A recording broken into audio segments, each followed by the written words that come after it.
Witchcraft of New England Explained by Modern Spiritualism. By Alan Putnam. Preface. The nobler tendency of culture, and, above all, of scientific culture, is to honor the dead without groveling before them, to profit by the past without sacrificing it to the present. Edward B. Tyler, Primitive Culture. Most history of New England witchcraft written since 1760 has dishonored the dead by lavish imputations of imposture, fraud, malice, credulity, and infatuation. Has been sacrificing past acts, motives, and character to skepticism regarding the sagacity and manliness of the fathers, the guilelessness of their daughters, and the truth of ancient records. Transmitted accounts of certain phenomena have been disparaged, seemingly because facts alleged therein baffle solution by today's prevalent philosophy, which discards some agents and forces that were active of old. The legitimate tendency of culture has been reversed. What it should have availed itself of and honored, it has busied itself in hiding and traducing. An exception among writers alluded to is the author of the following extract, simply as an historian, and not as an advocate of any particular theory for the solution of witchcraft, seems ready to let its works be ascribed to competent agents. So far as a presentation of facts is concerned, no account of the dreadful tragedy has appeared which is more accurate and truthful than Governor Hutchinson's narrative. His theory on the subject, that it was wholly the result of fraud and deception on the part of the afflicted children, will not be generally accepted at the present day, and his reasoning on that point will not be deemed conclusive. There is a tendency to trace an analogy between the phenomena then exhibited and modern spiritual manifestations. W. F. Poole, Genial.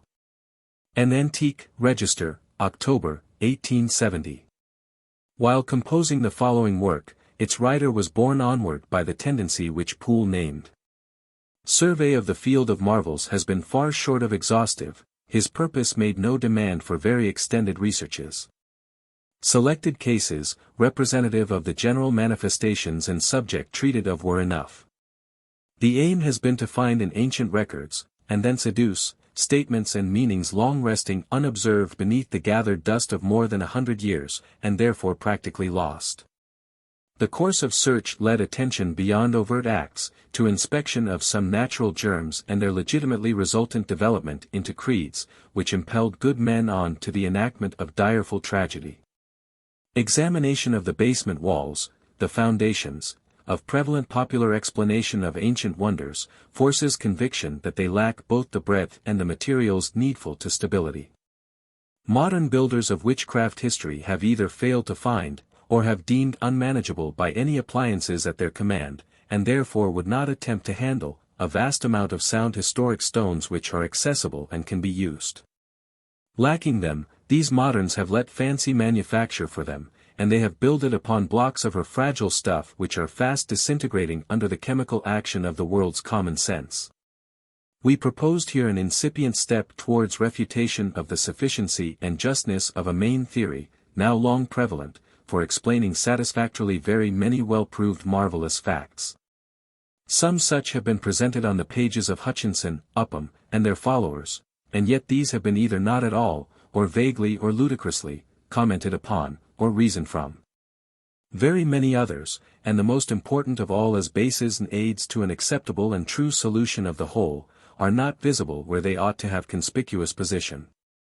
Presentation and proper use of them might have caused public cognizance to topple over the edifices which it has pleased modern builders to erect. It is not our purpose to write history, but to give new explanation of old events.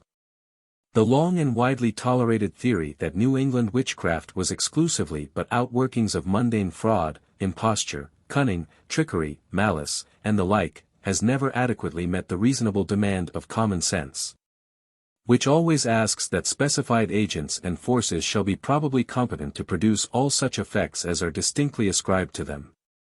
Persons who of old were afflicted in manner that was then called bewitchment, and others through or from whom the afflictions were alleged to proceed, are now extensively supposed to have possessed organizations, temperaments, and properties which rendered them exceptionally pliant under subtle forces, either magnetic, mesmeric, or psychological, and who, consequently, at times, could be, and were, made ostensible utterers of knowledge whose marvelousness indicated mysterious source, and ostensible performers of acts deemed more than natural, and which, in fact, were the productions of wills not native in the manifesting forms. The special forces that produced bewitchment and are put in application now, do not become sensibly operative upon any other mortals than peculiar sensitives.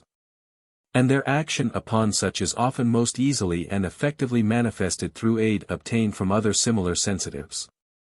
Selections of both subjects and instrumentalities were of old, and are now, controlled by general law.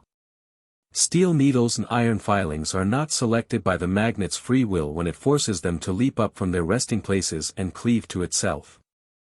Seeming levitation possesses them, and an invisible force takes them whither gravitation, their usual holder, would not let them go.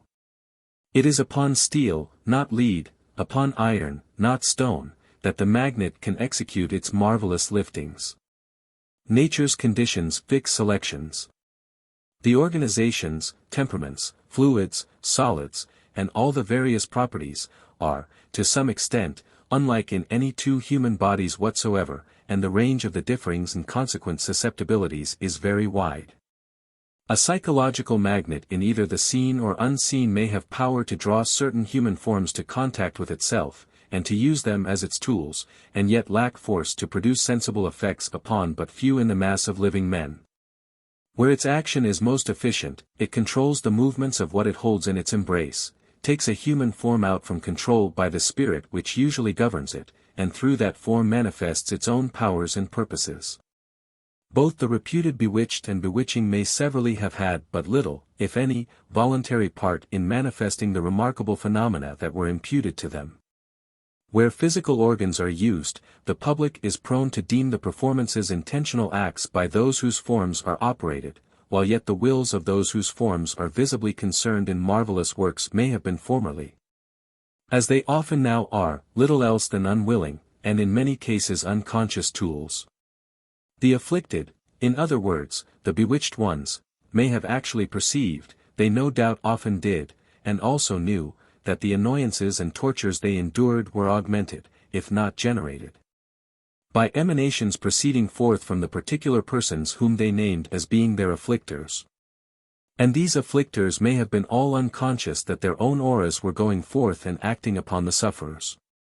The chief non-intelligent instrumentality employed in producing miraculous, spiritualistic, necromantic, and other kindred marvels, is now generally called psychological force, force resident in and put forth from and by the soul, from and by the will and emotional parts of a living being. It is the force by which some men control with magic power not only many animals in the lower orders, but some susceptible members of their own species. It is a force deep-seated in our being, and may accompany man when he leaves his outer body, and continue to be his in an existence beyond the present. The usurping capabilities of this force were strikingly set forth by the illustrious Agassiz in his carefully written account of his own sensations and condition while in a mesmeric trance induced upon him by Reverend Chauncey Hare Townsend.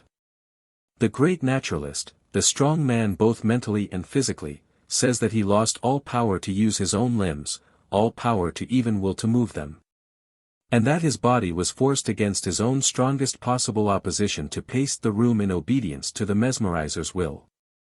Since such force overcame the strongest possible resistance of the gigantic Agassiz, it is surely credible that less robust ones, in any and every age, may have been subdued and actuated by it.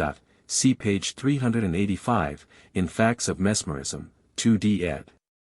London, 1844, by Reverend Chauncey Hare Townsend. Those who were accused of bewitching others were fountains from which invisible intelligences sometimes drew forth properties which aided them in gaining and keeping control of those whom they entranced or otherwise used. Also from such there probably sometimes went forth unwilled emanations that were naturally attracted to other sensitives, who perceived their source, and pronounced it diabolical, because the influx thence was annoying. Impersonal natural forces to some extent, and at times, probably designated the victims who were immolated on witchcraft's altar.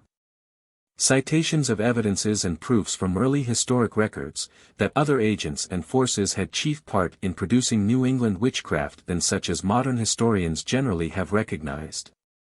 Together with exposition of legitimate and forceful biases proceeding from articles in old-time creeds, will exhibit our forefathers in much better aspects than they were in intervening history.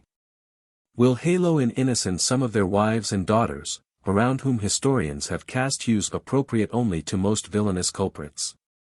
And also will manifest sadly misleading oversights, shortcomings, and sophistries by some whose writings have done much in forming the world's existing erroneous and harsh views and estimates. Certain operative, worldwide, and daily occurrences in the present age, unaccounted for, and often sneered at, by adepts in prevalent sciences and philosophies, seem to have fair claims for general, candid, and most rigid scrutiny. Even if despised and contemned of men, they nevertheless are widely and most efficiently working for the world's good or for its harm. Testimony to their positive existence is vast in amount, and much of it comes from witnesses whose words upon any ordinary matters would be absolutely conclusive. Something more than 25 years ago, mysterious raps on cottage walls and furniture were traced to cause which, while invisible and impalpable, could count 10. A trifle, was that? No. For its teachings and influences have gone forth widely, and have worked efficiently. They have broadened nature's domain as conceived of by man, have opened up to him new fields of study, and have furnished him with a vast amount of new views and speculations, which are permeating creeds, philosophies, sciences, explanations of history, and most things appertaining to the welfare of civilized society. Well may they have thus efficiently operated, for they have claimed to be, and their potency indicates that they have been, moved onward by forces greater than pertain to incarnate men.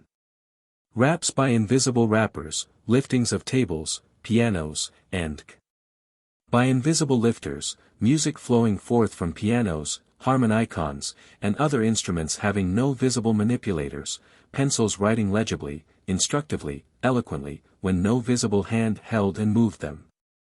Levitations of tables and human forms, transfer of books and other objects from one side of rooms to the opposite by invisible carriers, hands of flesh grasping and holding live coals of fire with impunity.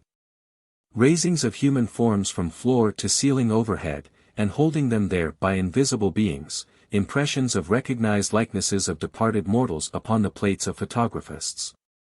Presentation of moving and palpable hands and arms where no body is present for their attachment. Materialization of entire forms of the departed, and the speaking and moving of the reclad ones so exactly as in life as to be distinctly and unmistakably recognized by their surviving relatives and familiar acquaintances. These phenomena, and many others kindred to them, admit of being, and we ask that they may be, viewed apart from any and all verbal or written communications by spirits, and apart from the character, standing, and habits of spiritualists. Such presentations as have just been specified may be looked upon as a class by themselves, and as being worthy the attention and closest scrutiny of devotees to the physical sciences and all logical minds.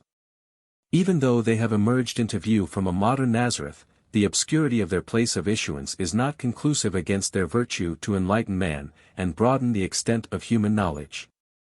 When, in days to come, some abler and more polished pen shall apply, in the solution of witchcraft marvels, a theory that shall be based on the classes of agents, forces, and which are now evolving modern marvels, its fitness and adequacy will attract wide attention, and command general acceptance.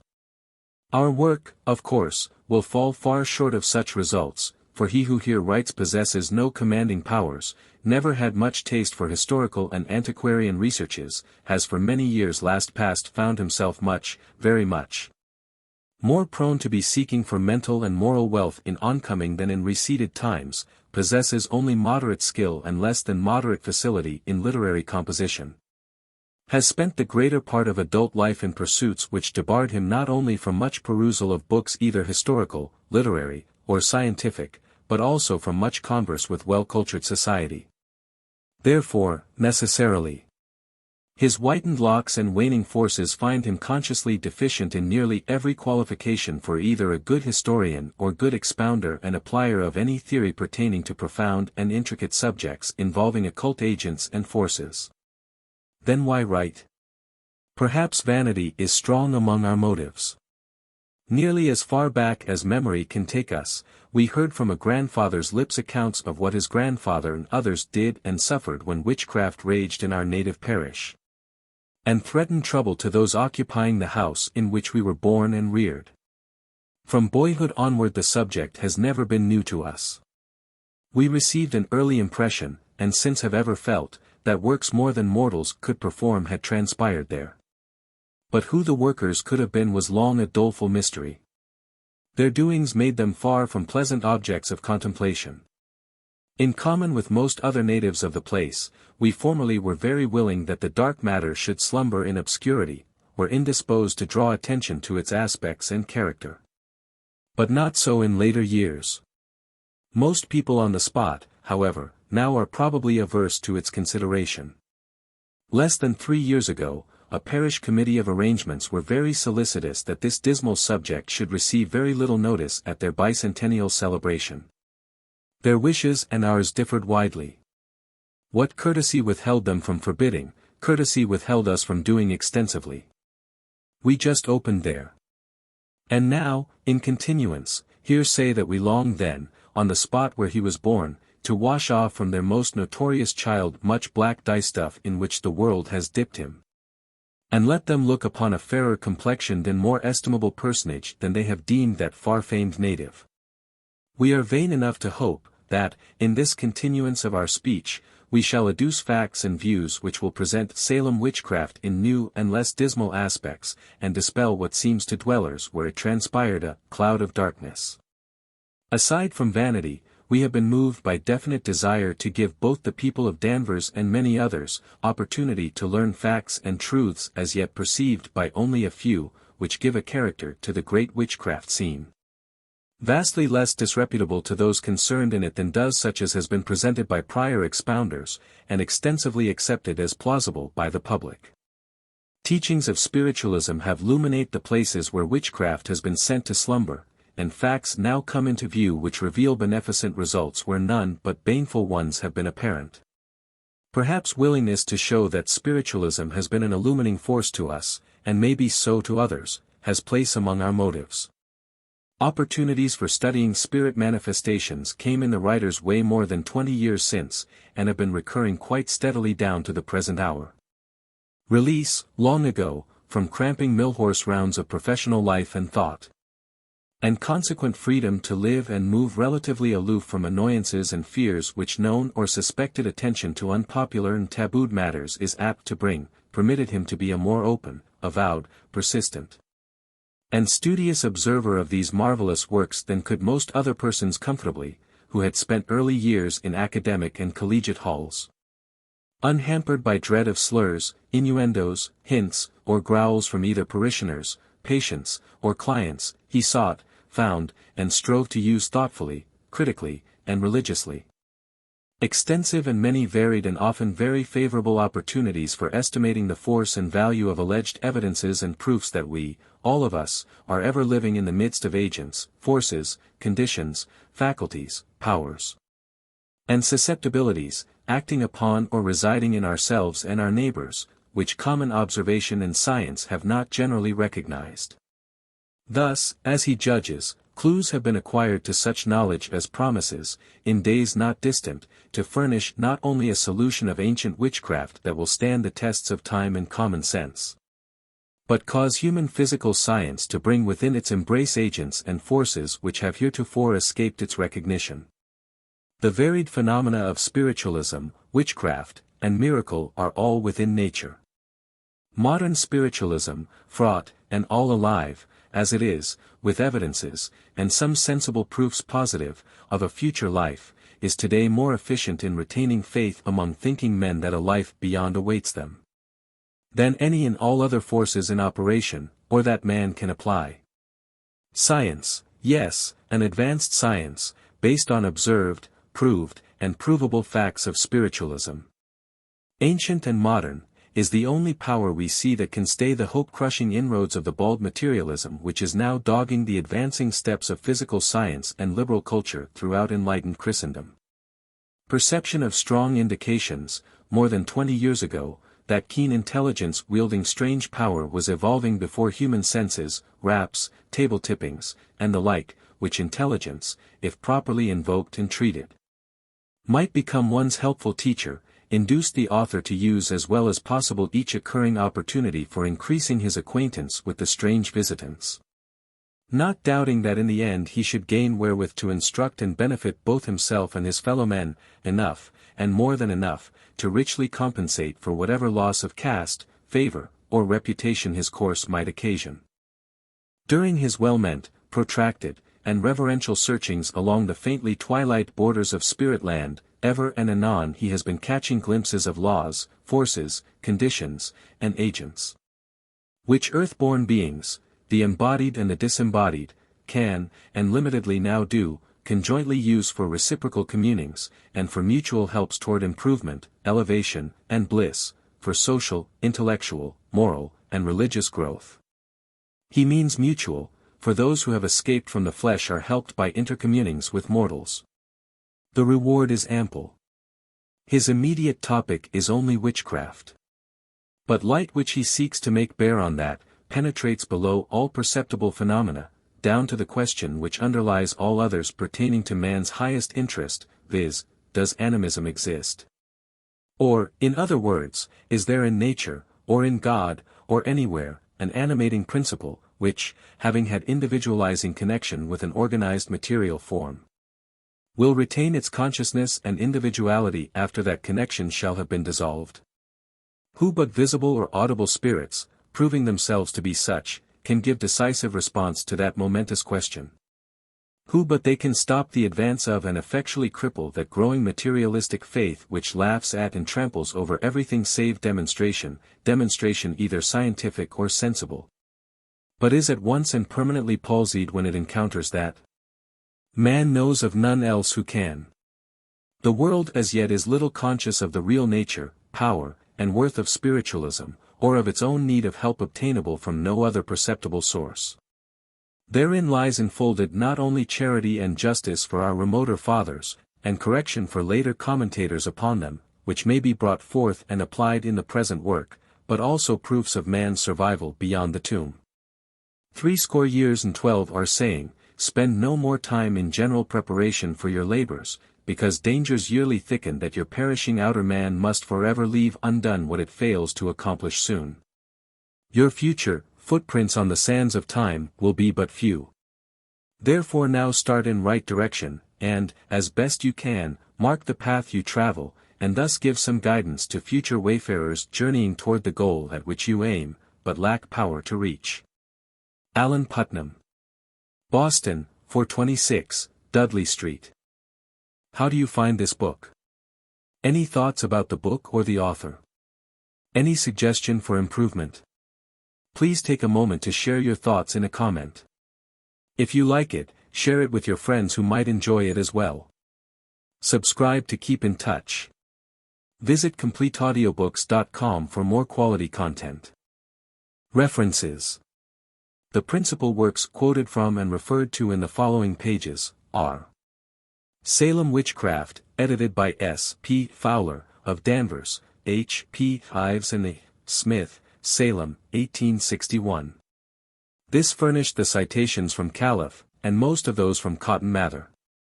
References are to this edition. Hutchinson's History of Massachusetts. Boston edition 1764 and 1767. Upham's History of Witchcraft and Salem Village. Boston, Wigan and Lunt, 1867. Woodward's Historical Series, Embracing Annals of Witchcraft in New England by Samuel G. Drake, furnished the citations from Drake. New England Genealogical and Antiquarian Register, October, 1870, p. 381, was the source of extracts from W. F. Poole. Explanatory Note. A subject mysterious as ours will need for its ready comprehension some general knowledge of the imputed attributes and doings of witchcraft's special devil, and of supposed aids and hindrances to his getting access to the visible world. Also of demonology in necromancy, of biblical witch and witchcraft, of Protestant Christendom's witch and witchcraft, of spirit, soul, and mental powers, of miracle, spiritualism, Indian worship, and the like. Therefore we wrote out brief dissertations upon those subjects, with a view to have them constitute an opening chapter. But they are somewhat dry, and would, perhaps, keep many readers back from less thought-taxing pages longer than their pleasure will permit. Therefore we postpone presentation of what usually is placed in front, at the same time advising each one who desires to read this work as advantageously as possible, to turn first to our appendix. In form of definitions, at the close of the dissertations, we placed a summary of some past conceptions, designing thus to indicate, compactly, special standpoints for explanation of witchcraft, on which some of our predecessors have severally taken position. We insert it here. Definitions. Biblical. Devil, or Satan. Any opponent or antagonist, whether seen or unseen. Witch. Employer of mysterious acquisitions in teaching heresy. Witchcraft. Using mysterious acquisitions in teaching heresy. By Cotton Mather. Devil. Heaven-born, fallen, mighty, malignant, and yet dependent on human help to act upon physical man or anything material. Witch. A covenanter with the devil. Witchcraft. Helping or employing the devil to do harm either. By Robert Calef. Devil. Heaven-born, fallen, mighty, malignant, but independent of man in action upon this world. Witch. Seducer of men from worship of God by any extraordinary sign. Witchcraft.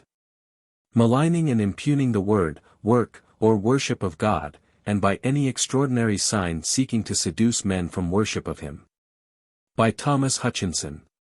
Devil. None, as witchcraft enactor. Witch.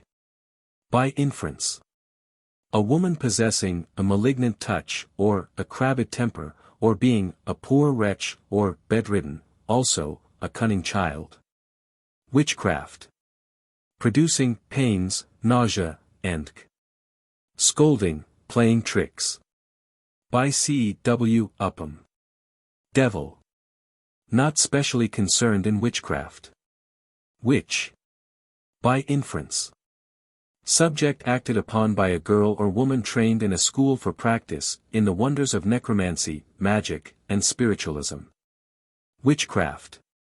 Suffering from the tricks and malicious purposes of girls schooled in magic. By us. Devil. Not specially concerned. Witch.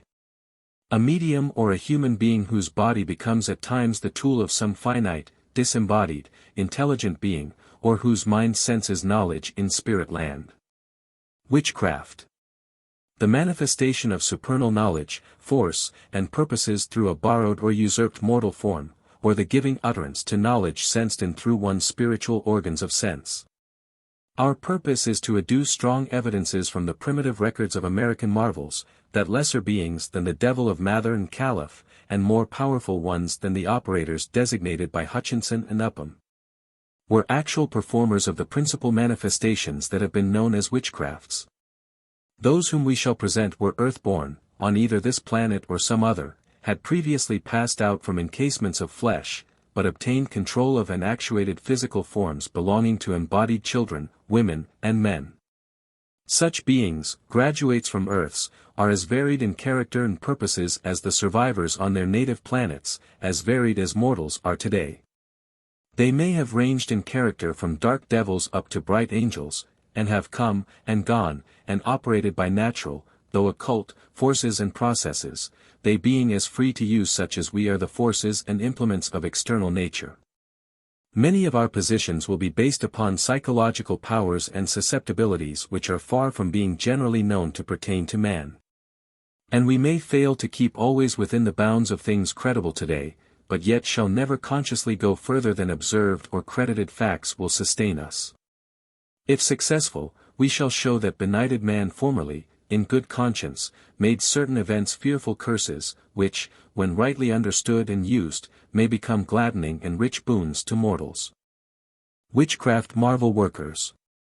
Brief notice of several authors to whom the present age is indebted for knowledge of most of the facts and beliefs which will be presented in the following pages, may be appropriate here.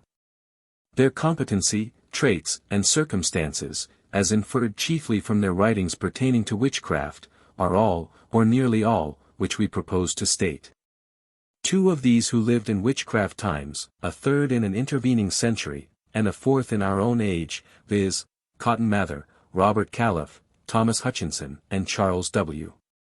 Upham, will severally be noticed, because their works have been specially instructive and suggestive, and have had very much influence in shaping public opinions and conclusions in reference to the mysterious matters under consideration.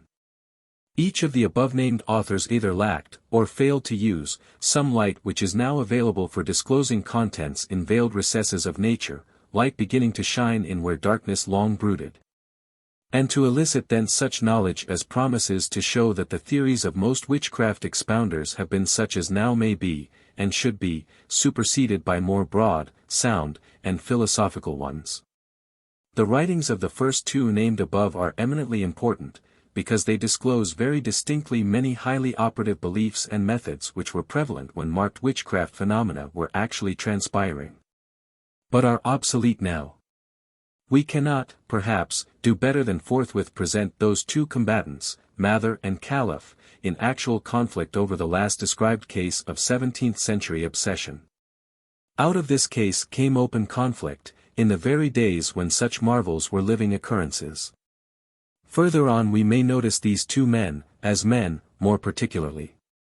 Here we take them as contestants about phenomena attendant upon Margaret Rule in 1693, hers, the last of our cases to occur, will come first under our inspection.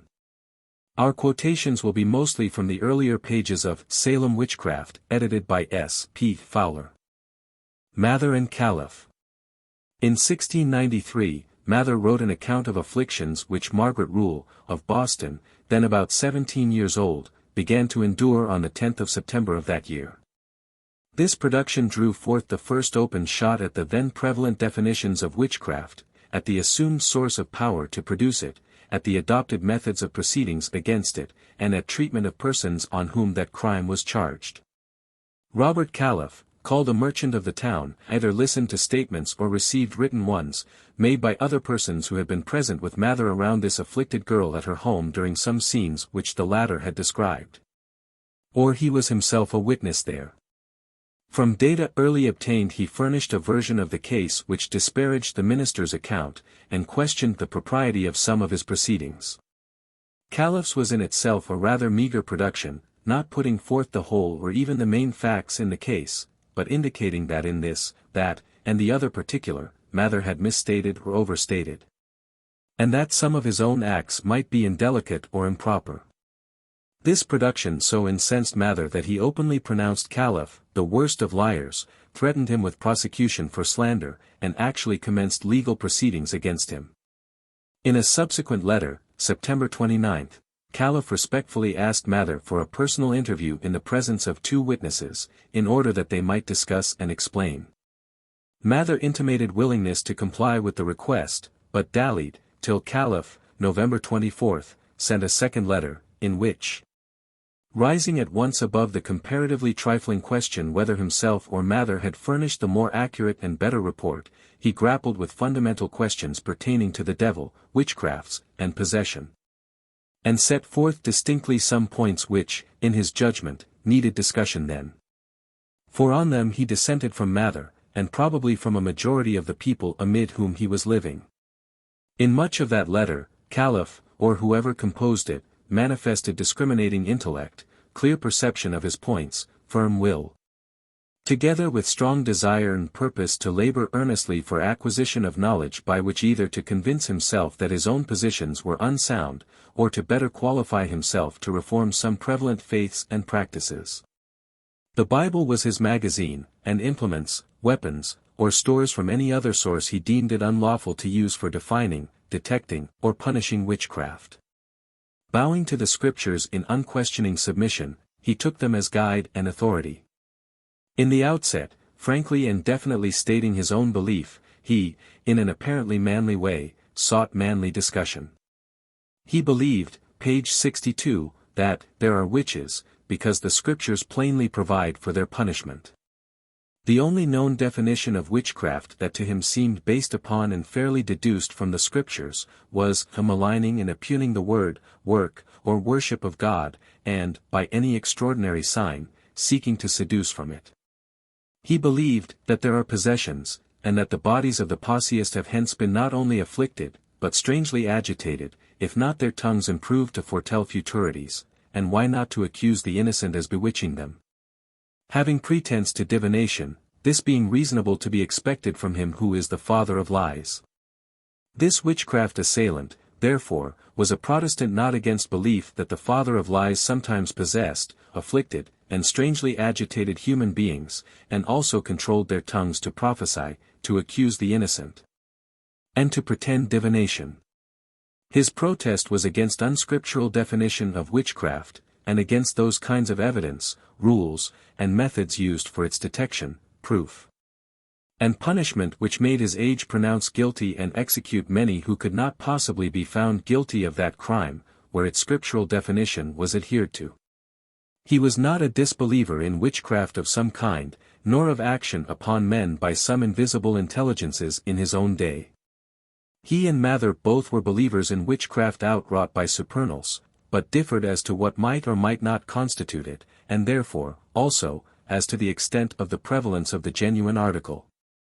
Calef seemingly believed in possessions, that is, in control by spirits of some quality, but was unwilling to concede that such control was witchcraft, as many people at that day did, though Mather may not have been one among them abidingly. The pith of Calef's definition of witchcraft was, seduction of men from the worship of God by manifestation of extraordinary signs. While Mather said, covenanting with the devil made one a witch, and cooperative action with him in harming men constituted witchcraft. The former demanded evidences of seduction of men away from worship of God, while the other could rest on evidences of visible harm to man. Therefore Mather found cases of witchcraft much more abundant than Calef was required to or would. Another practically important item on which they differed was the immediate source of the devil's power to act upon visible man and matter.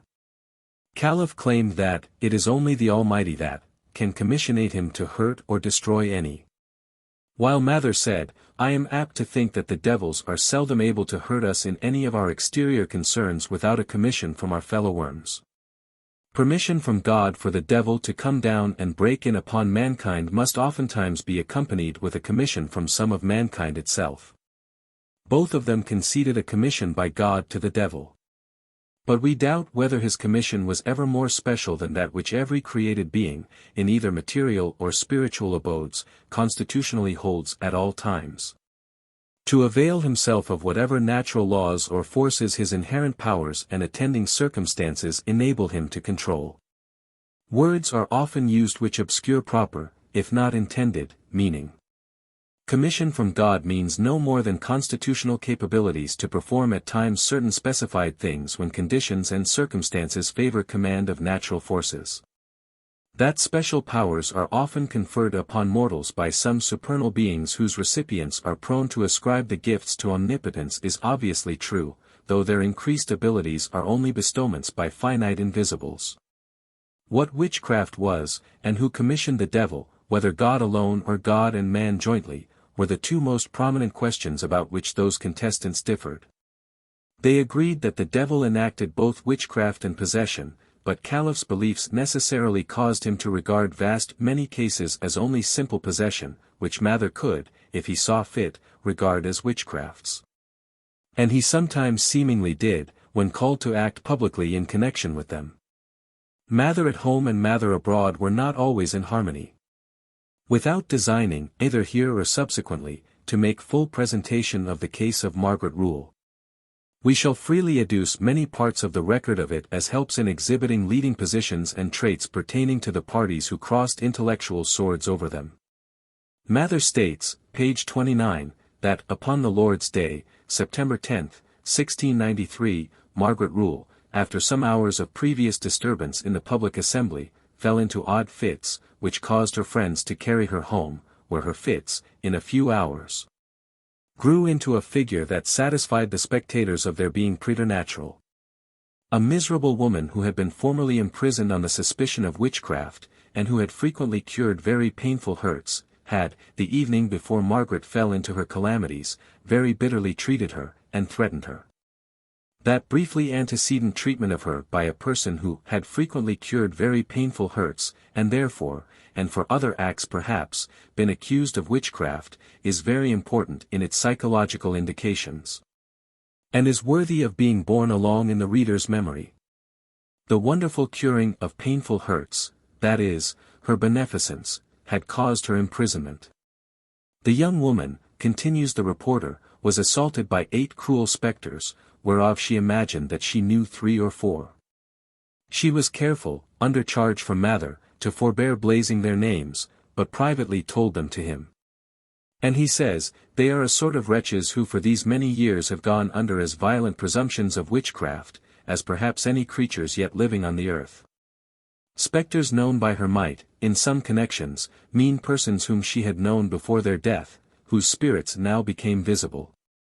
But since she gave the names of living persons as being then seen, it is obvious that she did not regard her tormentors as bona fide spirits, but only effigies manufactured, presented, and vitalized by the devil. The psychologist will not overlook the fact that persons whose spectres were here presented were such as had in some way previously aroused suspicion that they were witches. It was imprudent at that day to blaze names, because of very prevalent belief that the devil could present the spectres of none who had not made a covenant with him.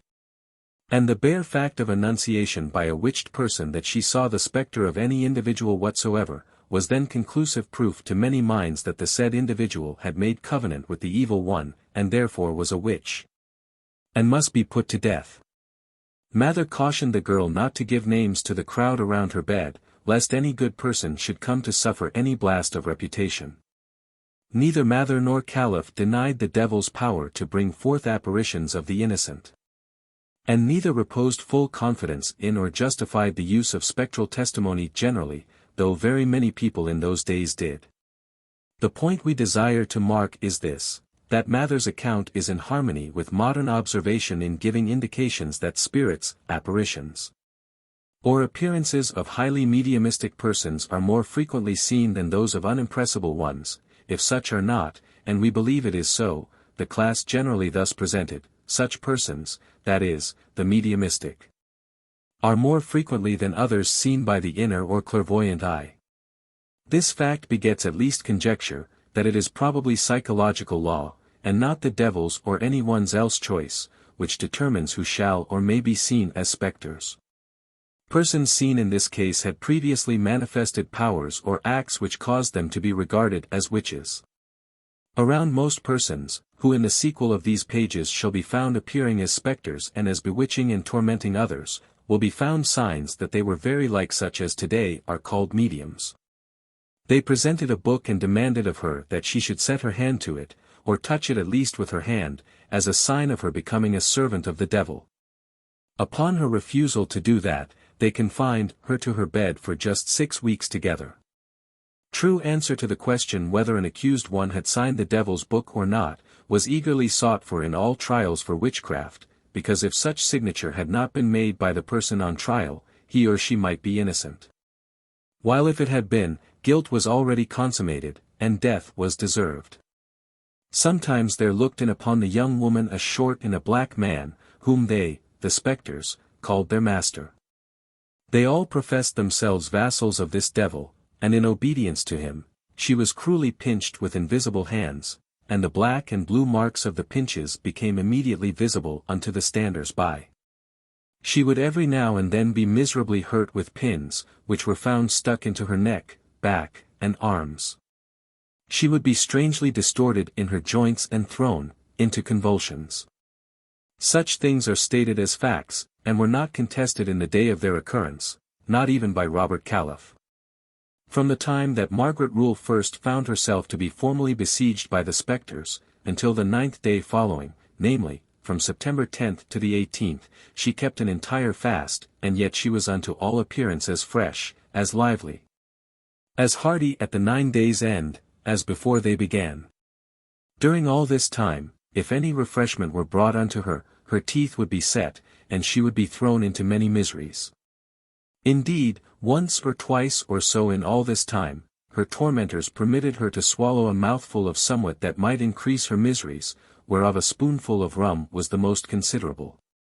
But otherwise, as I said, her fast unto the 9th day was very extreme and rigid.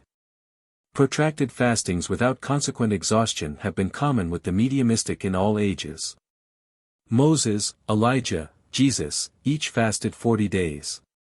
Many mediums in our midst are often sustained for long periods by absorptions of nutriment in its elemental state into the inner or spirit organism, from that invisible storehouse of food from which trees obtain much sustenance.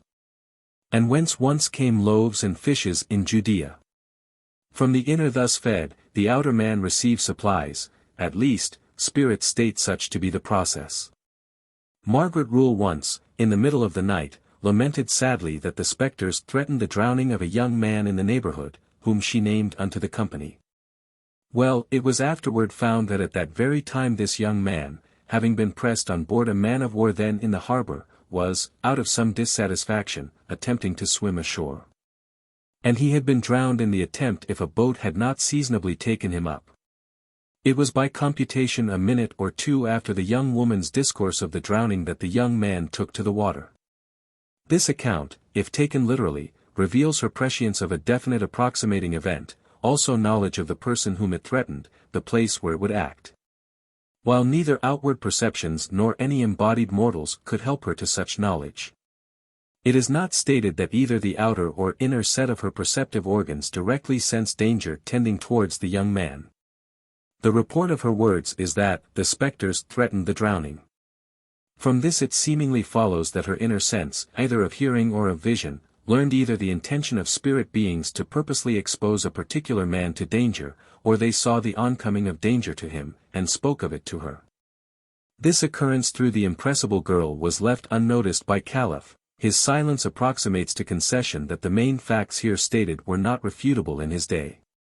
Once, continues the narrator, her tormentors pulled her up to the ceiling of the chamber, and held her there, before a very numerous company of spectators, who found it as much as they could all do to pull her down again.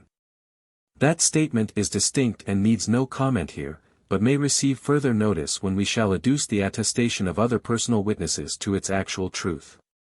Again Mather says, the enchanted people have talked much of a white spirit from whence they have received marvelous assistances. By such a spirit was Margaret Rule now visited. She says she never could see his face, but that she had a frequent view of his bright, shining, and glorious garments. He stood by her bedside continually heartening and comforting her, and counseling her to maintain her faith and hope in God. He told her that God had permitted her afflictions to befall her for the everlasting and unspeakable good of her own soul, and for the good of many others. Hers was very strange experience to outflow from delirium tremens. It seems to us very much more like inflowings of heavenly peace from vision of the blessed. Obviously at times there flashed forth glorious brightness during witchcraft's dismal night. Mather stated these and some other very significant facts, which Calef omitted to grapple with or to gainsay in his version of the scenes.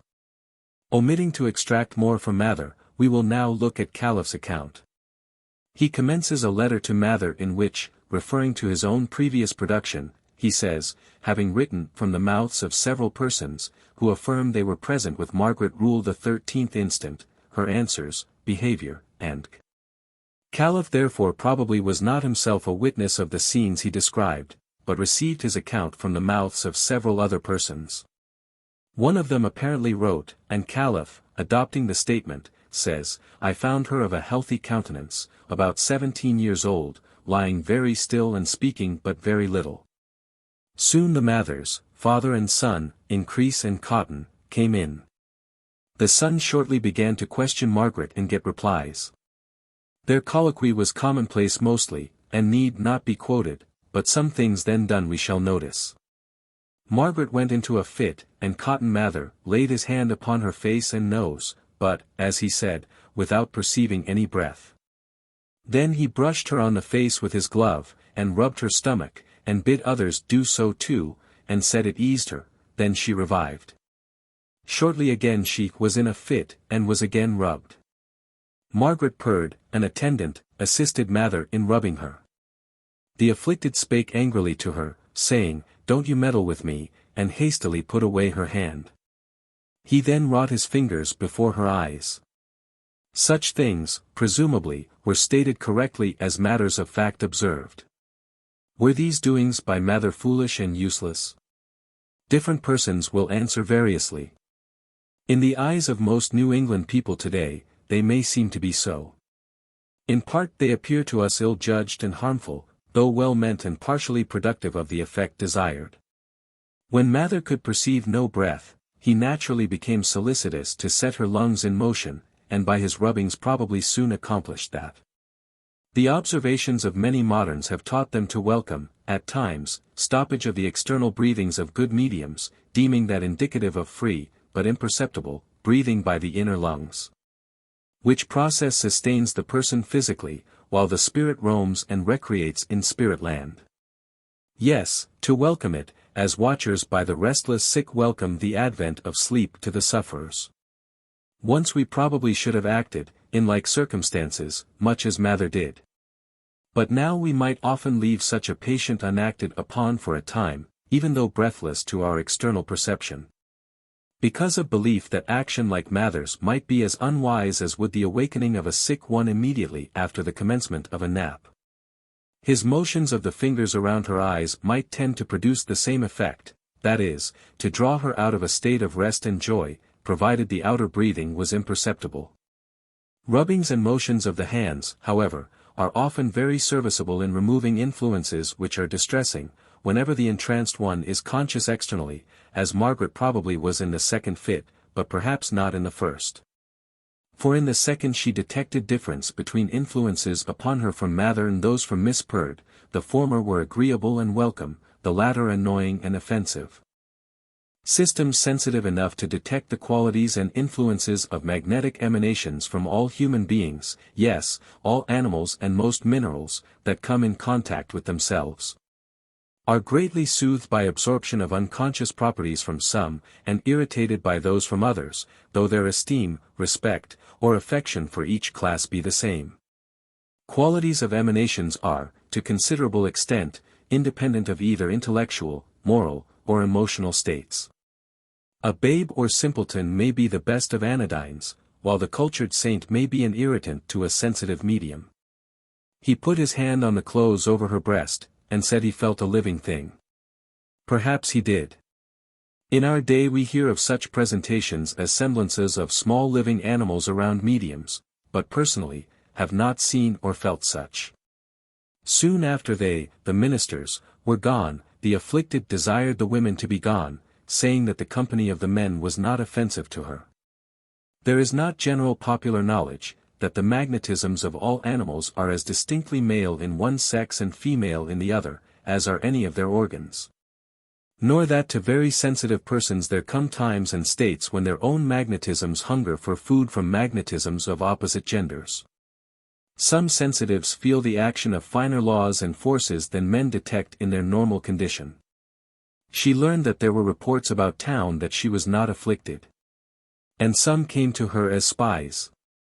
But during the said time, of their visit, she had no fit. Few anti-spiritualistic asseverations are more frequently put forth than this. That manifestations rarely occur in the presence of certain persons deemed specially competent to detect fraud and imposture, and who visit mediums for the purpose of exposing them. Unbelief was once a bar to manifestation of many marvels by Jesus of Nazareth. Also it much obstructs their presentation today, and probably, therefore, might have done so when emanating from spies and would-be exposers around Margaret rule. But, they can't, is perhaps often said of spirits when, they won't, would more accurately describe the fact. As at the Albion in 1857, they would manifest before press reporters, but not before Harvard professors. They know the thoughts of each observer, and are often pleased to bite the biter. The playfully roguish sometimes find it fun to catch rogues. She had no fit when spies were present. The attendants, September 19, said that Mr. M. Would not go to prayer with her when people were in the room, as he and his father, did that night he felt the live creature. Peter of old knew what was conducive to effectual prayer when, at the side of Dorcas, then entranced to seeming death, he put the bystanders all forth and kneeled down and prayed. Mather no doubt had acquired similar knowledge. Worldwide experience and observation teach that quiet and harmony are needful to the utterance of satisfactory or very helpful prayer. Margaret purred and another said they smelt brimstone. I and others, said Calef's informant, said we did not smell any. The wording leaves it doubtful, perhaps, whether the reporter and his others, those smelling brimstone, quizzically said they did not, or whether they actually failed to smell it. If they did not smell the article, their natural, frank statement would have been, we did not. But the wording is, we said, we did not. Our quotation was not made, however, for the purpose of making such criticism, but as a text to the following paragraph. Spirits sometimes have power to produce in the olfactory nerves of many persons, precisely the sensations which many familiar odors produce. We have personally been refreshed on several occasions by perception of the fragrance of pinks, while we were reclining drowsily on a couch in our own study, no visible person present with us, and no pinks in the vicinity, or in our thoughts. This has occurred quite as often in dead of winter, as when the garden was odorous with flowers. Probably such presentations may be made to some members of a company, while others in the crowd will be insensible to them. One's non-perception of spirit-borne odor, whether coming from above or below, whether pleasurable or offensive, does not argue that mere fancy alone acts upon a neighbor who says he smells such. On the evening of the 13th someone present, seemingly unacquainted with her habits, put either to a particular person or to the whole company, this question. What does she eat or drink? And, from some unnamed source, came this response, she does not eat at all, but drinks rum. Neither the question nor the answer is ascribed to Mather, nor to any one in particular. We are surprised that S.P. Fowler, the intelligent, just and charitable editor of Salem Witchcraft, said in a footnote, page 57, that the affliction of Margaret Rule was nothing more than a bad case of delirium tremens. Statements indicative of her good morals and habits previous to her affliction were right before his editorial eyes on pages just preceding his note. And nothing is found to her disparagement excepting that enunciation by some unknown body that she drinks rum. Statements in her favor, and absence of any against her in the original records, convince us that Fowler's conclusion was rash and not well founded. Mather says that she was born of sober and honest parents. Also that it is affirmed that for about half a year before her visitation she was observably improved in the hopeful symptoms of a new creature, she was become seriously concerned for the everlasting salvation of her soul, and careful to avoid the snares of evil company. Habits of that kind, during 6 preceding months, were not probable antecedents to delirium tremens. Calef's temptations to have charged bad character for temperance, had there been facts to sustain him, were probably very strong. But we have found no evidence that he did so. An informant of his, when reporting conversation which took place around her, furnished the question and response, viz., what does she eat or drink? Answer. She does not eat at all, but drinks rum. A fact stated by Mather himself naturally might tempt any wag, inclined to create mirth, to say playfully, she eats nothing, but drinks rum. He, Mather, informs us that, once, twice, or so, her controllers, for her annoyance or distress, allowed her to take a spoonful of rum. What more common than for attendants to offer and urge upon a suffering and agonized person any stimulant or cordial at hand? Nothing. We will allow that Margaret did take, once, twice, or so, a spoonful of rum. But nothing else that we meet with in the account of her, gives the shadow of foundation for the charge of delirium tremens. If the charge is true, delirium tremens in that case worked wonders which it is not accustomed to perform. To tell correctly, when lying on a bed on shore at night, that danger of drowning was then about coming upon a particular young man away down the harbor, was an extraordinary operation for that disease to perform. And still more extraordinary was it, that such disease lifted the body on which it was feeding, up in horizontal position to the ceiling overhead, held it there for minutes, and so firmly that it took several men to pull it down. Do such feats bespeak their origin in delirium tremens? No. Calling it a case of delirium tremens does nothing toward giving rational explanation of the marvels attendant upon Margaret. Rum is the name of a very unsafe guide, and the name, not the thing, deluded the annotator to inferences useless, entirely useless, as helps to explain such phenomena as he was engaged in elucidating. Any weakness, sin, or crime which was not charged upon Margaret Rule by her contemporaries, it is uncharitable to allege unqualifiedly against her now, on the sole basis that in her hours of suffering she drank a few spoonfuls of rum. And is especially inapropos, when, as is the case here, the charge gives no help toward accomplishing the very purpose for which alone it should have been made, namely, as an elucidation of the cause of such things as how she sensed the danger threatening the absent man, and how or by whom she was lifted up and sustained. We shall quote no further from the statements of the two parties, Mather and Calef, made prior to their coming into distinct conflict. Enough has been presented to show that Mather stated several facts which, to the mass of men, must seem astounding, such facts as bespeak performances beyond what embodied men could enact. The wondrous facts, such as her prophecy of danger about to wait upon the impressed sailor, her long fast without pining, her being lifted by invisible force to the ceiling above her, and constitute the important parts of Mather's narrative of what he personally witnessed and knew. On the other side, Calef, adopting the account of unnamed witnesses, omits any allusion to the important facts in the case, and presents, in the main, different, and relatively, if not absolutely, trifling accompaniments. Calef was complained of by Mather for omissions. To this Calef replied, "My intelligence not giving me any further, I could not insert that I knew not." The doings of the Mathers, and especially of Cotton, much more than the manifestations through and upon Margaret, were detailed to Calef, and caused him to put forth a very meagre and one-sided manuscript account of this case. The clergyman at once perceived and felt this, and soon sent his opponent the following affidavits. I do testify that I have seen Margaret Rule in her afflictions from the invisible world, lifted up from her bed, wholly by an invisible force, a great way toward the top of the room where she lay. In her being so lifted she had no assistance from any use of her own arms or hands or any other part of her body, not so much as her heels touching her bed, or resting on any support whatsoever. And I have seen her thus lifted, when not only a strong person hath thrown his whole weight across her to pull her down, but several other persons have endeavored with all their might to hinder her from being so raised up. Which I suppose that several others will testify as well as myself when called unto it. Witness my hand. Samuel Avis. To the substance of the above, Robert Earl, John Wilkins, and Daniel Wilkins did subscribe that they could testify.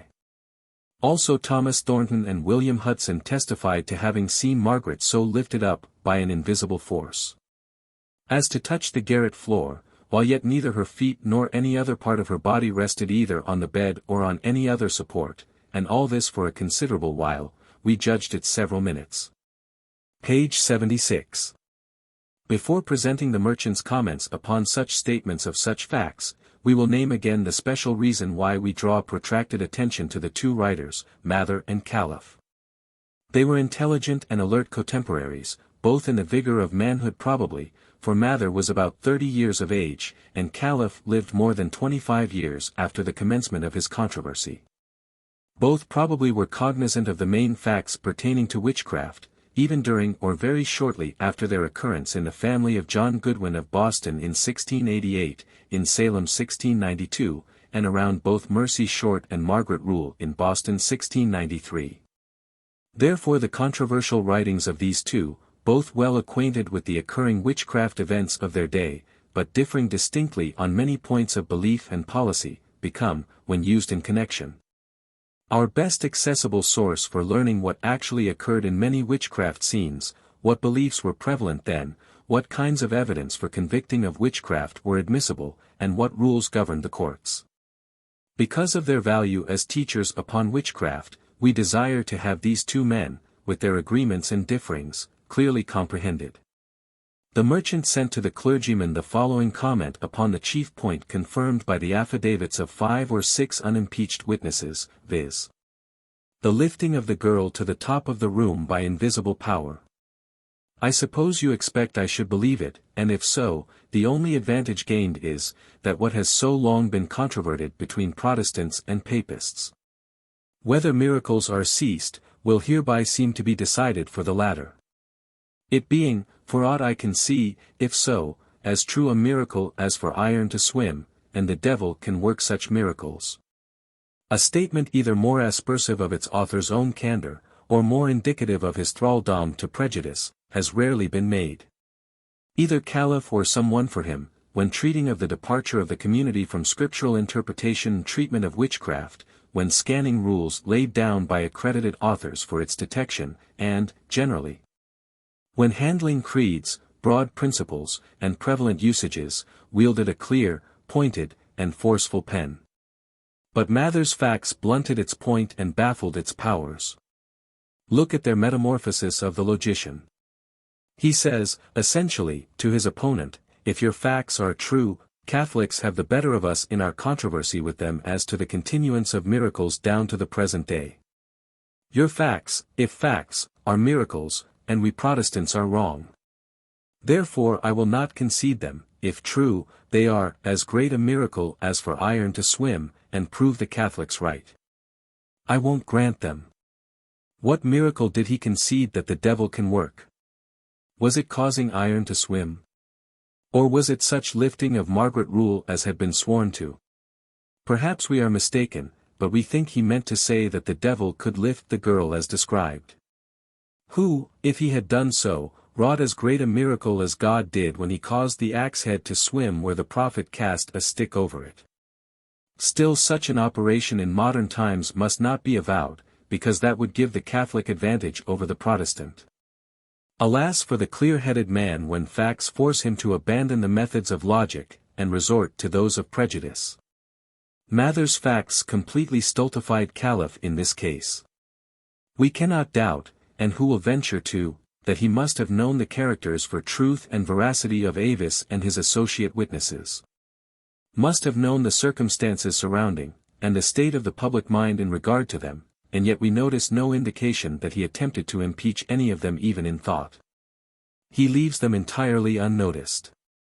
Yes, where even a very slight intimation or covert innuendo in some turn of expression pointing at either credulity or mental weakness on their part would have been an argument in favor of his views, nothing of the kind appears in his writings. He leaves them without characterization, leaves them unnamed. And since he who obviously must have known them, and known too how they were generally esteemed, left their veracity and competency entirely unimpeached, when impeachment would have been his natural resort, if justifiable, only blinding, rash. Very rash, prejudice will prompt anyone at this day to doubt their fair claim to be regarded as truthful and competent witnesses. Mather had said that, once her tormentors pulled her up to the ceiling of the chamber, and held her there before a numerous company of spectators, who found it as much as they could all do to pull her down again. Such was the published statement of a learned and able man, much respected by a large portion of the inhabitants of Boston, and whose incredulity was not strong enough to make him distrust the distinct testimony of his own senses. Therefore, though backed by the testimony of 6 other witnesses, he is deemed so credulous by many moderns that his word has little weight with them. Calef's comments upon the case are jumbled, and not such that we can place much confidence in the accuracy of our own perception of his meaning. But he seems to have conceded that the devil possessed power enough to have lifted the girl, and leaves us privileged to infer his belief in its possible exercise upon her. That generally clear-headed man's illogical and confused statement is not the least among marvels attendant upon witchcraft. He murdered logic when attempting to parry the force of facts sworn to. He did not impeach the witnesses. Omission to do that, under the circumstances, argues more convincingly to us, in favor of the literal and exact truth of the statement by Mather and 6 others. That the girl was raised from her bed by invisible powers up to the ceiling at the top of the room, then would Calef's own distinct assent to what they affirmed. He was no timid advocate, and since a man as strong and brave as he, circumstanced as he was, omitted attempt to discredit either the character or competency of Mather's backers, the presumption is that Calef's own sense of justice and the judgment of the town regarded them as unimpeachable. The girl was lifted, as they affirmed. What they stated is credible. We, personally, possess lack of incredulity rivaling that of Mather. For, when our own senses testify to us calmly and deliberately, under circumstances which exclude both illusion and delusion, we are accustomed to repose very much confidence in the truth and accuracy of what they say.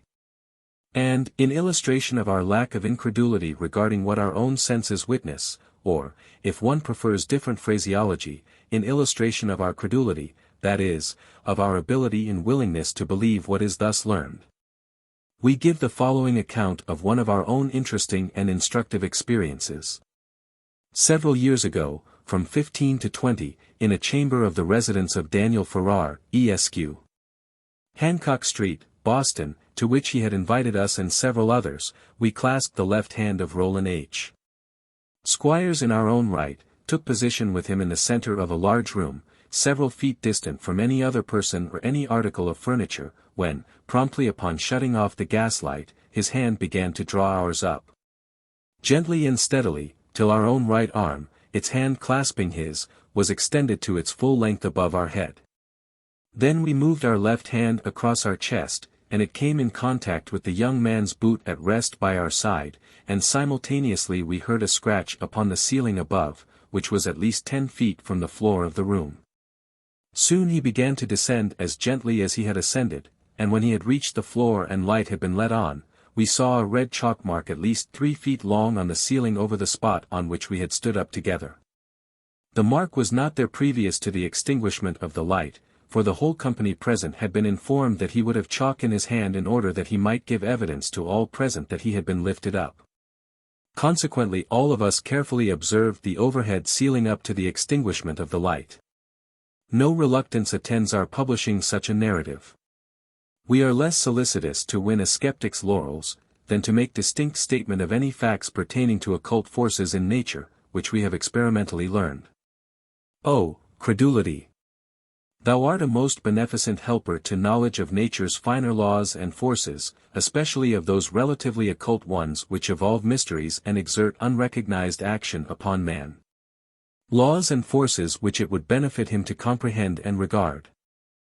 Scarcely can history or experience furnish a more striking instance of the stultifying and bewildering influence of marvelous facts upon a bright, resolute, philanthropic man, who was kept by his creeds and prejudices from liberty and ability to let reason and logic have fair play, than was witnessed in the case of Calef. Facts are man's masters, rebellion against them, or disregard of their demands, is sure to bring humiliation upon him. Calef, whether conscious of it or not, was in an humiliated mental condition when his strong mind, without denying well-attested facts, indicated an unwillingness to acknowledge belief of them, because doing so would settle a long-controverted question adversely to the party which included himself. Seemingly nonplussed and bewildered by facts, he said, in quasi-concession of their occurrence, the devil can work such miracles.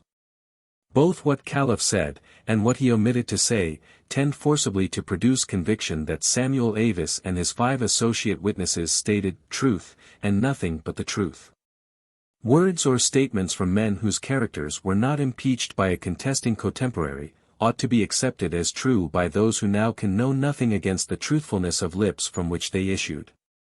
Had Calef's mind embraced perception that those whom he and nearly all others then deemed the great devil, and smaller ones, heaven-born, but fallen, were in fact what all clairvoyants, then and in all subsequent days, have said they resembled, and what they claimed to be, that is, men and women originally earth-born, and then earth-emancipated spirits, requiring no more special permission from the omnipotent one than man does for using the forces of external nature. Could he have perceived that such beings might be the performers of all the marvelous works of witchcraft, he would have become free to admit possible solidity in some Catholic ground.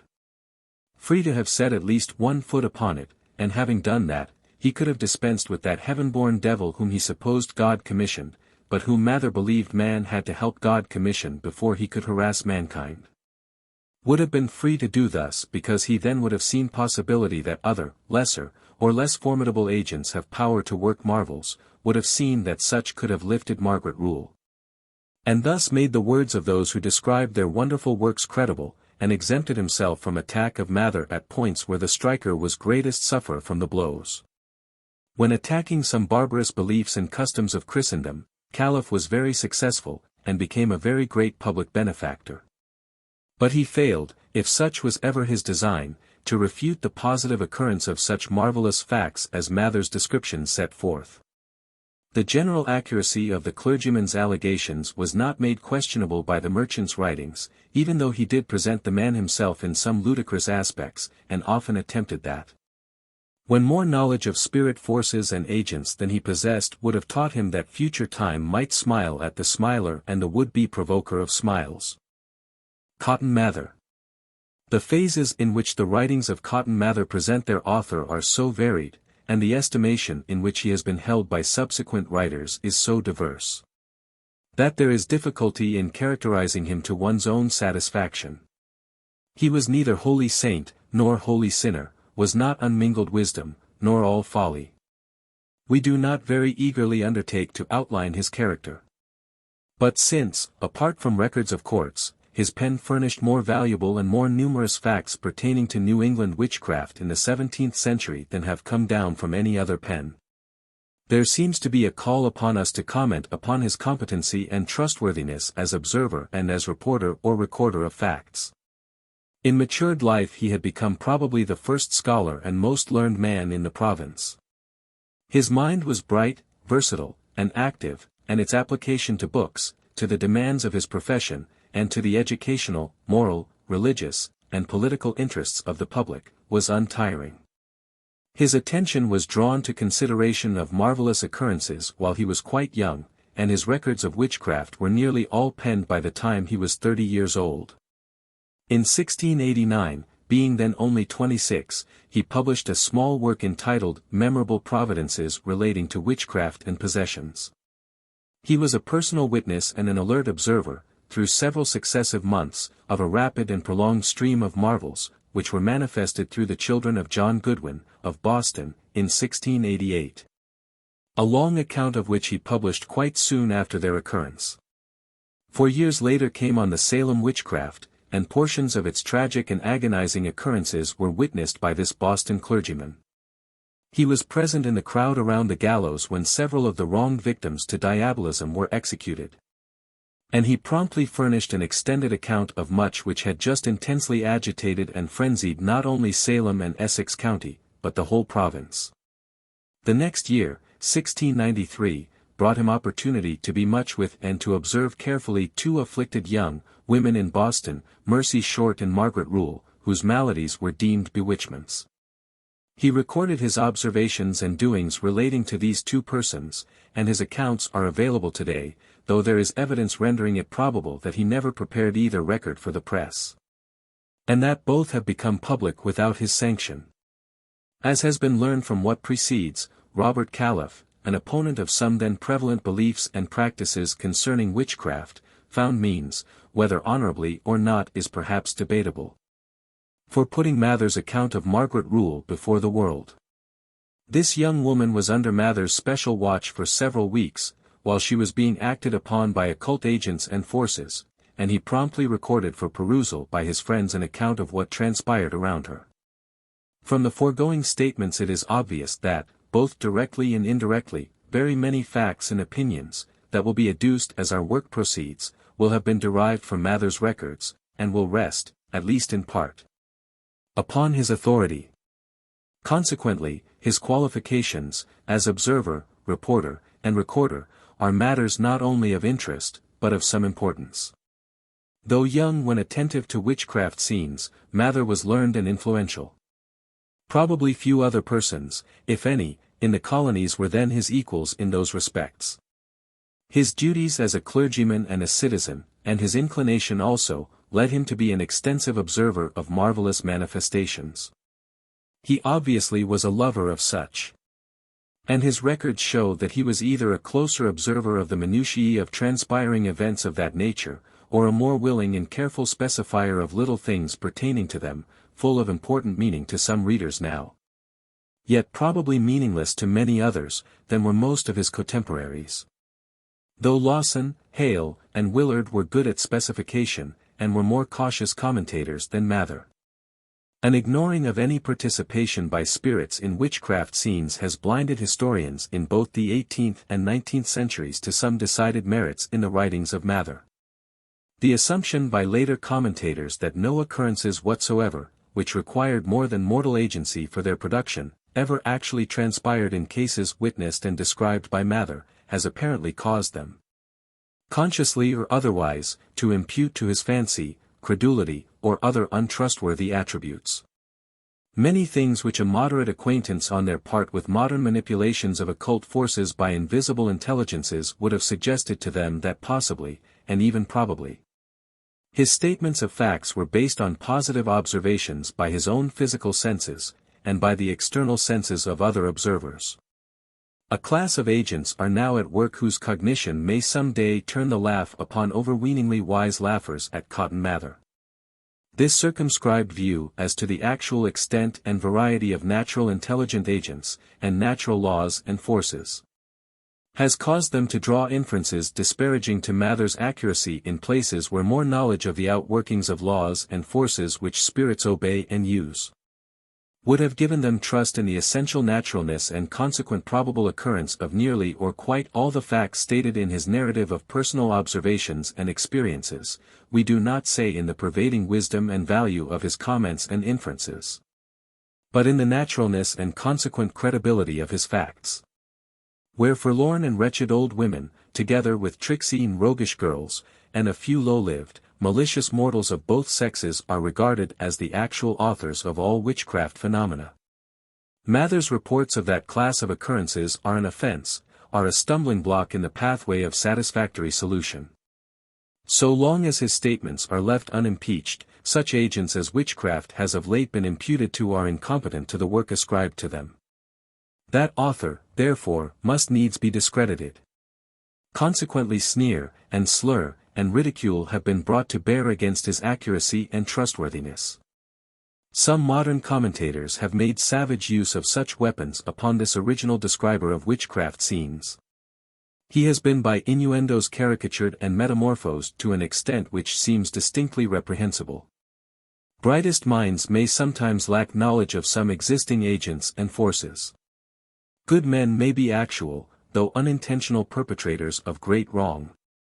When they depict the characters of some predecessors whose words seem extravagant to such as limit natural actors and forces to those which the external senses and human science have long been familiar with. Our recent readings have led us to regard Mather as a man of more than common efficiency in acquiring information, and more than common dispatch in putting his acquisitions before the public. We find evidences in his works that, if he did not acquire, he put forth both more minute and more extensive knowledge of the marvelous phenomena of his times, than any other person then living in America of whom we have knowledge. Portions of his creeds helped him to frankness in description of marvels. His faith embraced many unseen intelligent agents, both good and bad, moving to and fro among men, ever walking the earth and influencing its affairs both when we wake and when we sleep. Consequently he never had occasion to inquire whether anything whatsoever was possible which his senses or the senses of other witnesses seemed to cognize. He doubted not that unseen powers competent to anything whatsoever were around both him and all other human beings. His only question was, did the thing occur? If it did, it was proper to describe it as it appeared to its beholders. How it could occur was a question which he, as recorder, was not called upon to answer, and he did not permit it to modify his record. This weakness of his was fraught with latent strength which becomes beneficent in our day by its revealing to us the former mysterious eruption upon society of precisely such outre and seemingly unnatural antics and doings, not only of animated human forms, but of lifeless household utensils and ornaments, as we are witnessing. History by him repeats itself today, and today's marvels give credibility to his statements. Mather furnished broader and better bases for judging of the real sources, nature, character, and extent of witchcraft facts, than we generally get from other persons of his day. Overcautious witnesses and reporters often mislead very widely by failing to tell the whole truth. Some of Mather's statements and doings which were slurred even by his contemporary Calef, and have been by later writers also, may deserve more respectful consideration than has usually been accorded to them. We are alluding to his manipulations of the afflicted, and other like acts. These indicate that either his observances and care of bewitched persons, or his intuitions, were giving him hints of the existence of natural laws and special conditions which permit mortals to loose, what he conceived to be, or at least spoke of as being, the devil's hold upon human instruments. We apprehend that he had at least vague surmises that some things which we now call mesmeric passes and psychological forces might be so applied by himself as to thwart the purposes and powers of possessing spirits. We are ready to grant that his use of dawning knowledge or of inflowed suggestions, whichever of them it was that set his own hands in motion over the obsessed, and prompted him to influence others to do the like, produced movements so unskilful that they were seldom very efficacious. Yet we perceive that he moved in direction toward later discoveries which at this day enable many mortals to exercise much power toward both inducing and abolishing the control of human beings by disembodied spirits. There hang about Mather slight indications that he received some knowledge or some impulses, mediumistically, impressionally, or intuitively.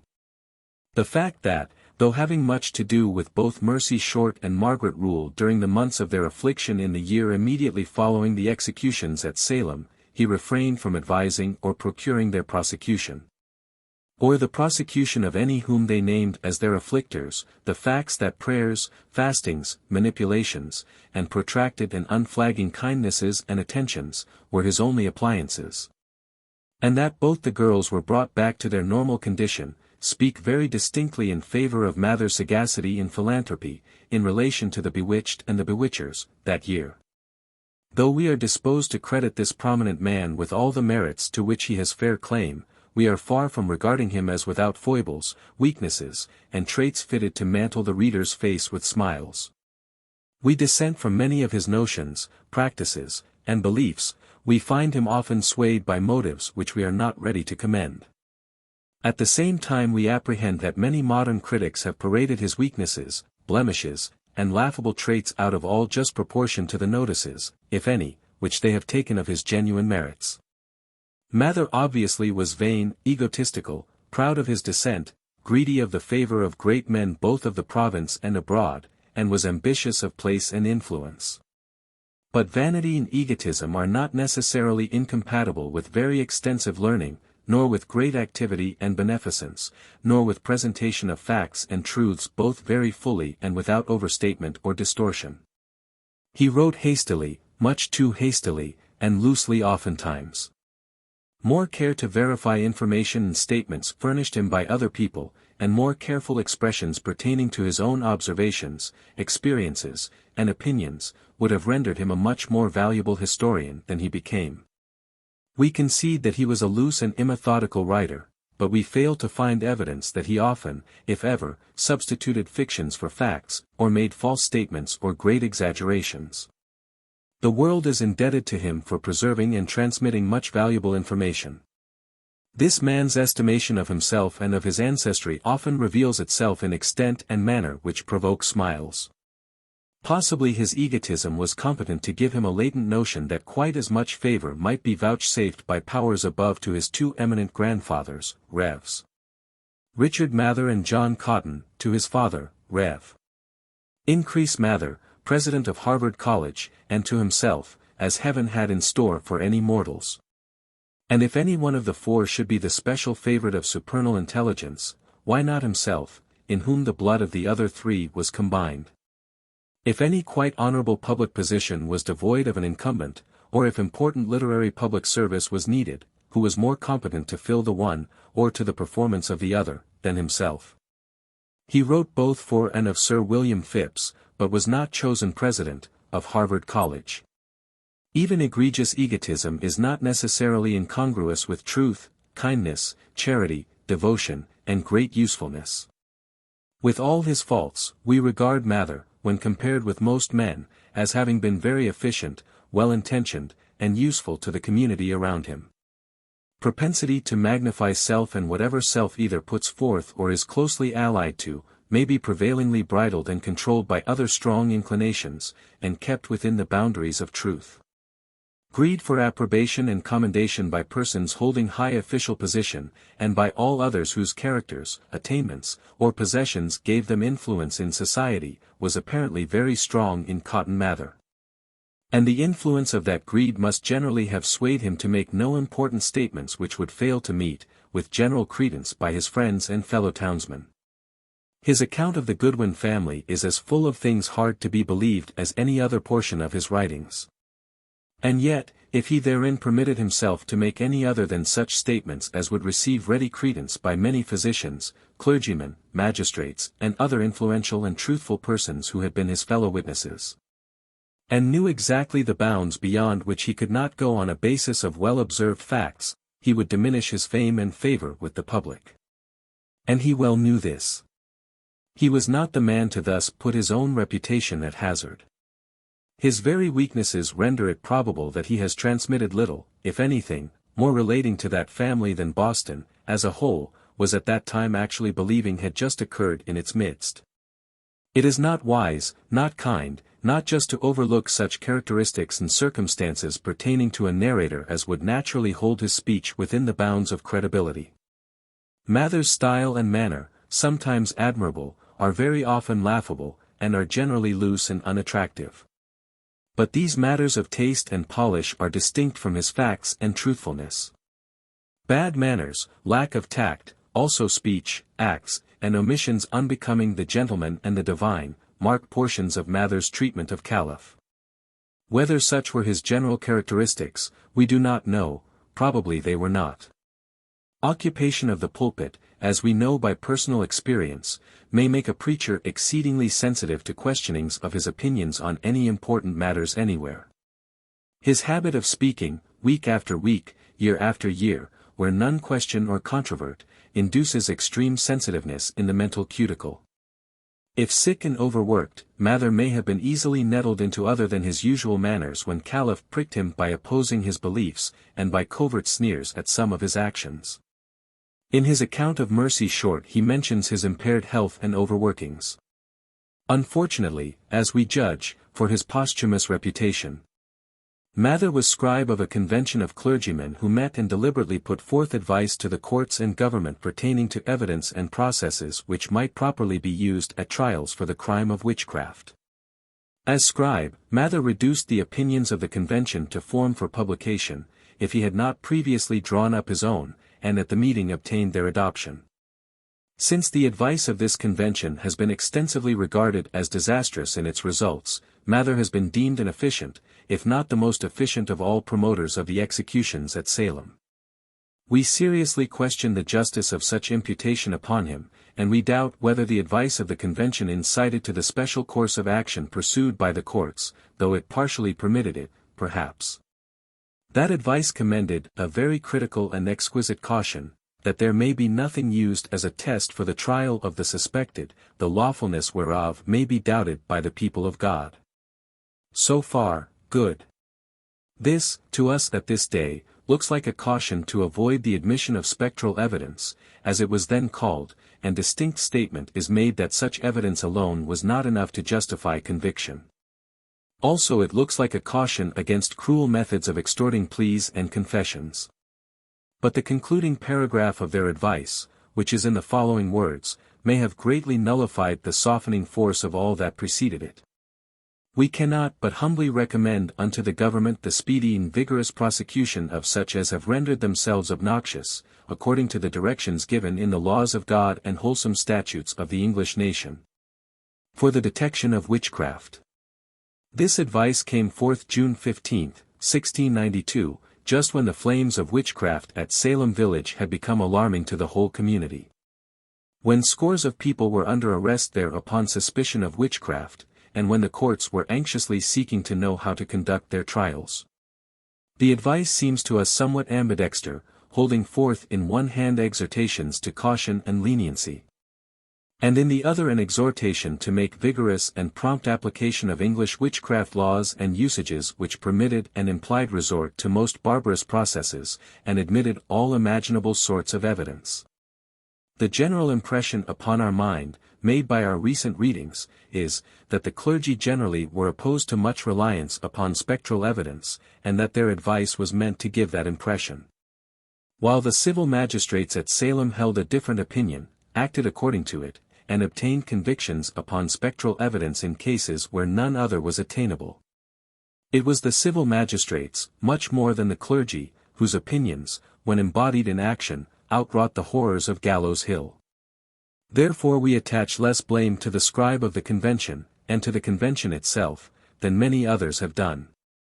Though the belief is widespread in the youthful mind of our day that Cotton Mather was chief begetter of Salem witchcraft, we find no facts to justify belief that any act of his ever had such intent.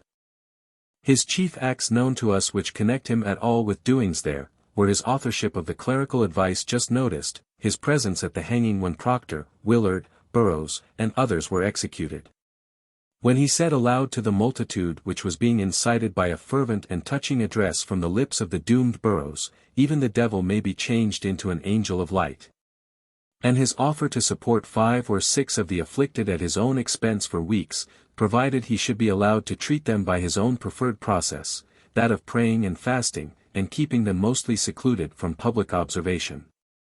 Unexplained, his presence at the execution may be supposed to argue that it was one which had attractions for him, one which it was his pleasure to be present at. But a very rational supposition of Poole places Mather before us there in a different light. Proctor and others had been hardly dealt with by the clergy in and near Salem, and, while confined in Boston jail awaiting the day of execution, they received such attentions from Mather that they requested him to be present as their spiritual adviser at the closing hour of their earthly lives. Statements by Mather, which his contemporaries never contradicted, are to the effect that he never attended any trial for witchcraft, that no one was ever prosecuted for that crime by him, or at his suggestion, or by his advice. That his voice and intentional influence were ever against such proceedings. He also informs us that he made an offer to support 5 or 6 of the Salem sufferers for weeks at his own expense, if he could have them subjected to his special charge, so that he could treat them by methods of his own. Such facts surely indicate that an ardent and active man like him, ever burning to take part in most popular movements, was not in sympathy with originators of the violent and barbarous proceedings which were prosecuted at Salem. Had he relished them he would have been present at the trials. The facts give spontaneous birth to a presumption that some other motive than curiosity to witness the executions took him to Salem at the time when we find him there. And the supposition of Poole that he went there as the comforter and friend of Proctor and Willard is reasonable, and probably correct.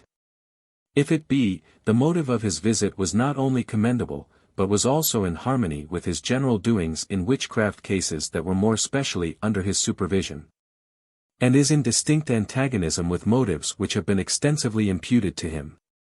We apprehend, however, that when others obtained convictions and sentences for witchcraft, he favored the execution of what he deemed wholesome law.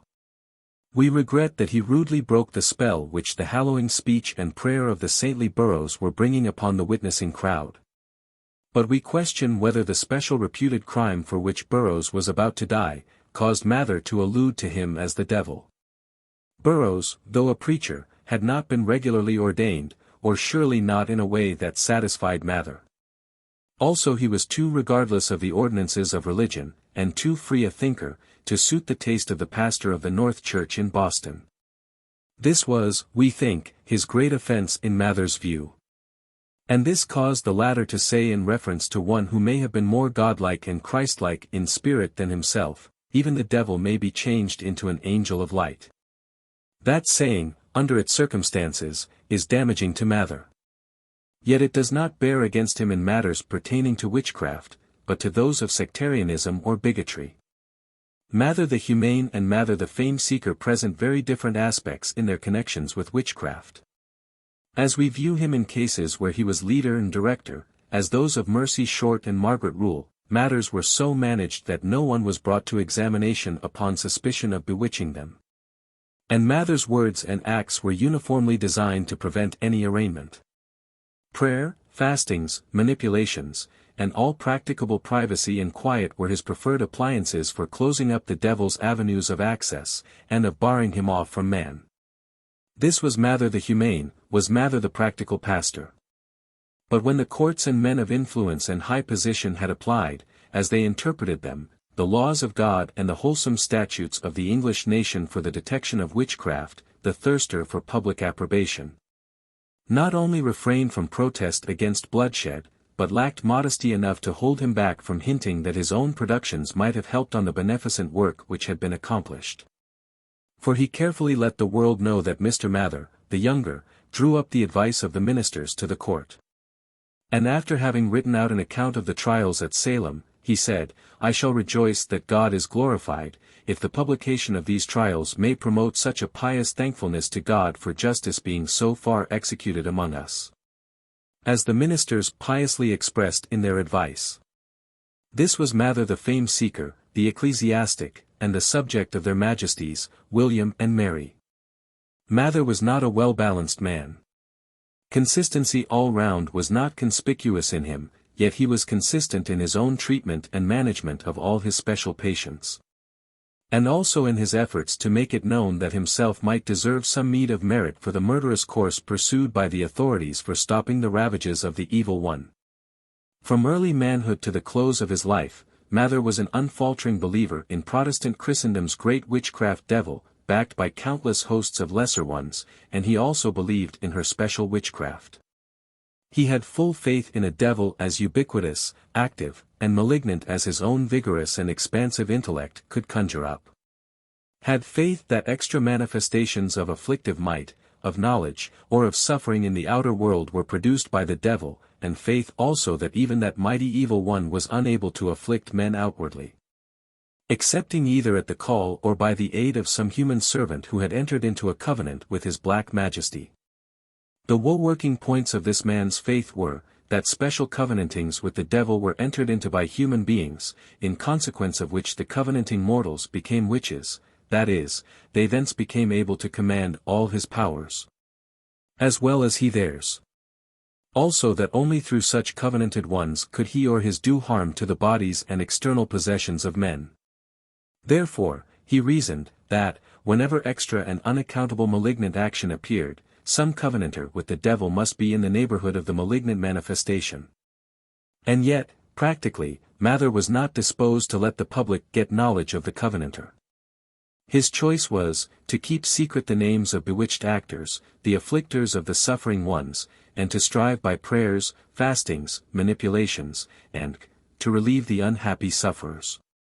Had his policy been adopted by the public, had his example been widely followed, there would have been no execution for witchcraft in his generation. We can, and we are glad that we can, state that Mather's faith embraced some other invisible beings than malicious ones, who had access to man.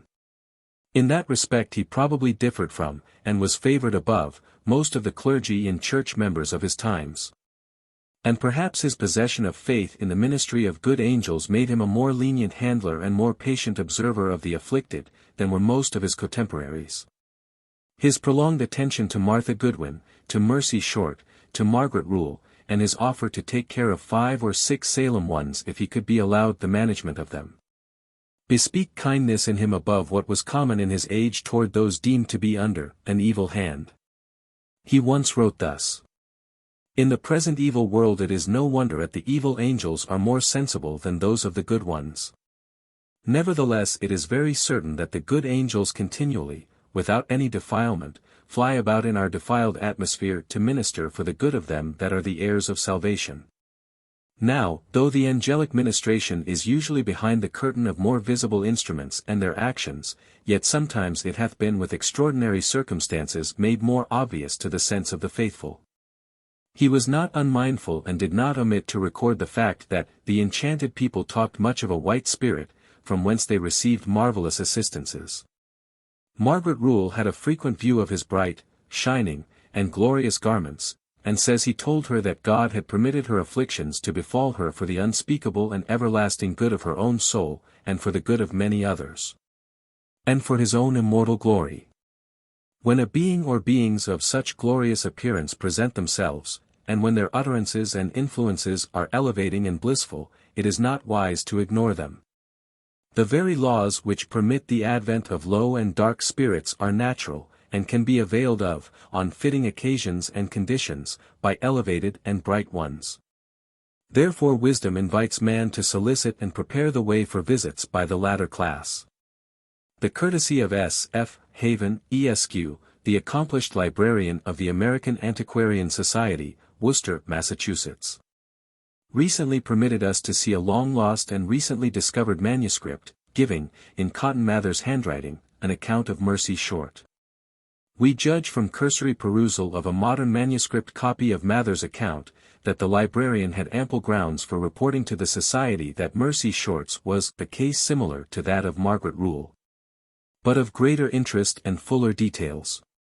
He further remarked in his report, that it will be remembered that the account of Margaret Rule was not published by Mather himself, but by his enemy Calef, who by some means obtained possession of it.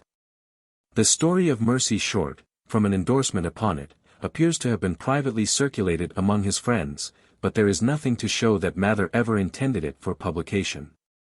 S. F. Haven's Report, April 29, 1874. Common fairness requires all modern critics to remember and regard the fact that Mather's accounts of Mercy Short and Margaret Rule were never given to the public by himself, that they never received his revision and correction for the press. Because of this they perhaps come to us more alive with the spirit of frankness and sincerity, and with more detail of little incidents. Unstudied records are generally honest and substantially accurate, even if marred by looseness of style and expression, and by statements of wonders. Our views would require us to refrain from calling Calef Mather's enemy, as the librarian did. He was the enemy of unscriptural definitions of witchcraft, and of unjustifiable proceedings against those accused of it, but not, as we read his purposes and feelings, the enemy of Mather himself. He was the enemy of opinions of which Mather was a conspicuous and outspoken representative, and whose writings furnish provoking occasion for an attack upon disastrous errors. We trust the public may ere long see Mather's account of Mercy Short in print. That, and the one of Margaret Rule, show us very authentically, and we can almost say beautifully, the temper of Mather Witchward, in the spring and autumn of the year next following the memorable 1692. Nothing then inclined him to ways that led to human slaughter. The conditions, seeming acts, and surroundings of those two girls apparently gave him opportunity and power to evoke a repetition of Salem's fearful scenes, in which the modern world has been deluded to believe that his soul found pleasure. If that soul loved blood, it could easily have set it flowing in 1693, and found wherewith to gratify its appetite, but it did not. One of the questions of great importance which received earnest discussion in witchcraft times, perhaps the most important of all in practical bearings, had Mather and Calef both on the same side. And consequently it was not dwelt upon in their controversy. Our reference is to the validity of spectral evidence, that is, of testimony given by those who obviously perceived the facts they testified to while in an entranced, clairvoyant, or other abnormal condition. Many, able and good men then maintained that such testimony, unbacked by any other, might justify conviction of witchcraft, while quite as many, equally able and good men, including most of the clergy, maintained that such testimony alone was not sufficient. Another disputed point was, whether Satan could assume the shape of an innocent person, and in that shape do mischief to the bodies and estates of mankind. The same question, partially, is up today, viz. Can any but willing devotees to Satan be used in the processes of spirit manifestations? Our two combatants were not at variance here, both had faith that Satan, the then synonym of spirits, whether good or bad, could employ the innocent in prosecuting his purposes. On the question whether Satan was obliged to use some mortal in covenant with himself whenever he harmed another mortal, they differed, as has been already shown, Mather claiming that human cooperation was frequently, if not always, needful to any manifestation of witchcraft. But in 1698 he put this among what he conceived to be mistaken principles. We do not recall any other point on which he expressed change of view, nor do we find him making confessions of personal wrongdoings in connection with witchcraft. Neither does he seem to have had cause for either confession or repentance, if kindness, leniency, and goodwill to man are not to be confessed and repented of as crimes. Robert Calef. Robert Calef, though probably not in advance of many others in detecting and dissenting mentally from the public errors of faith and practice in relation to witchcraft, was first to manifest nerve enough to speak out boldly his own thoughts and those of many others. Backed and aided probably by strong and learned men, he became to Christendom's witchcraft, as Martin Luther had been to its Roman creeds and practices, a bold, outspoken Protestant. Each of them dared to brave strong currents of popular beliefs and practices, even when the course was encompassed with dangers. Each probably was moved and sustained by firm conviction that truth, right, and justice were on his side. Each had nerve enough to stand firm and resolute in his self-chosen post of danger and philanthropy, and each was, to great extent, successful. Luther challenged the Pope and his devotees to justify portions of their creed and practices, and Calef did the same to Cotton Mather, as a leading enunciator and expounder of the witchcraft creed. Luther and Calef each conceded that much in the creed of those whom he contested was founded on Scripture, and so far was impregnable. But they saw that many unauthorized and baneful appendages had been put upon true scriptural faith and instructions. And each labored to sever the true and good from the false and bad with which the currents of opinions and events had long been investing them. Neither of them, however, discerned all the errors and pernicious practices which have since become visible. Luther, though he saw, or at least heard, and scolded, and threw his inkhorn at Catholicism's devil, did not discard, but retained, in his Protestant creed, both him and witchcraft as they then existed in the Catholic belief. Calef conceded the positive existence of Mather's great personal witchcraft devil of supernal origin, vast power, and ever-burning malignity, but found him commissioned only by God, never by human witches. As it was then generally believed he was and must be, when he manifested his power through or upon man. We are much in doubt as to whether Calef was properly author of a large part of what he published relating to witchcraft. The articles he put forth from time to time seem to us very varied in style and in merits as to their scholarly and rhetorical airs. It is said, in Volume 1, page 288, Massachusetts History SOC. Records, that Calef was furnished with materials for his work by Mr. Brattle of Cambridge, and his brother of Boston, and other gentlemen who were opposed to the Salem proceedings. He may have had, and we conjecture that he had, much help in putting his materials into the form in which they came before the public. We are able to learn very little concerning the man himself. It is usual to style him a Boston merchant, but Mather alludes to him as that weaver, and whatever may have been his culture, occupation, character, or social position, he assumed the responsibility of what is imputed to him, and we very willingly leave uncontested both his claims to have been author of all that he subscribed to, and to be called a Boston merchant. Calef went into his work in deep earnest, and perhaps from a strong sense of duty to God and man. He perceived that departure from teachings and requirements of the Scriptures, and adoption of opinions, processes of examination, and kinds of evidence which the Scriptures did not prescribe, had occasioned the chief woes of witchcraft. And therefore devoted much time to the work of producing great and needed change in public opinion.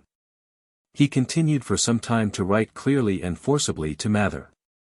But, failing there to get his fundamental questions squarely and satisfactorily met, after months of trial, addressed a letter, to the ministers, whether English, French, or Dutch, upon this subject. This general application, however, failed to bring a response. Next he tried the Reverend Samuel Willard individually, then, all the ministers in and near Boston, afterward Reverend Benjamin Wadsworth singly. But his success in eliciting replies was so meager, that we apparently may apply to those from whom he sought information the following words which he used in reference to some who had defined rules by which to detect witchcraft, viz. Perhaps the force of a prevailing opinion, together with an education thereto suited, might overshadow their judgments. His dates show that his calls for either refutation or assent to his positions were continued for 2 or 3 years, and that he was not simply or mainly an opponent of Mather, but an earnest seeker for light. In 1700, his collected correspondence, together with much other matter from Mather's pen and other sources, was published in London, and entitled More Wonders of the Invisible World. Mather having previously published Wonders of the Invisible World. This clear-sighted, earnest, untiring spirit soon gained the public ear extensively, began to enlighten the public mind, and turn it into new channels of thought and inquiry.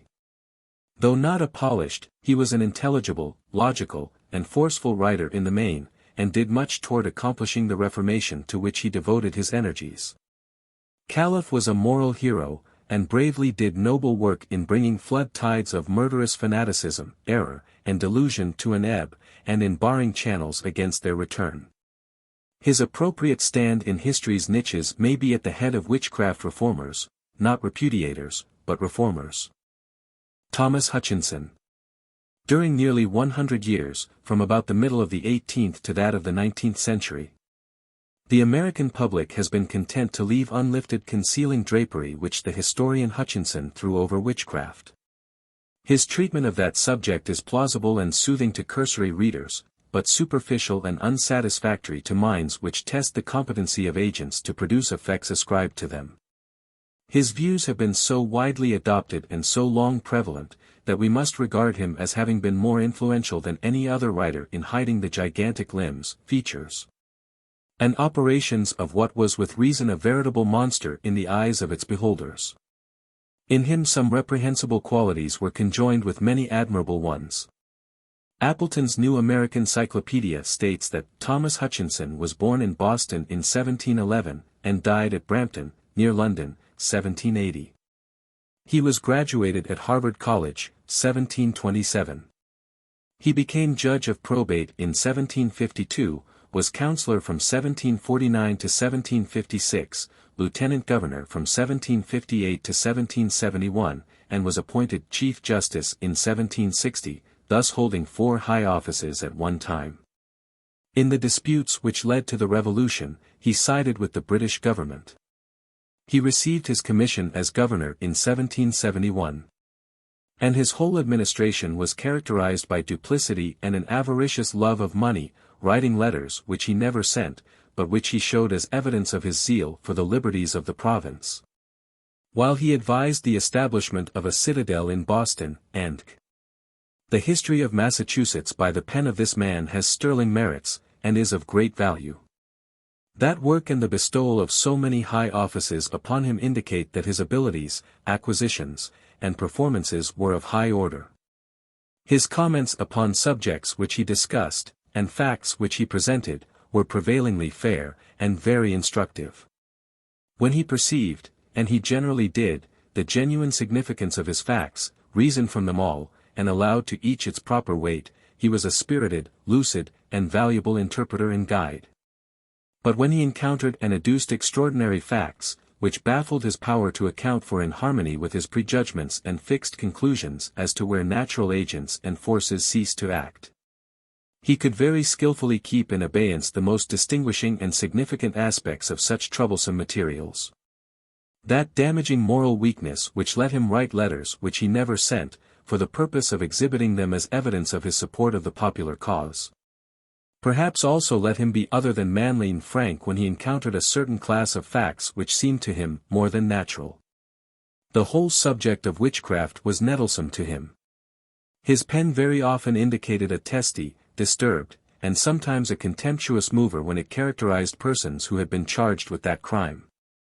And concerning such he recorded many hasty and unsatisfactory opinions and conclusions.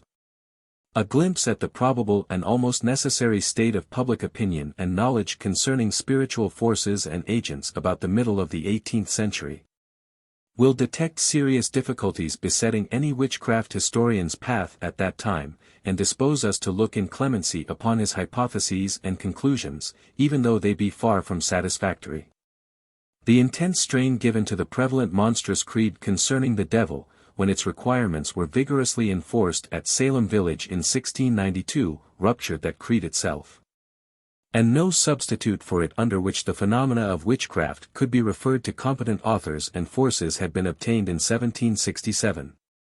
The public formerly had believed that either one great devil and his sympathetic imps, or embodied human beings who had made a covenant with him, must be the authors of all mysterious malignant action upon men.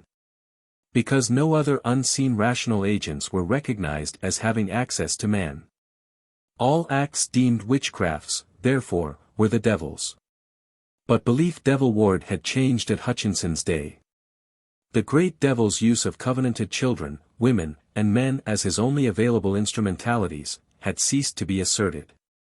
The fathering of all mysterious works upon him and his had become an obsolete custom. Its revival might not meet kindly reception by the public. It probably would be distasteful to people whom tragic experience had not very long since taught to distrust and disown his black majesty's sway over material things. And were also chagrined that their fathers had held undoubting faith in his powers and operations over and upon things temporal and palpable. The devil had been credited with more than he performed or had power to accomplish. Reflection had brought conviction that other intermeddlers existed than purely satanic ones. And yet the culture and science of those times were incompetent to furnish an historian with any satisfactory evidence that any intelligent actors excepting the devil and human beings acted in and upon human society. Devil or man, one or the other, according to the then existing belief, must have enacted witchcraft. Whether the devil did, had been under consideration for more than 70 years, and public judgment declared him not guilty. What, therefore, was the historian's necessity? He was forced to make embodied human beings its sole enactors. No wonder that the necessity made him petulant when facts and circumstances forced from his pen intimations that mere children and old women were competent and actual authors of some manifestations which, to his own keen and philosophic intellect, seemed more than natural. More than natural, in his sense they obviously were. A distinct perception that the good gods disembodied children, as well as the devils, can naturally traverse avenues earthward, and manifest their powers among men, would have enabled him to account philosophically for all the mysteries of those days. But, the fullness of time, for that had not then come. C. W. Upham. In 1867, just 1 century after Hutchinson, Honorable Charles W. Upham, of Salem, Massachusetts, published an elaborate, polished, interesting and instructive history of witchcraft in Salem Village. The connection of two such topics as a local history and a general survey of witchcraft in one work, was very appropriate and judicious in this case, because Salem Village, which embraced the present town of Danvers and parts of other towns adjacent, was the site of the most extensive and awful conflict which men ever waged in avowed and direct contest with the devil on this continent, if not in the world. By his course he enabled the reader to comprehend what kind or quality of men, women, and children they were, among whom that combat raged.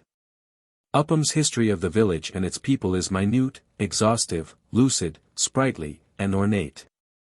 That work clearly shows that the people of the village possessed physical, mental, moral, and religious powers, faculties, traits, trainings, and habits which must have given them keenness of perception, logical acumen, both physical and moral stamina and courage, and made them as difficult to delude or cow by novel occurrences as any other people anywhere, either then, before that time, or since. The same properties made them intelligent analyzers of their creed, clear perceivers of its logical reaches, tenacious holders on to what they believed, and fearless appliers of their faith. Holding, in common with all Christendom, the deluded and deluding belief that supermundane works required some human being, covenanted to the devil, for their performance, this people was ready and able to apply that belief in righteous fight. Such a people were not very likely to mistake the pranks of their own children for things supermundane in origin. To suspect them of such credulity or infatuation is to suspect and impeach the truth and accuracy of the very history which makes them so clearly and fully known to us. The same faculties and acquirements which furnished so sprightly a history of the village, of course made their impress upon the pages devoted to witchcraft. And results might have been as pleasing there as in more external history, had not omission to see and assign spirit causes where spirit effects existed, forced the author to assume that heavy, effective cannonballs came forth from pop guns. Because he had not himself seen cannon in arsenals, himself had not visited, and would take nobody's word for it that such had been available. For his own sake we are prone to wish that our personal friend had recognized that subsequent to the time of his early manhood, when he delivered and published lectures upon witchcraft, and pondered upon its producing agents and causes, phenomena, like the marvelous ones of former days, had been transpiring in great abundance all over our land, and that no less a man than Dr. Robert Hare, of Philadelphia, the correspondent and peer of Faraday, Silliman, and others of that class, had, by rigid and exact processes of physical science, actually demonstrated that some occult force, moved by an intelligence that could and did understand and comply with verbal requests, repeatedly lifted and lowered the arms of scale beams, and made bodies weigh more or weigh less than their normal weight, at his mental request. The same had been done by Dr. Luther V. Bell and a band of press reporters in 1857. Such forces, if taken into account by this historian, would have required a reconstruction and vast modifications of his long-cherished theory of explanation, and have called for an immense expenditure of labor and thought. Ease and retention of long-cherished notions are seductive to man. It was easier for the historian to ignore the discovery that natural laws or forces had always permitted unseen agents to come among us, whose workings the human brain had long, but unsatisfactorily, been laboring to trace to adequate causes. Easier to continue to assume that insufficient causes, lacquered in glowing rhetoric, might answer a while longer, easier to still hug the dream that little girls and young misses, mainly guileless and docile in all their previous days, could and did, without professional instruction and of a sudden, become proficients in the production of complicated schemes and feats rivaling and even surpassing the most astonishing ones of highest legerdemain, of jugglery, and of histrionic art combined, easier to fancy that these girls rebelled against and set at defiance parental, medical, ministerial, and friendly authority, acted like brutes and villains, turned all things upside down with a vengeance. In the midst of a community clear-headed and not easily befooled, yes. It was easier to retain all these outre suppositions than to set aside a pet theory and reconstruct history in conformity with requirements of discoveries which others had made in advance of this historian, and by the use of which he could have furnished a truly philosophical and satisfactory solution of all the marvels of ancient witchcraft. Infatuation still lingers on the earth, blinding many bright eyes. We are hardly sorry that our friend ignored the actual and competent authors, indeed, we are nearly glad that he did so. For his course resulted in presentation of many important portions of New England witchcraft in very lucid, intelligible, and attractive combination. Helped a vast many people to perception of the proximate nature and extent of strange things done here of old, and enabled the common mind to make pretty fair estimate of the nature of such forces as were needful to any agents who should perform such wonders.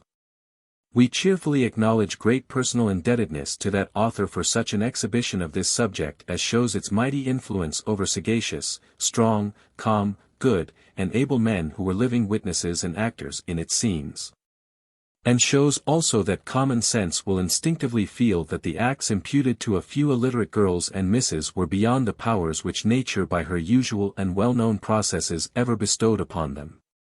Philosophy, science, and common sense demand causes adequate to produce whatever effects are ascribed to them. Histories of witchcraft have not met these demands. Previous failure in that respect prompts this effort to present agents whose powers may have been equal to the works performed in witchcraft scenes. The work in hand will necessitate a close grappling with many of our friends' opinions and processes. But our grip, however firm, will never be made in unkindness toward or want of respect for him. The object will be to disclose mistakes, to rescue our forefathers and their children in the 17th century out from under damaging, groundless, needless, gratuitous imputation of fatuity to the elders, and devilish ingenuity to the younger ones, and to permit the present and future ages to look back upon them with respect and sympathy. That author is still living, and long may he live in comfort and usefulness. His biography is not written, a brief outline of him, solely from this moment's recollections is here given.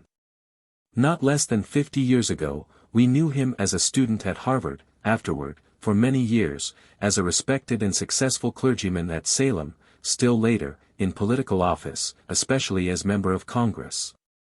And for many of the more recent years, as a student and author at home. He has commanded and retains our high respect.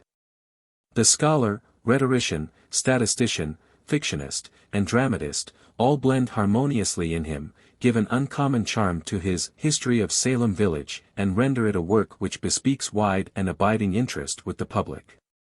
It is no essential part of the philosopher's specific labors to discover or test new agents, forces, or facts. His dealings mostly are with facts known and admitted. Till one concedes the fact of spirit action upon persons and things in earth life, he cannot philosophically admit that spirit forces were ever employed in the production of any phenomenon. But must regard all as purely material or within the scope of ordinary human faculties. Therefore we can, perhaps, with propriety regard our friend as also a philosopher. But must add, that he either lacked knowledge of or ignored the agents and forces that produced many witchcraft phenomena which he attempted to elucidate, and many others of the same character which he failed to adduce from the earlier records. Which agents and forces must be allowed their actual and full connection with their own effects before philosophy can furnish just, clear, and satisfactory solutions of their source and nature. Margaret Jones. The great endemic witchcraft at Salem Village in 1692 has been extensively ascribed to the voluntary acts of a few girls and women, who are sometimes credited with having derived much knowledge from books, traditions, weird stories, and the like, and thus obtained hints and instructions whereby they were enabled to devise, and, acting upon the credulity and infatuation of their time, to enact, and did enact, that great and thrilling performance. Without supermundane aid. Was it so? An examination of several sporadic cases which preceded that famous outburst of mysterious operations, may indicate strong need to assign many witchcraft manifestations to causes and forces lying off beyond the reach of man's ordinary faculties. For we perceive in them the operation of powers which he never acquired, nor can acquire, by reading, listening, or by any training processes. Hutchinson says, the great noise which the New England witchcraft made throughout the English dominions proceeded more from the general panic with which all sorts of persons were seized, and an expectation that the contagion would spread to all parts of the country, than from the number of persons who were executed. More having been put to death in a single county in England in a short space of time, than have suffered in New England from the first settlement until the present time. 15 years had passed before we find any mention of witchcraft among the English colonists. The first suspicion of witchcraft among the English was about the year 1645. We commence now an examination of several of the earlier cases, and begin with Margaret Jones. There is extant, in the handwriting of the judge before whom she was tried, a summary of the evidence adduced against this woman, who, in 1648, was tried, condemned, and executed in Boston for the crime of witchcraft. And who thus became, so far as we now know, the first American victim in Christendom's carnal warfare against the devil. Unconsciously to herself surely, but yet in fact, she may have been, as we sometimes view her, America's first martyr to spiritualism. The chief knowledge of this case now attainable is furnished by the journal of Governor John Winthrop, who was both governor of the colony and chief judge of its highest court in 1648, and presided at the trial of Margaret Jones. His position on the bench gave him opportunity, and made it his duty, to know precisely what was charged, what testified, and what proved in the case. The character of that recorder is good voucher for an honest and candid statement as far as it goes. His record states that in 1648, one Margaret Jones, of Charlestown, was indicted and found guilty of witchcraft, and hanged for it. The evidence against her was, that she was found to have such a malignant touch, as many persons, men, women, and children, whom she stroked or touched with any affection or displeasure, or, and were taken with deafness, or vomiting, or other violent pains or sickness, that, practicing physic, and her medicines being such things as, by her own confession, were harmless, as aniseed, liquors, and, yet had extraordinary violent effects. That she used to tell such as would not make use of her physic, that they would never be healed, and accordingly their diseases and hurts continued, with relapses against the ordinary course. And beyond the apprehension of all physicians and surgeons. That things which she foretold came to pass accordingly, other things she could tell of, as secret speeches, and, which she had no ordinary means to come to knowledge of. In the prison, in the clear daylight, there was seen in her arms, she sitting on the floor, and her clothes up, and, a little child, which ran from her into another room, and the officer following it, it was vanished. The like child was seen in 2 other places to which she had relation, and one maid, that saw it, fell sick upon it, and was cured by the said Margaret, who used means to be employed to that end. Thus much was recorded by Winthrop in 1648. But the quantum of information relative to Margaret Jones which historic selection deemed needful for the public in 1764 had become very small, for at the latter date Hutchinson says, Volume 1, p. 150, the first instance I find of any person executed for witchcraft, was in June, 1648. Margaret Jones, of Charlestown, was indicted for a witch, found guilty, and executed. She was charged with having such a malignant touch that if she laid her hands upon man, woman, or child in anger, they were seized presently with deafness, vomiting, or other sickness, or some violent pains. Those few sharp lines comprise the whole of that historian's account of this case. He gives no hint that the woman was accused of anything but a malignant touch, therefore he falls long way short of fair presentation of the facts. He leaves entirely unnoticed the chief grounds for just inferences and conclusions. Whether that writer had access to Winthrop's record we do not know. But the historian Upham had, and he states, Volume 1, p. 453, the only real charge proved upon Margaret Jones was, that she was a successful practitioner, using only simple remedies. The only charge proved. What can that mean? There surely were several other and much more marvelous and significant things just as clearly charged and proved upon her as was her successful use of simple remedies. The only thing proved. If that thing was proved, then the same document which teaches this, also teaches with equal distinctness that 5 or 6 other things were proved upon her. And the greater part of these others were difficult of solution by the philosophies of both the historians named above. Turn back to Winthrop's account, and see what was charged. 1.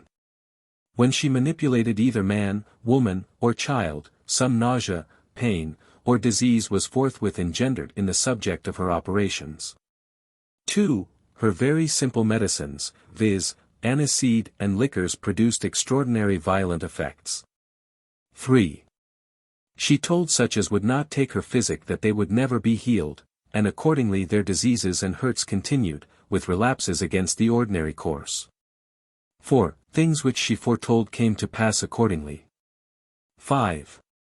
She could tell of secret speeches which she had no ordinary means to come to knowledge of. 6. While in prison, in the clear daylight, there was seen in her arms, a little child, which at the officer's approach ran and vanished. 7. The maid that fell sick at sight of that child was cured by the said Margaret, who used means to be employed to that end. The only charge proved. If it was proved that she was a successful practitioner, using only simple remedies, then each one of the other 6 is just as clearly proved as her successful practice, and by the same document, too. But some of them are more difficult to account for on Sadducean grounds, and were left unnoticed. Even the admitted marvel is put forth in distorted form, being so draped as to teach that the woman was a successful medical practitioner, while the original record reads that her simples produced extraordinary violent effects. No doubt she was in an important sense a successful practitioner, using only simple remedies. But that is not what the testimony specially stated. The historic evidence is, that her simples produced violent effects. Her fate teaches that the action of her simples was deemed diabolical. Is that idea conveyed in calling her a successful practitioner? No. The case of this woman is vastly more instructive than it has been deemed by former expounders. And since, in its varied features and aspects, it presents many interesting points, we shall dwell upon it at considerable length. Nothing has been met with in her history which conflicts with supposition that she and her husband, perhaps in or below the middle ranks of society, were laboring for a livelihood amid a clear-headed, sagacious, hardy, industrious community, which had resided 20 years around the mouth of the Charles without any startling witchcraft among them, or any teachers of that art, or skillful co-operators in its practice. Something induced her to lay hands upon and administer simple medicines to the pained, the sick, or the wounded. Whence the impulse? We can hardly suppose that she had studied medicine. A nurse she may have been, very likely had been, and perhaps had become conscious of ability to relieve sufferings and disease, and may have been known by her neighbors to be willing to practice the healing art. Obviously they became accustomed to submit themselves to her manipulations and medical treatment quite extensively, and at length were astonished at the extreme efficacy of her hands, and the sometimes violent action of her simple medicines. So extraordinary were the effects of her labors that the neighborhood became suspicious that an obnoxious one from below was her helper, and therefore she was arrested on suspicion of witchcraft. What persons would be summoned into court to testify concerning her when such was the charge? Her patients promiscuously? No. Only such among them as had, or as would swear that they had, received suffering or annoyance under her treatment. Search would be made for harm only, and not for any good which she had done. More moral courage and strength than are common would be needed to induce those not summoned, and who had nothing but good which they could say of her operations, to try to get upon the witness stand where witchcraft was the alleged offense.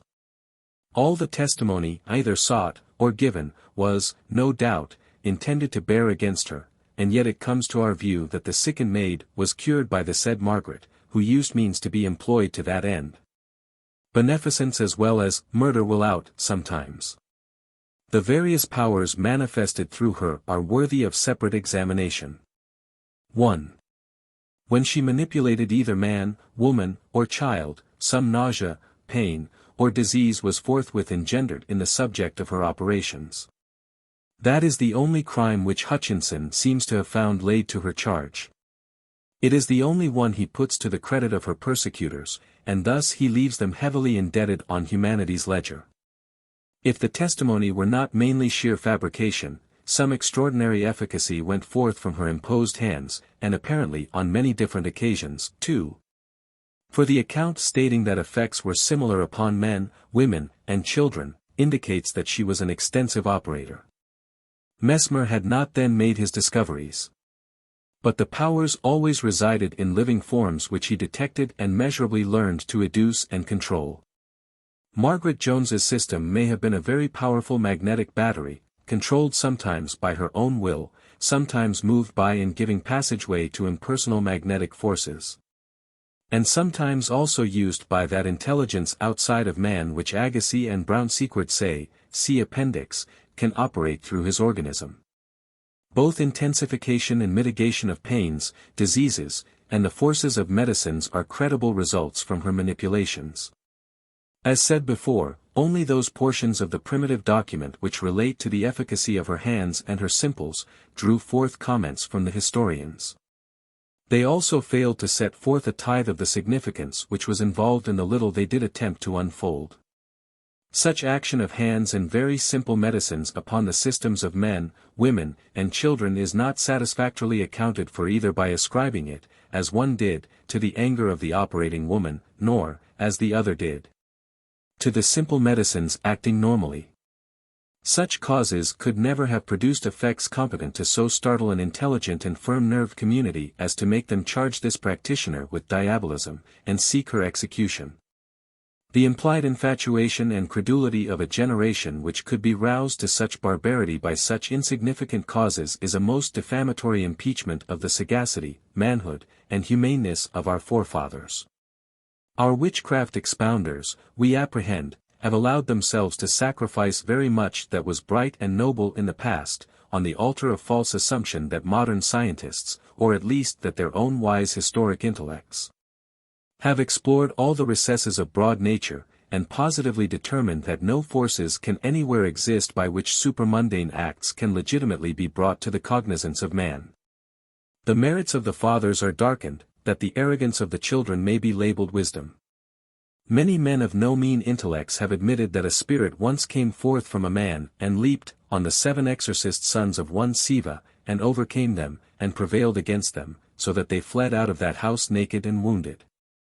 The mind which believes that record ought to be in condition to admit that possibly spirits could throw forth power through the hands of such as Margaret Jones which would produce pains, nausea, and disease in those whom the mediums touched.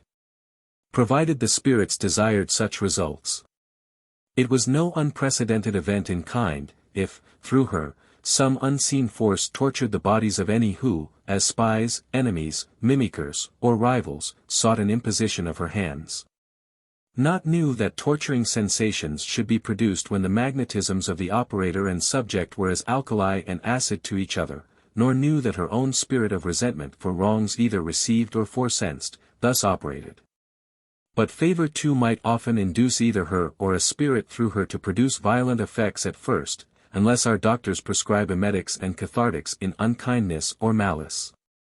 Read the following statement, which I have just written down from the lips of a neighbor whom I have known well for nearly or quite 10 years. And whose truthfulness is as complete as that of any other one whatsoever in the whole circle of my acquaintances. In the autumn of 1869, a woman in South Boston who knew me advised one of her neighbors who was sick of fever to send for me and receive treatment by my hands. The patient's husband, a robust mechanic, had little faith in helpful efficacy from laying on of hands. Still, curiosity or some other motive induced him and 3 other men to observe my processes and their effects. They witnessed very marked contractions of the sick woman's muscles, and many spasmodic movements of her limbs. When I ceased working upon my patient, her husband said, "Do you suppose you can affect me in the same way?" My reply was, "I don't know, probably not, but if you desire me to try, I will." "Yes," said he, "try. Sit down, then, sir, in the chair where your wife Saturday." He did so, and I operated for a short time without perceptible effect, but was soon impressed to say to him, "Strike me on the small of the back," simultaneously placing my back so that he could give it a fair, hard blow, which he was by no means unwilling to inflict. After his first stroke I called out, "Harder." After the second, "Harder." After the third, he was instantly cramped up, his arms were hugged in upon and across his chest, the muscles on them were much enlarged, intensely hardened, and not obedient to his will, and he lustily begged, "Let me down. Let me down. Let me down," while the other men, the sick wife, and myself laughed till we were exhausted. I had no will in producing, nor any design to effect any such results. J. W. Crosby. Boston, April 30, 1874. 2. The testimony indicates that her very simple medicines, such as aniseed and liquors, produced extraordinary violent effects. This is credible.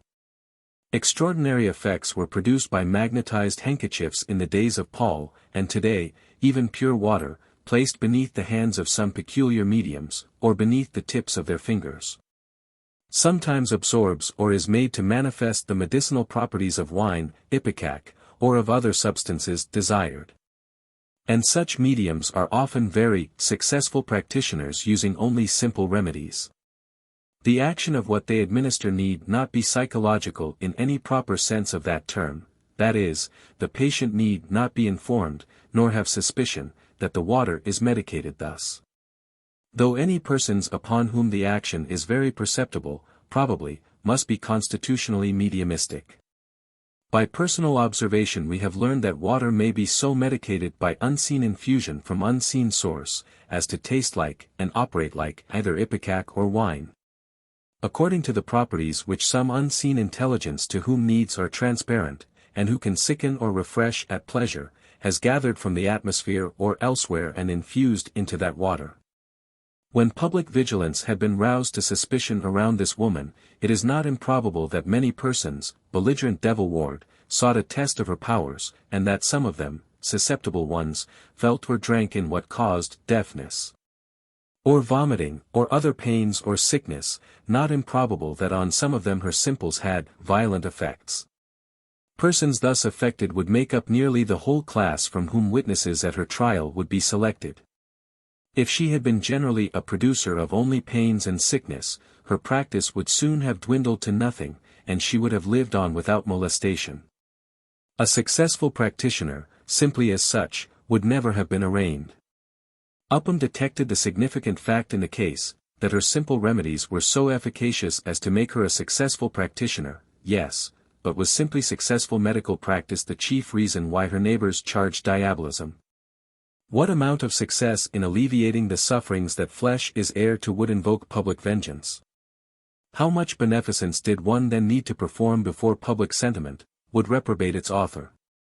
Could such faculties and agents alone as are normally and ordinarily used, enable a woman to achieve such success in curing diseases, healing wounds, and alleviating pains, as to arouse an intelligent and religious community to arrest and try her for a capital offense against the well-being of society? Never. Did the historian notice his own backhanded imputation of atrocious diabolism upon the population of Charlestown when he led his readers to infer that they persecuted one of their number unto an ignominious death, solely because she was a successful practitioner using only simple remedies? Whether he saw it or not, his explanation made her neighbors take the life of this woman because of the good works she had done among them. Some theory of explanation which will exempt us from the necessity of assenting to gratuitous aspersions of the sagacity and sentiments of justice pertaining to our ancestry in the mass, is very desirable.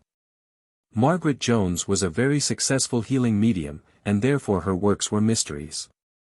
Having noticed the only two allegations in this case which the historians have deemed worthy of specification or had courage to adduce, and having seen that Hutchinson ascribed her persecution to her own anger flowing out through her hands, while Upham ascribed it to her great success as a healer, we will just note the fact that the former historian generally indicated an abiding apprehension that those who were persecuted for the crime in question, were the parties most to be blamed, while the latter, oftener than otherwise, throws the chief blame upon the persecutors.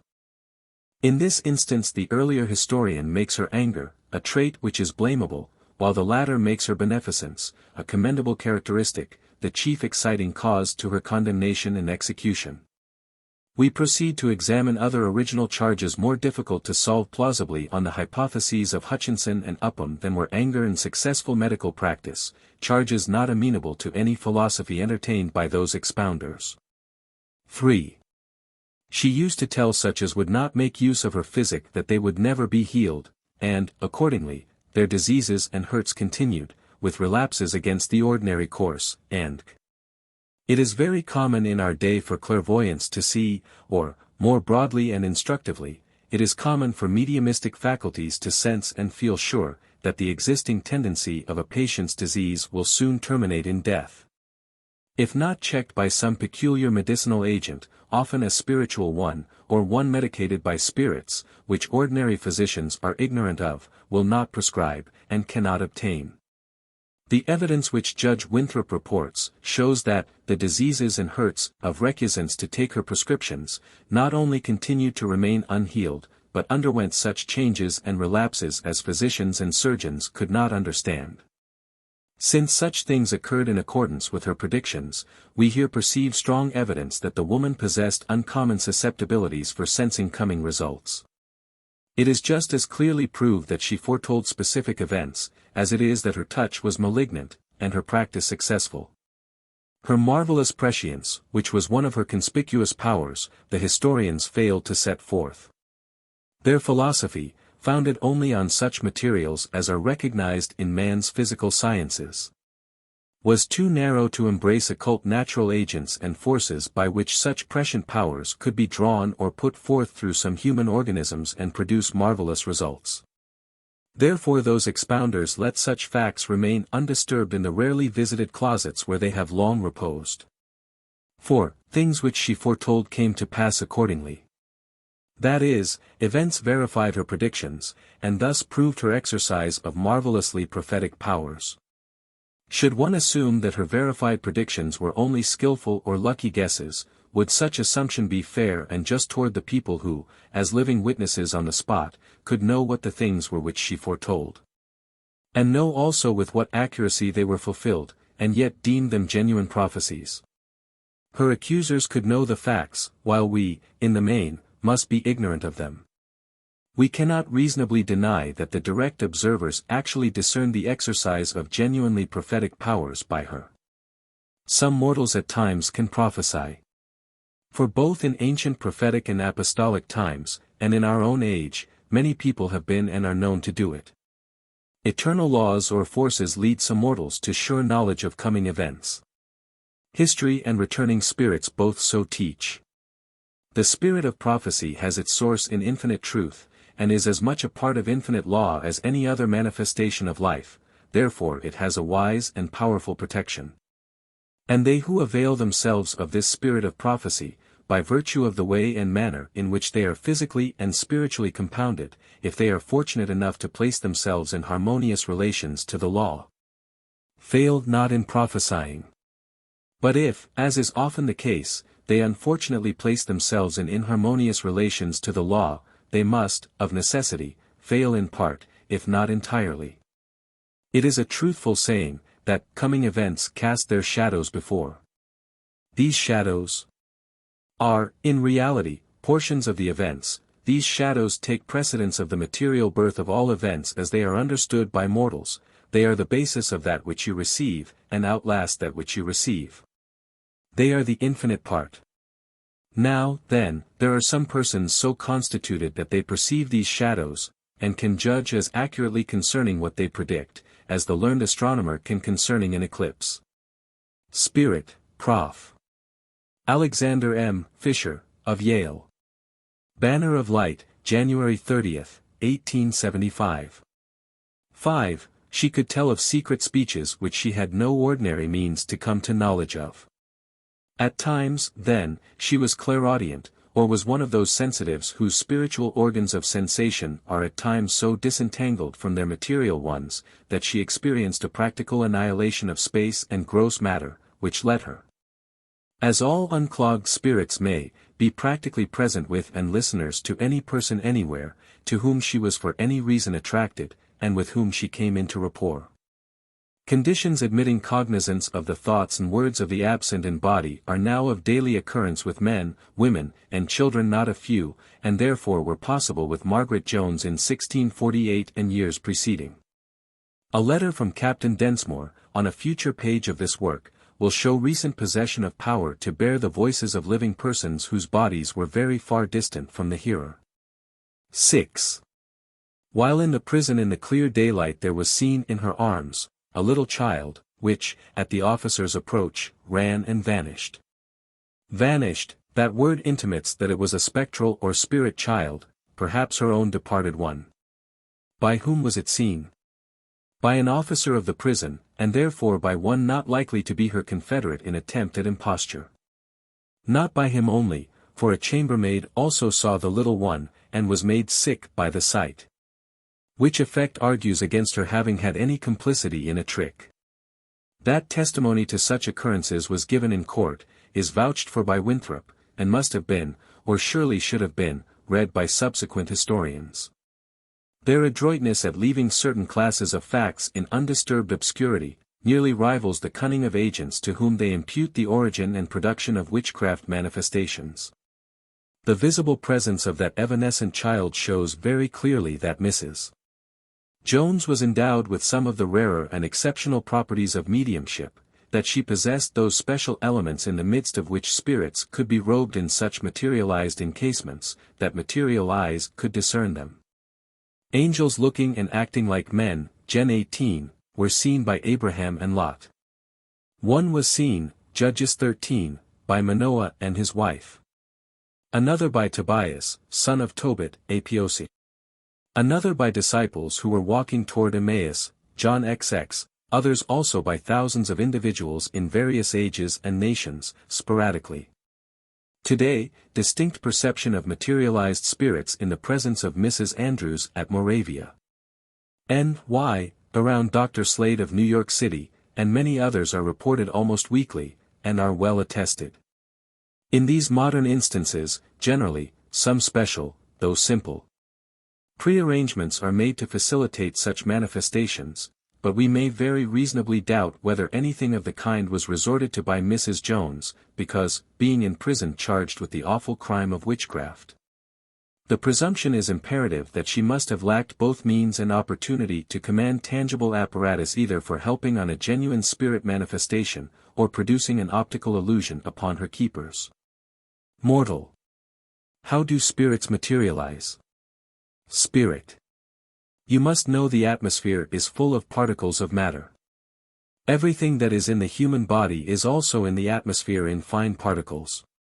Darkness renders these particles more quiescent, and hence more easily managed by spirits. The spirit has a will point or center which is a spark of the divine nature. When the condition of the atmosphere, of the medium, and of the circle is proper, the spirit exerts that will power, and, in accordance with natural law, attracts to its spirit form the floating particles in the air. And they condense upon and interpenetrate the spirit form or body so as to materialize it, making bone, muscle, skin, hair, every part, and making the spirit body, for the time being, a solid, palpable one. The air contains an immense amount of matter which can be used by spirits for materializing. We do not, however, usually materialize the blood. We have to draw a portion of the substance for materialization from the medium, he being a kind of reservoir where we concentrate our supplies, and it is much more difficult to draw from him when at a distance, therefore we keep near him. Spirit. Disc, as reported by H. A. Buddington. Banner of Light, February 6, 1875. A case of much interest and significance was reported to the Boston Post, a daily newspaper, by a correspondent under date of Newburyport, January 13, 1873. Therein is furnished an account of a spirit boy showing himself in broad daylight, several times, on different occasions, at a window between an entry and a schoolroom, to a band of children and their teacher. Also of his making a disturbing racket in an unfinished attic over them occasionally for many successive months. Miss Perkins, the teacher, says, he is a little fellow, about 11 years old, with a pale face, and the saddest, sweetest mouth that she ever saw in her life, looking fearlessly up into her face out of a pair of blue eyes. He retreated into a corner. She followed him, and just as she was about to lay her hand upon him he vanished. No door had been opened, and yet he was gone. The account states that Miss Perkins, though no spiritualist, is convinced that the racket, is all produced by supernatural agency, and believes that the apparition she saw was a veritable ghost. The editor of the Springfield Republican probably consulted the teacher of that school, Miss Lucy A. Perkins, as to the correctness of the foregoing, and perhaps other accounts, which had become public, for she wrote to him, and he published as follows. The account you sent me is true, with a few exceptions. When I first saw the boy, he was neatly attired in a brown suit of clothes, trimmed with braid and buttons of the same color. When I reached forward to grasp him, he seemed not like the boy, but vapory, or, as I can only describe it, like a thin cloud scudding across the room, still he seemed to have the boy form. Reports from some of the Boston papers say I fainted. Such is not the case. I knew where I was and what I was about just as well as I know I am writing. One day I sent a boy out to hang up the brushes, and he was out about 5 minutes. After he had taken his seat, 3 raps came on the door of the room where the brushes were hung. He said, Miss Perkins, can I go out and see who's there?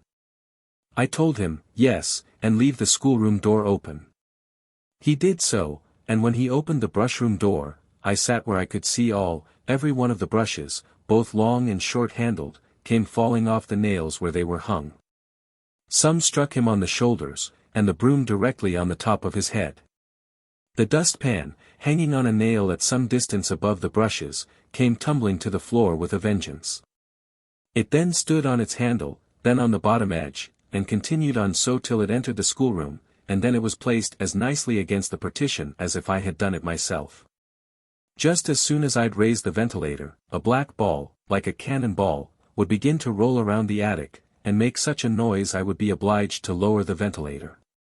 One day the room was quiet as it possibly could be, and all at once someone in the attic called out, "Dady Pike." Dady thought I spoke, and said, "Whatham?" I said to him, "Can you say your lesson?" Since the boy affair took place, the attic has been fastened up. Locks and keys are of no use, however, for there is as much walking upstairs, and sometimes the hammering and nailing.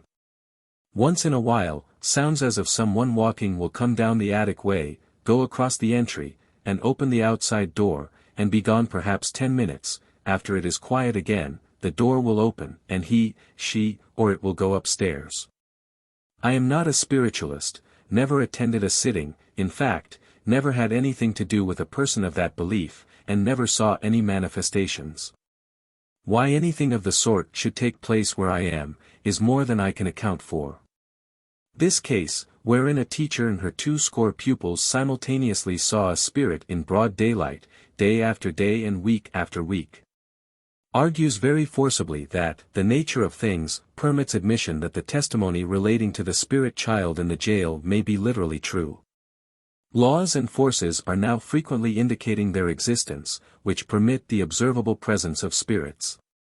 Intense yearnings for comfortings, sympathy, and support in her dark and trying hour, as well as other causes, may have drawn an angel child, her own or some other, to the arms of Margaret Jones, whose history reveals her possession of peculiar susceptibilities and mediumistic properties. And with her as a reservoir, materialization of the spirit may have been accomplished. 7. The sickened maid was cured by the said Margaret, who used means to be employed to that end.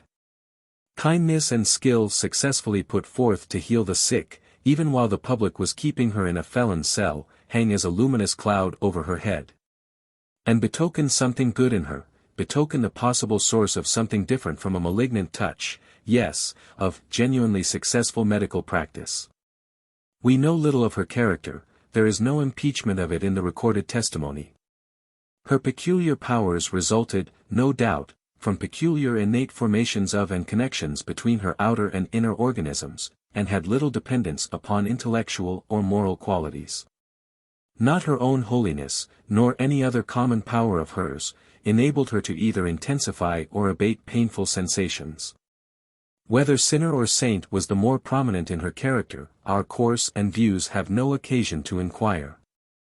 Winthrop's comments say that her behavior at her trial was very intemperate, lying notoriously and railing upon the jury and witnesses. In the like distemper she died. He gives no particulars, and therefore furnishes no grounds on which we may judge whether any of her statements which seem to him false, might not seem to us, at our different standpoint of observation, to have been true. Very many perfectly true utterances made by mediums today relative to their involuntary and even unconscious putting forth of acts and words imputed to them, would be deemed lies by all common interpreters who are ignorant of the part often performed by or through that higher set of mental powers which our leading scientists have lately discovered are at the service of intellect not our own. Perhaps she lied, perhaps, too, she was truthful, but misunderstood. Intemperance in her behavior, no doubt, was manifest. But that might spring from various motives. Any spirited person, consciously innocent of a charged offense, and possessing only moderate power of self-control and moderate intellectual stamina, would be very likely to pour forth warm language and flat and forceful denials of allegations of wrongdoing. Persecuted innocence was only a very little less likely, if at all less, than ill-temper or distemper, to call forth what might seem to be railing upon the jury and witnesses. Neither severe language nor intemperate behavior is necessarily derogatory to anyone's prevailing temper or character. When rushing forth from the lips and limbs of one whose deeds are being so misinterpreted that beneficence is looked upon as diabolism, and whose beneficent works are being made to draw down upon their author an ignominious death. Possibly words from her lips, and behavior seemingly prompted by her emotions, were manifestations of the thoughts and impulses of some other intelligence than herself. If so, most scathing rebukes for her persecution, and for thirstings for her blood, might fall thick and heavy upon the ears of benighted jurors and blinded witnesses. Observation has often noticed most terrific outflowings of denunciations upon blind guides, through organs of speech not controlled by their reputed owner. Felix is not the last person who has trembled under the lashings of inspiration. And acting out through her form, by another intelligence, a deep sense of wrong she had received, may have made her seem as mad in the eyes of Winthrop, as the learning and forceful utterances of Paul did him in those of Festus. Evidence produced at her trial shows that Margaret Jones correctly foretold the course of diseases in the systems of those who declined her prescriptions, that she foretold other things which came to pass accordingly, that she learned the purport of conversations by the absent or secluded, that a spirit child became visible in her auras, and that the sickened maid was cured by her appliances. Each and all of these very marvelous manifestations were just as distinctly and authentically recorded on paper still extant, as were those less rare ones which have been put forth as fair indices of the case.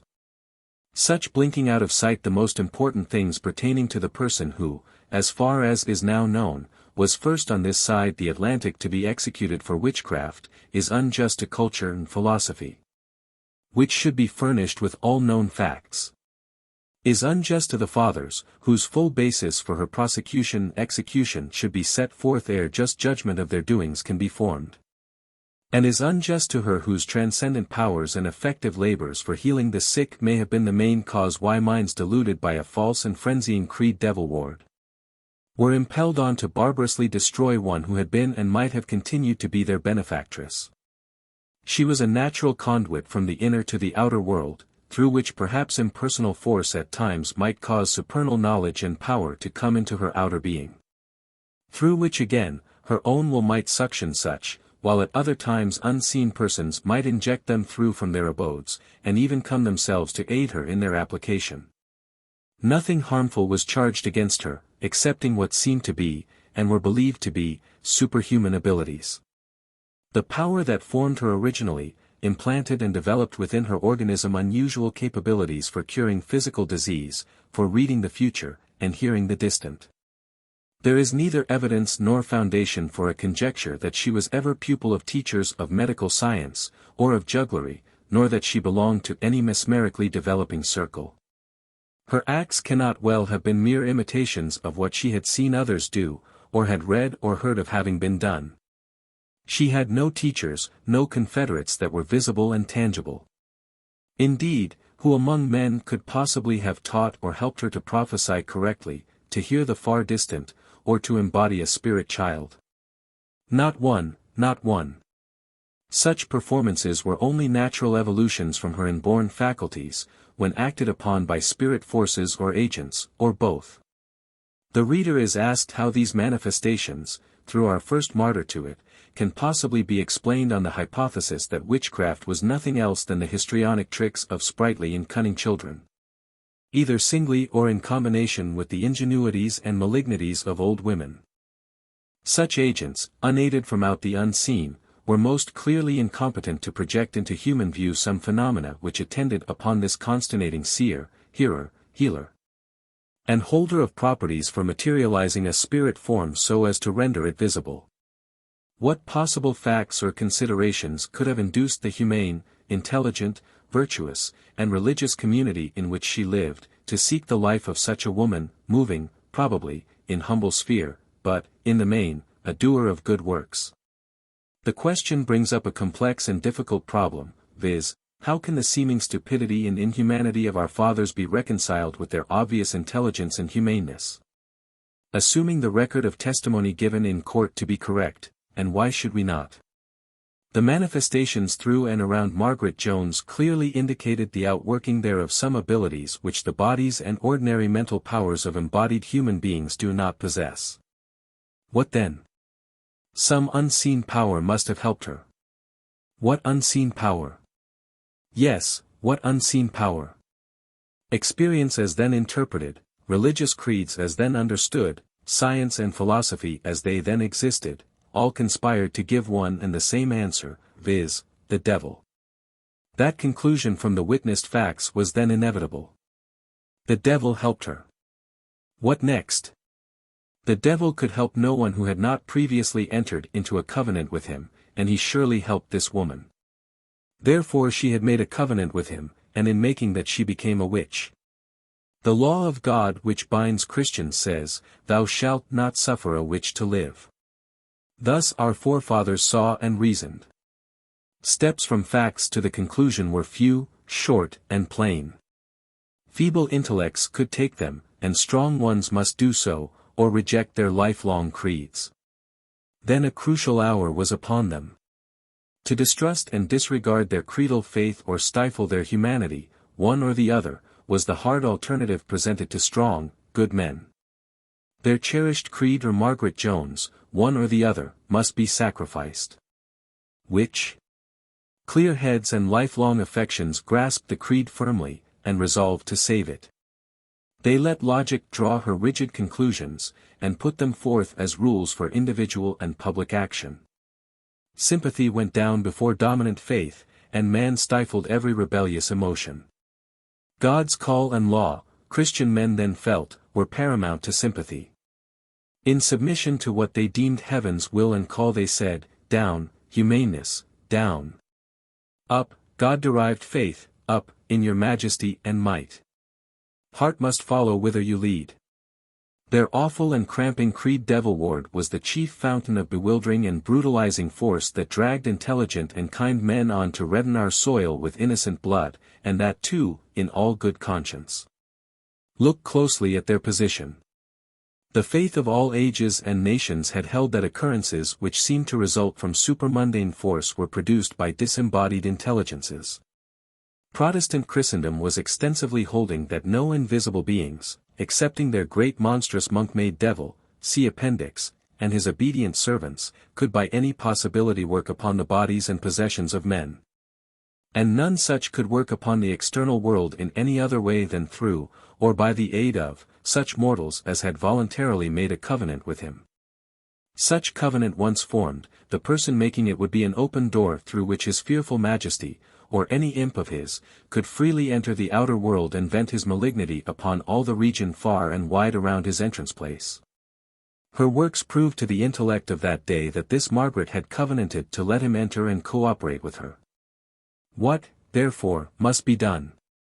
It was manifest to the people of Charlestown that through her the great invisible cloven foot had found entrance, and was prowling among them. What was their duty? They must bar his entrance promptly. To do it, they arrested, tried, condemned, and executed the Christian traitor who had furnished their great enemy entrance to the Christian fortress. Could firm, true men, holding then prevalent beliefs, have done less? That prisoner was put to trial before judge, jury, and a public who each and all held the then common creed throughout all Protestant Christendom which is set forth in our appendix. Witnesses swore that she accurately foretold the effects of medical treatment and other events, that she heard speeches by persons far remote from her, that a spectral child was seen in her presence. That her hands and simples wrought marvels, therefore, how could jurors avoid conviction that the devil helped her? There was no spectral testimony in this case, outer senses of many persons had learned her supermundane powers. The nature of the testimony was unexceptionable, and its purport distinct and conclusive. The prevalent faith imperatively demanded that the verdict should be, guilty. The clear, strong faith of that day, in whomsoever it conjoined with good conscience and courage, put forth mighty power to persuade the good citizen and good man that high duty was calling upon him to gird on heavenly armor and fight for the destruction of this minion and colleague of the devil. Even at the smothering of kindlier sentiments in his heart. She was witch, and therefore must die. Was that a deluded court, representative of a deluded people, which condemned Margaret Jones to hang high on the gallows tree? No doubt it was. Delusion led not only our fathers here, but all Christendom, on to deeds of shameful bloodshed. Witchcraft itself, as a whole, is now by most people deemed a dark delusion. But which, among the human faculties, did that delusion spellbind, stultify, and make sanguinary? Were the external senses of a whole community so disordered that the character and dimensions of sensible acts were grossly misapprehended? No. The circumstances amid which the early colonists lived, were certainly as well fitted to sharpen, discipline, and give reliability to the external senses as those which wait upon their descendants in the present century. Whatever eyes saw, ears heard, or touch felt in 1648, was reported to the mind then as accurately as the same senses can report today. Witchcraft phenomena were not the fictions of deluded senses. Did that delusion dominate those mental faculties which clothe in words and report what the senses had learned, and derange them so effectually that they would put forth even under oath distorting and exaggerated accounts of facts which the senses had witnessed? We think not. Distrust of the truthfulness and discrimination of ancient unknown witnesses, founded mainly upon the marvelousness of facts they swore to knowledge of, is not a basis that either candor or justice can deem sufficient to sustain a charge that their testimony was misleading. Wherein lurks anything which indicates that the witnesses in this case stated anything that was not substantially true? If anywhere, it is probably in modern incredulity that spirits ever collabor with or act upon men. If the time shall come, and there now exist signs that it is near, when the cultured world shall learn that science has been unwittingly generating delusion by failing to detect and regard the existence of certain occult agents and forces which play important parts in scenes of nature and human society, then a greatly modified opinion concerning the truth of testimony evoked in witchcraft times may prevail throughout the enlightened world. The signs of today make it prudent, kind, and just to conceive that ancient witnesses were quite as truthful and discriminating as modern elucidators of remote transactions have generally been. Were the faculties of jurors and judges for comprehending the accuracy, force, and tendency of testimony, and for logically deducing conclusions from proved facts, so deluded as that the whole court, without a misgiving, convicted either on false testimony or illogically? Candor must hesitate to say yes, especially in a case where such a man as Governor Winthrop sat upon the bench. He and his associates in the court may have been as free from any delusion that impaired or perverted their powers of discrimination, or for logical inferences from facts, as any court that has adjudicated since their day. The absolute cruelty and injustice of their verdict and sentence, however, do indicate delusion of some faculties, but not of the senses, not of the capacities to speak truth, and nothing but the truth. Not of the capacities to sift evidence and to reason logically, not of these. Their faculties for receiving, containing, holding on to, and obeying an inherited faith were the deluded ones. In common with all Christendom, the convictors of witches had been deluded into adoption, or at least retention, of a waffle creed concerning the devil. At that time public sentiment in most countries on the continent of Europe, and also in both Old and New England, demanded rigid enforcement of all laws which that false, mischief-working creed had engendered and recorded in statute books. Such laws were plain and imperative. Both jurors and judges, suppressing sentiment, must yield to logic, must convict and sentence. By no other course could they be true to their convictions of duty toward society around them, or toward God on high. Yes. An imported monastic-born faith, unnatural, erroneous, and more than barbarous, deluded kind and good men to feel that they must suppress sympathy, ignore their tender impulses, benumb their hearts, and, whither God's voice was believed to call, go forward in stern, agonizing resolve to thrust a devil-helped worker, however good and estimable in outward seeming, to where the wicked one could do them and there's no mischief through that mortal ally. Such was the logical and stern demand of the old deluding and heart-curbing creed. Do we wonder in our day how such monstrous faith could ever have obtained and kept both an abiding hold and controlling authority in any clear head that was joined to a kindly heart? Seeds of faith get lodgment in the human brain while it is yet too young to understand or even try to test the nature and quality of what falls upon it. Whatever the church and public believe, and have believed through a long past, is ever dropping its own seed into opening minds, which forthwith germinates therein. This sends its roots deep into virgin soil, grows with vigor there, and becomes fruitful of the same old faith during that very early portion of life in which the infantile questioning, analyzing, and reasoning faculties are scarce able to doubt the soundness or excellence of what thence has grown and matured in close alliance with themselves. Faith's right and fitness to define duty, and the child's obligation to execute its requirements, are usually conceded by all the other faculties. The truer and better the man, the more surely will he carry out his faith to its logical demands, even though, Abraham-like, he have to lay his dearest on the altar of sacrifice, to lift the knife, and nerve himself to plunge it into his own child's heart, unless some voice from on high, more potent than previous faith, shall bid him hold.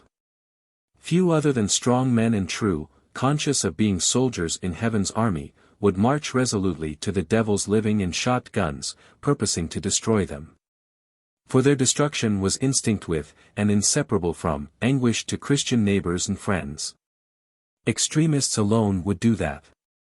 None midway between vile demons and men of high faith in God would voluntarily meet that ordeal. We do not regard all the active prosecutors and convictors of witches as having been actuated by well-defined faiths and high principles. When popular furor sets strongly in any direction, the thoughtless, the unprincipled, the cruel, the malicious, join in the rush, and some such often become conspicuous and heartless agents in confounding confusion and in executing public decrees.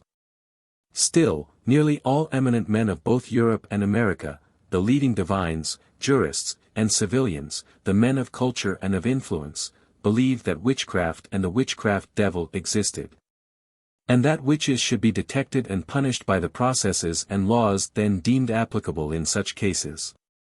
Therefore, the mass of the people, however ignorant, thoughtless, or rash, when detecting and punishing witches, were only hastening to effect by rough processes and expeditiously, no more than the learned, more orderly and patient would have felt constrained to accomplish, in the end, from a firm conviction of duty.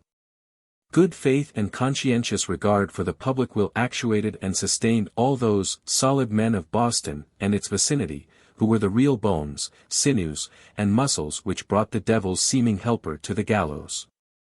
Whether this impressible and unfolded woman was literally aided in any of her marvelous operations by invisible intelligences may be debatable. It is possible that forces subject to no will but her own, and not even to that at all times, may have passed from her into other persons, which relieved some and agonized others extensively. Medication of her simples may have been mainly their natural absorption of elements residing in her system, or which were naturally attracted into and through that peculiar system. Her correct perceptions of the future action of remedies prescribed by either herself or others, and of the future course and result of diseases, may have been obtained by her own inner faculties when partially and transiently disentangled from her outer ones, and sensing in knowledge from the hidden realm of causes. So too she may have been at times so nearly a freed spirit, that she could by her own perceptives accurately sense coming events, and hear the words of far distant speakers. We refrain from denying the possibility that such auras resided in, emanated from, and surrounded her body, that a spirit child coming within them was by natural and personal forces there rendered visible to external optics. It is possible there was no phenomenon in this case that must be called spiritual, excepting the mere advent of the child, not its visibility, but its advent. If the child was there, then a spirit was there, and it was a case of spiritualism. All this is possible, but we ask whether it is probable that all works seeming to be hers were produced by blind natural forces and her own will and powers solely. To this our own answer is an emphatic no. The presence of the child gives force to that response. If one spirit came to her, others could have come. The old records are nearly or quite devoid of information relating to the intelligence, character, and social position of Margaret Jones. She was wife of Thomas Jones, who, soon after her execution, took passage on board a vessel for Barbados. We have met with no indication that they had children, with nothing which alludes to his age, occupation, or standing in society. We find her a practicer of the healing art, but at what age, or amid what worldly circumstances, is all unknown. Bunker Hill and its circumjacent slopes and lowlands have close connection with the earlier stages of two American conflicts for freedom. There lived, and from thence was taken to prison and the gallows, the first American martyr in a war whose end, obtained 44 years later at Salem Village, was Christendom's mental emancipation from deluding and dwarfing bondage to a more than savage creed.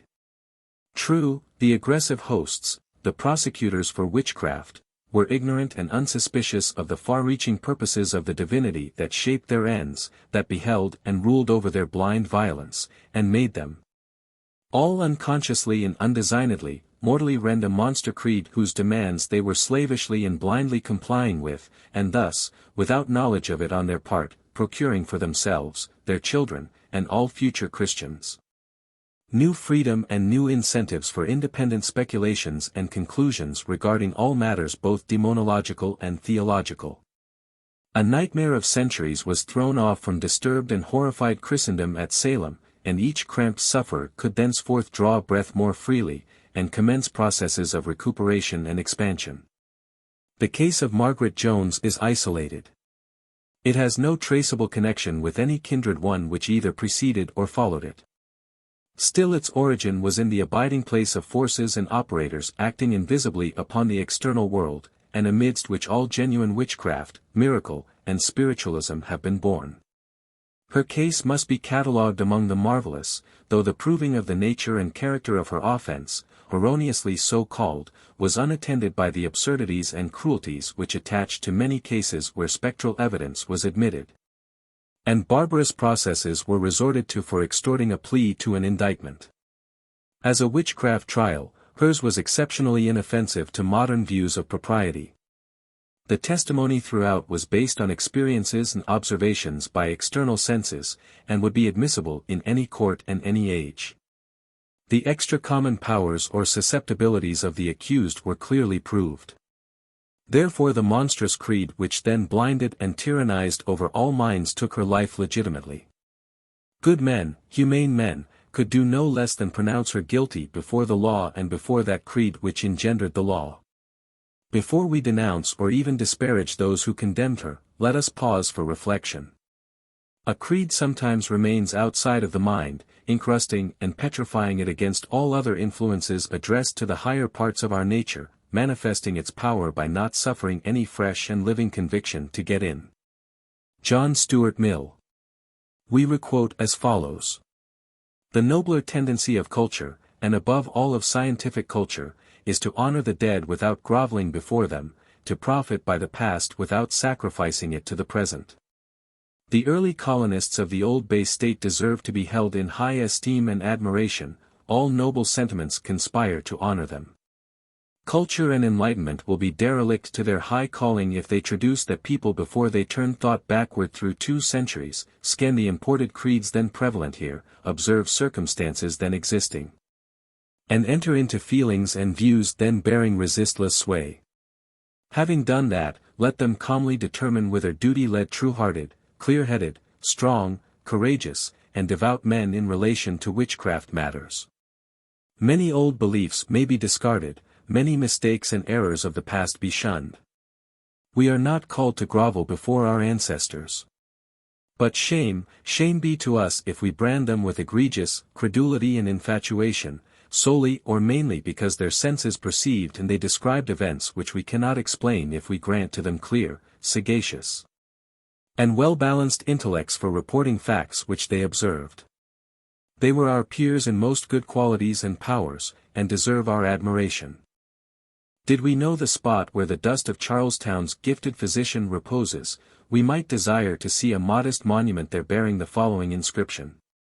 To the memory of Margaret Jones, America's first martyr to spiritualism, who was hanged in Boston, June 15, 1648. Because God had given her such organization and receptivities, that beneficent occult powers, using her successfully as an instrument in curing human ills, so excited the consternation of a devil-fearing people, that, knowing not what they did, they cried, "Crucify her! Crucify her!" And Hibbins. We lead attention next to one who moved in the highest circle of Boston society, to an elderly lady of wit, culture, high connections socially, and of friendship with many of the most prominent and virtuous people of her day. So far as known, hers is meager as a case of witchcraft, attended by a less variety and extent of startling phenomena than most others. But it well reveals the force of the witchcraft creed, and the shifts of historians for explaining its only marvelous phenomenon which history hints at. Hutchinson says, the most remarkable occurrence in the colony in the year 1655-1656 was the trial and condemnation of Mrs. and Hibbins for witchcraft. Her husband, who died in the year 1654, was an agent for the colony in England, several years one of the assistants, and a merchant of note in the town of Boston. But losses in the latter part of his life had reduced his estate, and increased the natural crabbedness of his wife's temper, which made her turbulent and quarrelsome, and brought her under church censures, and at length rendered her so odious to her neighbors as to cause some of them to accuse her of witchcraft. The jury brought her in guilty, but the magistrates refused to accept the verdict, so the cause came to the general court, where the popular clamor prevailed against her, and the miserable old woman was condemned and executed. Search was made upon her body for teats, and her chests and boxes for puppets, images, but there is no record of anything of that sort being found. Mr. Beach, a minister in Jamaica, in a letter to Dr. Increase Mather in the year 1684, says, "You may remember what I have sometimes told, your famous Mr. Norton once said at his own table before Mr. Wilson the pastor, Elder Penn, and myself and wife, and who had the honor to be his guests, that one of your magistrates' wives, as I remember, was hanged for a witch only for having more wit than her neighbors." It was his very expression. She having, as he explained it, unhappily guessed that two of her persecutors, whom she saw talking in the street, were talking of her, which, proving true, cost her her life, notwithstanding all he could do to the contrary, as he himself told us. It fared with her as it did with Joan of Arc in France. Some counted her a saint and some a witch, and some observed solemn marks of providence set upon those who were very forward to condemn her, and to brand others upon the like ground with the like reproach. The author of the above was born 55 years after the execution of Mrs. Hibbins, and his account of her was not published till 1764, that is, 108 years after her decease. In his youth he may have conversed with aged people who were living at the time of the trial and execution of this woman, and may have received from them their notions concerning her temper and character. But if he did, his informers, during more than half a century before he was old enough to be an intelligent listener, had been living in the midst of people who were ashamed of the treatment which they and their fathers had bestowed upon reputed witches. Thus ashamed and yielding to an almost universal propensity in men to make their own imputed errors and crimes seem slight, trivial, and excusable as possible, nothing would be more natural than a general propensity to vilify the sufferers, under a mistaken, though common, notion that the vileness of the persecuted excuses the wrong of the persecutors. Whether Hutchinson, in his youth, received from any source special mental biases which inclined him to regard all who suffered for witchcraft as quarrelsome and vicious, cannot now be ascertained. But it is obvious from his epithets that his disposition let him very readily apply to such persons terms of very decided disparagement. He spoke of one Mary Oliver as a poor wretch, also of Mrs. Hibbins as the miserable old woman, and specified the natural crabbedness of her temper which made her turbulent and quarrelsome. He implies that such traits were both the grounds and the sum of the charge and proofs of her witchcraft, and does all this without adducing a particle of evidence that she possessed such a temper, or was either turbulent or quarrelsome.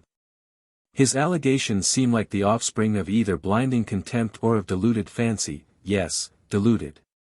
For surely clear-eyed fancy must have foreseen that after ages could never believe that the highest court in the colony found natural crabbedness of temper, and consequent turbulence, satisfactory proof of an explicit compact with the devil, and therefore punishable by death.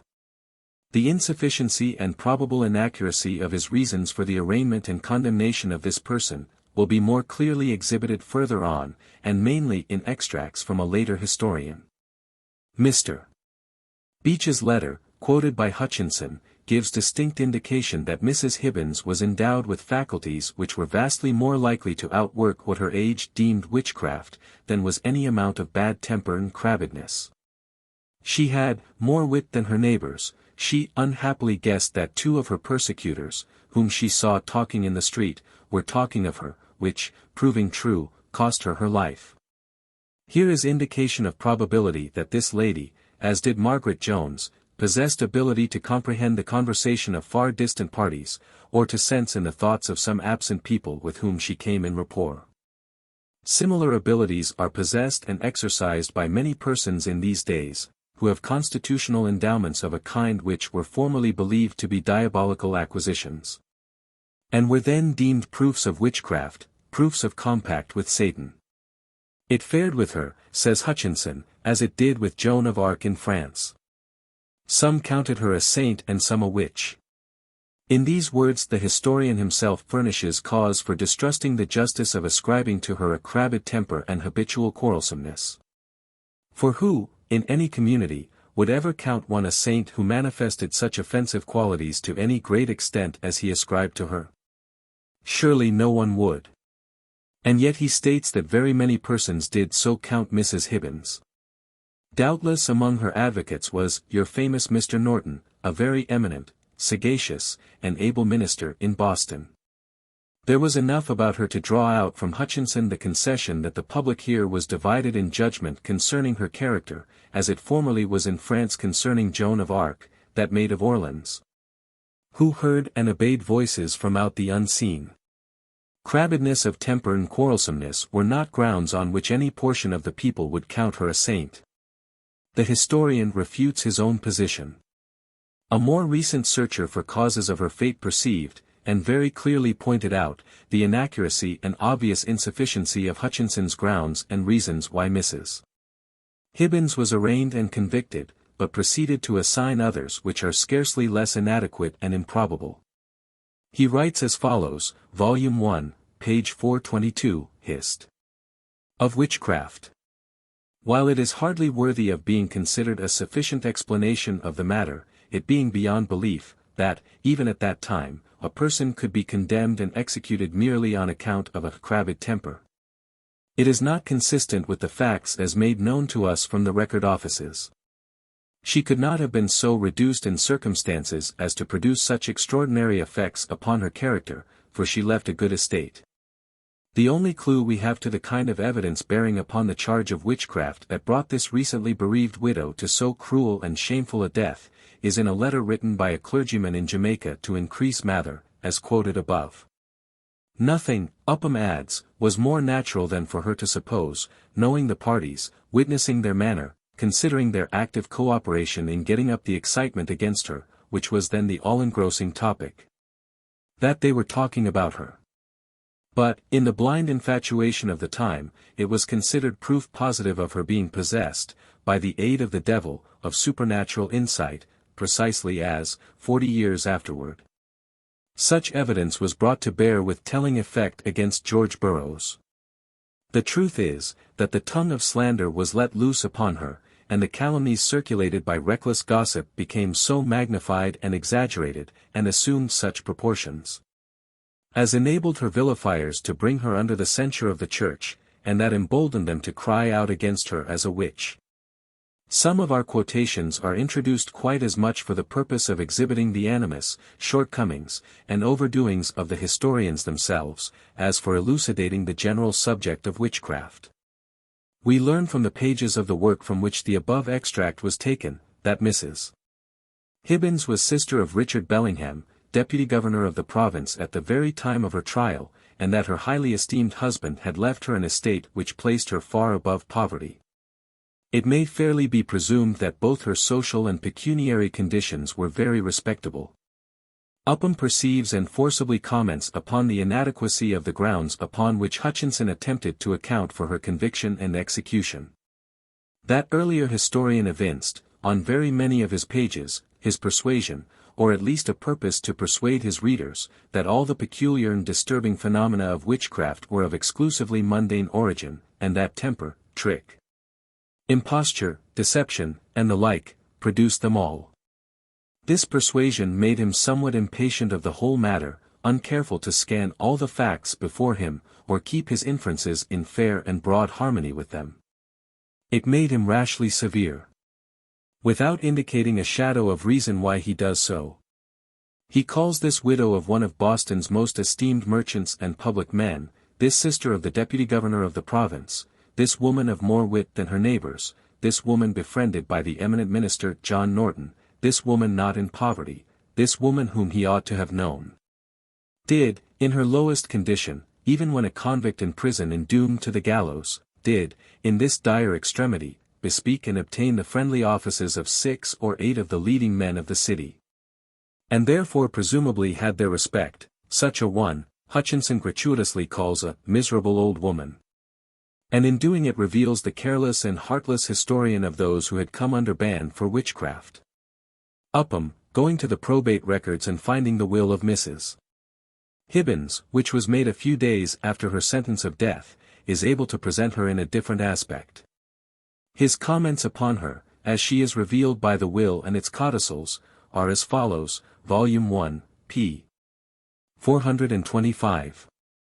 The whole tone and manner of these instruments give evidence that she had a mind capable of rising above the power of wrong, suffering, and death itself. They show a spirit calm and serene. The disposition of her property indicates good sense, good feeling, and business faculties suitable to the occasion. In the body of the will, there is not a word, a syllable, or a turn of expression, that refers to or is in the slightest degree colored by her peculiar situation. In the codicil there is this sentence, "My desire is that all my overseers would be pleased to show so much respect unto my dead corpse, as to cause it to be decently interred, and, if it may be, near my late husband." Perusal and study of her will and its appendages induced the later historian to speak of Anne Hibbins as "this recently bereaved widow," a phrase much more agreeable, and seemingly vastly more just in application to her, than "miserable old woman." In that will she names as overseers and administrators of her estate, Captain Thomas Clark, Lieutenant Edward Hutchinson, Lieutenant William Hudson, Ensign Joshua Scotto, and Cornet Peter Oliver. Also in a codicil, she says, "I do earnestly desire my loving friends, Captain Johnson and Edward Rawson, to be added to the rest of the gentlemen mentioned as overseers of my will." Upham, having stated the above, says, "It can hardly be doubted that these persons, and they were all leading citizens, were known by her to be among her friends." Yes, the presumption is very fair, amounting to almost positive proof, that many of the prominent and best people of the town were her friends. The appearance is, that her social walk was wide away from the purlieus of common mundane diabolism and Billingsgate. The vulgar would see her standing off beyond their reach, and waste no breath upon her. Only the respectable and influential could touch her to her essential harm. We commend and thank the later historian for bringing this persecuted woman out into such light as shows that she may have been equal in all good qualities to the best of her persecutors. But his reasons for her persecution and condemnation are scarcely more adequate or credible than those of Hutchinson.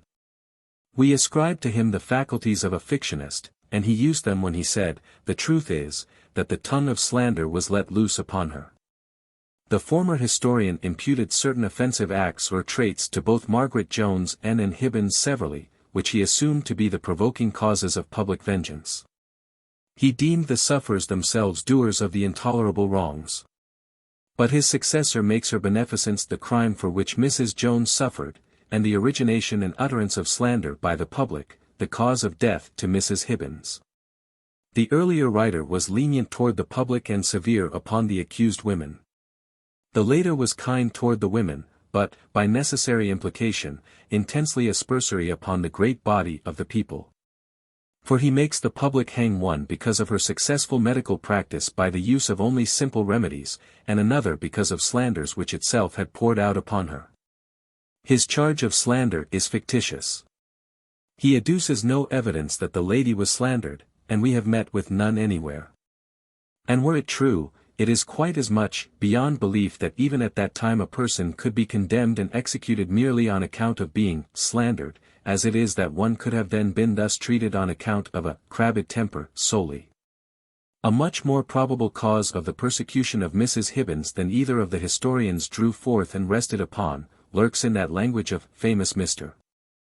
Norton, which says that she, having more wit than her neighbors, unhappily guessed that 2 of her persecutors, whom she saw talking in the street, were talking of her, which proving true, cost her her life. Upham, commenting upon that, says, nothing was more natural than for her to suppose, knowing the parties, witnessing their manner, considering their active cooperation in getting up the excitement against her. Which was then the all-engrossing topic, that they were talking about her. Whence and how did the accomplished rhetorician learn that those two persecutors were active cooperators, or that they were in any degree concerned, in getting up the excitement against her? How know that their manner was expressive of any particular topic of conversation? How know that she or her case was the then all-engrossing topic? He put forth assumptions as though they were historic facts. No ancient record is credited with them. None contains them that we have met with. He could not well know them to be true. They are fairly reasonable fictions, but we must doubt whether they are either known or knowable as facts. They would be agreeable amplifications if they did not tend to mislead and blind, they would be beauties, and not blemishes, if the soundness and sufficiency of their underlying theory or assumption were conceded. But it is not. Common sense cannot concede it. Boston was neither doltish enough nor wicked enough to generate and sustain slander of such quantity and quality as would force one of her ladies of wit and high connections to die ignominiously on the gallows. Never, never. Neither the temper of the woman herself, nor any combined baseness and malice that ever existed in the orderly and religious town of Boston, is admissible as the chief cause of that woman's execution. Her own wit was the historic, and, when defined and illustrated, may appear to be the real cause. Whether Mrs. Hibbins received on that occasion, and might have been accustomed to get, knowledge by other than man's ordinary processes, and to such extent and of such kind as implied her possession of some faculties above or distinct from great powers at guessing, can best be inferred by looking at the views of her utterances which were taken by those who heard them. Their persecution of her unto death tells what those views were.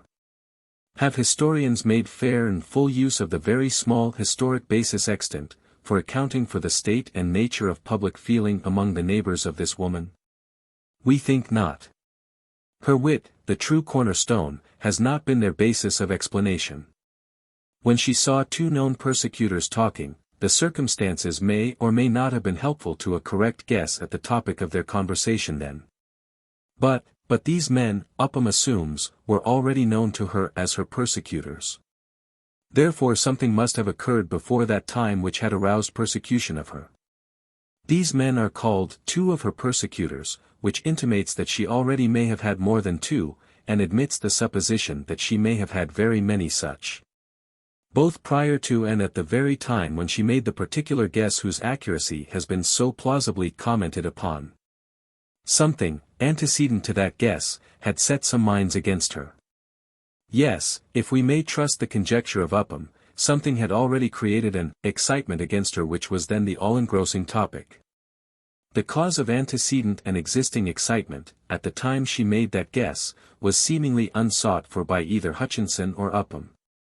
Or, if they sought for this, the most important thing connected with the case, and essential to its satisfactory elucidation, they found nothing which they ventured to publish. Omission to bring out the cause of public excitement, prior to the guess, makes previous history very unsatisfactory. There is some light shining now which may enable the searcher in dark closets of the past to discover meanings there which former explorers failed to find. No new, positive, distinct historical statements explanatory of this case have been seen. We are confined to the same very narrow premises on which previous reasoners stood, but we find different import of the same facts from any which prior expounders disclosed. We join with Upham in saying that, the only clue we have to the kind of evidence bearing upon the charge of witchcraft that brought this recently bereaved widow to so cruel and shameful a death, is in a letter written by a clergyman in Jamaica to Increase Mather in 1684.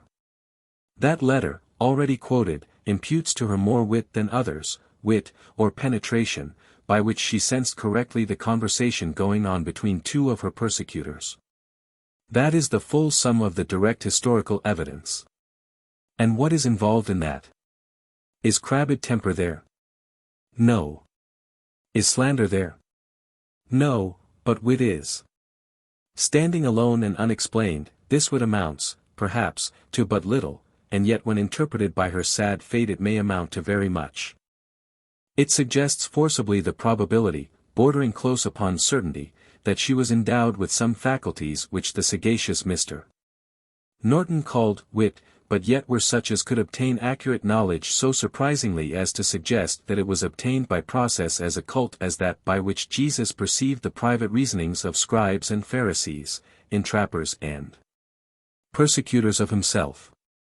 Today, when observation is almost daily meeting with operations of faculties, in limited classes of men and women, which enable them to read, at times, the secret thoughts and hear the secret and hushed utterances of some afar off.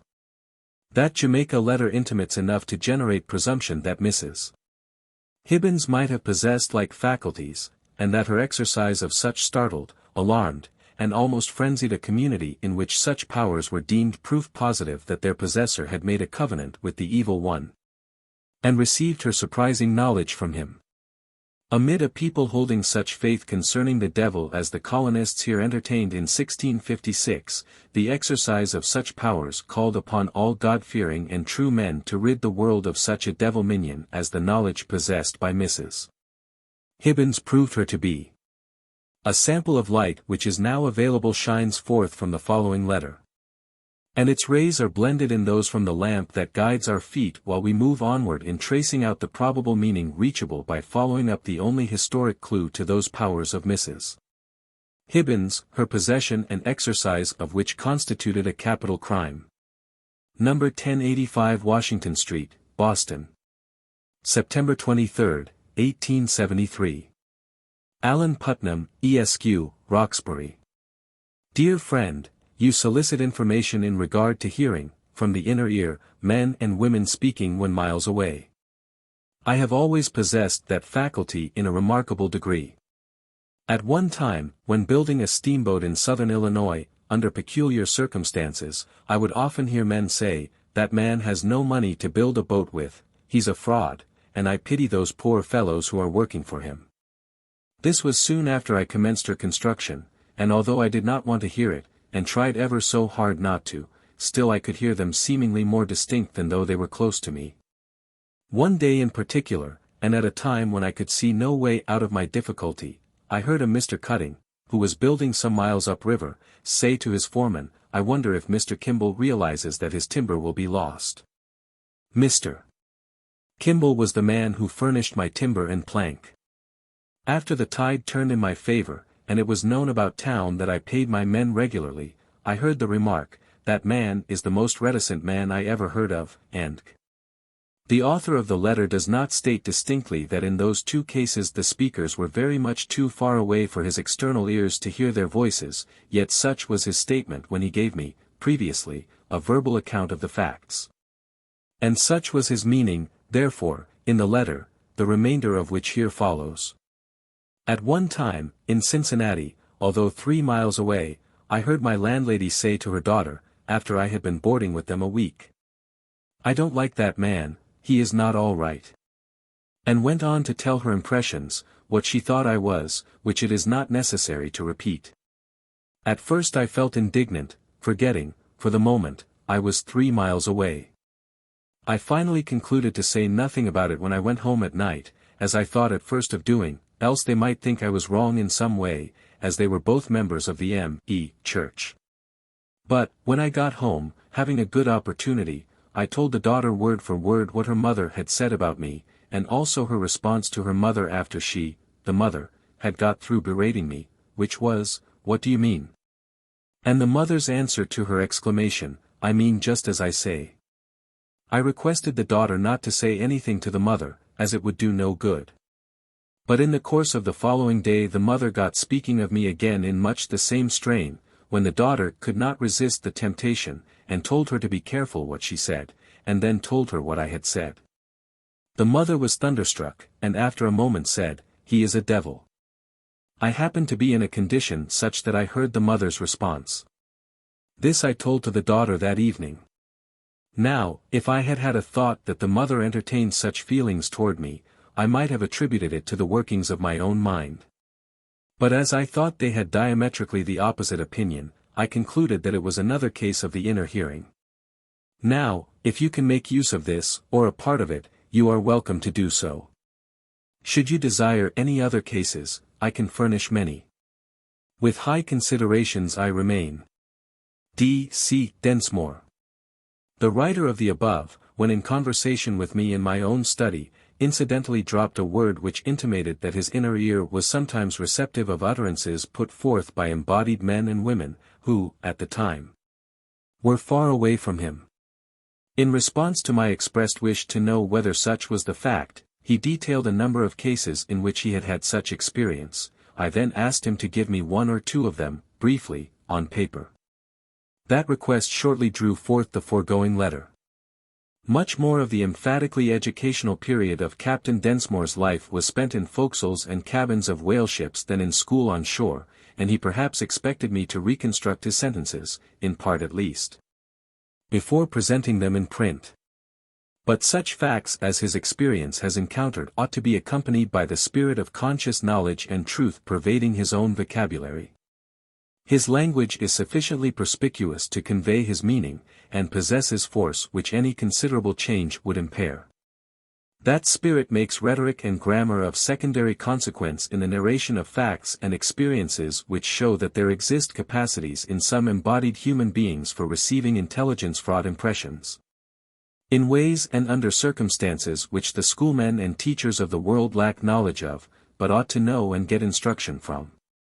Therefore the reader has been permitted to see in his own words the statement of one who has at times heard with his inner or spiritual senses the exact words of speakers who were miles away from him, and thus shown that Mrs. Hibbins, through the possession of natural faculties, though of a kind but rarely developed, might have been something very different from a mere skillful guesser.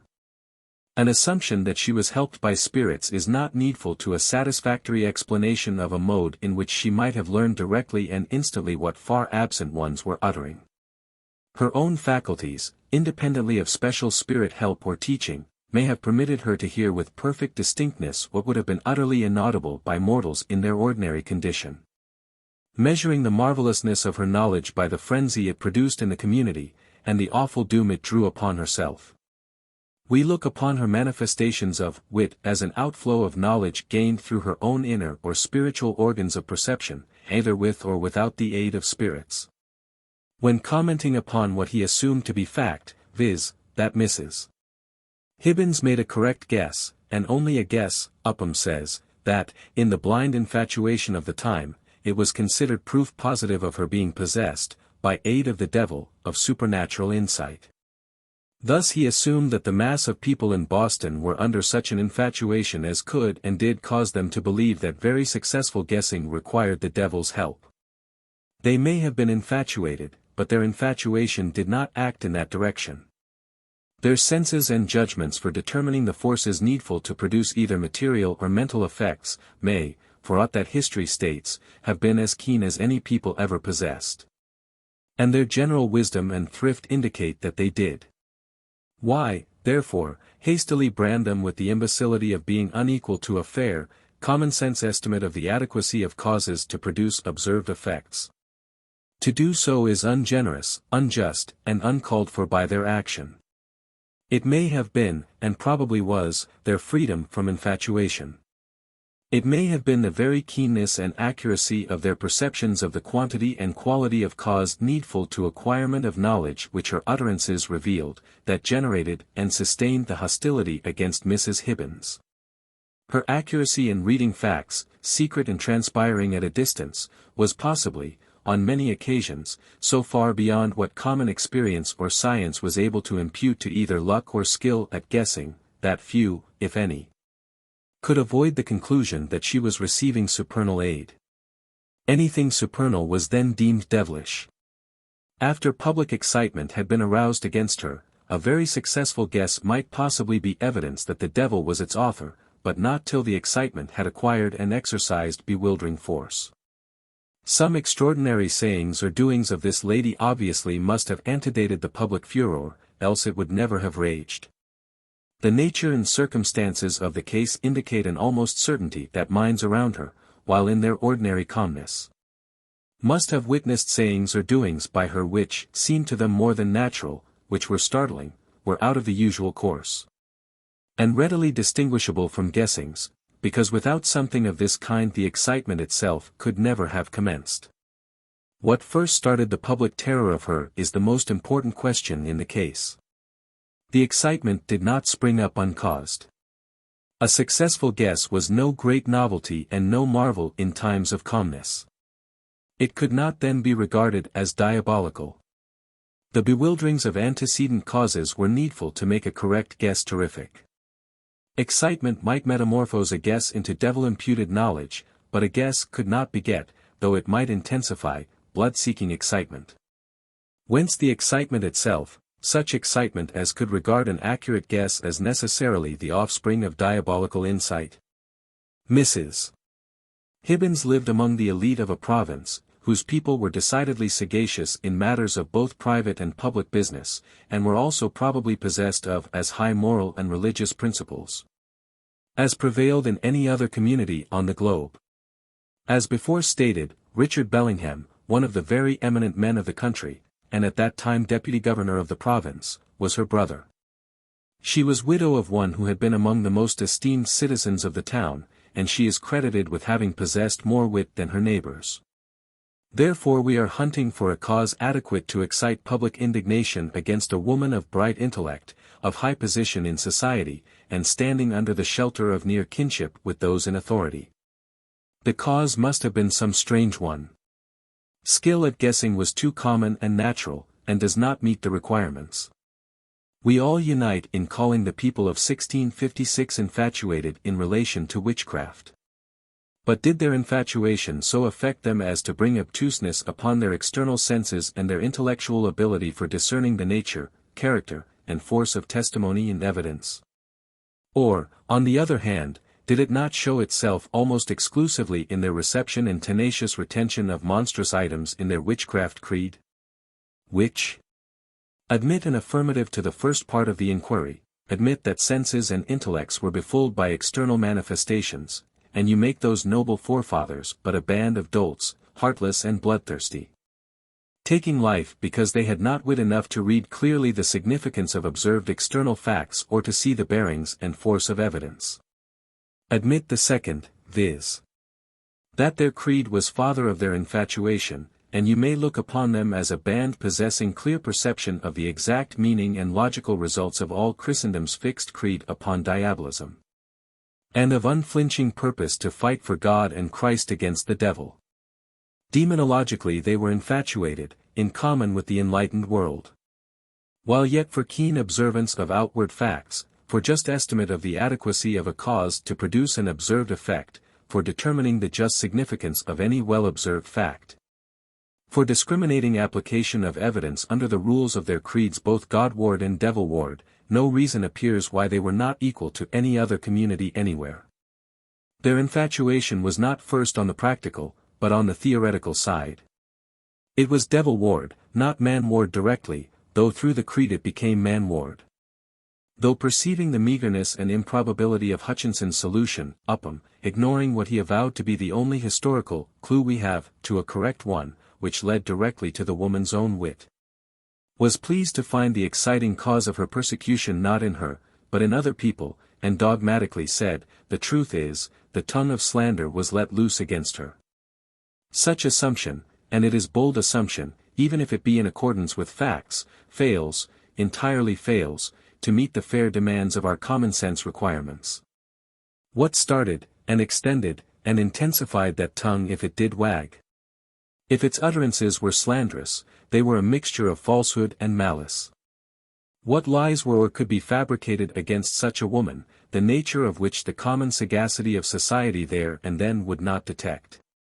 What lies which the truthfulness of society there and then would not decline to repeat against her? What malice against that lady of high connections could so pervade society there as to generate a public sentiment that demanded and obtained her life? The people of Boston were not wicked enough to let falsehood and malice triumph in their highest court of justice. Something different from slander was needed to awaken and sustain the popular clamor against this woman, and to cause the court to pass sentence of death upon her. We granted to Upham the faculties of a fictionist, and he used them when he declared that, the truth is, the tongue of slander was let loose upon her. The truth is, neither he nor any other one among us at this day, knows whether that woman was slandered or not. She may have been, but it is only matter of conjecture, and should not be put forth as truth. Something more than slander in its utmost expandings and accretions was needful to the tragic results which ensued. We recur again to the only historical cause of excitement against this lady, viz. Norton's hint that she possessed such marvelous wit for guessing, as Upham supposes the people around her considered proof positive of her being possessed, by the aid of the devil, of supernatural insight. That hint unlocks a door behind which may be found a more adequate and philosophical cause of her arraignment and condemnation than has hitherto been assigned. Since many persons now possess, she too may have possessed constitutional faculties, which, at times, enabled her to sense, comprehend, and enunciate facts and truths which it was impossible for her to learn by man's ordinary processes. Admit simply that she may have possessed intuitive faculties which read the thoughts of others or sensed afar the spirit of sounds, and solution of all mysteries about her is made. Wide awake, keen-sighted, good people may have seen in her the exercise of such powers as were clearly, distinctly, and beyond all question, extraordinary, yes, supermundane. What then?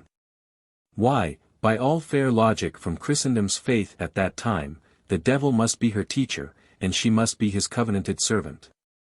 Such a helper of Satan, however high in character or station, must be deprived of power to work for him. Very wonderful revelations, such as disclosures of the secret thoughts and private conversations of other and distant persons, being a few times repeated by her, what could people, true to their God and their creed, do less than demand her execution? Nothing, nothing less. Their infatuated but sincere belief about the devil plainly and with mighty force called for her blood.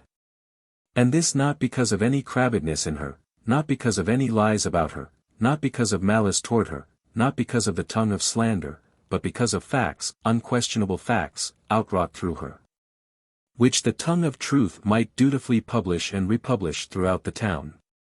The trouble, the murderous impulses, sprang from the creed, and especially from those parts of it which made any and all mysterious and disturbing outworkings devilish in their source, and which taught that the devil could act through no human beings but such as had made a voluntary compact to serve him. Those who had covenanted with him must die. Mrs. Hibbins was born with mediumistic faculties, and because of her legitimate use of these, the faith of her times conscientiously took her life. It gladdens the heart to find a view which legitimately permits Mrs. Hibbins to have been a bright, refined, high-toned, and most estimable lady, and at the same time lessens the blackness of the cloud which has long hung over her judges and executioners. They were not so weak and wicked as to doom one to die because of temper, nor so villainous as to slander away a lady's life. Stern religious adherence and application of an honest, though deluded faith, made them executioners of all such as had exhibited powers which in the dim light of their philosophy and science seemed supernatural. Their weakness consisted of such strong faith as could, and in emergencies must, put in abeyance the kindlier sentiments of their hearts. Their great infirmity, which was then a general one throughout Christendom, was solely infatuation devil-ward. We charge our ancestors with infatuation. People in all ages and nations have, no doubt, been subject to its influence. Perhaps every individual man and woman is more or less swayed by it. Each one in respect to some things may act without his usual good judgment, and contrary to the dictates of reason. The people of Boston were obviously debarred, by their infatuation devil-ward, from perceiving that Mrs. Hibbins might have received extraordinary gifts from some other giver than the great evil devil. And is it impossible that infatuation influenced her recent historian first to reject the historic wit, and substitute for it fancied slander, as cause for the excitement against her, and then put his substitution forth as the truth? Though both common sense and sound philosophy see at a glance, first, that it is only a conjecture, and secondly, that it is entirely inadequate to produce the effects which it was fabricated to account for. In doing this he seemingly acted without his usual good judgment, and contrary to the appropriate dictates of his enlightened reason, was infatuated. Both of the two historians above quoted, virtually assumed that there never occurred here any phenomena, either mental or physical, which were not wrought out by agents, forces, and faculties purely mundane. Therefore the facts of history necessarily pushed them up to make implied, and often explicit, allegation that whole communities of resolute, wide-awake, energetic people were possessors of external senses which were pitifully and superlatively deludible, possessors of enormous general credulity, of perceptions and judgments woefully warped and benighted in matters generally, excepting only a few of their girls and old women, who manifested cunning and deviltry supreme in making high sport out of the weaknesses of their elders and betters. Having driven stakes beyond which nature and natural forces must not go under forfeiture of historic recognition, anything not explainable by forces recognized within those stakes, is accounted for by the sage exclamation. But that was a time of great credulity. Or, in the blind infatuation of the time, things were thus and so.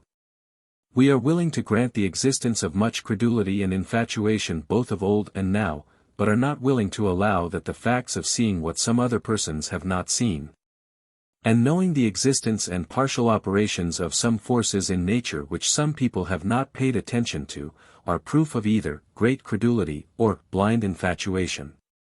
Had the later historian been free from all infatuation, he could have learned from passing developments that Mrs. Hibbins probably, at times, was essentially a liberated spirit, hearing what Swedenborg calls cogitatio locans, speaking thought, and that her repetition of what she thus learned took her life. Hers was not a case of necessary spirit cooperation, was perhaps only one of uncommon liberation of the internal perceptive faculties. Because highly illumined, her brilliancy was judged to be diabolical, and therefore must be extinguished. And Cole. Manifestations differing widely from any noticed in the preceding cases, were observed in the presence of a Connecticut girl named Ann Cole. American witchcraft history has transmitted no distinct account of the use of human organs of speech by intellect that was foreign to the legitimate owner of the vocals used, prior to the instance described by Hutchinson in the following extract. The history of Ann Cole involves all that we know of the Greensmiths, husband and wife, mentioned therein, and who were executed for witchcraft. In 1662, at Hartford, Connecticut. One Ann Cole, a young woman who lived next door to a Dutch family, and, no doubt, had learned something of the language, was supposed to be possessed with demons, who sometimes spoke Dutch, and sometimes English, and sometimes a language which nobody understood, and who held a conference with one another. Several ministers, who were present, took down the conference in writing, and the names of several persons mentioned in the course of the conference as actors or bearing parts in it. Particularly a woman, then in prison upon suspicion of witchcraft, one Greensmith, who, upon examination, confessed, and appeared to be surprised at the discovery. She owned that she and the others named had been familiar with a demon, who had carnal knowledge of her. And although she had not made a formal covenant, yet she had promised to be ready at his call, and was to have had a high frolic at Christmas, when an agreement was to have been signed. Upon this confession she was executed, and 2 more of the company were condemned at the same time. Hutchinson also credits to Gough's diary the statement that, after one of the witches was hanged, the maid was well. Another account of this Ann's case, furnished by an eyewitness and personal hearer when she was in her trances, has been transmitted. The writer of it promptly made, but afterward lost, minutes of what he heard from her lips, and about 20 years afterward wrote his remembrances of the manifestations, and forwarded the following account to increase Mather. Anno 1662. This Ann Cole, living in her father's family, was taken with strange fits wherein she, or rather the devil, as 'tis judged, making use of her lips, held a discourse for a considerable time. The general substance of it was to this purport, that a company of familiars of the evil one, who were named in the discourse that passed from her, were contriving how to carry on their mischievous designs against some, and especially against her. Mentioning sundry ways they would take to that end, as that they would afflict her body, spoil her name, hinder her marriage, and the conclusion was, let us confound her language, she may tell no more tales. The discourse passed into a Dutch tone, and therein was given an account of some afflictions that had befallen divers, among the rest a young Dutch woman, that could speak but very little, had met with great sorrow. As pinchings of her arms in the dark, and judicious Mr. Stone being by, when the latter discourse passed, declared it, in his thoughts, impossible that one not familiarly acquainted with the Dutch, which and Cole had not at all been, should so exactly imitate the Dutch tone in the pronunciation of English. Extremely violent bodily motions she many times had. Even to the hazard of her life, and very often great disturbance was given in the public worship of God by her and 2 other women who had also strange fits. The consequence was that one of the persons presented as active in the forementioned discourse, a lewd, ignorant, considerably aged woman, being a prisoner upon suspicion of witchcraft. The court sent for Mr. Haynes and myself to read what we had written. She forthwith and freely confessed these things to be true, that she and other persons named in the discourse, had familiarity with the devil. Being asked whether she had made an express covenant with him, she answered, she had not, only as she promised to go with him when he called, which she had accordingly done sundry times. Amongst other things, she owned that the devil had frequent use of her body with much seeming, but indeed horrible, hellish, delight to her. This, with the concurrent evidence, brought the woman and her husband to their death as the devil's familiars. After this execution, the good woman had abatement of her sorrows, which had continued sundry years. And she yet remains maintaining her integrity. And Cole was daughter of John Cole, a godly man among us. She hath been a person esteemed pious, behaving herself with a pleasant mixture of humility and faith under very heavy sufferings, professing, as she did sundry times, that she knew nothing of those things that were spoken by her, but that her tongue was improved to express what never was in her mind. John Whiting to increase Mather. February 1682. The source of Hutchinson's information is not known. Reverend Mr. Whiting, of Hartford, was an eye and ear witness to what he relates, and therefore is the better authority. Some great discrepancies are obvious in the 2 accounts. 100 years after her day the historian said and no doubt had learned something of the Dutch language. But the better authority, because it is that of one who both saw and beard the young woman when under control, and continued to obtain knowledge of her for 20 years subsequently, says she had not at all been acquainted with that language. The former says the supposed demons spoke through her sometimes in English and sometimes in Dutch, while the latter judged that the devil alone was speaker, and implies that the language always was English, though the tones sometimes were very exactly Dutch. The devil was judged to be there divulging the malicious purposes of a company of his familiars towards certain human beings. Here is manifested a propensity, common to all describers of witchcraft scenes, to impute to the great devil himself whatever was projected forth from the realm of mysteries. A careful reading of the 2 accounts excites conjecture that Hutchinson may have drawn his facts mainly from Whiting's letter, and yet failed to regard and adhere to opinions therein presented as to the actual speaker through and Cole's lips. Whiting says, that she, or rather the devil, as 'tis judged, making use of her lips, held a discourse, in which sundry living persons were named as being familiars of the evil one, and plotters of mischief against some of their neighbors, and especially against this and herself. This personal observer says, that she, or rather the devil, described Mrs. Greensmith and her associates, and disclosed their evil purposes toward Anne and some other mortals. But the historian greatly metamorphosed the matter. He writes, that she was supposed to be possessed with demons, who sometimes spoke Dutch and sometimes English, and that the persons who took notes, Mr. Whiting, Mr. Haynes, and Mr. Stone, mentioned the names of several persons, as being actors or bearing parts in the conference, particularly one Greensmith.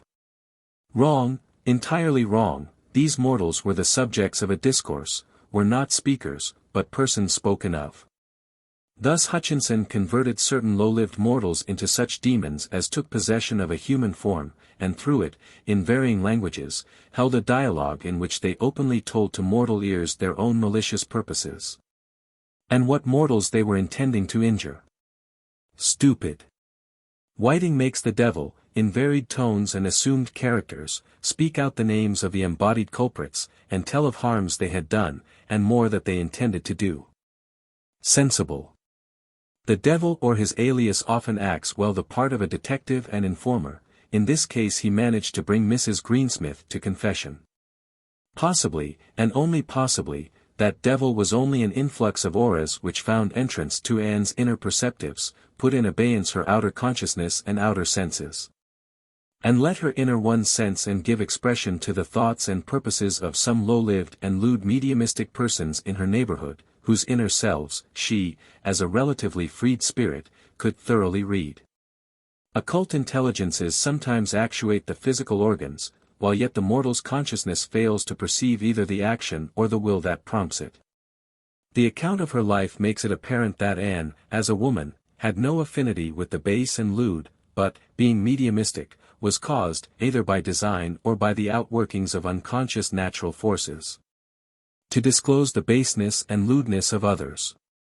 She apparently experienced entrancement to absolute unconsciousness, so that she became, for the time being, literally a tool, no more self-acting, and therefore no more responsible, than a pen, a pencil, or a speaking trumpet.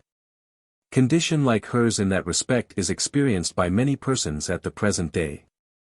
Some utterances made by her lips when she was entranced were successfully used in court, either as proofs, or as helps for obtaining proof, that certain other persons in her neighborhood were in league with Satan, were the devil's familiars. Presentation in court of accusations that had come forth from her vocal organs brought a woman, then on trial for witchcraft, to prompt confession that the allegations were true, and both she and her husband were condemned and executed. Similar resorts for obtaining clues by which to trace crimes to their authors are extensively resorted to now, and frequently with success. But the statements of the entranced and the clairvoyant are not adduced in court, nor should they be, because our world has not yet attained to reliable skill for testing their accuracy. Nor are high-minded and trustworthy spirits often willing to expose any guilty mortals to punishment by this world's tribunals and executioners. How far the novel enunciation of their names and some of their practices contributed to the condemnation of the Greensmiths, husband and wife, or whether it did at all, is only matter for conjecture. But that either some influences went out from them and acted upon Anne, or that some went forth from Anne and acted upon them, or that there was reciprocal action back and forth, is only a fair inference from what is stated above. Taken in connection with that footnote of Hutchinson, which is credited to Goff the Regicide's diary, and reads thus: after one of the witches was hanged, the maid was well. No mention has been met with of any sickness about Anne, excepting the strangely induced fits in which she was used as the mouthpiece of the strange occupant or occupants of her form. Her becoming well may mean no more than a cessation of her fits, or obsessions. That these should cease after the execution of a person or persons with whom she had been in distressing and uncongenial rapport, was perhaps only a natural result from the action of universal laws. Drafts may have been made from her system by forces not her own, which helped invisible beings to act upon the condemned Greensmiths for good or for harm. Occasion for such use of her elements or properties may have ceased as soon as the gallows had finished its work. The fits ceased, perhaps, solely because drafts of special properties from her were discontinued. After one of the witches was hanged, the maid was well. The execution of one person and the restoration of health to another were viewed by Goff as cause and effect. The Greensmith woman's confession of the use of her form by her familiar, revolting as the isolated fact would be to us, and will be to the reader, was the controlling reason which influenced us to adduce the case of Cole.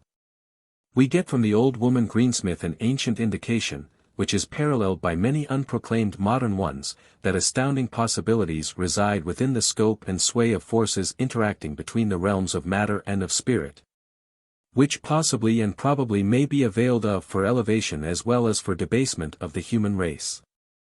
Many whispered facts of human experience are today indicating that the old woman may have made true statement of her personal experiences. If degradation and fatuity permit the leaking out of some momentous facts of human experience which conscious vessels of fair soundness and delicacy will retain within themselves, and hide from a profaning world's knowledge, that world nevertheless, may be entitled to hints at the existence of occult, though only rarely perceptibly operative forces and permissions of nature, through the only channels which have let them flow forth for the world's free observation.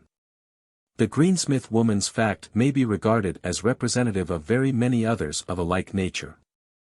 I know a man who once visited a married couple, both of whom are intelligent and refined, both estimable in character, the husband being a highly respected member of one of the learned professions.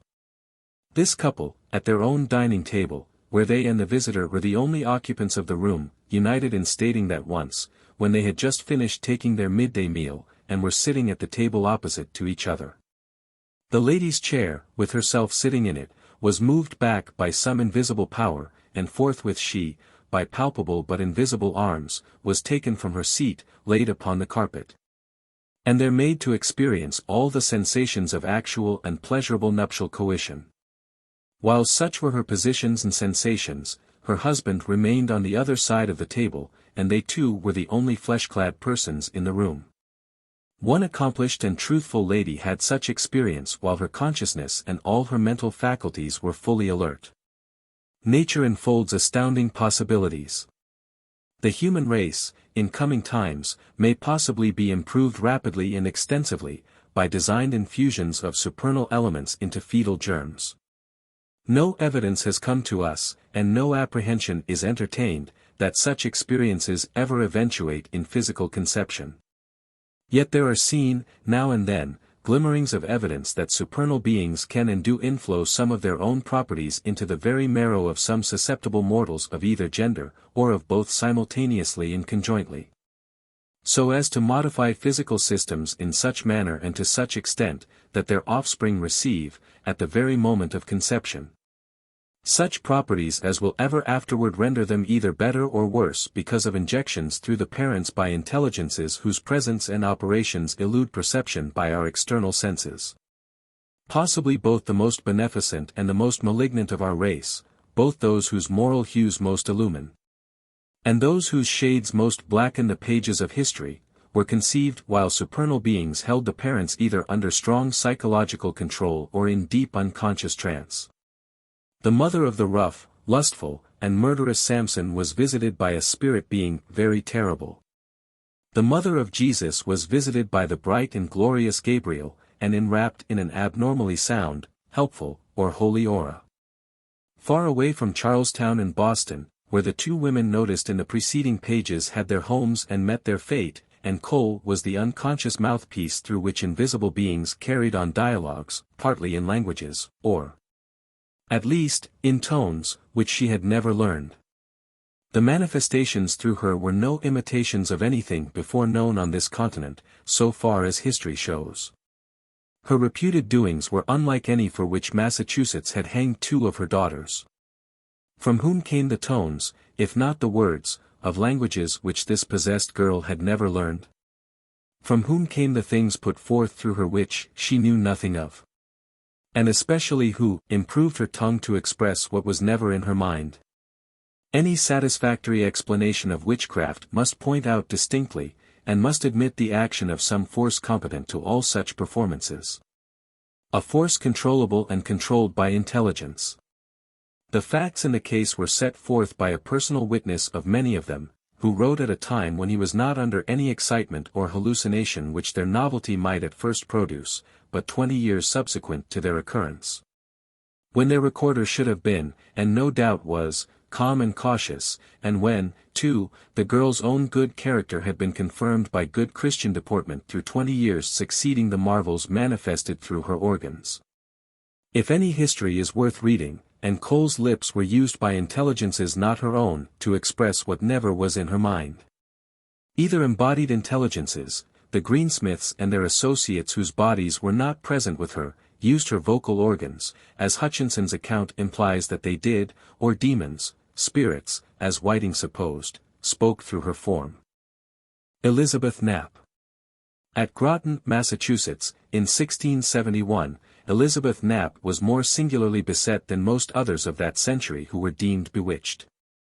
The authority transmitting an account of her is exceptionally good, having been written by Rev. Samuel Willard, minister then at Groton, in the prime and vigor of life. He had graduated at Harvard College 12 years before, afterward became minister at the Old South Church in Boston, and was for several years at the head of Harvard College.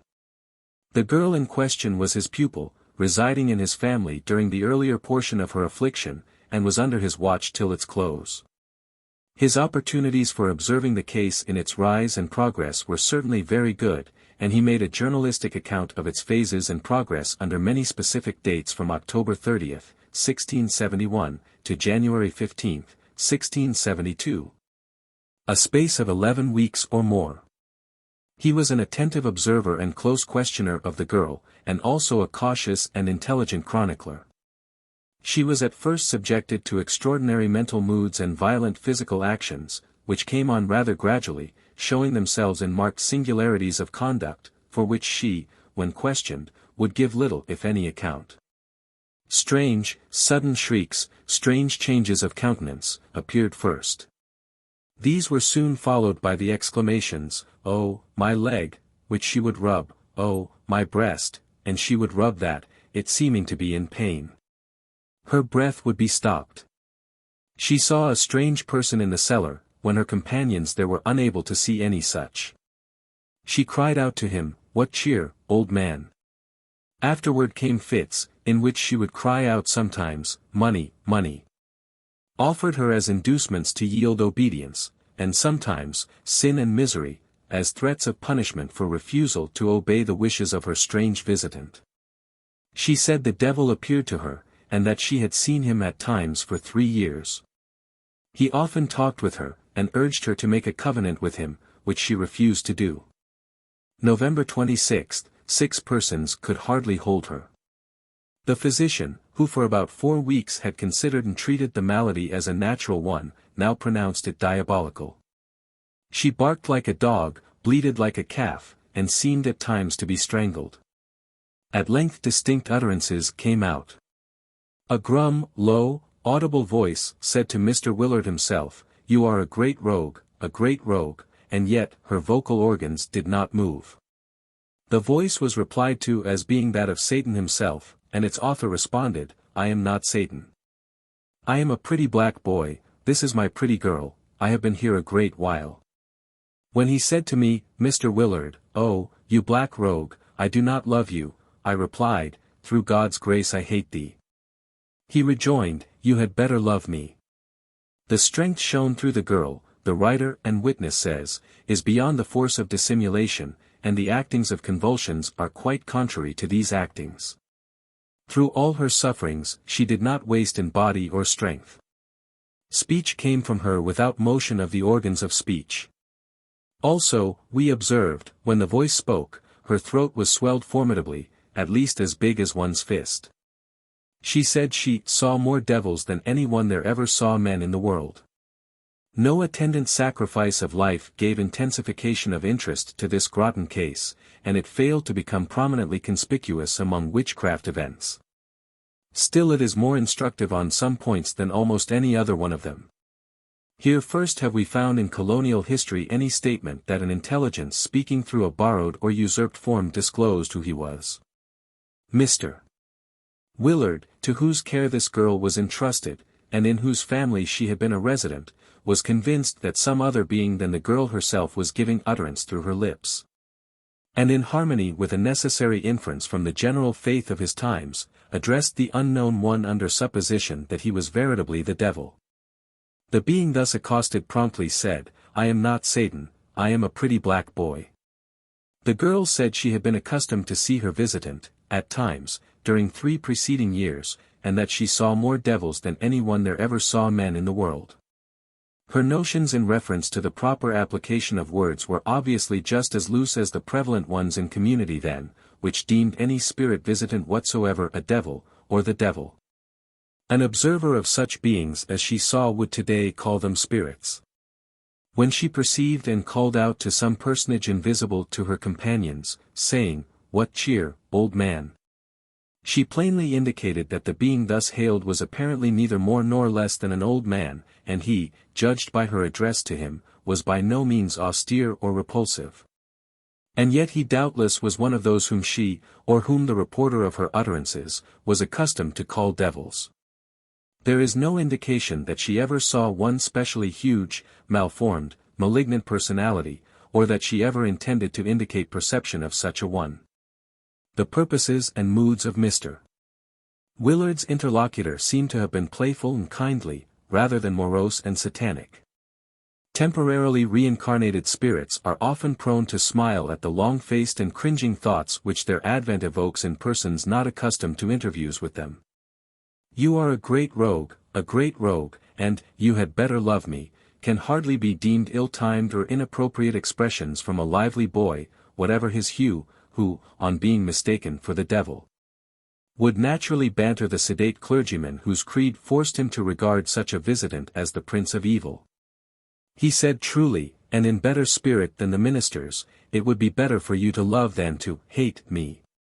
Common fairness asks all men to regard any speaker's account of himself as true, until some reason appears for distrusting him. No word or deed ascribed to this pretty black boy, who said he was not Satan, renders the accuracy of his statement doubtful.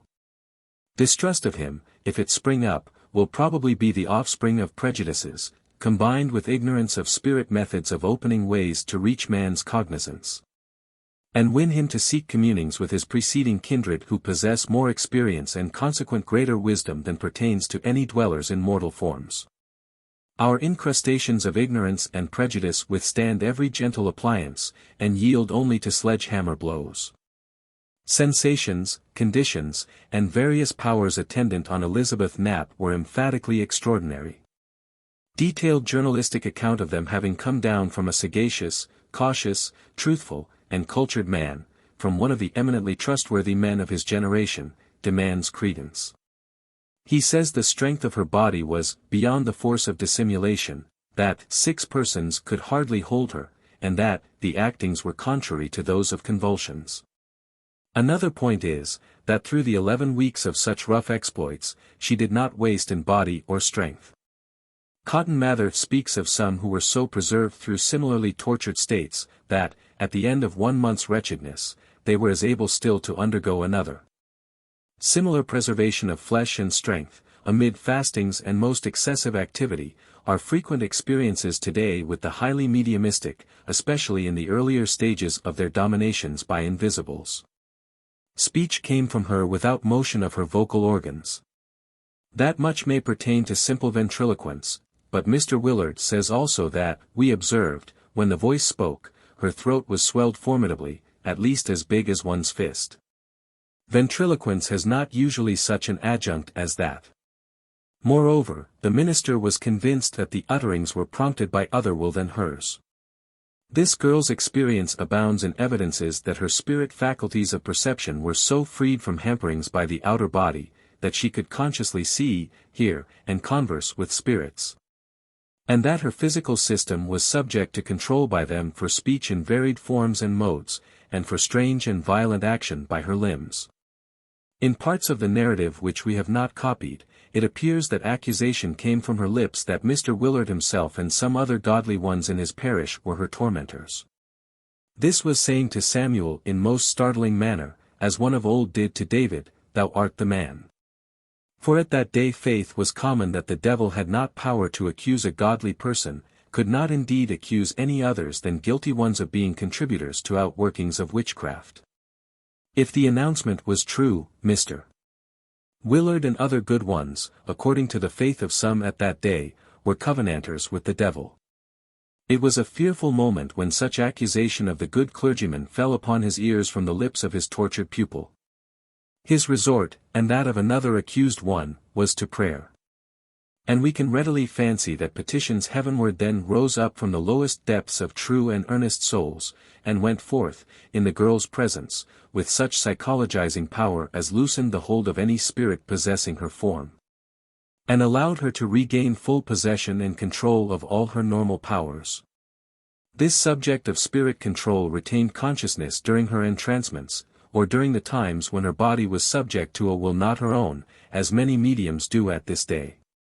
Consequently she would possess more or less knowledge of whatever was said or done by her organs and limbs, whoever controlled them. Being young, she could scarcely be competent to make, and keep in remembrance, the broad severance of her individual responsibility for what was done by others and what by herself, through use of her own physical faculties. It was natural, almost necessary, that she should become self-condemnatory for having had done through her what gave distress and anguish to her friends, even though she had lent no voluntary aid to the deeds, nor had power to prevent their being enacted. We presume her statement was true that Mr. Willard and the others then accused were, though unconsciously, made to be contributors of aid to the controllers of his pupil, true that she felt the workings of emanations from them. 20 years afterward an afflicted one in Salem village began to cry out upon this same man as being one of her afflictors. And why? Because, probably, of constitutional properties in him which spirits could avail themselves of as helps for entrancing or controlling mediumistic persons. The laws which govern detection of tormentors of the bewitched will come under more extended consideration in subsequent parts of our work. Results indicate that Samuel Willard's system possessed either material or psychic properties, or both, which exposed him to accusation of bewitching some sensitives, whose perceptive powers could trace back to their source any mesmerizing forces that entered into and acted efficiently upon their own systems. In his usual temper and judgment which ward, Hutchinson pronounced the sufferings of Elizabeth Knap, fraud, imposture, and ventriloquism. Shade of Samuel Willard. How look you now, and how shall we mortals look upon the man, who, 90 years after your day, casting a glance backward into the darkened chambers of the long past, perceived yourself to have been a credulous dolt and simpleton, unable, by 11 weeks' close study and vigilant watch, to determine that the source of marvelous phenomena manifested in your own domicile, before your own attentive eyes, was exclusively mundane? From looking at the occurrences, as they lay dormant and half-buried under the dust which 90 full years had been throwing over them, Hutchinson saw at a glance that they were nothing but frauds, impostures, and ventriloquism. You, Rev. Sir, at first doubted their supermundane source, but study of and deliberate reflection upon them for weeks satisfied you that your doubts were untenable. You obviously was devoid of such credulity as enabled Hutchinson to very promptly obtain conviction that your Elizabeth was but an actor of fraud and imposture. Alas for your sagacity, Samuel Willard! Upham makes no account of either Anne Cole or Elizabeth Knap, though these were decidedly the best American prototypes of the magic-taught girls in Salem village, whose schemings and exploits he dwells upon at great length. He claims that the witchcraft generators and enactors there studied, schemed, and practiced in concert at a circle, and thus learned how, and by what means, to originate and perform it. All known circumstances conspire to indicate that neither Anne Cole nor Elizabeth Knap had either visible teachers or co-operators in their marvelous operations. Therefore, had the historian adduced those two cases, these good exemplars of the performers at Salem, perhaps he would have been asked who trained the isolated performers 20 and 30 years before a necromantic seminary had been founded, at which the arts of magic, necromancy, and spiritualism could be taught and learned. Was there anywhere a prior institution of that kind? If not, then we ask, was any circle kindred to that at Salem an essential, a sine qua non, to acquiring competency for skillful practice of witchcraft? Or of acts called witchcraft of old? May not natural endowments sometimes be ample qualification for admitting the evolvement through one's form of very great marvels? If not, the sporadic performances at Hartford and Groton are troublesome to account for. The advent of one spirit to Elizabeth Knap, and his use of her organs of speech in carrying on a dialogue with the Reverend Samuel Willard, is distinctly stated by that trustworthy chronicler. Also, according to him, the girls saw vast hosts of similar beings, yes, more in number than any one present had ever seen men in their lives. Here, surely, is very strong testimony to the general fact that spirit action took sensible effect upon and among human beings away back in 1671-2, in the quiet inland town of Groton. What is fit treatment of such facts and testimony from such a source? Should they be left unadduced and unalluded to, as they were by one elaborate historian? Should they be called outgrowths from fraud and imposture, as they were by another? Or should writers upon the subject, in manly way, both let the facts come forth and speak for themselves, and leave the sagacity and veracity of their exemplary chronicler above suspicion, till by facts, and fair deductions from them, they render it probable that Samuel Willard was the slave of such delusion as disqualified him for reasoning with common accuracy upon what his external senses perceived day after day and week after week. Shrinking, by an historian of New England's witchcraft, from distinct notice of Willard's deliberate and carefully drawn conclusions from facts transpiring in his presence, is not only a keeping back of important information, but possibly is an implication either that Willard himself was an unreliable witness, or a witness on the other side of the question, whose testimony would be troublesome. Generous blood boils with rebuke when boasted enlightenment either ignores or traduces the most competent and trustworthy transmitters of marvelous facts, where so doing facilitates command of room for setting up modern fancies in niches where ancient facts have rightful foothold. On the good authority of Samuel Willard we find that Elizabeth Knap saw hosts of spirits, was roughly handled and spoken through by some of them, and by one who said he was not Satan, but a pretty black boy. This was a case of spirit manifestation. The Morse Family. Late in the year 1679, in the part of Old Newbury, Massachusetts, which is now Newburyport, very many startling pranks occurred, of a kind which today are called physical manifestations. These clustered mostly in and around the dwelling place of William Morse, an aged man, who with his wife, then 65 years old, and their little grandson, John Stiles, constituted the whole family. Perusal of the records of this case has rendered it probable to us that Mrs. Morse, the little boy John, and a young mariner, Caleb Powell, who was frequently in at Morse's house, were all distinctly mediumistic, and that their systems either supplied, or were used for holding instrumental elements and forces which spirits used in imparting seeming vitality, will, self-guiding and motive powers to andirons, pots, kettles, trays, bedsteads, and many other implements and articles. Beauty and attractiveness seldom drape the foundations of even very elegant and useful structures. Laborers digging trenches for foundations, and others placing stones therein, are frequently rough beings, in homely garbs, from whom the refined and sensitive often turn away as soon as politeness and civility permit. Yet, though rough, coarse, and unsightly materials go into foundations, and equally rough workmen lay them, the nature and quality of materials there used, and of work there performed, deserve inspection by any one whose duty, interest, or pleasure induces him to estimate with approximate accuracy the value and prospective utility of the structure which shall rest thereon. Palpable, audible, visible pranks, seeming to be the willed actions of lifeless wood and iron, possibly occurred in the 17th, because they are common in the 19th century. Such pranks are foundations of arguments which prove a life after death. A table, a chair, or an andiron, manifesting all the usual signs of indwelling vitality, consciousness, intelligence, self-willed action, and of possessing animal senses and capacities, testifies to its being operated upon by some unseen intelligence more convincingly than can the lips of the wisest and truest man the world contains testify to any fact whatsoever which seems supernatural. Vitalized wood or iron speaks, as never man spake, yes, as man, unless specially aided from outside of the visible world, can never speak, it addresses men's external senses directly. It confides its teachings to the most trusted and most trustworthy conveyances of facts and truths to the mind within.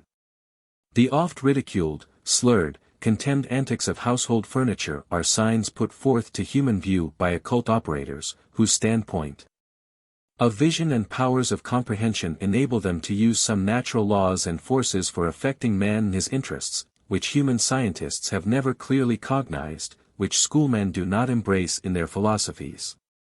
And therefore the cultured world generally has failed to put forth rational and satisfactory explanations of many marvels which the ocean of mystery is often buoying up onto its surface, where they become perceptible by human senses.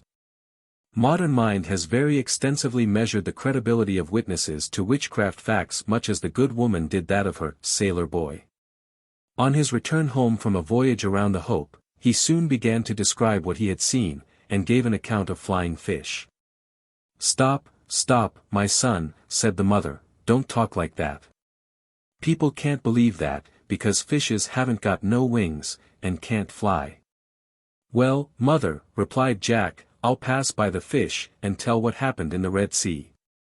When we weighed anchor there, we drew up on its flukes some spokes and felloes of Pharaoh's chariot wheels. That, now, rejoined the mother, will do to tell, we can believe that, because that is in the Bible. In similar manner many people are prone to measure the credibility of witnesses by the reconcilability of the things testified to, with the general previous knowledge, observations, and experiences of the world. Such a course is usually very well. But the rule it involves is not applicable in all cases. Veritable flying fish exist, notwithstanding the mother conceived them to be nothing but the fictions of her wild boy's lively fancy. The facts of witchcraft may have been veritable. Many witnesses who testified to them may have been both truthful and accurate describers, notwithstanding the incredulity of some historians whose philosophies are too narrow to enwrap many facts which exist. The strange manifestations at Morse's house, we have said before, were nearly all such as today are denominated physical ones, that is, such as are manifested either upon, or through use of, matter that is uncontrolled by any mortal's mind. Few if any intelligible utterances or communications imputed to invisible intelligences contributed to the consternation which was then excited in Newbury. This case differs very widely from either of those previously noticed both as to the objects directly acted upon mysteriously, and as to the human organs employed. It invites to extended and careful attention.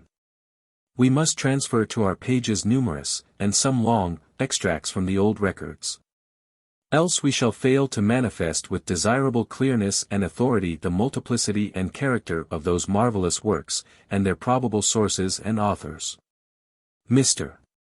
Morse himself, for aught that appears, escaped all suspicion of complicity with, or connivance at, the strange doings. He seemingly came forth from the furnace with no sulphureous smell about him. Caleb Powell, a young seaman, mate of some vessel, but then on shore, was the first person to be legally accused in this case. He was arraigned at the instance, and on the testimony, of Mr. Morse himself. Some peculiar characteristics and habits ascribed to Powell were such as would naturally cause him to be watched, if strange doings appeared where he was present. In Annals of Witchcraft, Woodward's Historical Series, No. 8, p. 142, it is stated that Powell pretended to a knowledge in the occult sciences, and that by means of this knowledge he could detect the witchcraft then going on at Mr. Morse's. The dancing of pots and kettles, the bowing of chairs, and was resumed with more vigor than ever when Powell came there to detect the witchcraft. Upham, Volume 1, p. 440, says Powell, determined to see what it all meant, and to put a stop to it, if he could, went to the house, and soon became satisfied that a roguish grandchild was the cause of all the trouble. It is not unlikely, that, in foreign ports, he had witnessed exhibitions of necromancy and mesmerism, which, in various forms and under different names, have always been practiced. Possibly he may have boasted to be a medium himself, a scholar and adept in the mystic art, able to read and divine the workings of spirits. At any rate, when it became known that, at a glance, he attributed to the boy the cause of the mischief, and that it ceased on his taking him away from the house, the opinion became settled that he was a wizard. His astronomy, astrology, and spiritualism brought him in peril of his life. It is no unusual thing for even wise men to write much more wisely than they know. If Powell correctly, at a glance, found the boy to be the cause of the mischief, it becomes probably a fact, and not simply a boast, that he was a medium himself, that he was a wizard, or knowing one, and that his spiritualism, more accurately his mediumistic capabilities, brought him in peril of his life. One authority says the play was resumed with more vigor than ever, when he came into the house. For some reason he was very soon arraigned and tried for witchcraft, but not convicted. We have little doubt that his optics saw the boy performing tricks, and therefore can believe that he accused John in good faith, just as the clairvoyant soon to be noticed accused the medium Red. Powell probably saw the boy perpetrating the mischief. But with what eyes? The outer or the inner, his material or his spiritual ones. And which boy did he see? The external or the internal one, the boy material or the boy spiritual? In evidence both that our explanations of Powell's doings will be neither sheer novelty nor mere fancy, and for the purpose of disseminating knowledge of highly important facts. The following extracts are taken from an instructive and interesting pamphlet upon Mediums and Mediumship, by Thomas R. Hazard, William White and Company, Boston, 1873. I once saw Red, a well-known medium for physical manifestations, affected by the abrupt introduction of light at one of his circles in Boston, at which he was, as usual, securely tied by a committee chosen by the audience, and fastened securely to his chair. The manifestations were after the common order, and went on harmoniously until an Indian war song and dance were inaugurated. The exhibition was very exciting, and both the song and the dance became so uproarious and violent that, although we were in a 3-story back room, I was apprehensive that not only the temporary platform might give way, but that the attention of the police might be attracted to the spot by the noise. Near by me sat Miss F., an excellent clairvoyant medium, who was earnestly describing to some of her friends the scene that was being enacted on the platform. She stated that 2 powerful Indians stood by Red, and that it was he who performed the wonderful dance. Thus one of the best dark circle mediums in the United States was not only proved to be an impostor, but taken in the very act of his trickery. From all that was occurring before us, it was too evident that Reed was an impostor, for Miss F. clairvoyantly saw him perform tricks which he palmed off on the public as spiritual. But now, mark the sequel, and observe how easy it is for those who suffer their zeal to outrun their knowledge to be mistaken, and how true it is that as spiritual things can only be discerned by the spiritual eye, and material things only by the material eye, so the spiritual eye can, under ordinary circumstances, discern only spiritual things, as the material eye can discern only material things.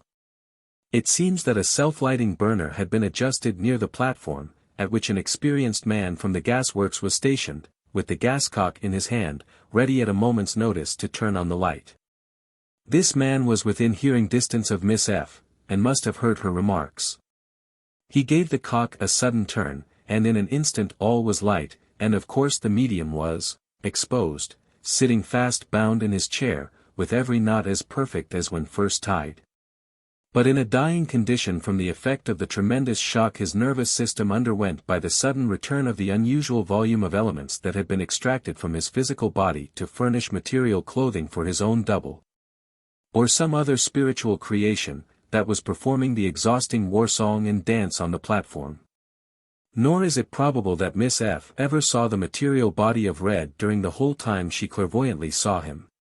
Suffice it to say, that the suffering medium was released from his bonds as soon as practicable, but not until after 3 or 4 minutes had expired. After which, by the application of restoratives, Reed was gradually revived, and restored to his right mind and condition. Such statement of direct personal observations, coming from the pen of an aged, but still vigorous, gentleman of ample pecuniary means, of more than average culture, of acute perceptions, of careful and critical observations, who has spent many years in trying the spirits and contesting the strength and quality of testimony in their favor at every step, who hates, with a righteous and outspoken hatred, falsehood, fraud, imposture, oppression, or hypocrisy, wherever or in whatever cause they manifest themselves, is entitled to credence, and gives important inklings of some occasional methods of spirit operations upon and around mediums. From such a witness we learn that while a medium's limbs were bound fast, and he claiming to be, and known, a few minutes before, to have been, sitting bound hand and foot on a stage in a room just made dark, a lady clairvoyant there present saw him loose, and moving about most vigorously over the stage, doing things, as to jump up and down, as Powell saw the Morse boy acting. The clairvoyant's inner vision saw Red dancing, saw either a perfect semblance of him, formed by use of special properties drawn forth from his system, or else saw the veritable Red himself practically then a disembodied and unroped spirit. She no doubt actually saw thus, and saw the essential man Red loosed, and dancing most vigorously. A flash of light, however, let suddenly on at the time, enabled all external eyes to see the external form of Reed sitting all fast bound upon the chair. That case teaches that properties drawn forth from the little boy John Styles, and molded into that boy's form, may have, by Powell's interior vision, been seen playing tricks with pots and kettles, while neither the boy's consciousness, will, or physical muscles had the slightest connection with the antic articles. Facts showing such susceptibilities in human organisms as were manifested in the case of Red, are too significant and important for any scientist, philosopher, or historian to ignore, so long as he claims to be, or, in fact, can be, a wise and helpful expounder of very many records of ancient marvels. At page 392, Volume 2, of Mather's Magnalia, New Haven edition, 1820, account is given of this case wherein it is stated that a little boy belonging to the family was a principal sufferer in these molestations. For he was flung about at such a rate that they feared his brains would have been beaten out, nor did they find it possible to hold him. The man took him to keep him in a chair. But the chair fell a-dancing, and both of them were very near being thrown into the fire. These and 1,000 such vexations befalling the boy at home, they carried him to live abroad at a doctor's. There he was quiet. But returning home, he suddenly cried out he was pricked on the back, where they found strangely sticking a 3-tined fork, which belonged unto the doctor, and had been seen at his house after the boy's departure. Afterward his troublers found him out at the doctor's also, where, crying out again he was pricked on the back, they found an iron spindle stuck into him. He was taken out of his bed, and thrown under it. And all the knives belonging to the house were one after another stuck into his back, which the spectators pulled out, only one of them seemed to the spectators to come out of his mouth. The poor boy was divers times thrown into the fire, and preserved from scorching there with much ado. For a long while he barked like a dog, clucked like an hen, and could not speak rationally. His tongue would be pulled out of his mouth. But when he could recover it so far as to speak, he complained that a man called P.L. appeared unto him as the cause of all. The man and his wife taking the boy to bed with them, they were severely pinched and pulled out of bed. But before the devil was chained up, the invisible hand which did all these things began to put on an astonishing visibility. They often thought they felt the hand that scratched them, while yet they saw it not. But when they thought they had hold of it, it would give them the slip. Once the fist beating the man was discernible, but they could not catch hold of it. At length an apparition of a blackamoor child showed itself plainly to them. A voice sang revenge. Revenge. Sweet is revenge. At this the people, being terrified, called upon God, whereupon there followed a mournful note, several times uttering these expressions, Alas! Alas! We knock no more, we knock no more. And there was an end of all. In no other remembered account is that little boy credited with saying anything whatsoever. Mather reports that upon coming out of one of his scenes of torture so far as to recover power of speech, he complained that a man called P.L. appeared unto him as the cause of all. That statement discloses a fact worth observing. There was tit for tat between Little John and Powell. Each found the other a focus of issuing force that caused the witchery. The sensitive boy probably saw and felt, by his interior faculties, that properties and forces from Powell were applied to the strangely moving objects, and also in producing his own sufferings. Powell, too, through his inner perceptives, could learn the same in relation to the boy. Both were probably right in their perceptions, and in their allegations. Mr. Morse suspected and complained of Powell. That is something in favor of deeming John the lesser focus of force in this case. The mauling fist was once seen, but eluded grasping, as spirit limbs generally do. At last, a blackamoor child, perhaps brother to Elizabeth Knap's pretty black boy, was visible, and not only that, but audible also.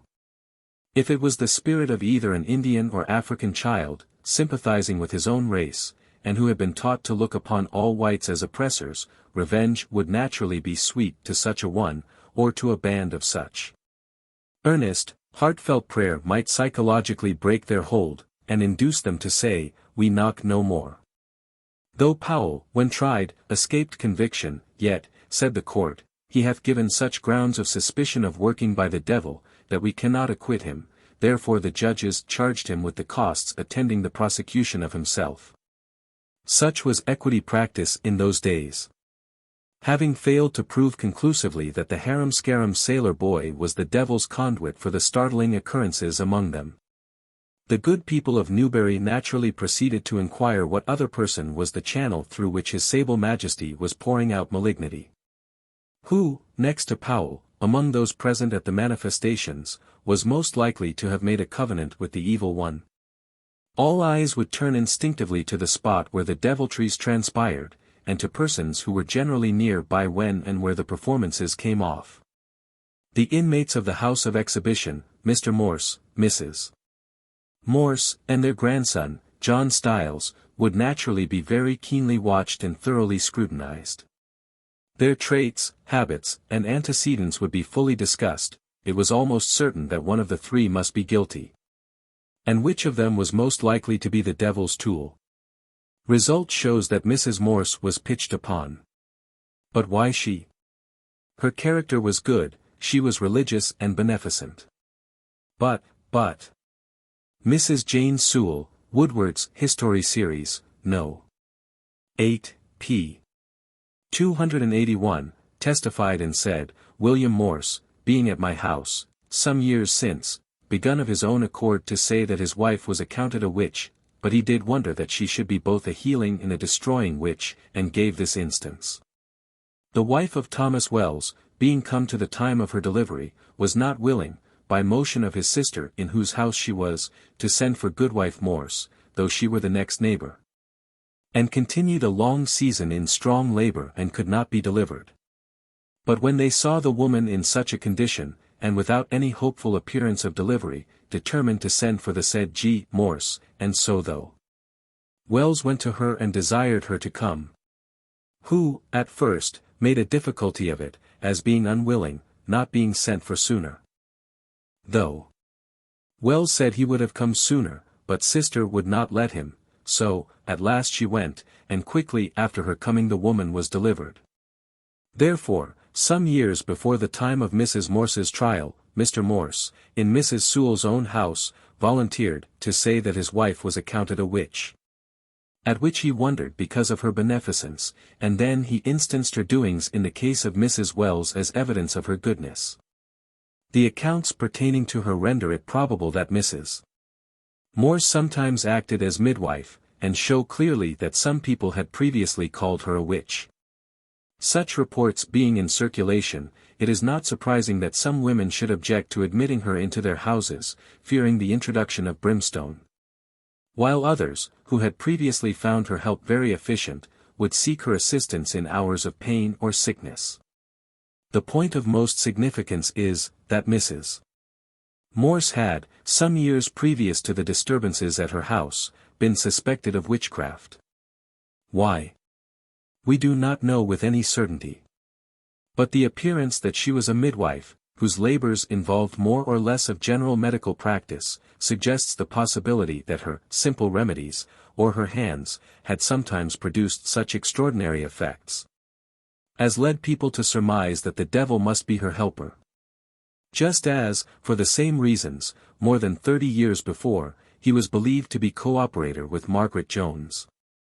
The conjecture naturally follows that she was highly mediumistic, and that her intuitions and magnetism, if nothing more, enabled and caused her to be a worker of marvelous cures. It was at the abode of such a woman, and in apartments saturated with her emanations, that the unseen ones frequently held high, rude, and consternating frolic. During many weeks, it was at the home of one previously reputed a witch. An indication that, even before the wonders occurred at her home, she had been suspected of exercising also perceptive faculties that were more than human. Had been suspected of manifesting wit of the special kind which cost and Hibbins her life, is given in the following deposition by Margaret Merrick, who testified thus, Woodward's History Series, No. 8, p. 287. A letter came from Piscataqua by Mr. Tho. Wiggins. We got Mr. Wiggins to read the letter, and he went his way, and I promised to conceal the letter after it was read to my husband and myself, and we both did conceal it. Nevertheless, in a few days after, good Morse met me, and clapped me on the back, and said, I commend you for sending such an answer to the letter. I presently asked her, what letter? Why, said she, hadst not thee such a letter from such a man at such a time? I came home presently and examined my husband about it. My husband presently said, what? Is she a witch or a cunning woman? Whereupon we examined our family, and they said they knew nothing of the letter. Mrs. Morse's possession of their secret was so unaccountable that the husband in astonishment asked, is she a witch or a cunning woman? The question implies that it seemed so extraordinary to the man that she should have knowledge of the letter and its answer, that any process by which she could obtain it was seemingly beyond the power of mortals to apply. Either witchcraft or supernal cunning must have helped her. When asked by the same Mrs. Merrick afterward how she came to know it, the witness says, Mrs. Morse told me she could not tell. This indicates a mind so conditioned, as many mediumistic ones now are, that knowledge is inflowed to them, they know not whence or how, and, literally, they cannot tell whence it has come. This gives presumption that she possessed mediumistic receptivities, and the outworkings from such faculties would suggest that she received supernal aid. The only imagined source of such aid at that day was the devil. Obviously she felt knowledge in her bones, as the acute negress did in Mrs. Stowe's Minister's Wooing. Though Mrs. Morse was tried and condemned for witchcraft, the sentence was never put in execution. When on her way from Ipswich jail to Boston for trial, she said, among other things, that she was accused about witchcraft, but that she was as clear of it as God in heaven. When saying this she probably spoke no more than exact truth. She appears to have been a good woman. The candid and generally cautious Reverend Mr. Hale, of Beverly, wrote that her husband, who was esteemed a sincere and understanding Christian by those that knew him, desired some neighbor ministers, of whom I was one, to discourse with his wife, which we did. And her discourse was very Christian, and still pleaded her innocence as to that which was laid to her charge. This examination occurred after her discharge from prison. The aged couple came out from their severe ordeal with characters bright enough to claim the confidence and respect of good men in their own day, and may claim as much from after ages. There is no indication that the boy of the house, John Stiles, whom Powell accused as the great mischief maker, was suspected of being such by any other one of the many witnesses of the strange transactions. Those witnesses were much better judges as to what persons the wonders apparently proceeded from, than any person can be today. And one whom they left unblamed, it is distinct injustice, as well as folly, for expounders of the case in our times to put forth and traduce as having been the contriver and performer of all that so agitated, distressed, and exposed the lives of those who sheltered, fed, and kindly cared for him. Modern historians, however, have been guilty of this great wrong. It has recently been stated, Woodward's History Series, No. 8, p. 141, that, what instigated him to undertake the tormenting of his grandparents, there is no mention as yet discovered. This begs the primal question, viz., did he undertake to torment them? To this inquiry it can truly be said, there is no mention in the primitive records, as yet discovered, that he did. There is no evidence that any one but Caleb Powell, that swift witness, suspected him of undertaking any such thing.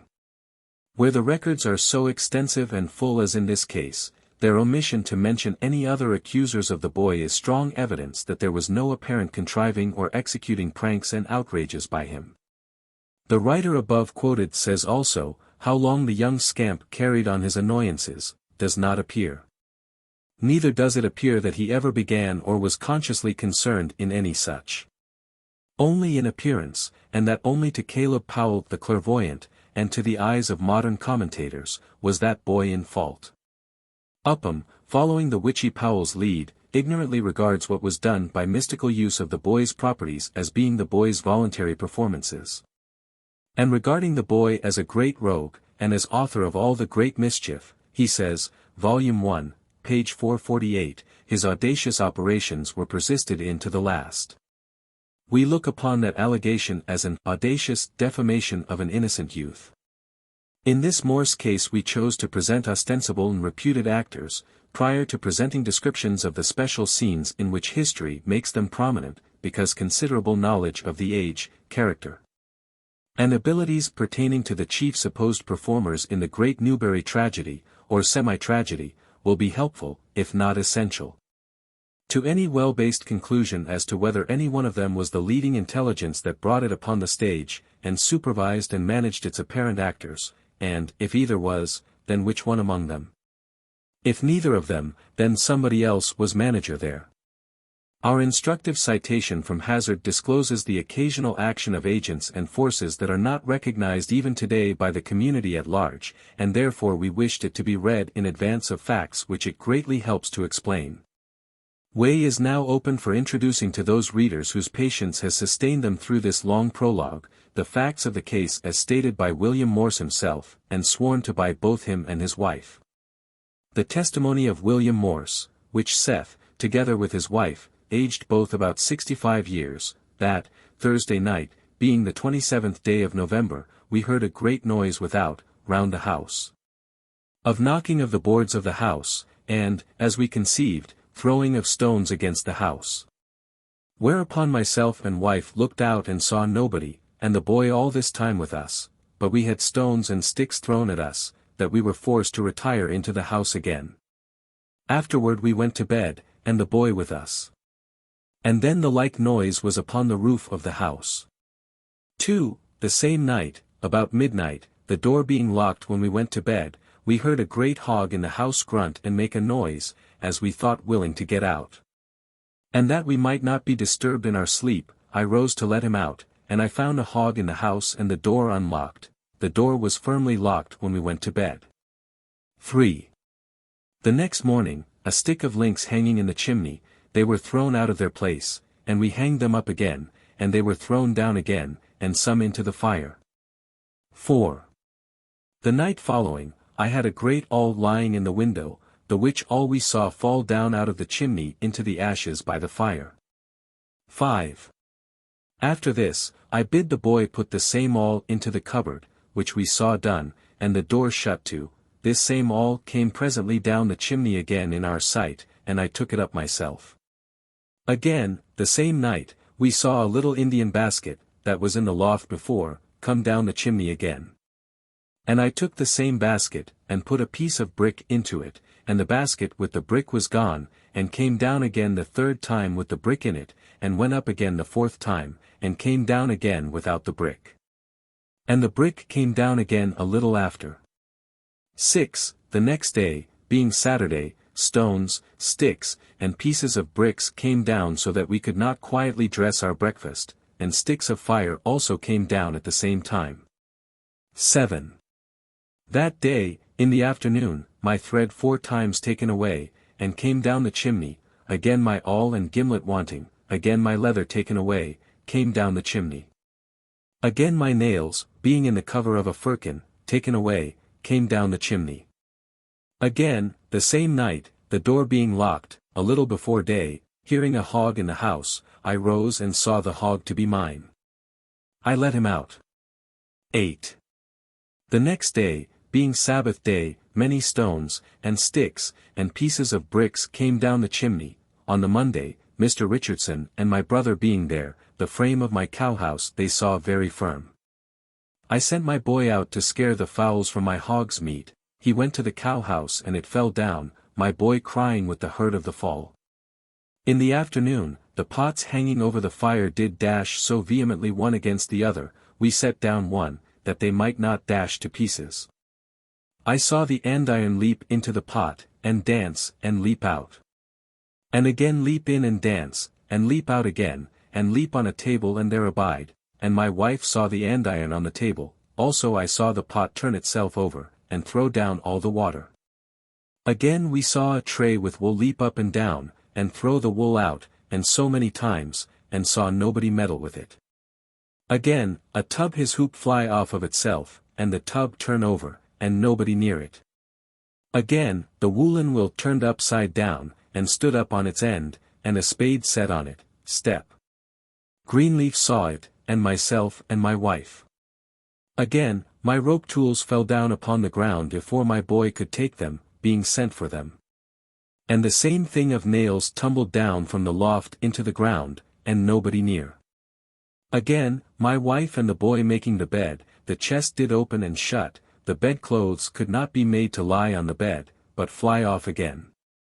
The disturbances commenced Thursday night, November 27th, on December 3rd, 6 days only from the commencement of the troubles, see Upham, Volume 1, p. 439, Powell was complained of before a magistrate, by William Morse, for suspicion of working with the devil. Powell appeared for a hearing 5 days later, on the 8th, and the testimony quoted above was, either then or at the time of the complaint on the 3d, submitted before Joe Woodbridge, Commissioner. Therefore the facts were of such recent occurrence as to be fresh in the memory of the deponent. And his prompt suspicion of Powell gives probability to the correctness of the statement in Woodward series, that when Powell came to the house, pots, kettles, and chairs resumed their action with more vigor than ever. Powell's presence was helpful to the performance. But the whole of Morse's testimony is not embraced in the preceding. There is extant a further testimony of William Morse and his wife, as follows. We saw a keeler of bread turn over against me, and struck me, not any being near it, and so overturned. I saw a chair standing in the house, and not anybody near.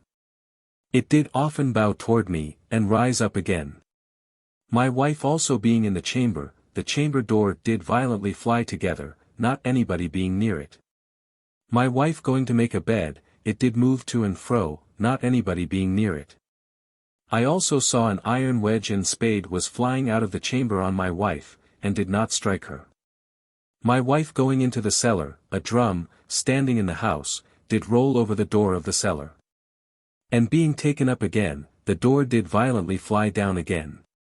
My barn doors 4 times unpinned, I know not how. I, going to shut my barn door, looking for the pin, the boy being with me, as I did judge, the pin, coming down out of the air, did fall down near to me. Again, Caleb Powell came in as aforesaid, and seeing our spirits very low by the sense of our great affliction, began to bemoan our condition, and said that he was troubled for our afflictions, and said that he had eyed this boy. And drawed near to us with great compassion, poor old man, poor old woman.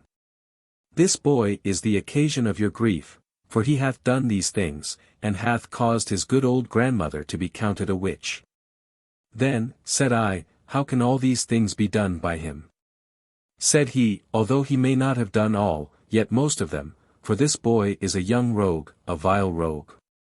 I have watched him and see him do things as to come up and down. Caleb Powell also said he had understanding in astrology and astronomy, and knew the working of spirits, some in one country and some in another, and, looking on the boy, said, You young rogue to begin so soon. Goodman Morse, if you be willing to let me have this boy, I will undertake you shall be free from any trouble of this kind while he is with me. I was very unwilling at the first, and my wife. But, by often urging me, till he told me whither and what employment in company he should go, I did consent to it, and this was before Joe Badger came. And we have been freed from any trouble of this kind ever since that promise, made on Monday night last, to this time being Friday in the afternoon. Then we heard a great noise in the other room, oftentimes, but, looking after it, could not see anything, but, afterward looking into the room, we saw a board hanged to the press. Then we, being by the fire, sitting in a chair, my chair often would not stand still, but ready to throw me backward oftentimes. Afterward, my cap almost taken off my head 3 times. Again, a great blow on my pole, and my cat did leap from me into the chimney corner. Presently after, this cat was thrown at my wife. We saw the cat to be ours, we put her out of the house, and shut the door. Presently the cat was throwed into the house. We went to go to bed. Suddenly, my wife being with me in bed, the lamplight by our side, my cat again throwed at us 5 times, jumping away presently into the floor. And one of those times, a red waistcoat throwed on the bed, and the cat wrapped up in it. Again, the lamp standing by us on the chest, we said it should stand and burn out. But presently was beaten down, and all the oil shed, and we left in the dark. Again, a great voice, a great while very dreadful. Again, in the morning, a great stone, being 6 pound weight, did move from place to place, we saw it. 2 spoons throwed off the table, and presently the table throwed down. And, being minded to write, my inkhorn was hid from me, which I found covered with a rag, and my pen quite gone. I made a new pen. And while I was writing, 1 ear of corn hit me in the face, and fire, sticks, and stones throwed at me, and my pen brought to me. While I was writing with my new pen, my inkhorn taken away. And not knowing how to write any more, we looked under the table and there found him, and so I was able to write again. Again, my wife her hat taken from her head, sitting by the fire by me, the table almost thrown down. Again, my spectacles thrown from the table, and thrown almost into the fire by me, and my wife, and the boy. Again, my book of all my accounts thrown into the fire, and had been burnt presently, if I had not taken it up. Again, boards taken off a tub, and set upright by themselves, and my paper, do what I could, hardly keep it while I was writing this relation, and things thrown at me while writing. Presently, before I could dry my writing, a Mormouth hat rubbed along it, but I held so fast that it did blot but some of it. My wife and I, being much afraid that I should not preserve it for public use, did think best to lay it in the Bible, and it lay safe that night. Again, the next day I would lay it there again. But in the morning, it was not there to be found, the bag hanged down empty, but after was found in a box alone. Again, while I was writing this morning, I was forced to forbear writing any more, I was so disturbed with so many things constantly thrown at me. Such is the account given by an eye and ear witness, who had as good opportunities to receive sensible demonstration of acts performed as can well be imagined. Did he see, hear, and feel all that he testifies to? Has he left record of a series of facts, or only of fictions which he set forth as facts? Was he a faithful and true witness, or not? Who and what was he? An aged shoemaker, who ran the gauntlet of a fierce witchcraft ordeal and came out with character sound and untarnished, a man who was esteemed a sincere and understanding Christian by those that knew him. The strong words in his favor, which came from such a trustworthy scribe as the Reverend Mr. Hale, on an occasion when circumstances would influence him to be careful and exact in expression, are clearly indicative that Morse's testimony was probably true and discriminative. A sincere and understanding Christian. What qualities give better a priori promise of correct testimony than do sincerity and a sound understanding? Where these combine, their utterances imperatively claim very respectful hearing by any one who is in pursuit of positive facts pertaining to human experience. The history of him and his family, during those 10 or 11 days and nights through which they were enveloped in the waters of mystery, trouble, and consternation, gives no indication that Mr. Morse's reason ever yielded its normal and just sway over his actions or his words, no indication of his being blinded by any excessive or bewildering excitement or enthusiasm. The fact that he himself wrote out with his own hand, and in the very midst of the startling and hair-lifting phenomena, a narrative of events which gives dates, occurrences, and experiences clearly, in perspicuous and often terse language, accompanied by appropriate specifications of circumstances which elucidate the character of the whole scene, bespeaks a straightforward, truthful, unexaggerating mind, self-controlled, and moving straight forward in an honest statement of events actually witnessed. Our ancient records contain few testimonies that exhibit clearer or stronger internal evidences of exactitude and reliability than that of William Morse. The form, language, and tone of his account are all in favor of his intelligence, discrimination, and credibility.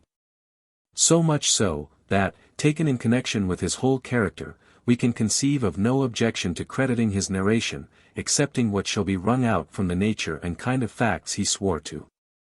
But neither their nature nor source was concern of his, as a witness, and his own sound understanding perceiving this, kept him back from expressing any surmises or innuendos as to who were the actual authors of his great annoyances. The man understood his position as a witness, kept his reason at the helm throughout the fearful storm, and suspected and accused, not the little boy, but Powell. Obviously his own senses, unbeclouded by the mists of unreasoning excitement, had witnessed the facts he stated, and he knew that they had occurred. His testimony is true. How can the occurrence of such facts be explained, or rather who produced them? Historians say that the little boy, John, did. How could he? Had history-weaving heads, when at work in the quiet study, been as clear and as free from the blinding action of foregone conclusions, as was that of Mr. Morse amid the flying missiles about his head while he was writing, their reason, as his did, would have asked their witness Powell, how could all these things be done by him, the boy? And the cowed witness would have replied to them in the 19th century as he did to Morse in the 17th, although he may not have done all, yet, most of them. He would have backed down before the historians as he did before the better understanding of Mr. Morse. Obviously to common sense, the boy was incompetent to perform a tithe of what was ascribed to him. No one but Powell accused him. The age of that boy is not given. He is not known to have been called upon as a witness, and Powell says to him, "You young rogue, to begin so soon." These facts, together with the absence of any words spoken by him to any one, excepting on a single occasion, lead naturally to the inference that he was quite young, and perhaps also that he was apparently inactive.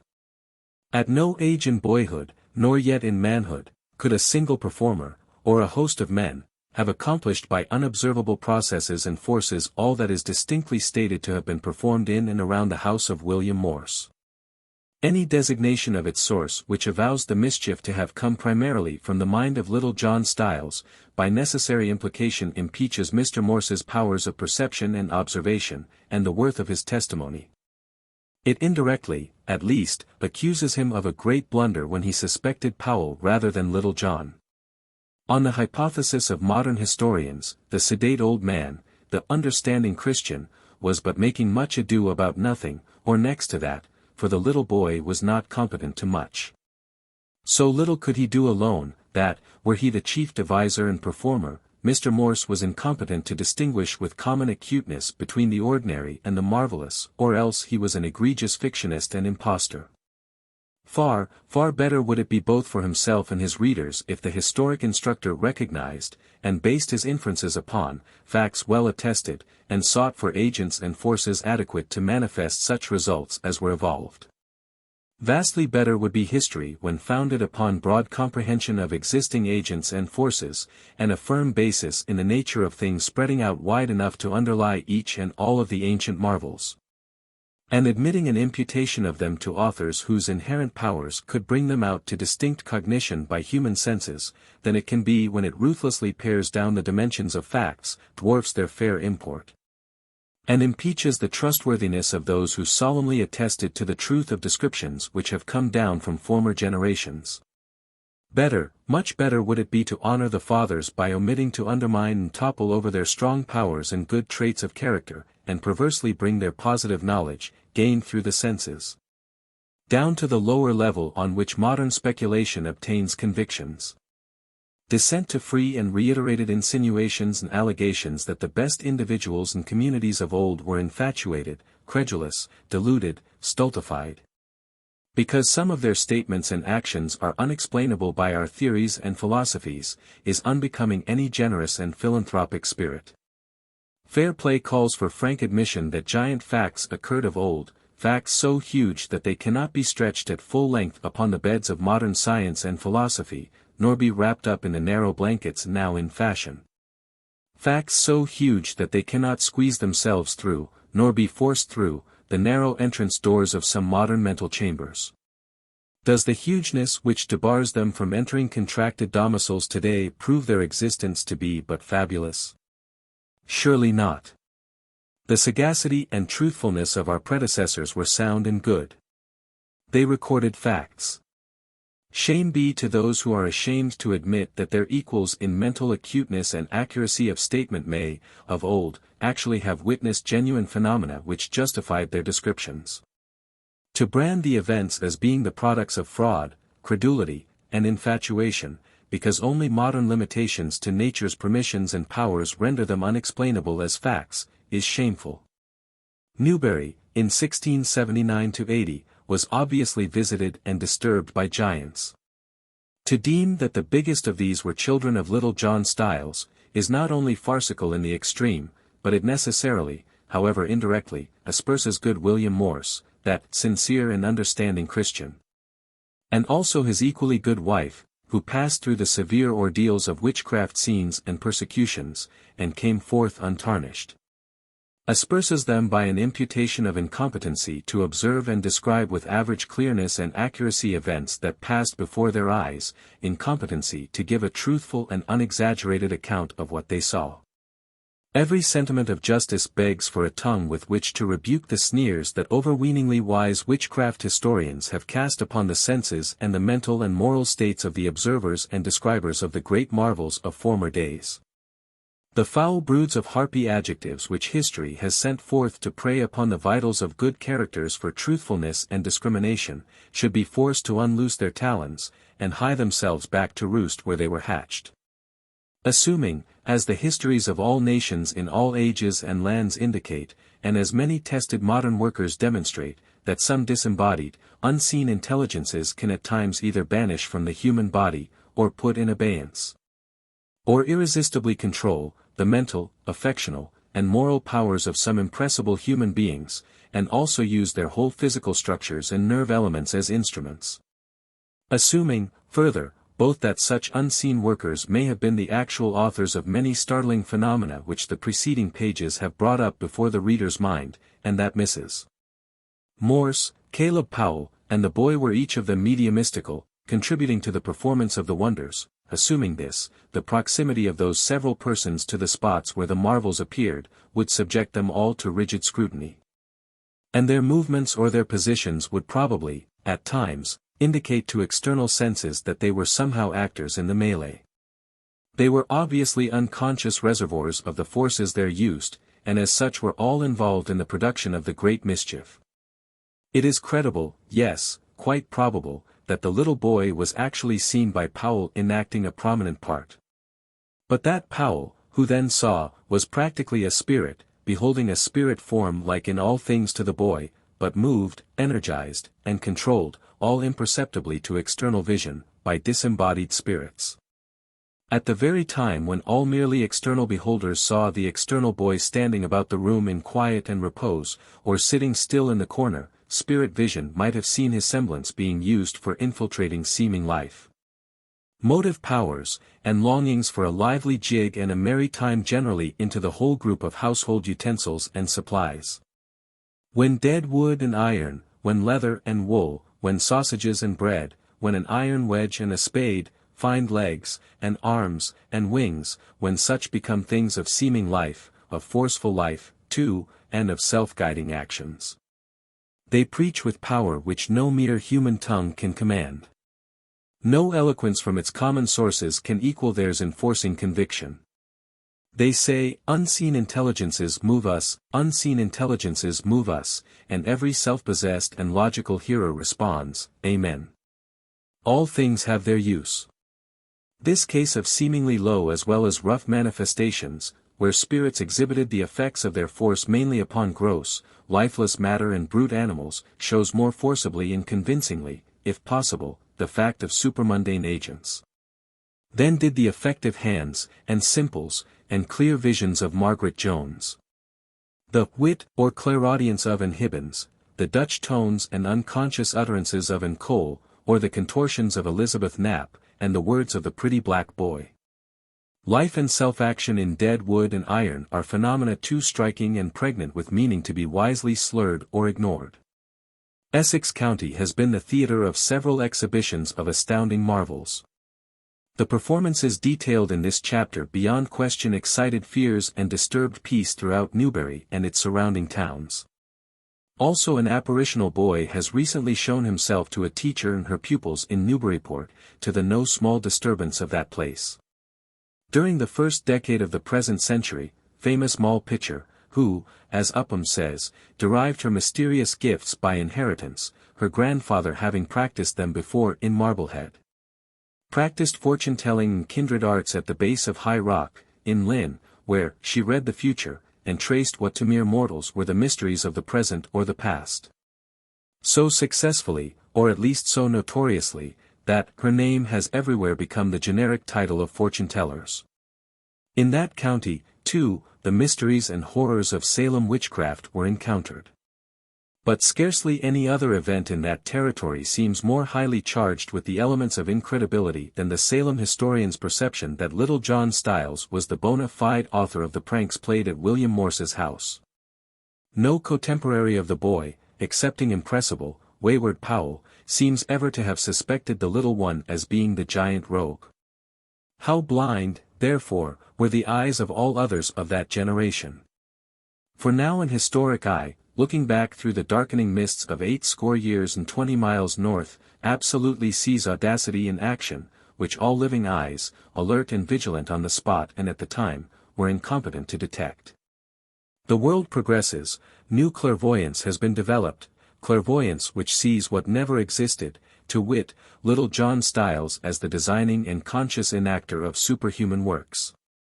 Very many modern scenes rival this ancient one at Newbury in the roughnesses of manifestations and the difficulty of fathoming the purposes and characters of the performers. Perhaps no other one of them is more worthy of attention or more instructive than the prolonged one which occurred at the residence of Reverend Eliakim Phelps, D.D., at Stratford, Connecticut, 1850. In Modern Spiritualism, Its Facts and Fanaticisms, by E. W. Capron, Bella Marsh, Boston, 1855, page 132, commences a very lucid and authentic account of this case, covering nearly 40 pages. The character and position of Dr. Phelps, who furnished Capron with his facts, and whose permission was obtained for their publication, make the account referred to well worthy of careful perusal. On several different occasions, years ago, it was our privilege to hold familiar conversations with Dr. Phelps upon the subject of spiritualism, and his details of spirit performances in his presence prepared is to view him as having transmitted to his offspring properties which were very helpful in setting the gates ajar.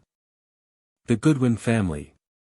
In the family of John Goodwin, of Boston, in 1688, 4 children, all young, were simultaneously either sorely afflicted or set themselves to playing pranks and tricks with diabolical furor. Which? An elaborate account of what was either imposed upon them by other beings, or of what themselves devised and enacted, was promptly written out by Cotton Mather, who was an observer of many of the marvels while they were transpiring. Poole, in Genealogical and Antiquarian Register, October, 1870, says those children were Martha, aged 13, John, 11, Mercy, 7, Benjamin 5. Drake, in Annals of Witchcraft, says they were Nathaniel, born 1672, Martha, 1674, John, 1677. And Mercy, 1681. According to him, their ages in 1688 were about 16, 14, 11, and 7, respectively. The two statements agree as to Martha, John, and Mercy. But one makes the fourth, a boy of 5, named Benjamin, while the other's fourth is a boy of 16, named Nathaniel. We have not sought for data on which to either confirm or correct the statement of either author. To show that they were young, is all that our present purpose requires. More than 70 years subsequent to the occurrences in the Goodwin family and to the manifestations at Salem, Hutchinson said, "It seems at this day with some people, perhaps but few, to be the question whether the accused or the afflicted were under a preternatural or diabolical possession, rather than whether the afflicted were under bodily distempers, or altogether guilty of fraud and imposture." Poole, having quoted the above, makes the following sensible query in comment. Why make an alternative? Both accusers and accused were generally possessors of not bodily distemper, but of peculiar susceptibilities growing naturally from their special organisms and temperaments, and were probably as free from and as much addicted to fraud and imposture, as the average of the community in which they lived. If we read Hutchinson aright, he stated that a few people, even at his day, were believers that there had formerly been some preternatural or diabolical inflictions. but were in doubt whether such inflictions came upon the accusers or upon the accused. While, in his opinion, all ought to drop belief in anything preternatural or diabolical in the case, and seek only to determine whether the strange phenomena resulted partly from bodily distempers, or were exclusively frauds and impostures. We think he made no alternative himself between accusers and accused, but exempted both classes from supermundane influences, and queried only whether witchcraft resulted partly from ill health or wholly from fraud. Be it so or not, Poole's comment is appropriate, instructive, and valuable. It is in harmony with the view which the present work is specially designed to illustrate. We repeat and adopt his words, and say that both accusers and accused were generally possessors of not bodily distemper, but of peculiar susceptibilities growing naturally from their organisms and temperaments. And in general character were on a par with their neighbors. Hutchinson's account of the family now under consideration is as follows. In 1687 or 1688 began a more alarming instance than any which preceded it. For children of John Goodwin, a grave man, a good liver, at the north part of Boston, were generally believed to be bewitched. I have often heard persons who were of the neighborhood speak of the great consternation it occasioned. The children were all remarkable for ingenuity of temper, had been religiously educated, and were thought to be without guile. The eldest was a girl of 13 or 14 years. She had charged a laundress with taking away some of the family linen. The mother of the laundress was one of the wild Irish, of bad character, and gave the girl harsh language. Soon after which she fell into fits, which were said to have something diabolical in them. One of her sisters and 2 brothers followed her example, and it is said were tormented in the same parts of their bodies at the same time, although kept in separate apartments and ignorant of one another's complaints. 1 or 2 things were said to be very remarkable: all their complaints were in the daytime, and they slept comfortably all night. They were struck dead at the sight of the Assembly's Catechism, Cotton's Milk for Babes, and some other good books. But could read in Oxford's Jests, Popish and Quaker books, and the Common Prayer without any difficulty. Is it possible that the mind of man should be capable of such strong prejudices as that a suspicion of fraud should not immediately arise? But attachments to modes and forms in religion had such force that some of these circumstances seem rather to have confirmed the credit of the children. Sometimes they would be deaf, then dumb, then blind. And sometimes all these disorders together would come upon them. Their tongues would be drawn down their throats, then pulled out upon their chins. Their jaws, necks, shoulders, elbows, and all their joints would appear to be dislocated, and they would make most piteous outcries of burnings, of being cut with knives, beat, and the marks of wounds were afterward to be seen. The ministers of Boston and Charlestown kept a day of fasting and prayer at the troubled house, after which the youngest child made no more complaints. The others persevered, and the magistrates then interposed, and the old woman was apprehended. But upon examination would neither confess nor deny, and appeared to be disordered in her senses. Upon the report of physicians that she was compos mentis she was executed, declaring at her death the children should not be relieved. The eldest, after this, was taken into a minister's family, where at first she behaved orderly, but after a time suddenly fell into her fits. The account of her affliction is in print. Some things are mentioned as extraordinary which tumblers are every day taught to perform, others seem more than natural, but it was a time of great credulity. The children returned to their ordinary behavior, lived to adult age, made profession of religion, and the affliction they had been under they publicly declared to be one motive to it. One of them I knew many years after. She had the character of a very virtuous woman, and never made any acknowledgment of fraud in the transaction. This historian was born more than 20 years after the great consternation which the Goodwin case occasioned, and therefore those must have been elderly people who gave him accounts of personal remembrance of it, and rehearsed to him their mellowed recollections of the past. From such people he had probably heard many particulars, and received general impressions which were one source from whence he drew materials for his history, at least for his comments. Also opinions then prevalent around him were aids to his judgment when reading Mather's account.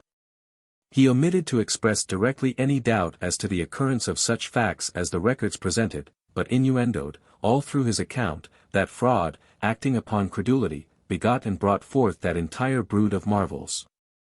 He left us the facts, and stated that the children were all remarkable for ingenuity of temper. Probably his meaning is, that they were remarkably bright or quick-witted. The historian adds, that they had been religiously educated, and were thought to be without guile. These are points of interest both as items on which public judgment concerning the facts was based at the time of their occurrence, and also as things to be regarded by moderns when attempting to determine the probability whether such marvels were produced voluntarily by embodied actors alone, or by force exerted upon and through mortal forms by wills putting forth power from imperceptible sources. What do the quoted statements indicate as to the constitutional endowments and acquired skill of those children for purposely acting out the feats ascribed to them? Ready wit, sprightliness, or whatever is meant by ingenuity of temper, was a very good basis for any kind of performances, but the character of the doings likely to proceed from that basis in a given case, will be indicated by other possessions. Religious education and freedom from guile are not very probable prompters of either egregious trickery, or prolonged and mischievous imposture.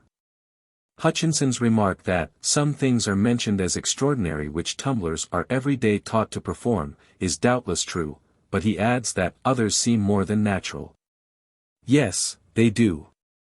And it is these especially that the world desires to see traced to competent performers. How did the historian account for such, for those seeming more than natural? Solely by the dogmatic remark that it was a time of great credulity. What if it was? Could credulity in the public mind enable untrained children to outact jugglers, tumblers, and most efficient dissemblers and tricksters of various kinds in their special vocations? What did the historian mean by alleging credulity in way of accounting for facts which he adduced, and left without direct controversion, or any attempt at such? Was he intimating that belief of the actual occurrence of such facts, though witnessed through many months by the physical senses of multitudes, argued credulity? If so, he put upon the word credulity an inadmissible meaning. Did he intend to say that credulity caused the senses of our fathers to see, hear, and feel erroneously, so that they would testify less accurately than those of the generation in which he was living? Perhaps he did. And yet on what rational grounds could he? None that we perceive. Was the former generation less truthful than his own? Probably not. Had it less sagacity than his own? We can think of no evidence that it had. Were its senses less reliable? Probably not. Was its belief in the testimony of its own senses a proof of its credulity? No. Was clear statement of what its senses had witnessed evidence of its credulity? It seems to have been so to the historian, but is not to us. The fathers told of witnessing things, which, if they occurred, were seemingly more than natural. What then? Does that prove that the things they described did not occur, and thus prove a generation of the fathers to have been, as a whole, either dolts or liars? No. The appearance is, that the historian was obliged to admit that valid testimony to occurrence of facts around the Goodwin children, which seemed more than natural, must be conceded, and yet he could not account for the facts. He was mentally baffled, nonplussed, and could only say, it was a time of great credulity. That explains nothing, while it tempts us to suspect its author of such credulity in his own penetration, that he apprehended that a whole line of ancestry through successive generations had been fatuous and exaggerative. Since it continuously described and swore to occurrences which conflicted with his own theoretical limits to things credible. A credulity which caused him to regard himself a better knower and judge of what actually transpired in preceding ages, than were the very persons who lived in that past, and were eye and ear witnesses of what then occurred. Impelled the pen of this witchcraft historian to ascribe the marvels of other days to causes or to conditions absolutely incompetent to produce them. We can extend much leniency to Hutchinson, because he lived and wrote when the pendulum of belief, recently wrenched from the disturbing grasp of witchcraft, and allowed to swing back toward extreme Sadduceeism, had not acquired its legitimate movements under the action of mesmerism, spiritualism, psychology, and other regulating forces. Witchcraft's unnatural devil had died from the blow he received at Salem village in 1692, and for a long time afterward there was seeming non-intercourse between men and dwellers in spirit realms. Partially man was forgetting that there are spirits, and doubting whether they had ever acted overtly among men. Probably Hutchinson's thoughts were never led to inquire whether the forces and realms of nature may not extend far above, below, and around the confines of palpable matter, extend beyond where man's external senses take cognizance, or where his natural science has penetrated. His thoughts, perhaps, were never led to inquire whether there exists natural provision for mesmeric and varied psychological operations, nor to inquire whether, under possible fitting conditions, unseen intelligences could possess and control certain peculiar physical human forms. Lacking not only knowledge, but also circumstances which would naturally generate any conjecture that both good spirits and bad alike might sometimes come to earth in freedom, and work wonders on its external surface and among its living inhabitants, Hutchinson, cornered and baffled in search for an adequate cause for facts which he felt called upon to state, could only credulously say, in quasi-explanation of them, it was a time of great credulity. His implied position that all the works were nothing more than natural acts and sufferings of children, magnified and made formidable by popular credulity, fails to yield satisfactory revealment of the nature and origin of such facts as he himself presents and leaves uncontroverted. What was the character of the Goodwin children themselves? They were bright, religiously educated, and free from guile. The account shows that 4 such children, of a sudden, without previous training for it, all join at first, and 3 of them long unitedly continue, in a course of most distressing imposition upon their own family, upon physicians, clergymen, magistrates, and the neighborhood. Also that the imposition is manifested by astounding physical feats, and simultaneous, identical signs and complaints of suffering, even though the sufferers are in separate apartments. If, possibly, by their own wills and powers they could perform the tricks, how incongruous it would be with their alleged traits and ages. How inconceivable that 4 such children, from the boy of 16 down to the girl of 7, or from the girl of 13 down to the boy of 5, should conspire, and 3 of them cooperate thoroughly, effectively, and long, involuntarily and purposely producing such mischief and misery as were there experienced. Suspicion of fraud no doubt arose. But the appearance is, that facts soon put the case beyond any powers of fraud which such children, or any embodied human beings, could put forth. Without previous practice and training in concert, a successful attempt by themselves at what was done through and upon them is incredible. No hint is given that they ever practiced in preparation. Had they have done so, seemingly their father, the grave man and good liver, must have known it, and would have been governed by his knowledge of it in judging and treating his children. Who doubts that it would be shameful to charge or suspect that man, and his friends and physicians, with such credulity, at the first coming on of the fits? That they could not judge fairly and sensibly of what nature of cause the actions and sufferings indicated. Oh, star-eyed fancy, hast thou wandered there, to waft us back the message of credulity? Look still more closely at the circumstances of this case. The bright girl of great ingenuity of temper, of religious education, and without guile, was just out from under the infuriated lashings of a wild Irish tongue, when she commenced her, what? Her frolic. Her course of fraud and imposture.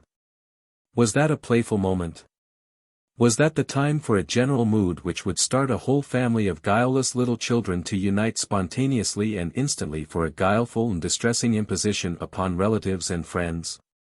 When she fell in fits, from such a cause, was it a credible time for her bright brother to recklessly increase the family excitement by imitating the sufferer's movements and tones of distress? Was that a condition of things in which the younger 2 would join the elder in sly additions to the distress around them? No, most surely, no. Is it possible, asks the historian, that the mind of man should be capable of such strong prejudices as that suspicion of fraud should not immediately arise? We answer for him and say, no, emphatically, no. Such suspicion must have been felt. And we ask in turn, is it possible that an historian's mind can be capable of such strong prejudices as that suspicion that such a family as he described, circumstanced as he made it, was absolutely incapable of practicing fraud and imposition competent to the results which he indicates were wrought out? Yes, his mind failed to receive such a suspicion, and therefore reveals its own blinding prejudices.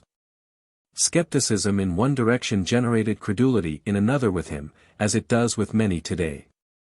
For children of the grave man were simultaneously and excruciatingly racked and tortured precisely alike, and in the same parts of their bodies, although being, some of them, in separate apartments, and ignorant of one another's complaints.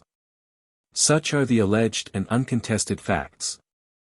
The citizens of Boston, 2 or 3 years ago, were permitted to see, and we saw, even more than 4, yes, 8 or 10 boys, strangers to the operator, and mostly to each other, volunteer to go upon a stage, where, in a few minutes, after 2 or 3 out of a dozen had been requested to leave the stage, all the others were made to move, and act, and suffer precisely and simultaneously alike, many of them standing often back to back, and no one among them perceptibly looking at any other. This was all occasioned by the mental, magnetic or psychological force of Professor Cadwell. If we presume, and why may we not, that the wild Irish woman possessed strong psychological powers, that Martha Goodwin was easily subjectable to psychological control, that her brothers and sister were so too, and that they were all naturally sympathetic, then we can see that nothing more occurred, even if the whole that is told be literally true, then falls within the scope of such psychological forces as have in recent years been manifested by embodied, and, we may add, by disembodied minds. If in her anger the old woman forced or found rapport between her own sphere or aura and that of Martha Goodwin, way was opened for injection of germs of suffering to the girl's system, and the systems of others in rapport with her. Way was opened through which the tormentor could, though absent, send upon the child ugly wishes that would keep torturing her so long as the old woman kept the wishes active, as perhaps she did in many of her waking hours. The account says, 1 or 2 things were very remarkable. All their complaints were in the daytime, and they slept comfortably all night. When the old woman was asleep, and her resentful feelings were dormant, the children also slept. A passageway so opened as to admit the entrance of one, usually admits others of the same kind to follow. Where the old woman's subduing will force had entered and gained sway, that of her sympathetic, and many other spirits, might do the same, and could make the children's outer forms either accept or reject, at the controller's pleasure, any books or class of literature which should be offered for perusal. Catholic spirits, or any spirit, liking a little fun, might keenly relish the work of astonishing Cotton Mather and his ilk, by showing preferences antagonistic to his own righteous ones. The case of Philip Smith, a very intelligent, efficient, and highly respected citizen of Hadley, Massachusetts, exhibits analogous phenomena. We shall not go into that case in detail. It occurred 1685, and is very instructive. Being sick, sensitive, clairvoyant, and pining away, he uttered a hard suspicion that one old Mrs. Webster, who had once been tried for witchcraft, and also had taken offense at some of Smith's official acts, had made impressions with enchantments upon him. His suspicion and sufferings fired the minds of young men in the town to go, 3 or 4 times, and give that old woman disturbance. Drake, in Woodward's History Series, No. 8, p. 179, presents the following account. It is said by a reliable historian that the young miscreants went to her house, dragged her out, and hung her up till she was almost dead. They then cut her down, rolled her some time in the snow, and then buried her up in it, leaving her, as they supposed, for dead. But by a miracle, as it were, she survived this barbarity. Still more miraculous it was, that the sick man was greatly relieved during the time the helpless old woman was being so beastly abused. Mather, in his account, IBP 177, says, all the while they were disturbing her, he was at ease, and slept as a weary man. This is all possible, and not improbable. The man was obviously very susceptible to psychological influences, and could trace felt malignant forces to their source. She, no doubt, was a turbulent and odd old woman, for she had been tried for witchcraft, and was probably a natural psychologist. As long as rough handling caused her to call in, and keep at home, and concentrate all her thoughts and forces for self-defense and protection, no emanations from her went out to the sick man, who then consequently dropped into quiet sleep. One of these Goodwins, says Hutchinson, I knew many years after. She had the character of a very sober, virtuous woman, and never made any acknowledgment of fraud in the transaction. Probably, therefore, there was no fraud. This sober, virtuous woman, a party concerned, years subsequently made profession of religion, continued long to live a useful and respected life, and never made acknowledgment of fraud. The probability is near to certainty that she never acted any. And how was it with the others? They returned to their ordinary behavior, lived to adult age, and made profession of religion. Look at the case. Four guileless, bright little sisters and brothers, residing together under their father's watch, in the twinkling of an eye, flash upon the gaze of the town in which they lived, seemingly as adroit and proficient tricksters as were ever known. And all of them alike competent to their several parts. They remain the town's wonder for months, and then all return to their former behavior, grow up and live Christian lives among the witnesses of their strange doings, and never make confession of fraud. Was there any fraud? Only the overcredulous in self-powers of divination backward will believe that there was. In the process of watching these children, and the annoyances and sufferings they endured, it was discovered that when absent from home they were in great measure exempt from the special evils. Therefore arrangements were made for their abode elsewhere, and probably not for all of them together in any one family. We find that the girl Martha became a resident in Cotton Mather's family not many weeks after the commencement of the Great Consternation. And it is stated that for a time none of her extraordinary demeanor was manifested there. Yet subsequently the fits and antics revealed themselves abundantly, even under the roof of the devil-fighting clergyman. Some sayings and doings while she was residing there, manifested more frolicsome and quizzical motives than prompted the manifestations described by Hutchinson. Turning to a much later historian, we quote from Upham as follows. One of the children seems to have had a genius scarcely inferior to that of Master Burke himself, there was no part nor passion she could not enact. She would complain that the old Irish woman had tied an invisible noose round her neck, and was choking her, and her complexion and features would instantly assume the various hues and violent distortions natural to a person in such a predicament. She would declare that an invisible chain was fastened to one of her limbs, and would limp about precisely as though it were really the case. She would say that she was in an oven. The perspiration would drop from her face, and she would produce every appearance of being roasted, then she would cry out that cold water was being thrown upon her, and her whole frame would shiver and shake. She pretended that the evil spirit came to her in the shape of an invisible horse. And she would canter, gallop, trot, and amble round the rooms and entries in such admirable imitation, that an observer could hardly believe that a horse was not beneath her, and bearing her about. She would go upstairs with exactly such a toss and bound as a person on horseback would exhibit. Such is a general summary of her feats as presented by this historian. Does he believe that such things were actually performed either by or through her? Does he believe that such were the literal facts even in appearance? He nowhere, so far as we notice, till he sums up the case, distinctly charges fraud on the one side, or such credulity on the other, as made witnesses falsify as to appearances.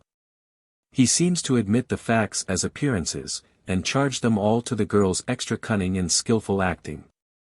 She pretended that the evil, spirit came to her. Was it only her pretense? Who knows? Why say pretended? Was she so generous as to give credit to another, and that other an evil spirit, for help which she did not receive? Are expert tricksters accustomed to disown their own powers to astonish? Especially do they ever spontaneously avow that the devil or any evil spirit is helping them? We think not. And yet it is stated that Martha Goodwin's own lips declared that some invisible spirit was acting through her, or was helping her perform her marvelous feats. Why call that a pretense, and make her a liar? Why not put some confidence in the words of this religiously educated girl? The historian says that while she was residing with Mather, the cunning and ingenious child, please mark the adjectives of the modern expounder, applied by him to one whom the earlier records put among those who had been religiously educated and thought to be without guile, the cunning and ingenious child, he says, seems to have taken great delight in perplexing and playing off her tricks upon the learned man. Once he wished to say something in her presence to a third person, which he did not intend she should understand. She had penetration enough to conjecture, why say conjecture? What he had said. He was amazed. He then tried Greek. She was equally successful. He next spoke in Hebrew, she instantly detected his meaning. He resorted to the Indian language, and that she pretended not to know. Such are facts as deduced from Mather's account by Upham and put forth by the latter, and which he attempts to account for by supposition that the girl's own conjectures enabled her to get at the meaning of sentences put forth in languages of which she had no knowledge. No doubt she was bright, but not competent to all that. Fancy and imagination ply their wings needlessly when they rise from the ground of fact and fly off to the lands of conjecture and pretense, thinking to bring thence true solution of such a marvel. The girl avowed the presence of a spirit with herself, and that he helped her. That explains the whole transaction. Upon full separation from the body, each human mind loses all knowledge of earth language, having no further use for it, because the mind then enters conditions in which the thoughts of any other spirit, whatsoever its native language, may be read at a glance. Whatever language Mather might have spoken in, he would have been intelligible by any disembodied spirit. For not words, but the thought, irrespective of its dress, could be read. The Indian language she pretended not to know. Perhaps so. But probably that was no pretense. It is not probable that the girl herself, as such, had much acquaintance with any other language than English. Any departed spirit who controlled her would have no knowledge of any earth language whatsoever, nor need he have, for unclothed thought was perceptible by him. A roguish mind behind the scenes, and such a one may have played many a trick at the parsonage, would be likely, at his own pleasure, to bother, astonish, or confound the Rev. Polyglot by seeming either to comprehend or not, just according to his own whims or varying moods as the play went on from step to step. Mather's attempt to conceal his meaning from the girl might very naturally be amusing to the thought-reading intellect then lurking in and controlling the girl's organs, and quite as naturally would incite him to play the wag a while. Martha neither conjectured nor pretended at all, she was then quiescent, while other eyes looked through hers and saw what was inside the millstone. We have stated essentially that each mortal upon departing from this life enters into conditions where human language is not only not needed, but is unusable. Therefore we may be asked how returning spirits can possibly speak to us in our language, which is no longer at their command. They measurably rechange or change back their conditions when they reconnect themselves with a mortal form.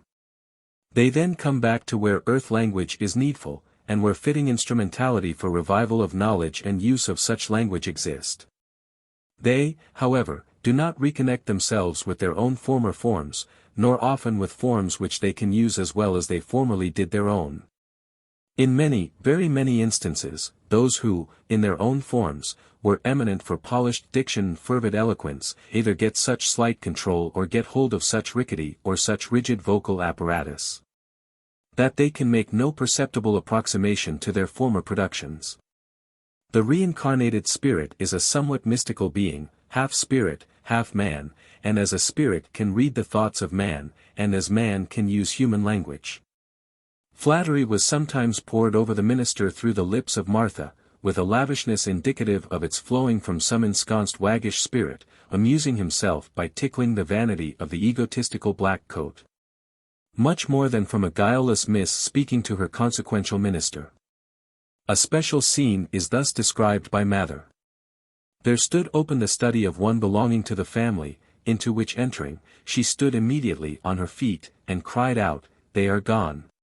They are gone! They say they cannot! God won't let M come here, adding a reason for it which the owner of the study thought more kind than true. And she presently and perfectly came to herself, so that her whole discourse and carriage was altered into the greatest measure of sobriety. Very likely Mather was then egregiously cajoled by some one. Observation, together with information otherwise obtained, renders it obvious that one essential condition of psychological control is, that the magnetisms or auras of the controlling mind shall, at the time, be in the mass of its operative qualities and powers, stronger than, or positive to, any other person's spheres, auras, or emanations amid which the control is either to be taken or held on to. Suppose, then, what would be necessary under the circumstances, that the atmosphere, walls, and furniture of that study were highly charged with emanations from the vigorous-minded Mather, who was then present. And consequently his own halo was radiating there and keeping his surroundings fully charged with himself. Physical and also external mental and emotional effluvia from him might then be so repulsive to magnetisms pertaining to spirits of any moral quality whatsoever, that no visitant from unseen realms would try to withstand the repulsion. If such was the condition of things, the parting exclamation of the last to remain, might well be, "They are gone, God won't let him come here." Such statement would be in full harmony with the most common use of language today by spirits, for they are accustomed to say that God won't let them do this or that, when, according to their own oft-repeated explanation, they mean only that the forces of nature oppose or control them. God and natural forces with them generally mean one and the same all-dominating power. God's forces as well as himself are called by his name by visitants who read his operations with more than mortal accuracy.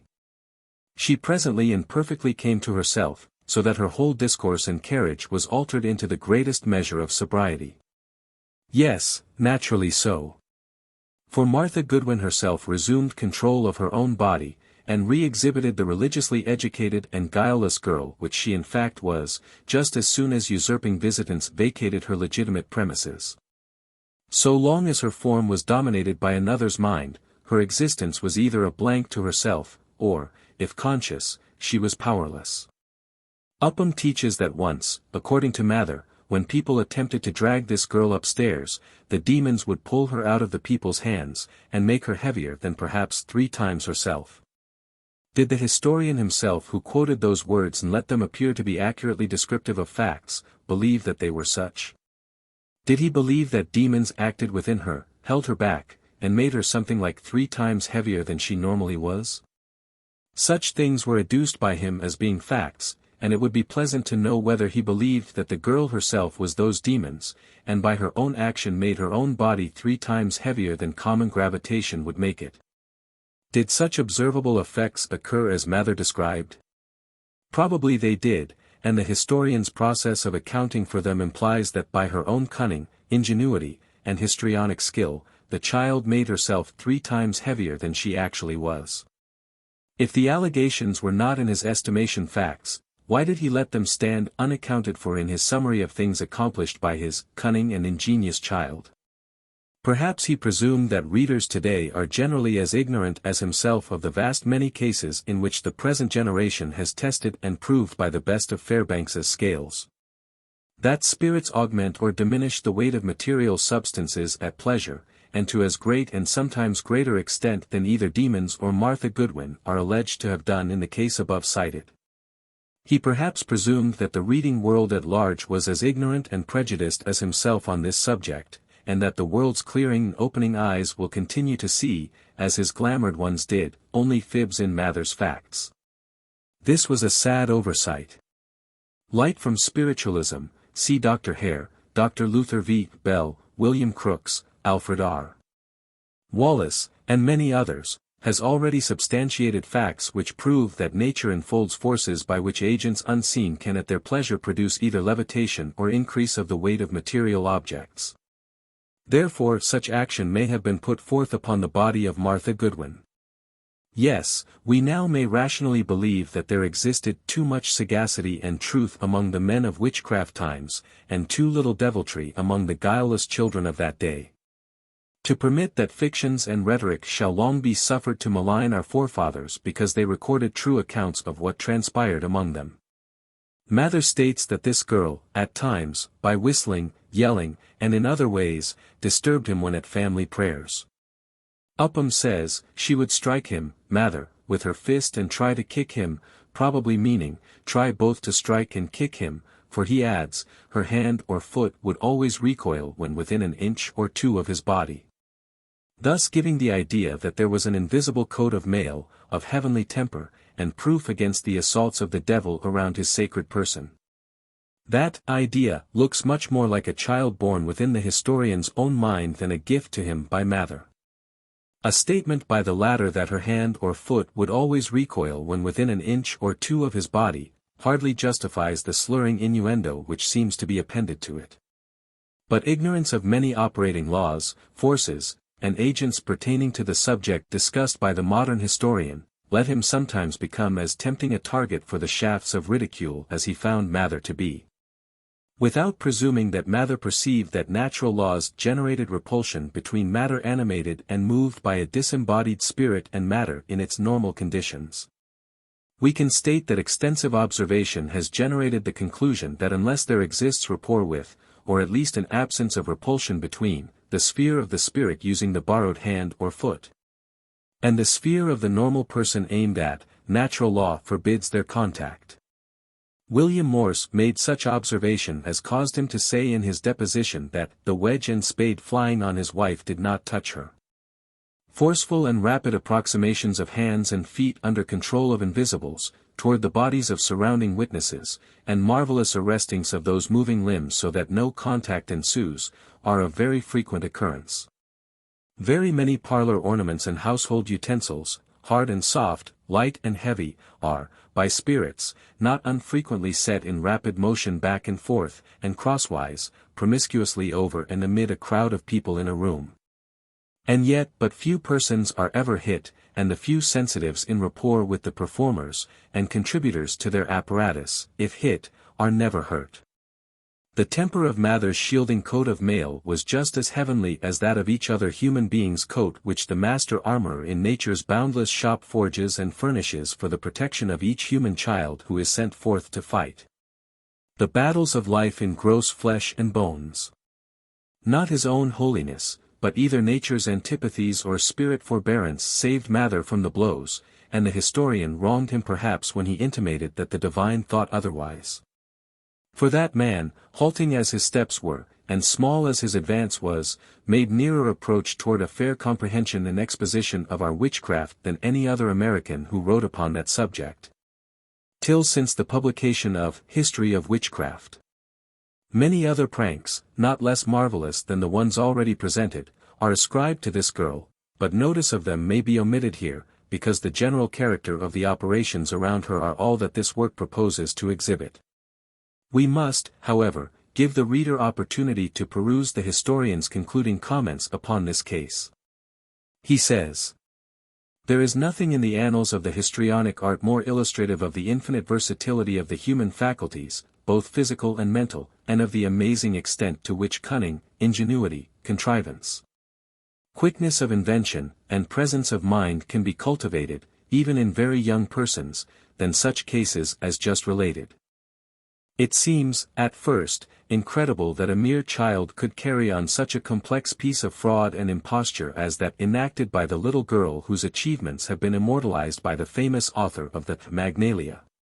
We are glad to note the author's frank and distinct confession that his own solution seems at first incredible. Why he put in the phrase, at first, needs explanation, which he fails to furnish. He makes no attempt to show why the first seeming should not be the permanent one. It is permanent. It will continue permanent to the end of time. It is and forever will be incredible that the Goodwin girl herself performed all the feats which the evidence proves were performed through her organism. If her body was the organ of all the performances which are distinctly ascribed to her, she was not the author of them all, but only a channel for the occurrence of many of them. Can reflection find her competent to all that was ascribed to her? Incredible. Incredible not only at first, but also on and on to the latest last. Ingenious fancy, while weaving over this case a dazzling web of rhetoric, may have deluded the eyes that overlooked the loom, and cause them to discern other seemings than the first ones, but such delusion will never become epidemic. Hutchinson, usually a scornful handler of aught that emitted any odor of witchcraft, we now requote where he said, concerning the family which included this Martha, that they all had been religiously educated, and were thought to be without guile. They returned to their ordinary behavior, lived to adult age, made profession of religion. One of them I knew many years after. She had the character of a very sober, virtuous woman, and never made any acknowledgment of fraud in this transaction. Such is the testimony of one whose views and feelings obviously inclined him, as far as possible, to consider all witchcraft works the products of imposture and fraud. And who, therefore, was not likely to assign to this family any good qualities which they were not widely and well known to possess. He spoke of them as above, and refrained from any direct imputation of fraud to them. He hinted at fraud, it is true, but probably both lacked any historical or traditionary evidence of it, and was conscious that if fraud were alleged, and even proved, it would fail to meet the case in all its parts, in those especially that seemed more than natural. Nonplussed in the way of solution, he could only say, it was a time of great credulity. In one important respect he had better facilities for judging this case correctly than can be obtained today. He had listened to conversations of many persons who were living at the time of its occurrence, and yet refrained from direct charge of fraud or imposture. Also he intimated that such causes, even if alleged, would be inadequate, because some of the transactions seemed more than natural. The later historian, unhampered by need to move in harmony with the knowledge and beliefs of any contemporaries of those Goodwins, and abandoning historic grounds which furnish supramundane agencies for solving the occurrence of acts which filled the town and colony with consternation, delved into the composition of man, and fancied that he found therein enormous capabilities for credulity, fraud, imposture, infatuation, spontaneous outflashings of highest, and more than highest, feats of histrionic art, for self-generated triplication of personal weight, for aviarial flittings, for equine antics, for self-induced roastings, self-induced showerings, for comprehension of languages never learned, and fancied that he had found how one little girl, religiously educated, and thought to be without guile, could execute to admiration each of those many things seeming to be more than natural, and could mimic with admirable exactness most astounding feats, and such as always before had been supposed to require the powers of disembodied intelligences. That was an astounding discovery.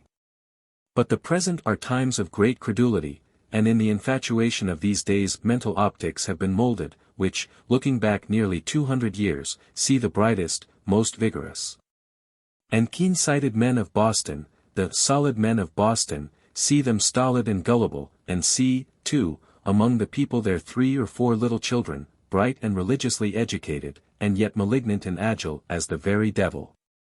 What a contrast between the old and the young then! Was there ever a day when Boston's wisest adults were prevailingly blockheads easily befooled, and when those of her children who had great ingenuity of temper metamorphosed themselves into devil-like incendiaries, and set the town ablaze with sulphurous fires? Alas! One modern eye has penetration enough to convince its owner that such a day once was. That eye, by the aid of something, seems gifted with supernatural insight, certainly with very uncommon backsight. Grant to the Goodwin children all the natural human endowments which imagination can conjure up and embody, also grant to them skillful training and long-continued practice, which there is no probability they had. And even then it was impossible for them, when in separate rooms, to have voluntarily and designedly acted, and seemingly suffered, precisely and simultaneously alike, as they are alleged to have done, and as they would have naturally been made to do if all of them were under and controlled by the psychologic influence of the single mind of the resentful wild Irish woman, because then the same mental impulses would move them all like machines. And simultaneously, after their separation, the girl at Mr. Mather's house could never have accomplished single-handed what is ascribed to her. The internal evidence of the narrative of events which transpired there combines with common sense in pronouncing it farcical, distinctly farcical, to regard that young girl as the contriver and performer of all the works and pranks which history says transpired through her physical organism. And, therefore, to external eyes, seemed to be products of her own volitions. The nature, quality, and extent of those performances bespeak producing powers both different from and greater than such a girl possessed, bespeak just such powers as departed spirits are now putting forth all around us through living human forms. It is not only at first, but permanently incredible, that a mere child could carry on such a complex piece of fraud and imposture as that enacted through the little girl whose achievements have been immortalized by the famous author of the Magnalia. And therefore the world demands, and will yet obtain, a simpler, more rational, and more satisfactory solution of this and kindred cases. Solution that will admit all the amazing feats of witchcraft to be embraced within the scope of forces that finite human beings, the seen and the unseen in conjunction, could in the past and can now so apply as to execute all the world's marvels without aid from either the one great devil, from fraud, or from imposture. Neither of these need ever have any connection whatever with, or complicity in, such matters. The records teach, and man's recent experience divines, that other, more befitting, and more competent actors than mere children were on hand and at work in Cotton Mather's presence. Though justice would have us assign to any great dull his honest dues, it also permits us to pull off from his sable brows any unearned wreaths which Cotton Mather and others credulously placed upon them. It also and especially requires us to tear off from the fair head of guileless Martha Goodwin that badge labeled fraud and imposture, that emblem of deviltry, which modern delusion has most cruelly, and yet most artistically, wreathed around temples that seem worthy of a pure martyr's honoring crown. Retrospection. From among the works of witchcraft that occurred from 1648 to 1688, we have now presented 6 cases, which bring into view some phenomena that are very like many which are now called spirit manifestations. The efficient touch of Margaret Jones, of Charlestown, the extraordinary efficacy of her hands and simple medicines, her prophetic powers, the keenness of her hearing, and the materialization of a spirit child in her arms, brought her to the gallows in 1648. And Hibbins, of Boston, seemingly because of the wit-sharpening acuteness of her hearing, was hanged in 1656. And Cole, of Hartford, Connecticut, in 1662, had her vocal organs improved by some intelligence not her own for the utterance of thoughts which were never in her mind. And some of the utterances through her contributed to the conviction and consequent execution of the 2 greensmiths, husband and wife. At Groton, a spirit controlling the form of Elizabeth Knap, in 1671, made avowal that he was a pretty black boy, and not Satan. At Newbury, in 1679, the wild dance of pots, kettles, andirons, and things in general, came off on the premises of William Morse. And at Boston, in 1688, inflictions upon the Goodwin children led to the execution of Mrs. Glover, one of the wild Irish. Cases thus scattered in both time and space, half of them limited each to a single actor or sufferer, and each differing widely from any other in many of its prominent features, cannot satisfactorily be ascribed to acquired skill in legerdemain, histrionic art, magic, or necromancy, unattended by help from the living dead. The name of the wild Irish woman, whose harsh language was speedily followed by the distortions and sufferings of the Goodwin children, was Glover. Calef calls her a despised, crazy, ill-conditioned old woman, an Irish Roman Catholic. The public believed that she put forth criminal action upon that family, arrested her therefore, received at her trial some indications that she had dealings with invisible beings, pronounced her guilty of witchcraft, and hanged her. She doubtless forced retention of power to act either directly or through others upon the objects of her resentment, even after the gallows should have done its utmost work upon herself. For it is stated that, at her execution she said the children would not be relieved by her death, and the 3 children continued in their furnace as before, and it grew rather 7 times hotter than it was, and their calamities went on till they barked at one another like dogs, and then purred like so many cats. Would complain that they were in a red-hot oven, and sweat and pant as if they had been really so. Anon they would say cold water was thrown on them, at which they would shiver very much. They would complain of being roasted on an invisible spit. And then that their heads were nailed to the floor, and it was beyond an ordinary strength to pull them from it. Annals of Witchcraft, page 185. Such facts were gathered from Cotton Mather's account. They come to us from one whose influences and writings are alleged to have been most strongly provocative of executions for witchcraft. Perhaps some of them became so. But his presentation of both the momentous fact and its confirmation by observed experiences, that the spirit of an executed psychologist could act back from beyond the gallows, involved a crushing argument against the wisdom of suspending her or any one else with a view to stop bewitchment. The liberation of one's spirit increases its powers for action upon surviving mortals. Mather's facts argued that Salem Witchcraft, the world-renowned and momentous display of extraordinary manifestations, known the world over as Salem Witchcraft, originated and was mainly manifested in what was then called Salem Village, territory distinct from Salem proper, embracing the present town of Danvers, together with parts of Beverly, Wenham, Topsfield, and Middleton, in the county of Essex and state of Massachusetts. There, in the family of the Rev. Samuel Parris, minister at the village, on the 29th of February, 1692, mysterious causes had wrought strange maladies upon 2 young girls during the 6 preceding weeks, which excited great public alarm, and produced such mental agitation that the civil authorities were called upon to give the matter official attention. The true origin and the actual authors and enactors of that tragedy are among the prime objects of our present researches. It is not our purpose to furnish a full history, but to scrutinize and test the hypotheses of other writers, and give a solution of the origin and specification of the actors and effects of that tragedy different, widely different, from the prevalent modern ones. Upham, Drake, and Fowler all agree in fundamentals. All of them have assumed that the agents and forces which evolved those marvelous operations were scarcely, if anything, other than 10 or 12 respectable girls, from 9 to 20 years of age, together with a few married women and a few men, voluntarily exercising and manifesting only their own wayward constitutional faculties and forces, in the performance of tricks, impositions, and malignancies, and with none other than lamentable results.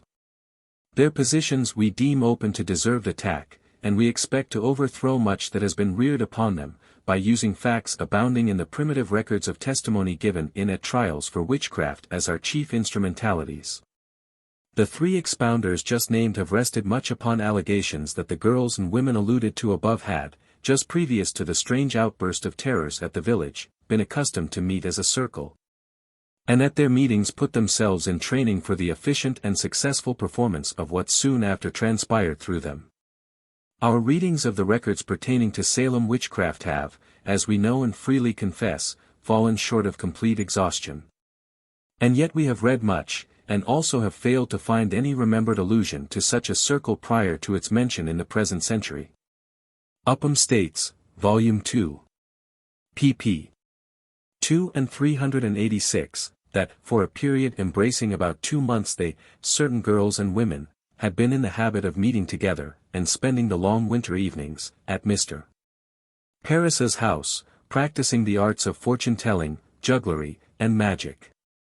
Drake says, Annals of Witchcraft, page 189, that these females instituted frequent meetings, or got up, as it would now be styled, a club, which was called a circle. How frequent they had these meetings is not stated, but it was soon ascertained that they met to try projects, or to do or produce superhuman acts. Fowler remarks, in Woodward's series, Volume 3, pp. 204 and 205, that Mary Warren, one of the most violent of the accusing girls, lived with John Proctor, who, out of patience with the meetings of the girls composing this circle, and it is at the meeting of this circle of 8 girls, for the purpose of practicing palmistry and fortune-telling, that we discover the germ or the first origin of the delusion.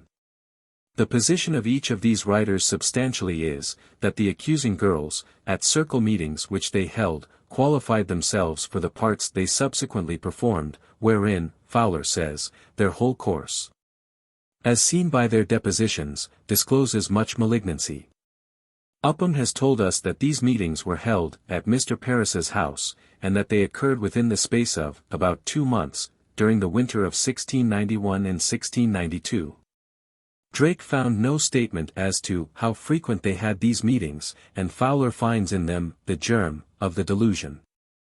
We have found no mention at all of this circle in the more ancient records and accounts, and not one of the authors named makes mention of the source of his information. Those men, 2 of whom are our personal acquaintances and friends, would not state anything which they did not believe to be true. We therefore shall not gainsay their allegations. Still, we feel privileged to doubt whether their uncertain number of meetings during the short space of 2 winter months, held at the minister's own house, and under an eye as vigilant as that of Mr. Parris, could have furnished those girls with opportunity to learn very much in any arts whose practice would not receive the approbation of the Rev. Master of the house. Not much could they there of themselves learn, at their few meetings in 2 months, of the anti-Christian arts of palmistry and fortune-telling. Not much could they then and there accomplish in the way of becoming, by their voluntary efforts, experts in the wonders of necromancy, magic, and spiritualism. The general purpose of any stated meetings, at Mr. Parris's house, naturally and almost necessarily had his approbation. And the presumption from his general character is, that he was neither the good-natured indolent man who let others take their own course, however wayward, nor the absent-minded one whom children or even bright adults could easily and repeatedly deceive and hoodwink. The probability seems excessively small that such a one as he would permit repeated gatherings under his own roof for the special purpose of acquiring knowledge of and skill in practicing tabooed arts. Whatever their authority for it, the writers referred to imply that the members of a circle of girls and misses, meeting statedly, at Mr. Parris's house, there very expeditiously qualified themselves to become not only most efficient actors of long-continued dissimulation, imposture, cunning, devilish trickery, and fiendish malice, but also to be bona fide concoctors and successful executors of vastly complicated, deep, and broad schemes of hellish outrages upon parents, neighbors, and the country. Wiser heads and greater powers than those girls possessed were manifested by the acts they seemed to perform. In a literary sense they were uncultured. But they, doubtless, had been subject to as good domestic, social, moral, and religious teachings and example as existed in any community. The literary deficiencies of the girls are indicated in the following extracts. Drake says, they were generally very ignorant, for out of the 8 but 2 could write their names. Such were the characters which set in motion that stupendous tragedy which ended in blood and ruin. In Volume 1, p. 486, Upham says, how those young country girls, some of them mere children, most of them wholly illiterate, could have become familiar with such fancies to such an extent, is truly surprising. In the Salem Witchcraft proceedings, the superstition of the Middle Ages was embodied in real action. All its extravagances, absurdities, and monstrosities appear in their application to human experience. Such, according to their own concessions, was the feebleness of the agents whom the historians credited with performances which seem superhuman, and required for their production intellect and forces above what any community has often witnessed. Notwithstanding the inherent and insuperable incompetency of such persons to voluntarily devise and perform what has been ascribed to them, those females have been earnestly set forth as the actual and almost impromptu devisers and enactors of as intricate and effective a scheme for inflicting tortures and misery upon a vast multitude of human beings as has rarely been found in the annals of the race. If it be admitted that they, through frequent meetings at the parsonage, became fitted to conjure up and control the devastating monster that had his lair and foraging grounds at Salem village, the presumption amounts closely to certainty that those gatherings were ostensibly held for some laudable object. Meetings for some purpose may possibly have been held when and where the historians assume them to have occurred. But if so, it is our privilege to assume the possibility that the meetings were availed of by unseen intelligences of some grade, for developing into facile mediums such members of the circle as were constitutionally impressible and controllable by spirits. And, if so, the meetings may have become productive of results widely different from any contemplated by either the members themselves or the master of the house in which they met. In his General History of Salem Village, introductory to that of its witchcraft, Upham, giving us the geographical positions of their several residences, and also their relations and positions in domestic life, furnishes ample grounds for very strong presumption that frequent attendance upon sportive meetings at the parsonage must have been so inconvenient and onerous to several of those girls, that they would not have been present many times in the short space of 2 months. And Putnam, a sensitive girl only 12 years old, and Mercy Lewis, a servant girl, or the maid, in the family of Anne's father, 2 of the most efficient pupils in that necromantic school, resided together in a home situated not less than 2.5 miles distant, in a northwesterly direction from the specified place of the meetings. Elizabeth Hubbard, an important member, lived about the same distance off, on a different road at the east. On a still different road, and equally as far away at the southeast, resided Sarah Churchill. And quite as remote, at the south, was the home of Mary Warren, and the last 2 must take divergent roads when they had gone only a little more than halfway home. Each one of these 5 was very conspicuous amid the ostensible accusers, and the genuinely afflicted ones. Excepting in Putnam, each was old enough to be an efficient helper in household labors, and each, unless we accept Elizabeth Hubbard, and such exception is hardly needful, because, though a niece of his wife, she is mentioned as Dr. Griggs's maid, which probably implies that she was compensated for services she rendered. Excepting in Putnam, each of them was out at service. What, therefore, is the probability that these 5 girls, with any great frequency or regularity, went to and returned home from avowedly sportive or necromantic meetings at the parsonage? Each of them would have to travel, in going and returning, not less than 5 or 6 miles, mostly along separate routes, in winter's shortest days, by lonely and crooked roads, through miles of dark forests, over winter's snows, and amid its freezing airs. What is the probability that such persons, so circumstanced, would either desire to go, or be permitted by parents and employers to go, frequently and regularly to such meetings? Slight, very slight, because both natural and domestic obstacles must have been great. Were horses, vehicles, and drivers, or were even saddle horses, regularly at the command of such girls for conveyance to and from such meetings? Would such persons, if physically strong and courageous enough to go on foot, be often spared by their employers to spend long winter evenings, and 2 hours more for travel, in practicing fortune-telling, necromancy, and magic? Such questions of themselves put forth a negative answer. Frequent attendance by such members of the circle was next to an impossibility. If they learned much upon any subject at the very few meetings which circumstances would permit them to attend in the short space of 2 months, they were very apt pupils indeed. That they became very considerably modified and unfolded in certain directions in consequence of meeting together occasionally is very credible. We should concede its probable correctness, were an historian to make the supposition that the 2 Indian slaves in Mr. Parris's kitchen, John Indian and his wife Tituba, often amused themselves and any young folks or other visitors, who there basked in genial light and warmth from blazing logs in a huge New England fireplace on a cold winter's evening, by rehearsing ghost stories and magic lore, and performing any such feats in fortune-telling or other mystical doings as they might be able to exhibit, or as might transpire through them. That the little girls, Elizabeth, daughter of Mr. Parris, and Abigail Williams, his niece, were accustomed to spend many cold winter evenings in the warm kitchen of their own home is very credible. Mary Walcott and Susanna Sheldon, who lived in the near neighborhood, perhaps dropped in frequently. But majority of those whose astonishing proficiency in performing what Drake said the circle met for, viz. to do or produce superhuman acts, and for learning, as Upham would say, how to manifest, the superstition of the Middle Ages. Embodied in real action, the majority of those girls obviously must have had only very restricted opportunities for studying practice at the parsonage. It is not at all improbable that each of them was present in that kitchen occasionally during 2 months of that winter, nor that each of them was impregnated by the auras of that place and of its occupants both visible and invisible.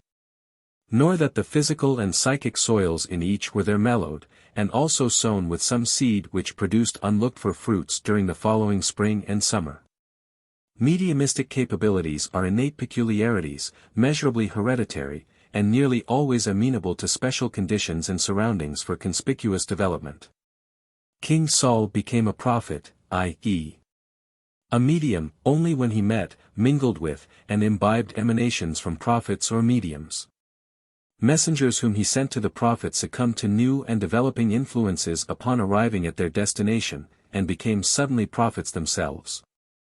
Latent germs of spiritualistic capabilities, if permeated by quickening auras, which often emanate from positive mediums, frequently unfold into mediumship, as naturally as specific elements, reaching latent germs in many human systems. Expand those germs into measles, or into whooping cough. Or as naturally as listening to soul-stirring music energizes latent capabilities in many who are acted upon by its strains, and help such to become themselves better musicians than before. The parsonage kitchen, that nestling place of John Indian and his wife Tituba, may have been that winter a little Delphos, or a little Mount Horeb, that is. A spot where developing nourishments of mediumistic germs were collected in unusual abundance, and were unwontedly operative. We are not only ready to admit, but deem it probable, that any susceptible persons who came into the presence of John and Tituba, in their special room, may have their imbibed properties unsought and unperceived which fostered the development of such visitors into tools or instruments, by the use of which the genuine authors of Salem Witchcraft brought out their work upon a public stage, and prosecuted its terrific enactment. Smothering our serious doubts whether any regular meetings at stated times were arranged for or held, we are entirely ready to let the supposition stand that gatherings, more or less extensive, occasionally occurred, at which fortune-telling, necromancy, magic, or spiritualism, was made the subject of either sportive or serious attention, and we will let results indicate who managed the visible performers during the exercises or entertainments there. Upham's beautifully rhetorical and eloquent efforts to show that because they, as he states, held a number of meetings for learning and practicing mystic arts, those rustic, illiterate girls thereby and thereat qualified themselves to concoct and accomplish of their own accord, and by their histrionic and malicious capabilities, all that mighty scheme or plan which his predecessor and himself lay to their charge, entirely fail, to meet the fair demands of that common sense which rigidly requires forces and agents adequate in their nature and conditions to produce all effects which are ascribed to them. Fowler seems to have inferred from some statements ascribed to Proctor, that the latter threatened to go and force Mary Warren to leave the circle. We do not so read the account. The morning of March 25, that is, the next morning after the examination of Rebecca Nurse, John Proctor said, he was going to fetch home his jade, Mary Warren. He left her there, at the village, last night, and had rather given 40 than let her come up. That is, apparently, he had rather have given that sum than to have had her be present at the examination of Mrs. Nurse. For, continued he, if they were let alone, senior, we should all be devils and witches quickly, they should rather be had to the whipping post, but he would fetch his jade home and thrust the devil out of her, crying, hang them, hang them. And also added, that when she was first taken with fits he kept her close to the wheel, and threatened to thrash her, and then she had no more fits till the next day, when, he was gone forth, and then she must have her fits again forsooth, and Woodward Series, Volume 1, page 63. It is obvious from the above that Proctor's objection was to his jade's attendance upon the examination of the accused, to her attendance at court, and not at the circle, which, according to Upham, should have closed its meetings a month at least before the 25th of March. And yet S. P. Fowler says, Woodward Series, Volume 3. Page 204, that Proctor, out of all patience with the meetings of the girls composing this circle, one day said he was going to the village to bring Mary Warren, the jade, home. Most readers will infer from such a statement that Proctor proposed to take the girl away from the circle. But the statement from which the annotator drew his information, when taken in connection with its date, clearly shows that the threats to bring home the jade and thrash her were subsequent to the assemblages of the circle. and were made at a time when the girls were being used as witnesses before the examining magistrates. That which tried the resolute man's patience, was not the meetings of the circle, but the testimony of the girls in court, which threatened to make all the people devils and witches quickly. Proctor's stopping the fits, by threats to thrash the girl, intimates that the fits were measurably controllable by the will of someone. That much may be true in relation to almost all diseases and maladies of the body, but probably not as much so in most other kinds as in those which are imposed by a will that has no natural alliance with the agitated body. Under the influence of threats, the girl would naturally struggle to get full possession of all her own powers and faculties. And the effort would put her own elements in such commotion that for a time no foreign will could get control over her form. Threats, medicines of certain kinds, and many other applications, may temporarily render almost any medium system uncontrollable by spirits. Calmness, both of mind and body, and darkness, too, which is less positive and disintegrating than light, in action upon instruments made and used by spirits, are very helpful to control of borrowed forms. In some of his comments, Volume 2, p. 434, Upham wrote more wisely than himself seems to have known. Words from his pen state that, one of the sources of the delusion of 1692, was ignorance of many natural laws that have been revealed by modern science. A vast amount of knowledge on these subjects has been attained since that time. True, true indeed. And had the author of that statement been familiar with important portions of that vast amount of new knowledge, he himself, as readily as those who are better versed in a certain class of modern revealments, would have seen and felt the perfect childishness of his attempt to make those rustic girls the conscious contrivers and perverse and malignant actors of the whole of the vast, complicated, and terrific tragedy of Salem witchcraft. He might have known when he wrote, he ought to have known then, that Dr.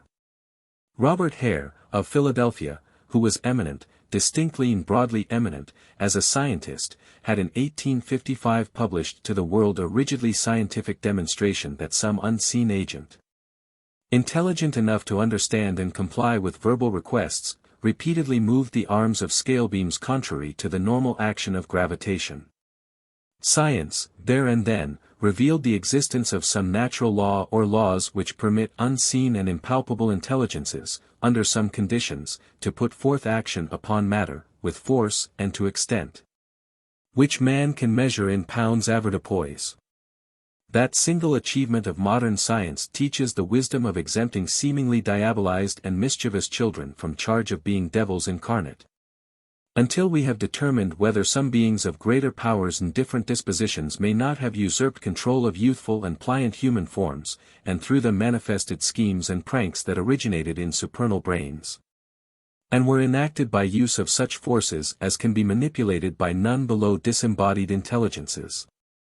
Obviously he who was cognizant that science had made recent discoveries, suffered himself to remain in ignorance of what to him, as witchcraft historian, were the most pertinent and important parts of the knowledge recently gained. Ignorant of those parts which were most closely connected with philosophical solution of the mysteries which pervaded the history he was elaborating. His blindness to what science, yes, to what exact physical science, by her rigid processes of weighing and measuring had positively demonstrated, bespeaks his shortcomings, and would bespeak the unphilosophical standpoint of any historian of, or critic upon, the world's marvels, who, since the day of Hare, ignores the light radiating from his demonstration, and continues to grope on in darkness which use of that light would dispel. Take into the catalogue of natural agents and forces all those whose existence and action, science, as applied by Dr. Hare 20 years ago, and again by Mr. Crookes and others in England more recently, backed, too, by the observations and tests of thousands less erudite, has demonstrated, and then all occasion to look upon our fathers as numbskulls, and their daughters as proficient devils, at once disappears.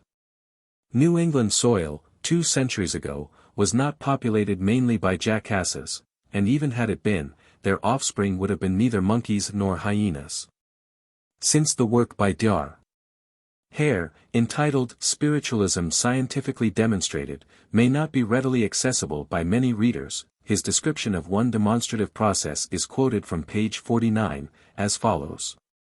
A board, being about 4 feet in length, is supported by a rod, as a fulcrum, at about 1 foot from one end, and, of course, 3 feet from the other, which is suspended on a spring balance.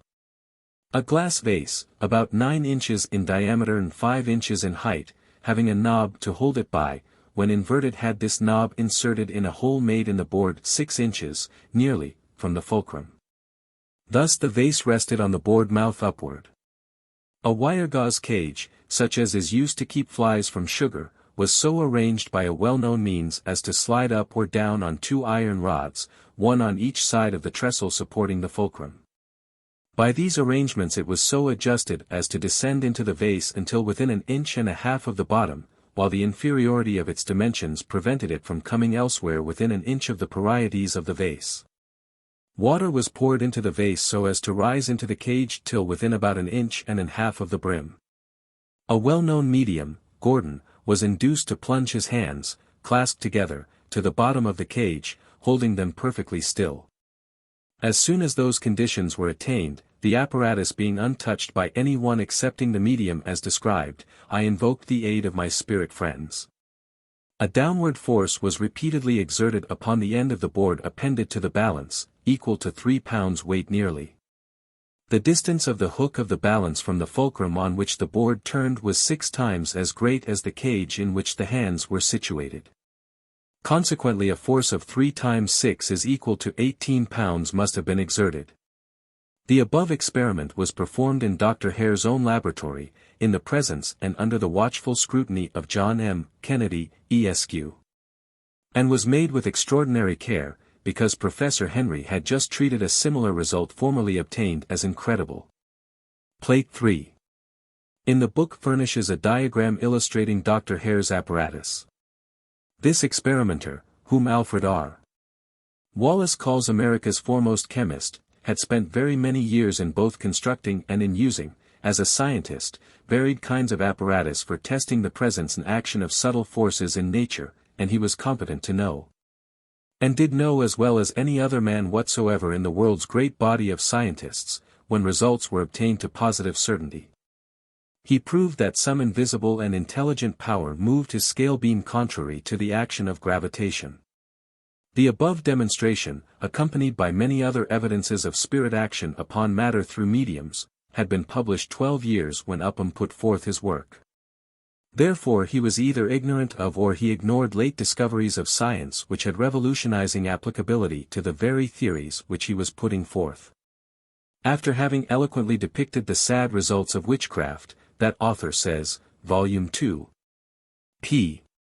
427, let those results forever stand conspicuous, beacon monuments, warning us and coming generations against superstition in every form, and all credulous and vain attempts to penetrate beyond the legitimate boundaries of human knowledge. If there ever was a credulous and vain attempt to penetrate beyond the legitimate boundaries of human knowledge, one was made by him who sought to find that the keen-eyed, energetic, common sense, virtuous, religious men of Massachusetts in the 17th century lacked common sagacity, and that their little girls rivaled Satan himself in malignity. Most seriously we ask whether forces which can be and have been measured by palpable scales, are beyond the legitimate boundaries of human knowledge. We ask whether, anywhere in the universe, there exist boundaries beyond which it is, or can be, illegitimate for man to go in search after agents and forces which either habitually or occasionally act legitimately upon him in this mortal life. Another question is suggested by the foregoing quotation. Would not positive knowledge that there are unseen agents and forces within the realms of nature that can legitimately exhibit the phenomena once deemed witchcrafts, transfer such phenomena from the domain of either superstition or crime into that of science or that of beneficence? Surely it would. And, therefore, how can one possibly work more efficiently for depopulating the domain of superstition, than by bringing its inhabitants forth and colonizing them on the lands of knowledge and science? Shall we comply with the historian's advice, and still continue to leave what ignorance denominates hobgoblins and ghosts to remain shrouded in appalling mists? and thus aid them to continue to be to coming generations the same awful beings they were to the generations past? Or shall we, on the other hand now, while experience and science are showing that such work is practicable, push discovery onward till we both find laws and learn conditions which permit closer access of disembodied beings to us, and which also permit most beneficent reciprocal action between them and us, just as soon as familiarity, confidence, calmness, and mutual trust make their access easy? Which shall we do? Which is most scientific? Which is most dutiful to God and friendly to man? Which? Is ignorance of, or is knowledge of, nature's forces and inhabitants the greater blessing? Which? Away with ignorance where knowledge is attainable. We choose to learn as much concerning the universe and its inhabitants as God gives us power and opportunities to acquire, not fearing his censure, but trusting to win his approbation, by so doing. When one learns that issuers from the veiled realms of spirit land are only earth's emancipated children revisiting their former homes, the cry that devils are coming lacks any startling power. Faith, and even knowledge, sometimes says, "It is my friends and loved ones and those who love me, who are in the circumambient hosts, and I will do what I may to facilitate their more sensible approach. Will extend toward them a friendly and helping hand." Only superstition and ignorance quail and skulk before visitants that come from unseen realms. Knowledge stands fast and meets them with welcome and joy. The legitimate boundaries of knowledge. Where are they? Surely not within any domain where knowledge can supersede ignorance and its consequent superstitions. Perhaps only few persons who give credence to the substantial accuracy of the transmitted statements of witchcraft facts, will dissent from Hutchinson's obvious meaning when he said that some of them seem to be more than natural. That is, as we suppose him to have meant, they seem to have required for their production something beyond the recognized powers of embodied human beings. He, however, in spite of such seeming, sought to lead other minds to fancy that fraud and malice acting upon credulity, in other words, that cunning and malicious embodied human beings, and none other, were concerned in their manifestation. Upham and Drake have not only followed Hutchinson's lead in excluding invisible agents, but have omitted to admit that some of the facts seem to be more than natural. They blindly fancy that they find resident in human minds and hearts of seeming brilliancy and goodness, capabilities of artfulness, malice, and might which wrest from Satan's brow all laurels which the world has meed to him for his imputed prowess on witchcraft's battlefields. As one of the human race, we protest against such slander of our kindred humans while embodied, none of whom, while dwellers here below, were ever smelted in fires hot enough to elicit from their own interiors some forces which were put in action through their forms, forces which, in common parlance, though not in absolute fact, were more than natural. Events fearfully mysterious have long been, and now often are, spoken of as the productions of beings, or at least of one special being, lurking somewhere away off beyond the outmost limits of nature. But each and every hiding place of even Old Nick is somewhere within those limits, and even he can never and nowhere act otherwise than in obedience to nature's laws. How far up, down, around, do natural forces and agents extend and operate? If there be a fixed limit to nature's domain, where is it? When life departs from man's body, are the forces which continue to act upon his invisible spirit, whether that continues to be or ceases to be a conscious individuality? Are the forces which then act upon it and which bear it to its appropriate position in spirit spheres, natural forces, or are they other? When man escapes from his gross and sluggish encasement, and becomes, as the reappearance of many of the race teaches that he does, a freed spirit, he does not escape from within the realm of nature, nor pass to where natural substances and forces cease to sustain and act upon him. The word supernatural, as well as its equivalent phrase, more than natural, is often misleading. It tends to generate supposition that nature terminates where man's external senses cease to take cognizance. Absolutely, however, as we believe, all beings, including even God, and all things whatsoever, are parts of nature, so that the word supernatural can scarcely find place for rigid, unqualified application. No objection to its usual application is here intended, provided it is not used to convey the idea that things to which it is applied are the work of intelligence above and beyond the control and restrictions of universal laws or forces. Provided it does not intimate that the works are what theology has called miracles, i.e., acts contrary to the established course of things. Such works probably never did and never can occur. Higher and unrecognized laws are availed of whenever known laws are thwarted in their results, as when the magnet takes the steel upward in spite of gravitation, gravitation works on with as much steadiness and force as over, while the magnet overpoweringly pulls against it. The overbalancing magnetic force does not act contrary to the established course of things, but simply performs its own functions in full harmony with that course, so of all mysterious events in the vast universe. All move on in obedience to law. All events are outworkings of universal forces, none of which are ever broken or suspended, though sometimes some of them are restrained by other and counteracting forces from manifesting their usual results. All the marvelous works of both ancient and modern spiritualism may have occurred, and yet none of them have been, in fact, more than natural, however much so some minds may be accustomed to deem them. Take psychic forces as natural instrumentalities, take both embodied and disembodied intelligences who had skill and power for the control of such forces.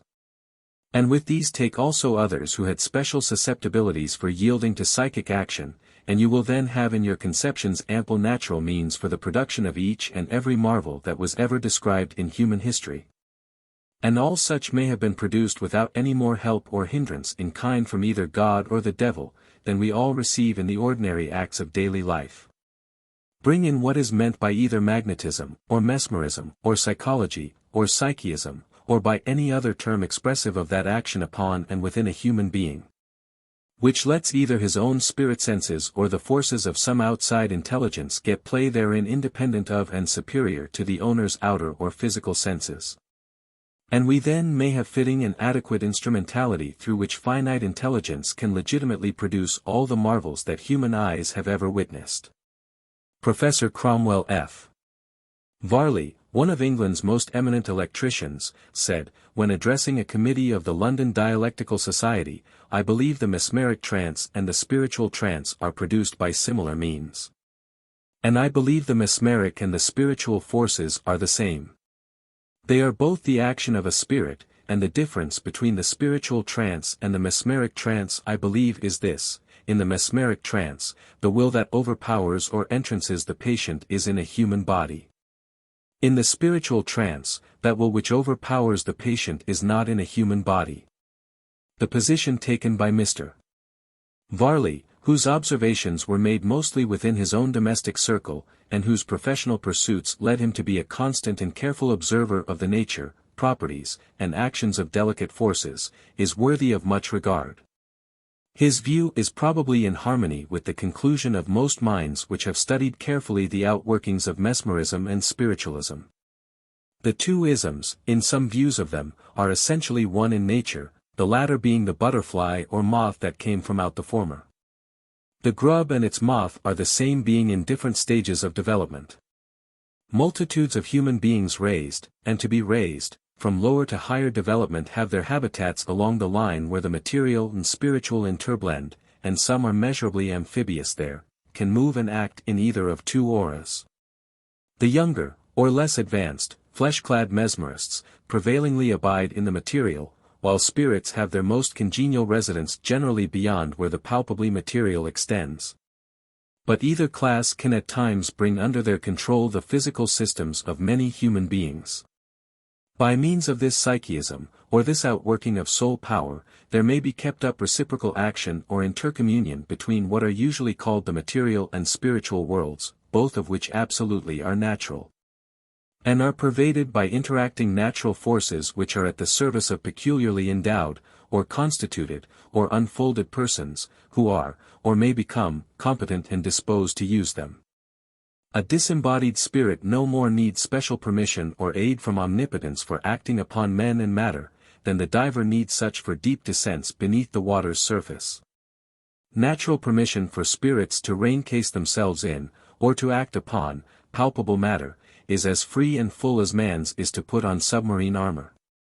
This much we have said for the purpose of disclosing our standpoints of observations and reasonings pertaining to Salem witchcraft, and now come to more direct consideration of that special topic. At Salem village about a dozen people, mostly the girls previously named, were strangely and grievously tormented, at short intervals, during several months. They often endured contortions, convulsions, and very acute sufferings. At times many of them became deaf, dumb, blind, and seemingly to beholders they personally performed most strange and incredible feats of strength and simulations, and made astounding utterances. Because of these doings and sufferings they were, after some weeks of observation, deemed to be under an evil hand, were pronounced bewitched, and were termed, in the parlance of that day, the afflicted. According to the faith of those times, no person could be bewitched in any other way than through some other embodied person who had entered into a covenant with the devil, and voluntarily become his instrument or his agent. It was then assumed, also, that the afflicted ones could perceive who the person or persons were through whom the devil tormented them. Consequently the sufferers were teased, coaxed, or driven to name some one or more who was causing their sufferings. Those named by the sufferers as producers of their maladies were called the accused, or were said to be cried out upon. Belief in the ability of the afflicted to designate accurately their afflictors was then prevalent, but though probably born of facts in human experience, and in itself fundamentally correct, it was indiscreetly and harmfully applied. The mediumistic or psychologized condition often renders its subjects practically independent of time, space, and gross matter, and makes them possessors of ability to feel, or rather to sense. Contact with the properties of some peculiarly constituted mortals, even though such persons at the time be physically many miles away. The persons from whom such agitating emanations would proceed would generally themselves be highly mediumistic. If the inner or spiritual perceptive organs of Mr. Paris, Dr. Griggs, Thomas Putnam, and their consulting associates, of whom we shall speak hereafter, were inextricably interblended with their outer bodies, so that they were, par excellence, non-mediumistic. Their presence near the bodies of persons infilled with abnormal properties by spirits might be imperceptible by the entranced, while either the poor, melancholy, distracted Sarah Good, or bedrid Mrs. Osburn, who will come into notice on a future page, if highly mediumistic, might, though being then in their distant homes bodily, be present as spirits, and their emanations might be distinctly felt by the suffering girls, and be by them visibly traced to their sources. Mediumistic states or entrancements, however induced, often bring their subjects into rapport with other mediumistic persons afar off, while they as often shut off sensibility to the presence of the physically imprisoned or very slightly impressible ones who are nearby. The saying that birds of a feather flock together apparently has more constant application outside of gravitation's dominating reach than within it, more among relatively freed spirits than among rigidly body-hampered ones. That there exist special occult forces, whose action frequently enables mediumistic persons, while under spirit manipulations, to know assuredly that emanations from special human organisms act upon them to either their pleasure or their annoyance is very clearly indicated by the experiences of some modern mediums. For these are often heard to speak of influences coming to their help or their harm from particular persons, who, at the time, are known to be miles away.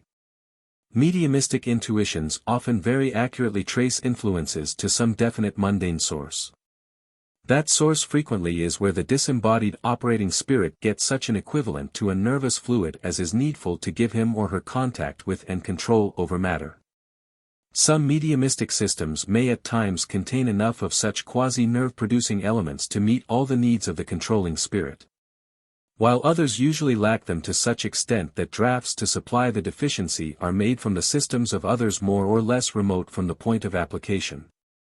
If the harassed and tortured children in the family of Mr. Paris were acted upon by spirits, they might be, at times, able to sense the fact that forceful action upon them came perceptibly forth from the bodily forms of particular living persons.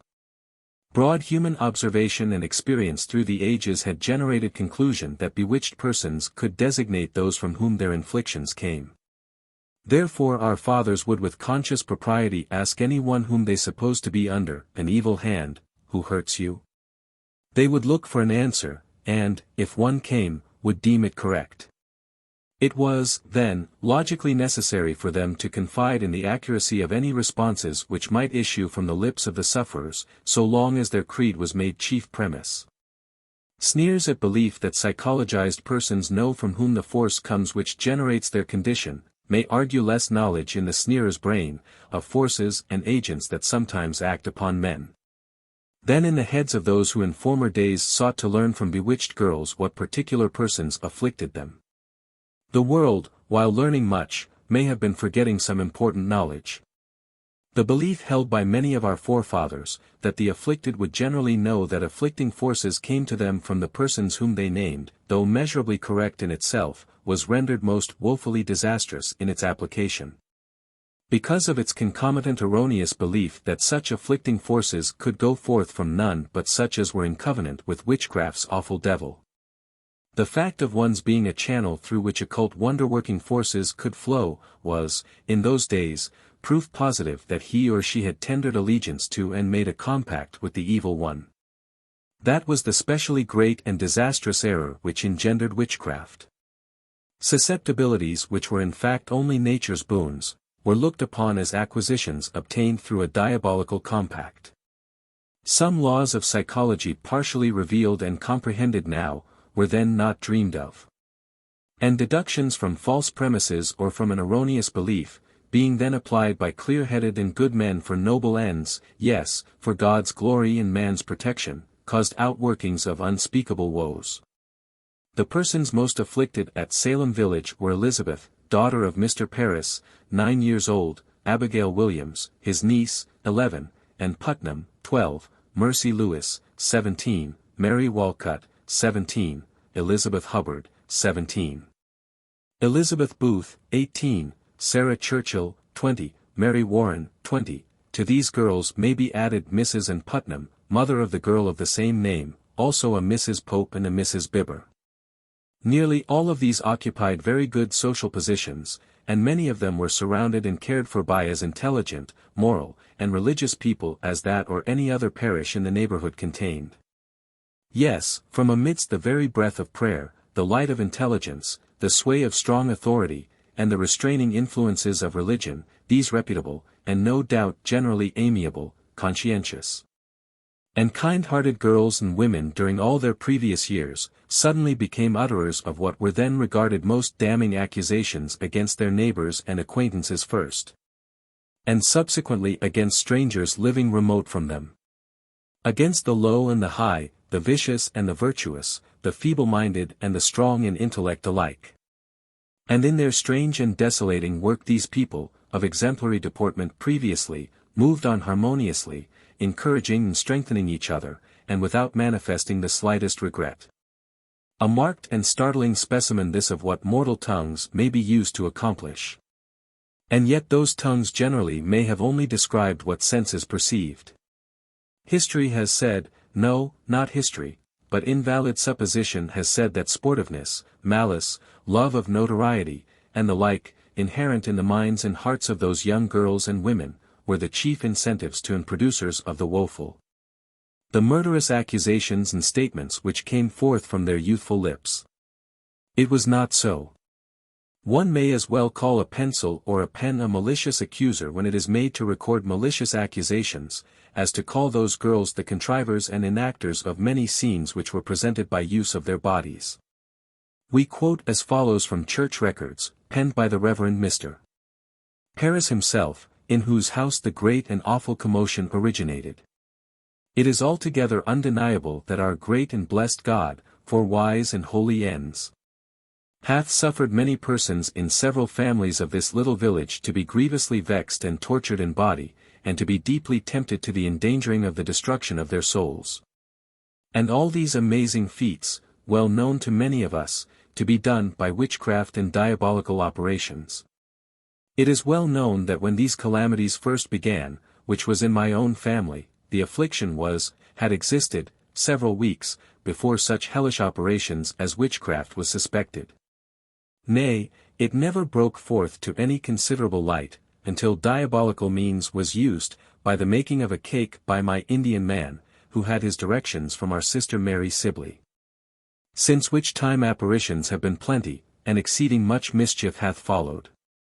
But by this means, it seems, the devil hath been raised amongst us, and his rage is vehement and terrible, and when he shall be silenced, the Lord only knows.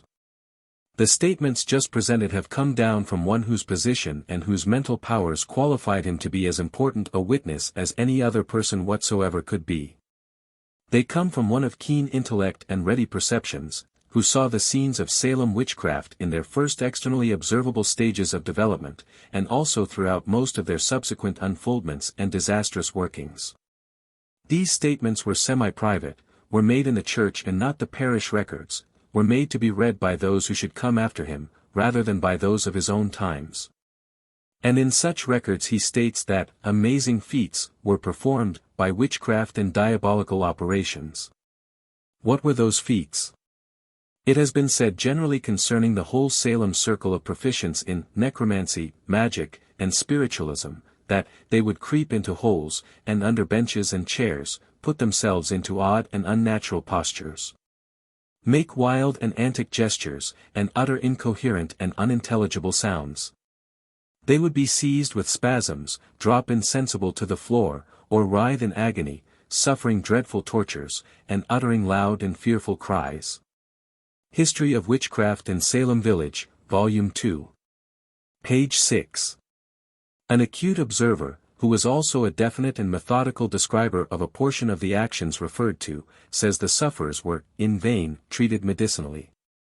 That, they were oftentimes very stupid in their fits, and could neither hear nor understand, in the apprehension of the standers-by, that, when they were discoursed with about God or Christ, they were presently afflicted at a dreadful rate. That, they sometimes told at a considerable distance, yea, several miles off, that such and such persons were afflicted, which hath been found to be done according to the time and manner they related it. And they said the spectres of the suspected persons told them of it, that, they affirmed that they saw the ghosts of several departed persons. That, one, in time of examination of a suspected person, had a pin run through both her lower and her upper lip when she was called to speak, yet no apparent festering followed thereupon after it was taken out, that, some of the afflicted, in open court, had their wrists bound fast together with a real cord by invisible means, that, some afflicted ones have been drawn under tables and beds by undiscerned force. That, when they were most grievously afflicted, if they were brought to the accused, and the suspected person's hand laid upon them, they were immediately relieved out of their tortures. That, sometimes, in their fits, they have had their tongues drawn out of their mouths to a fearful length, and had their arms and legs rested as if they were quite dislocated, and the blood hath gushed plentifully out of their mouths for a considerable time together. I saw several violently strained and bleeding. Certainly all considerate persons who beheld those things must needs be convinced that their motions in their fits were preternatural and involuntary. They were much beyond the ordinary force of the same persons when they were in their right minds, that, their eyes were, for the most part, fast closed in their trance fits, and when they were asked a question, they could give no answer. And I do verily believe they did not hear at that time, yet did they discourse with the spectres as with real persons. Deodat Lawson. They affirmed that, they saw the ghosts of several departed persons, and they did discourse with the spectres as with real persons. This looks like spiritualism. The above extracts describe a part only of the amazing feats. Mr. Paris apprehended that this extensive diabolism was inaugurated through the making of a peculiar cake by his Indian man John. Either a sneer or a smile will probably drape the reader's face when he perceives that a clergyman in a former age deemed it probable that a compound offensive to refined taste, a cake made of meal mixed with urine from the suffering children, was so appetizing to the devil that it drew him from his wonted distance into close affinity with mortal forms, and increased his power to afflict them. Perhaps that clergyman had read what the reader may peruse by turning to the concluding portion of chapter 4. Of Ezekiel. where preparation of food was prescribed for that prophet's use while he was in process of being trained for pliancy under manipulations by some unseen intelligence, such preparation of food as was not less offensive than such a cake as John Indian furnished. We do not find a great producing cause of the amazing feats where Mr. Paris did, and are not prepared to regard Mary Sibley's prescription as having been very efficacious. Still we might admit the possibility that the real author of the feats was present when John kneaded that cake, leavened it with supramundane yeast, and made use of it as an instrumentality for coming into closer contact than before with the human bodies from which part of the ingredients of the cake had been derived. Both spirits and unfolded mediums often either prescribe or apply, as Jesus did when he treated a blind patient by application of a plaster composed of his own spittle and street dust, things which mankind at large would regard as either offensive or inert. Human mediums may be, and the observations of thousands now living indicate that they often are, made to prepare strange compounds, and prescribe them for the sick, the suffering, and for unpliant mediums. Who was my Indian man?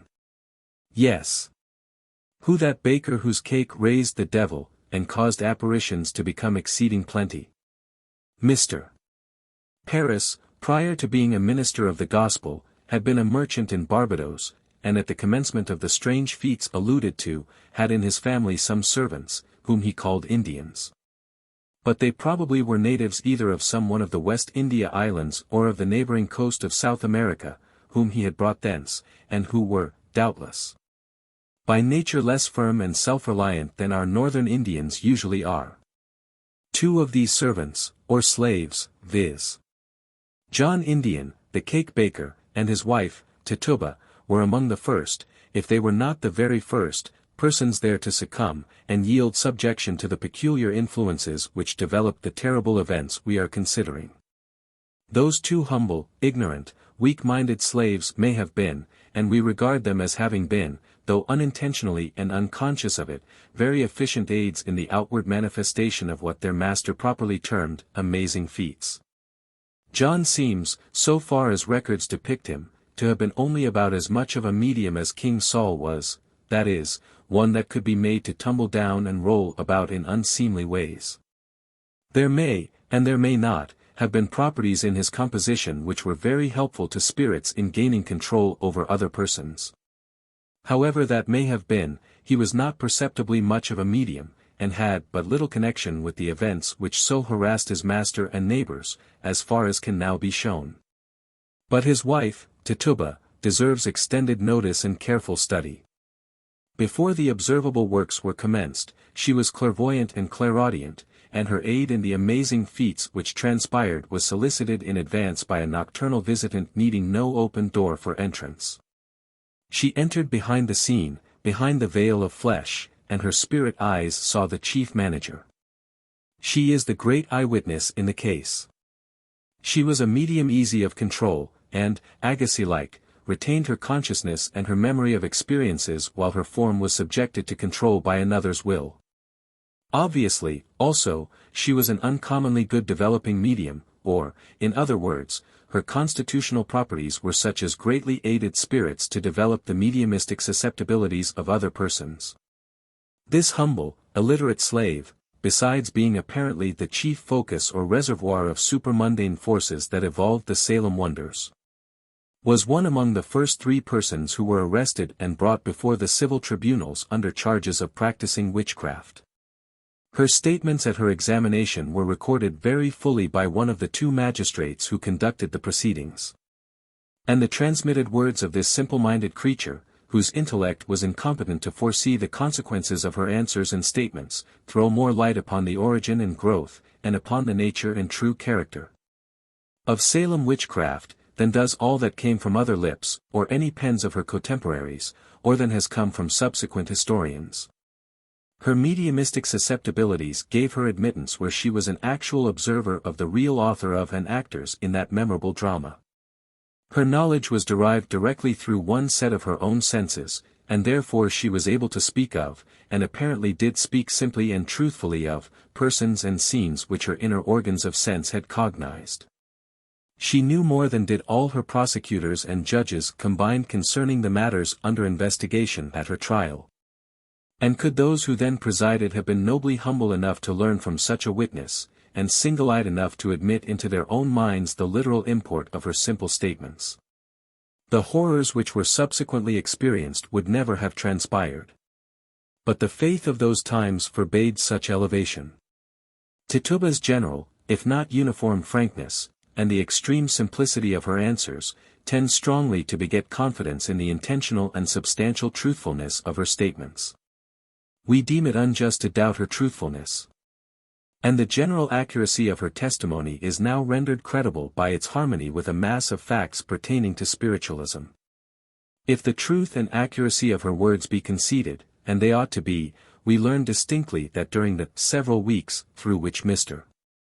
Parris's afflicted daughter and niece were treated by their physician and cared for by the family and friends without suspicion of witchcraft, Tituba was positively knowing that something like a man, invisible to outward sense, visited herself, and sought and sometimes forced her cooperation in pinching the two little girls and in producing their seeming sicknesses.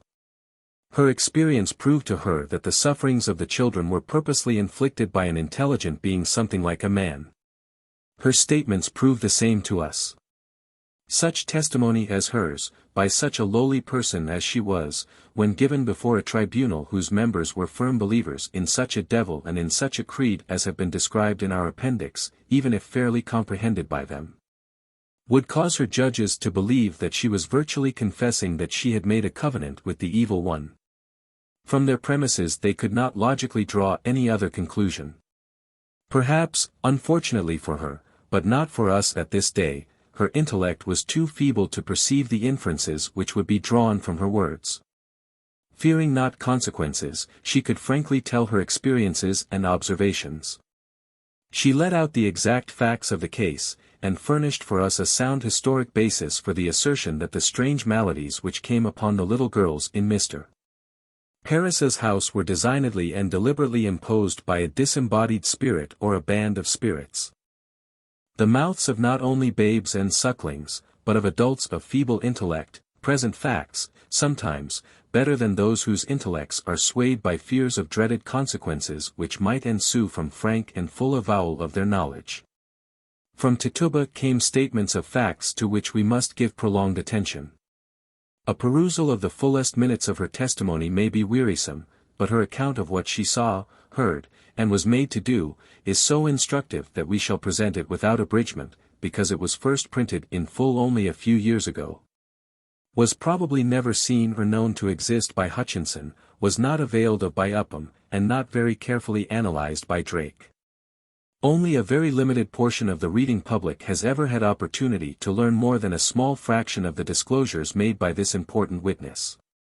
Upham, though he had perused the minutes of testimony to which we allude, elected to use a briefer report of Tituba's statements, which was made by Ezekiel Cheever. The more extended one he noticed thus. Another report of Tituba's examination has been preserved in the second volume. We find it in Volume 3, Appendix, page 185, of the collection edited by Samuel G. Drake, entitled The Witchcraft Delusion in New England. It is in the handwriting of Jonathan Corwin, very full and minute. It is full, minute, and abounding in facts which the faithful historian should adduce and comment upon. It was written out by one of the magistrates before whom Tituba was examined, and therefore its authority is good.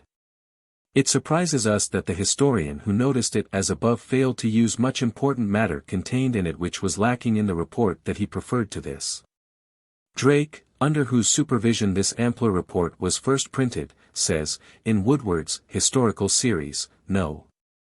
I, Volume 3. Appendix P. 186, that, it is valuable on several accounts, the chief of which is the light it throws on the commencement of the delusion. This examination, more, perhaps, than any of the rest, exhibits the atrocious method employed by the examinant of causing the poor ignorant accused to own and acknowledge things put into their mouths by a manner of questioning as much to be condemned as perjury itself, inasmuch as it was sure to produce that crime. In this case the examined was taken from jail and placed upon the stand, and was soon so confused that she could scarcely know what to say.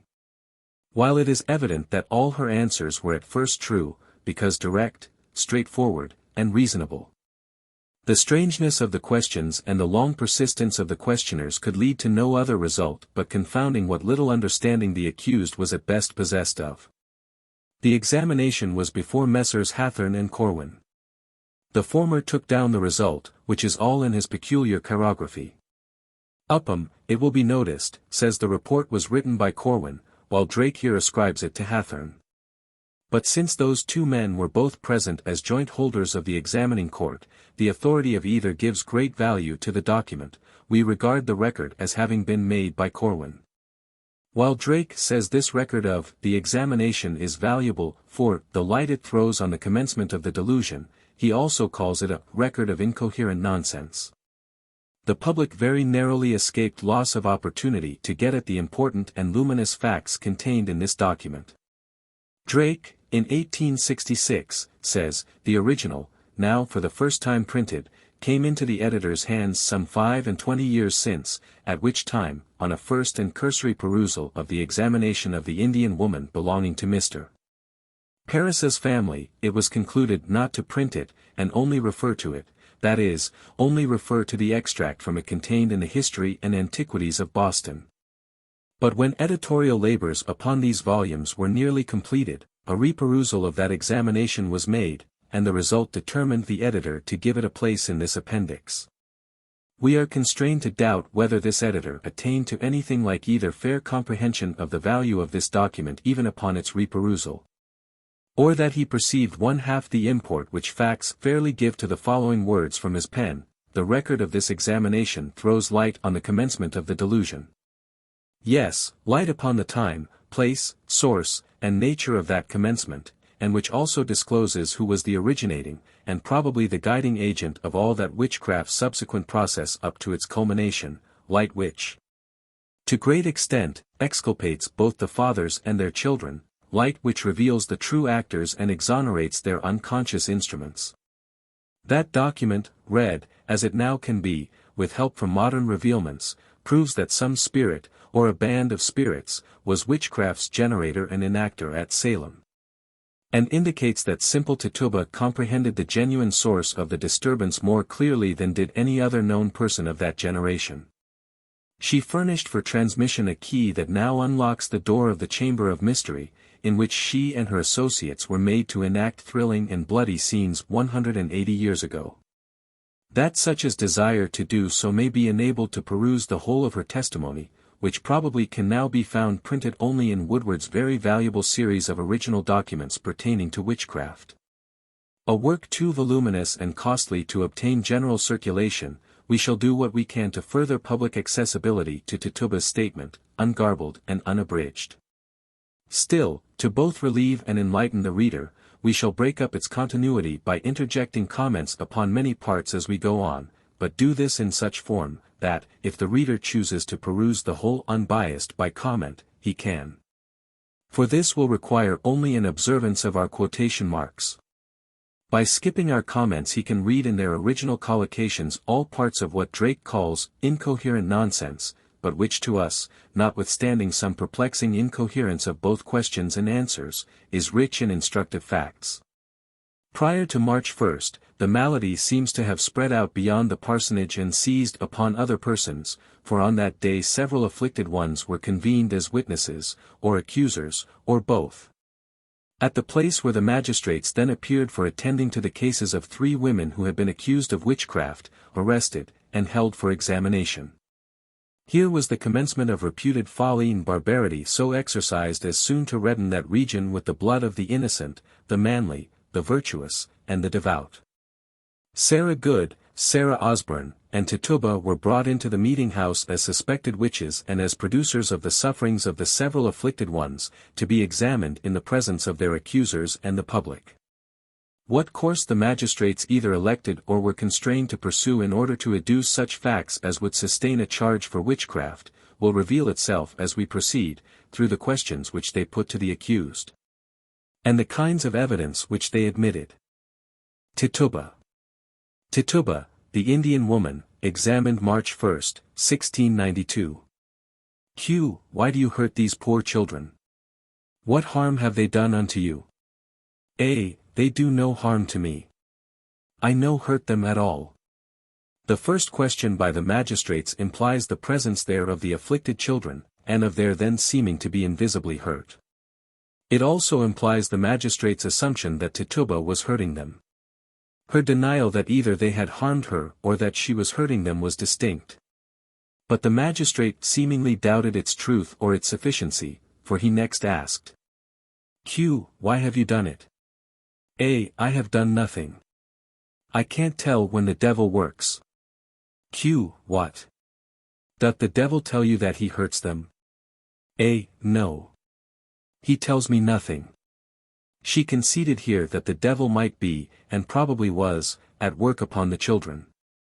But his doings were beyond the reach of her perceptive faculties. He made no communication to her.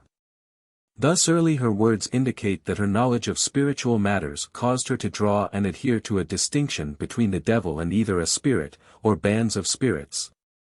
Which distinction she and other mediumistic ones of her times adhered to, while the public lacked knowledge that facts required it, and ignorantly called all visitants from spirit realms the devil.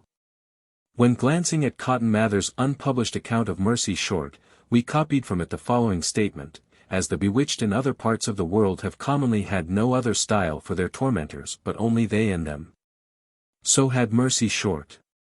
Clairvoyants and all who obtained knowledge of spirits through perceptions by their own interior organs seldom, if ever, have seriously spoken of either seeing, hearing, or feeling the devil.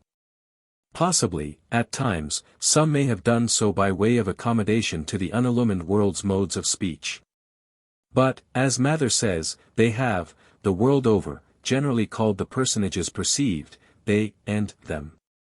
Such a fact demands regard. The personal observers of spiritual beings have never been accustomed to designate them by bad names. Fair inference from this is, that such beings have not generally worn forbidding aspects. It has been the reporters, and not the utterers, of descriptive accounts of spiritual beings who have made use of the terms devil, Satan, and the like.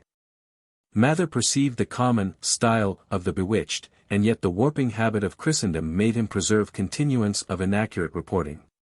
For he, like most others in his day, persistently wrote devil, where that name was not announced, and ought not to have been foisted in.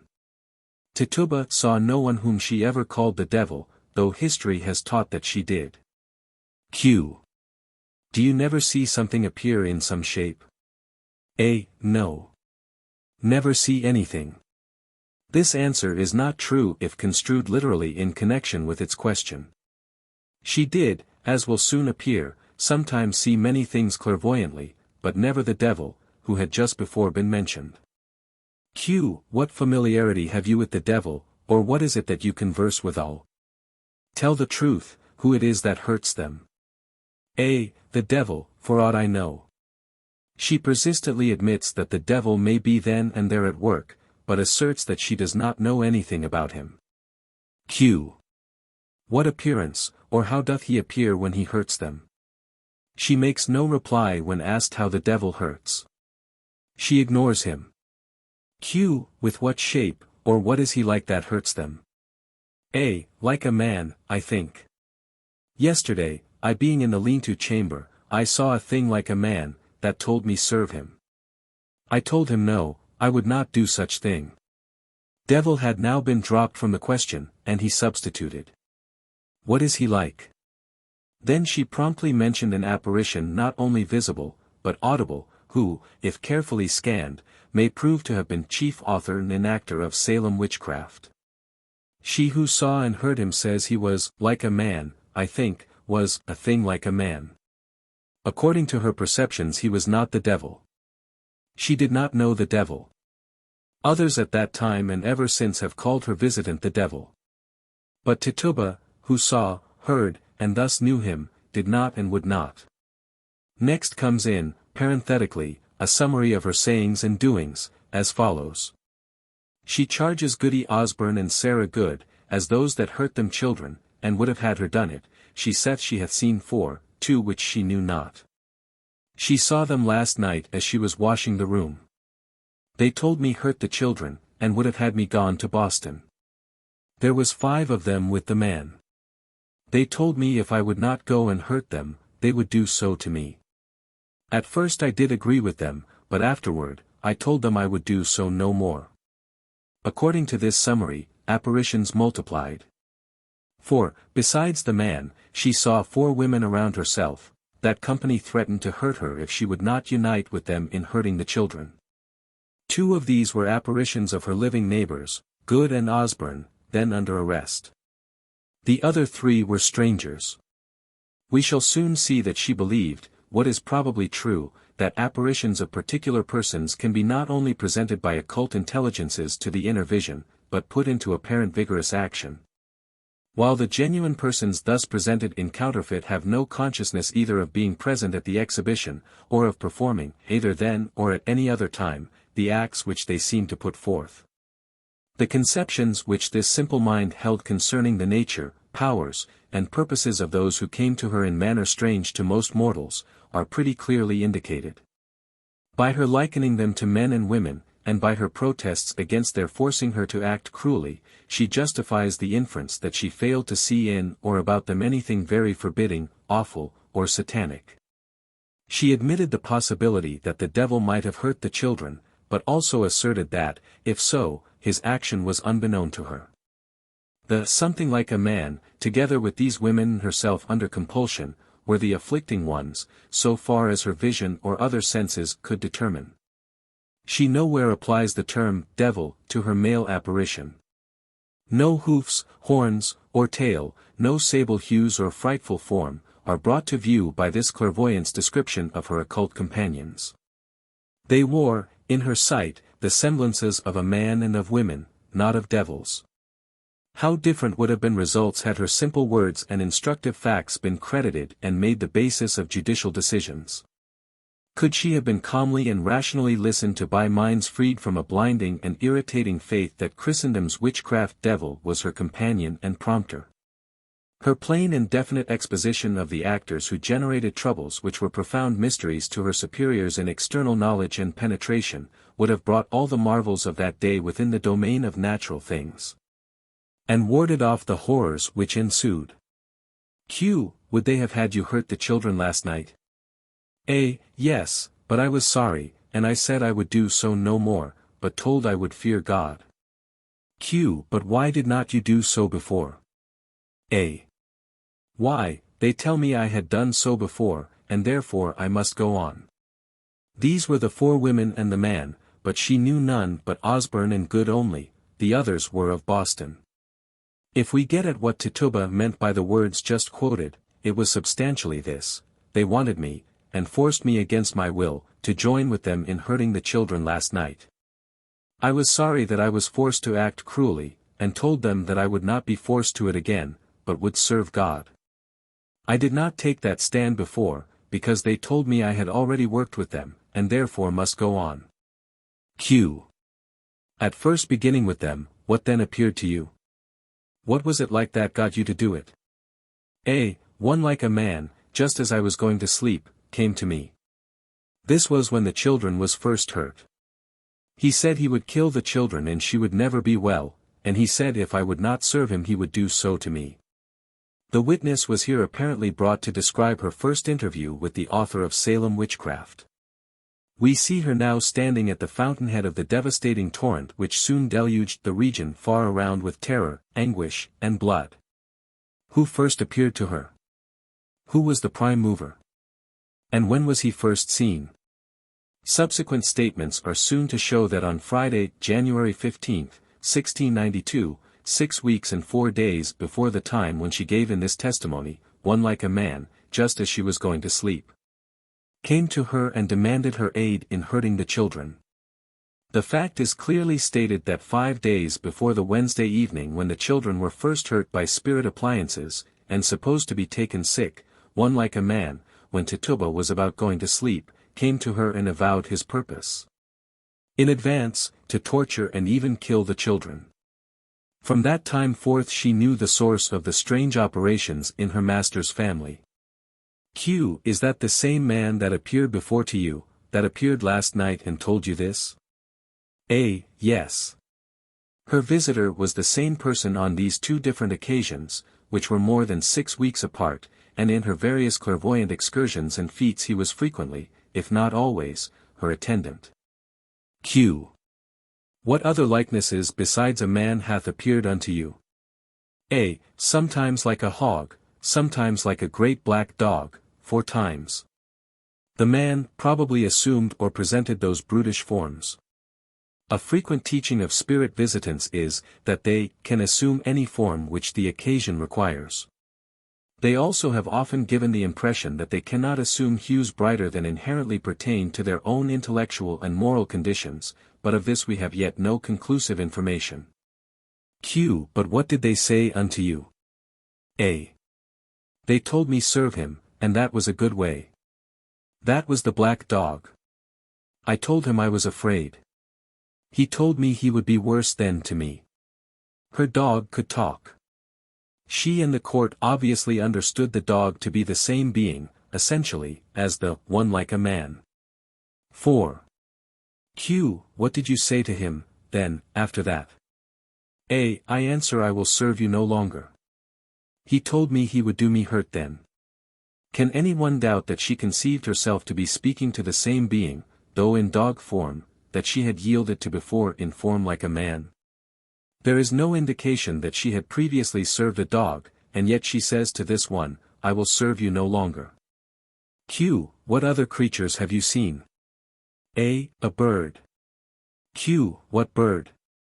A. A little yellow bird. Q. Where does it keep? A. With the man, who hath pretty things more besides. Q. What other pretty things?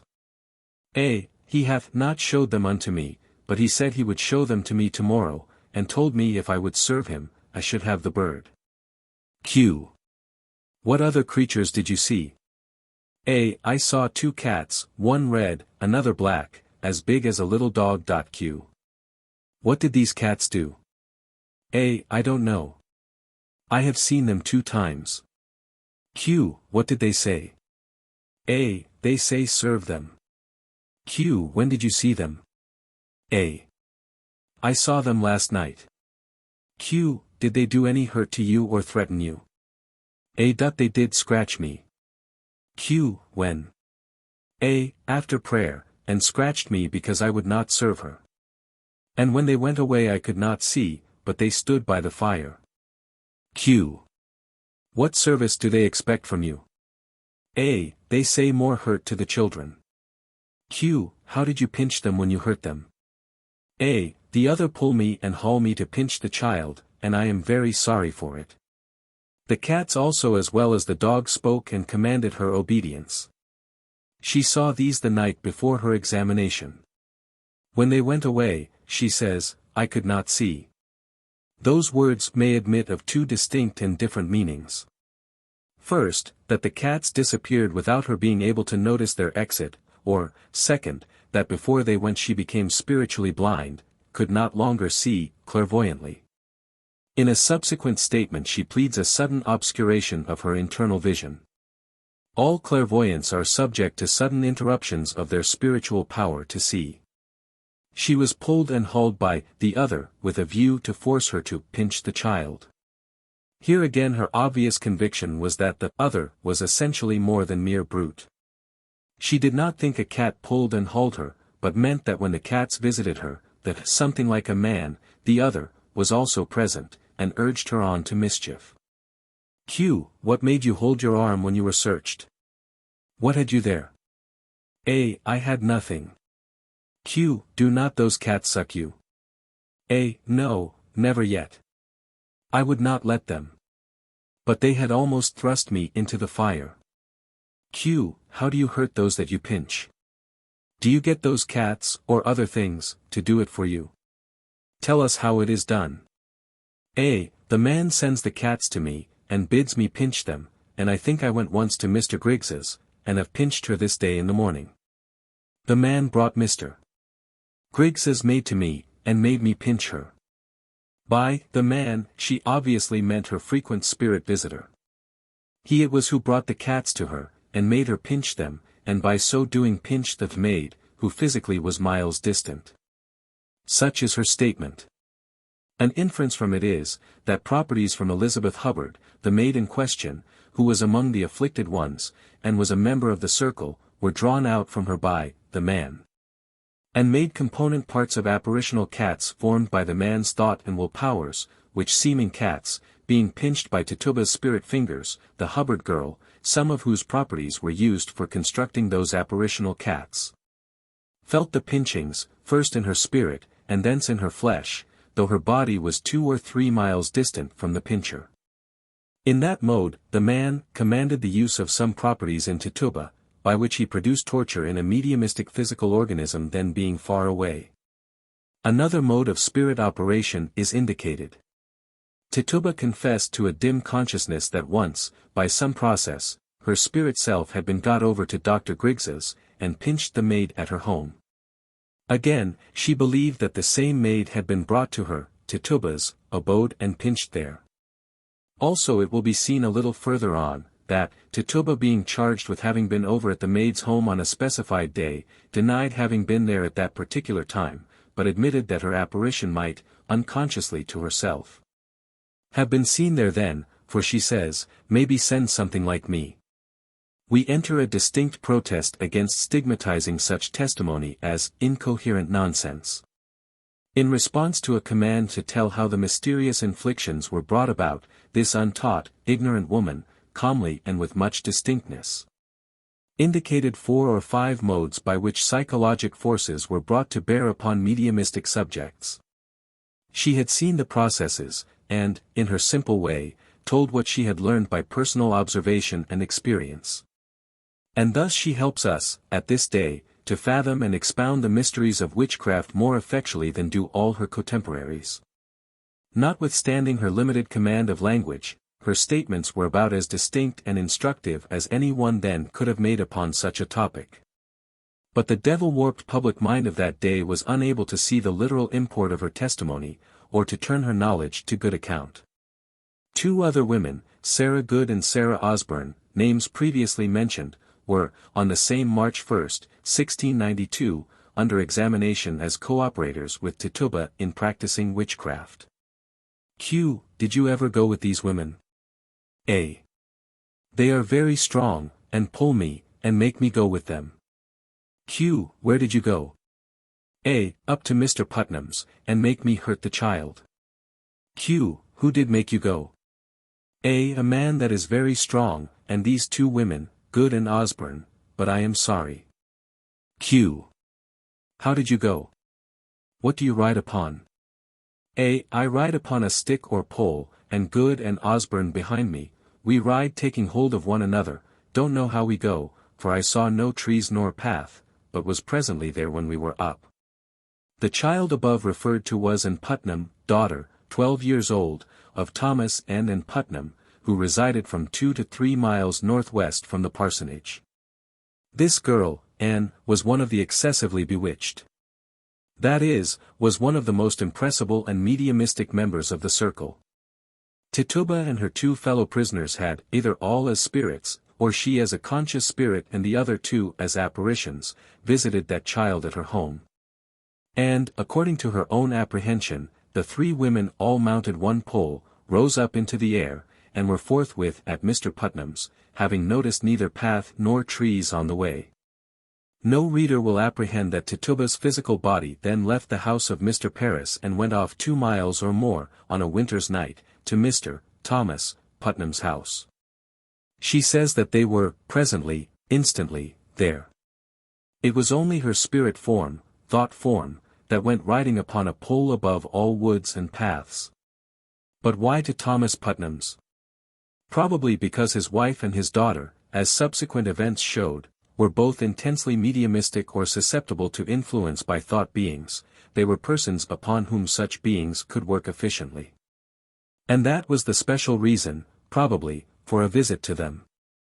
The man may well be presumed to have possessed perceptive powers that could determine with much accuracy what persons in all the region round about possessed the constitutional properties and the surroundings which would permit them to become. pliable and serviceable implements in executing any scheme he had devised. Subsequent events proved that he selected and used such as enabled him, through intense human agony and bloodshed, to break in pieces and abolish a most cramping and enslaving creed devil ward, which, like a horrid and disabling nightmare, had for centuries been depressing and agonizing all Christendom. Whatever was his design, his selection of instrumentalities facilitated the outworking of a broad and happy emancipation from vast mental evil. It abolished prosecutions for witchcraft throughout both America and Europe.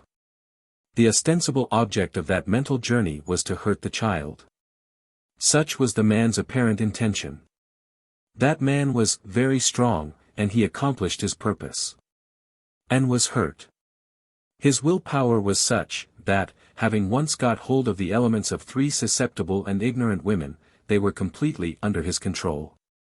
Tituba, who seems to have been always a conscious medium, yielded perforce to him. Her own selfhood fought against his cruelties, and she felt sorry for what she was forced to do.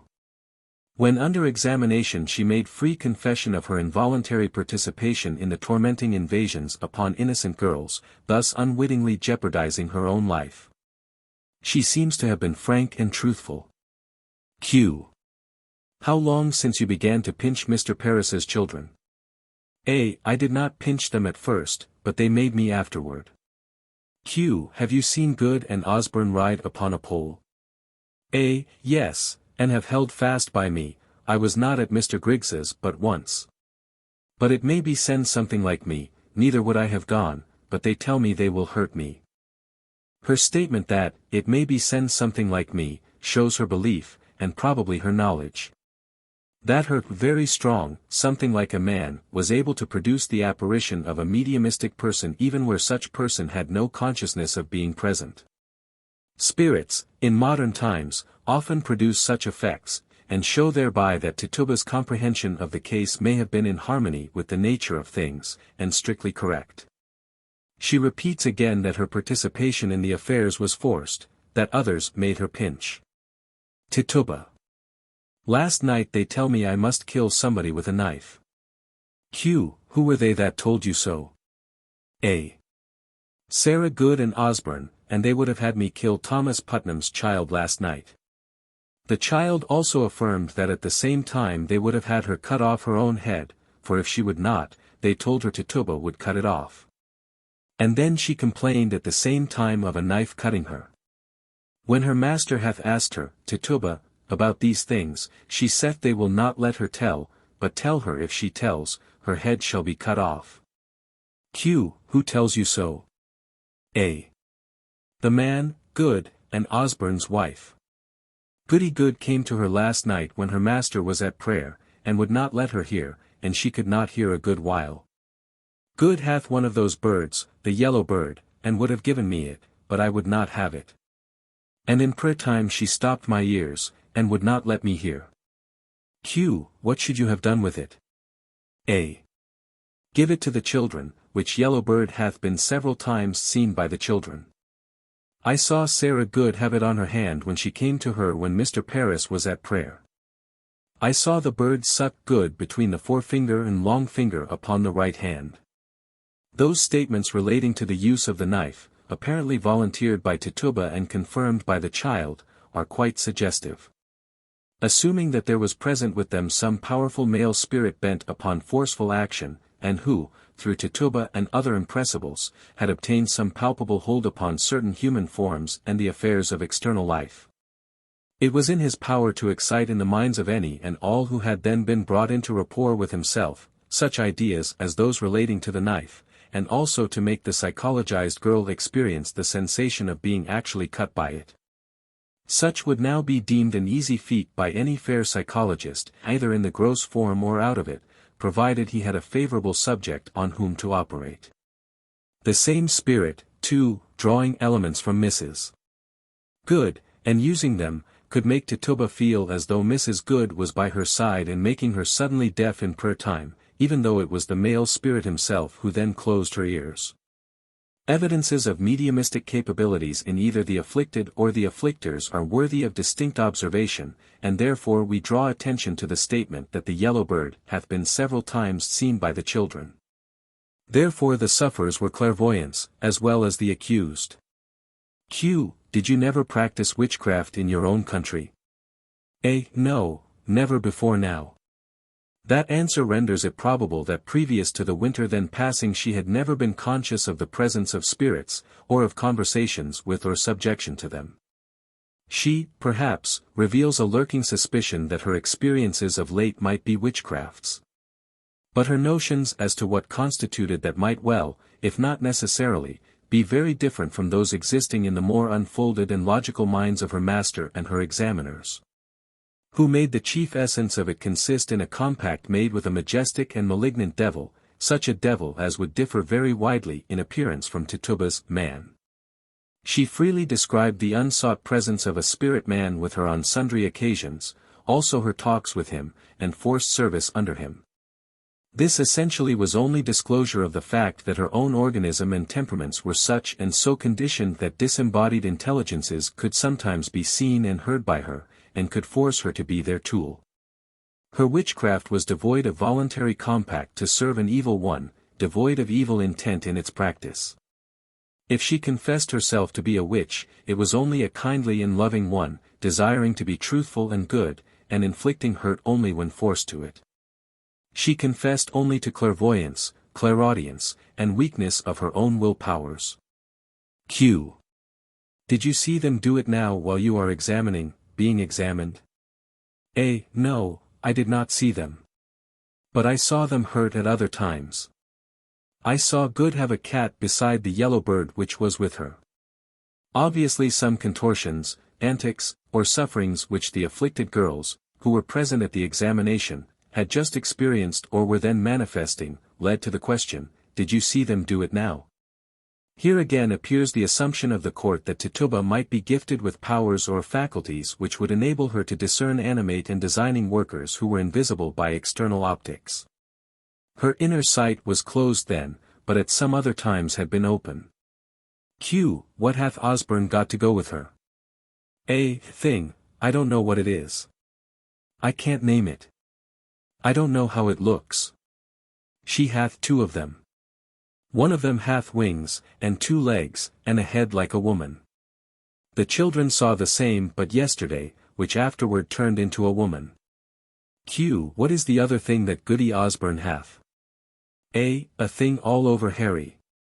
All the face hairy, and a long nose, and I don't know how to tell how the face looks, with 2 legs, it goeth upright, and is about 2 or 3 foot high, and goeth upright like a man, and last night it stood before the fire, in Mr. Parris's hall.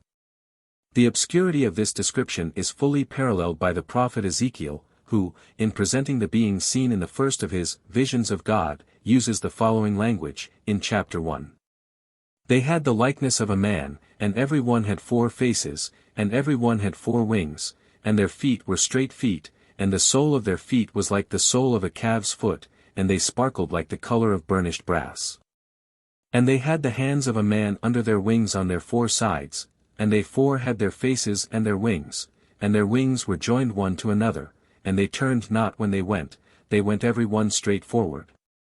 As for the likeness of their faces, they 4 had the face of a man, and the face of a lion, on the right side, and they 4 had the face of an ox on the left side, they 4 also had the face of an eagle.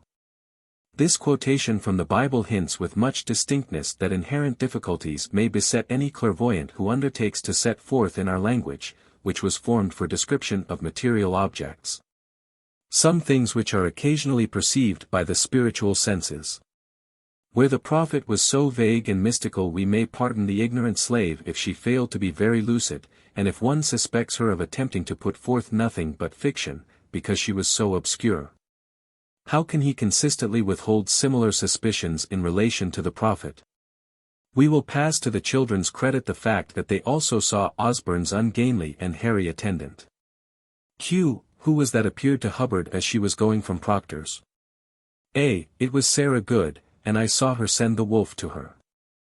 Facts are transpiring in the present age which indicate with much distinctness that a spirit can present the semblance of a spirit beast or other spirit object to the vision of many clairvoyants at the same time, and also that he can, if he so elect, psychologize simultaneously all clairvoyants with whom he is in rapport, and cause them all to believe that they see any beast or object which his mind merely conceives of with distinctness.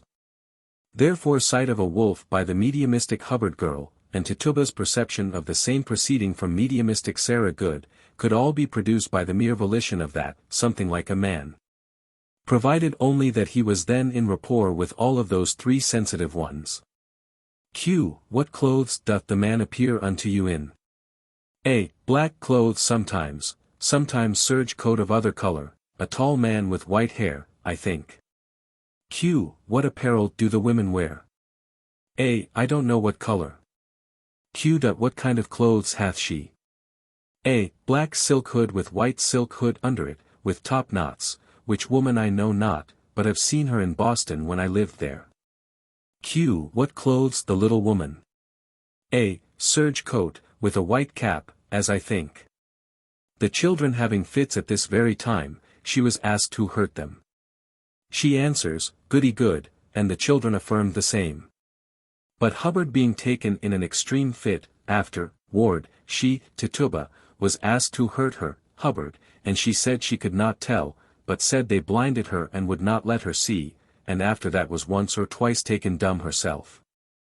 That account of the clothes described the usual costumes of the time.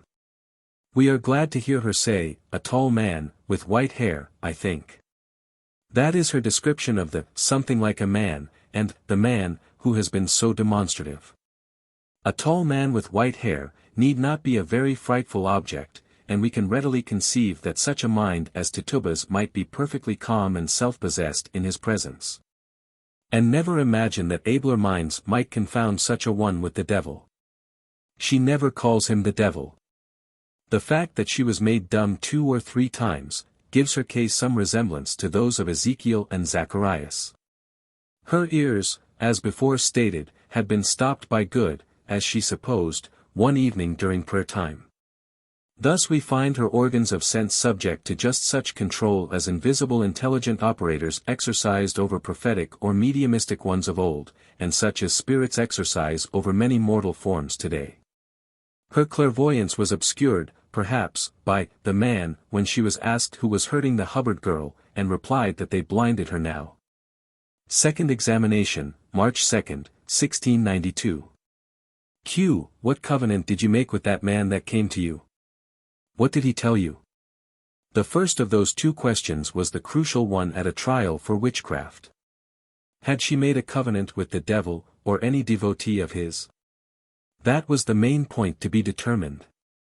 If she had, she was a witch, according to the prevalent creed; if she had not, she might be innocent of witchcraft. But seemingly the court could not wait for an answer, because, in the same breath, it asked, What did your visitant tell you? A. He tell me he God, and I must believe him and serve him 6 years, and he would give me many fine things. Q. How long ago was this? A. About 6 weeks and a little more, Friday night before Abigail was ill. That last answer is very instructive. It fixes the exact time when one of the children in Mr. Parris's family was first attacked. For this second day's examination was held on Wednesday, March 2. It will appear from the above and future answers that the spectres first attacked the children on a Wednesday evening, just 6 weeks before this 2d of March. The man appeared to and talked with Tituba on the Friday evening before that Wednesday in January. The testimony, therefore, takes us back to January 20 as the commencement of overt manifestation of spirit infliction of sufferings there. 5 days further back, i.e., the evening of January 15, is apparently the date of the man's first recognized appearance.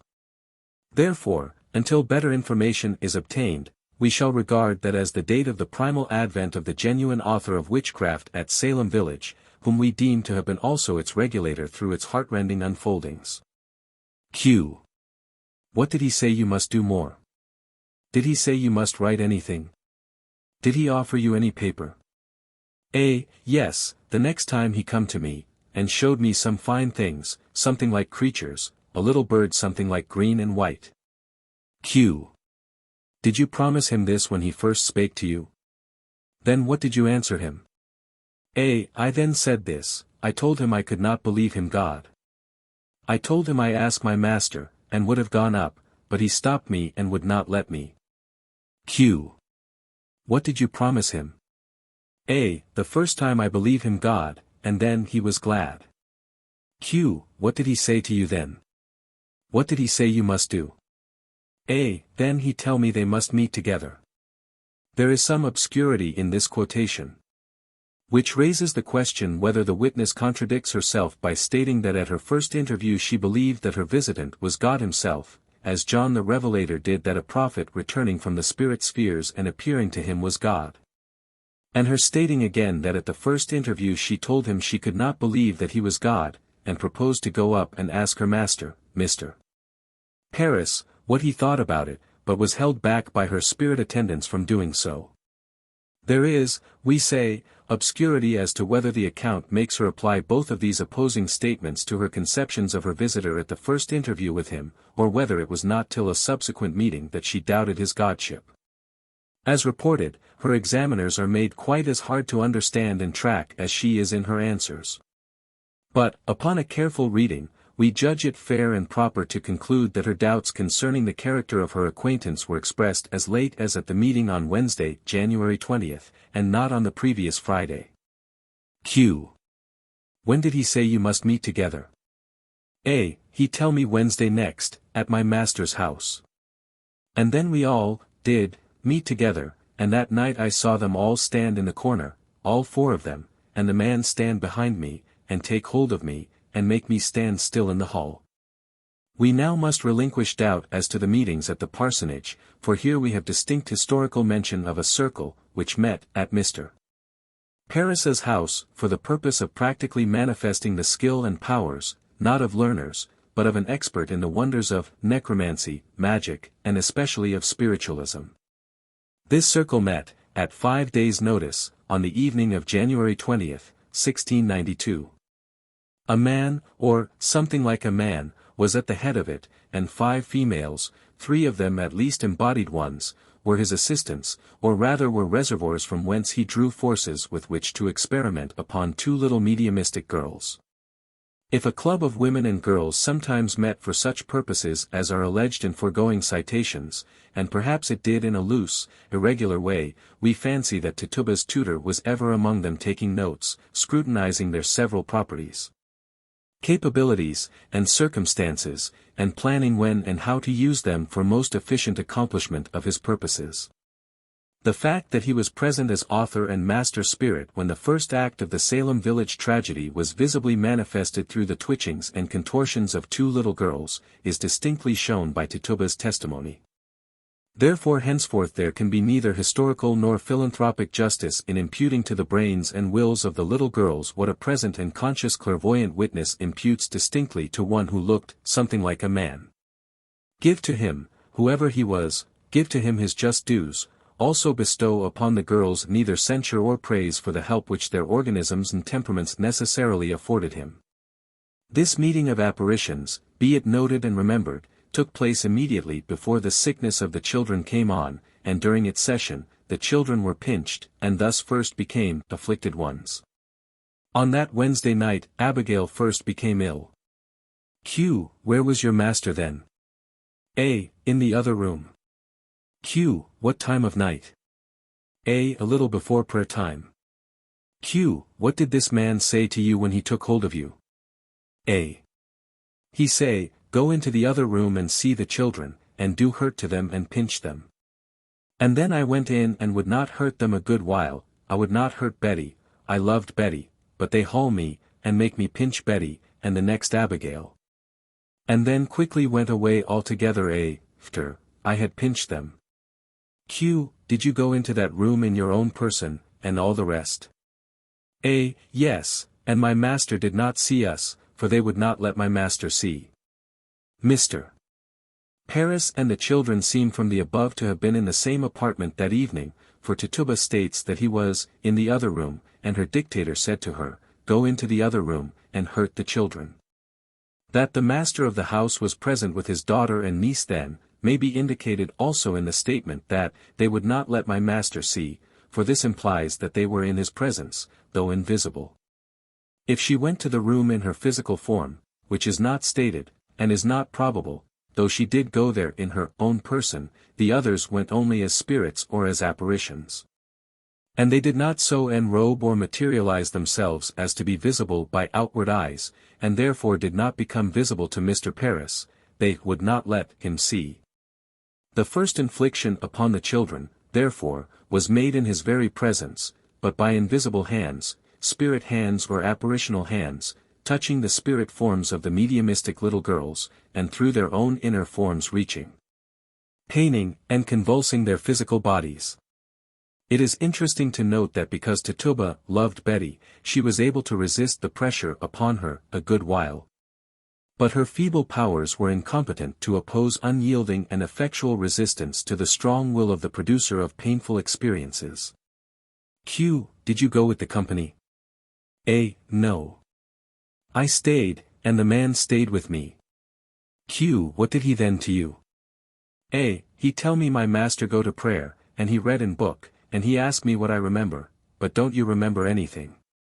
This account fails to furnish any very conclusive evidence that either of the four other women was on that occasion consciously present with Tituba and the man. It need only indicate the probability that he drew properties from each of them, wherever located, whether in the village, in Boston, or elsewhere, which enabled him to present their apparitions to Tituba as helpers, and to effect rapport with and get power over the children. When his immediate purpose had been accomplished, no one but the man could be seen by her. He perhaps left the female apparitions to dissolve when his further need of their properties ceased. There is no evidence that Good and Osburn were conscious of being present where Tituba saw them, and therefore the other two female forms may have been purely apparitional, mental fabrics of the man. But important points are clear. The man's controlling will, and subjugated Tituba's conscious self, were there. Q. Did he ask you no more but the first time to serve him? Or the second time? A. Yes, he asked me again if I serve him 6 years. And he come the next time and show me a book. Q. And when would he come then? A. The next Friday, and showed me a book in the daytime, betimes in the morning. Q. And what book did he bring, a great or little book? A. He did not show it me, nor would not, but had it in his pocket. Q. Did he not make you write your name? A. No, not yet, for my mistress called me into the other room. Q. What did he say you must do in that book? A. He said write and put my name to it. Q. Did you write? A. Yes, once, I made a mark in the book, and made it with red like blood. Q. Did he get it out of your body? A. He said he must get it out. The next time he come again, he gave me a pin tied in a stick to do it with, but he no let me blood with it as yet, but intended another time when he came again. Q. Did you see any other marks in his book? A. Yes, a great many. Some marks red, some yellow. He opened his book, and a great many marks in it. Q. Did he tell you the names of them? A. Yes, of 2, no more, Good and Osburn, and he say they made them marks in that book, and he showed them me. Q. How many marks do you think there was? A. 9. Q. Did they write their names? A. They made marks. Goody Good said she made her mark, but Goody Osburn would not tell. She was cross to me. Q. When did Good tell you she set her hand to the book? A. The same day I came hither to prison. Q. Did you see the man that morning? A. Yes, a little in the morning, and he tell me the magistrates come up to examine me. Q. What did he say you must say? A. He tell me tell nothing. If I did, he would cut my head off. The questions relating to the book and signatures were based on, and made important by, then prevalent belief that one signature in the devil's book proved the signing of a covenant to be henceforth his servant. Tituba's statement that she had seen therein Sarah Good's signature in her own blood, well might be then deemed strong evidence that Mrs. Good was a witch, and was guilty of witchcraft. But we doubt whether the witness had any conception of the fatal import of her statement. Her testimony that Goody Osburn was cross to her, while amusing, is also suggestive of the deep question whether even an apparition, produced by use of unconscious elements drawn from a human system, could or would be so permeated with the existing mental and emotional moods of the person from whom they were drawn as to cause those moods to be perceived and felt by those who might see, and receive influences from, the apparition. The man told her that the magistrates had come or were coming to examine her. She might have known this already, and might not. Be that as it may, on the morning of her examination a spirit spoke to her. His counsel was, that she should say nothing. This advice seems wise. But it was not very cunning in her to repeat it, and make known its source, in presence of authority. Willing or not, she was there constrained to speak out. Robert Calef, in More Wonders of the Invisible World, reports her as saying, that her master did beat her and otherwise abuse her to make her confess and accuse, such as he called, her sister witches. And that whatsoever she said by way of confessing, or accusing others, was the effect of such usage. Q. Tell us true, how many women do you use to come when you ride abroad? A. 4 of them, these 2, Osburn and Good, and those 2 strangers. Q. You say there was 9. Did he tell you who they were? A. No, he no let me see, but he tell me I should see them the next time. Q. What sights did you see? A. I see a man, a dog, a hog, and 2 cats, a black and red, and the strange monster was Osburn's that I mentioned before. This was the hairy imp. The man would give it to me, but I would not have it. Q. Did he show you in the book which was Osburn's and which was Good's mark? A. Yes, I see their marks. Q. But did he tell you the names of the other? A.No, sir. Q. And what did he say to you when you made your mark? A. He said, serve me, and always serve me. The man with the 2 women came from Boston. Q. How many times did you go to Boston? A. I was going and then came back again. I never was at Boston. Q. Who came back with you again? A. The man came back with me, and the women go away. I was not willing to go. Q. How far did you go, to what town? A. I never went to any town. I see no trees, no town. Q. Did he tell you where the 9 lived? A. Yes. Some in Boston and some here in this town, but he would not tell me who they were. We have now presented the full text of Tituba's testimony as recorded by Corwin and printed by Drake. Severed from the leading and jumbled questions which drew it forth, and reduced to a simple narrative. Her statement would in substance be nearly as follows. Something like a man came to me just as I was going to sleep the Friday night before Abigail was taken ill, 6 weeks and a little more ago, who then told me that he was God. That I must believe him, and that if I would serve him 6 years he would give me many fine things. He said there must be a meeting at my master's house the next Wednesday, and on the evening of that day he and 4 women came there. Then I told him I could not believe that he was God, and proposed to go and ask Mr. Paris what he thought on that point, but the man held me back. They forced me against my will and my love for Betty to pinch the children. We did pinch them. That was the first night that Abigail was sick. Sometimes I saw the appearances of dogs, cats, birds, hogs, wolves, and a nondescript animal, some of whom spoke to me, and talked like the man. Yesterday, when I was in the lean-to chamber, I saw a thing like a man, the same that I had seen before, who asked me to serve him. And last night, when I was washing the room, the man and the 4 women all came again, and wanted me to hurt the children, and we all went up to Mr. Thomas Putnam's, and hurt and cut her with a knife. I went to the Hubbard girl once, and pinched her, and once the man brought her over to me, and I pinched her, but I was not there when they say I was, though it may be that the man sent my apparition over there then without my knowing it. I once saw what looked like a wolf go out from Mrs. Good and run to the Hubbard girl. How we travel I don't know, we go up in the air, and we are instantly at the place we intend to go to, we see no trees, no roads. The man brings cats or other things to me, and I pinch them, and by doing so the girls are pinched. Sometimes I can see these things for a while, and then instantly become blind to them. This morning the man came and told me the magistrates had come to examine me.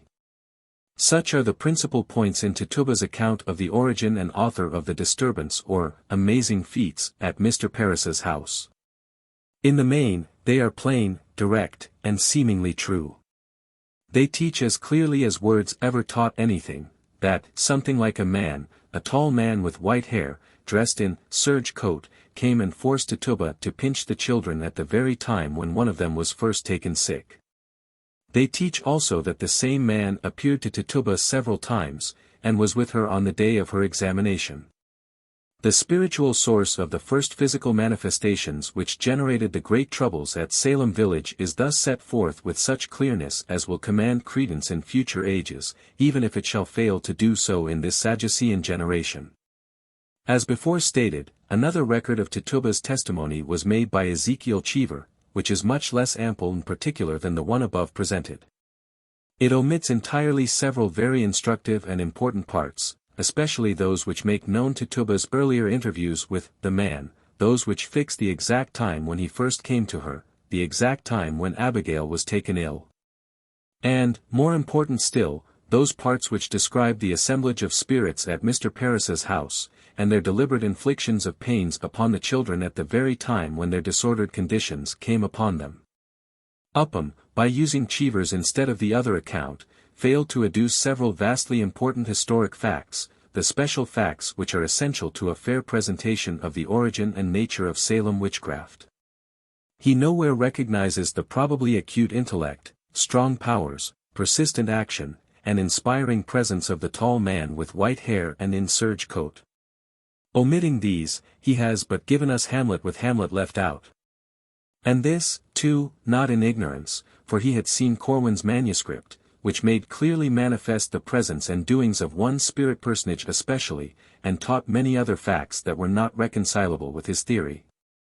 The tall man with white hair who visited Tituba on the evening of January 15, 1692, has such obvious and important connection with, and influence over, all the ostensible actors in the scenes which former witchcraft historians have depicted, as may revolutionize their theories, and teach the world that those expounders never traced their subject down to its genuine base.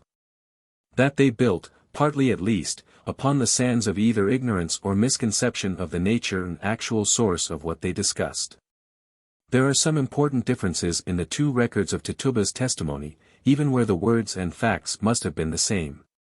The following parallel passages present quite differing reports of what she said concerning her own knowledge of the devil. Cheever. Corwin. Why do you hurt these children? I do not hurt them. Who is it then? The devil, for aught I know. Did you ever see the devil? The devil come to me, and bid me serve him. Why do you hurt these poor children? What harm have they done unto you? They do no harm to me. I no hurt them at all. Why have you done it? I have done nothing. I can't tell when the devil works. What?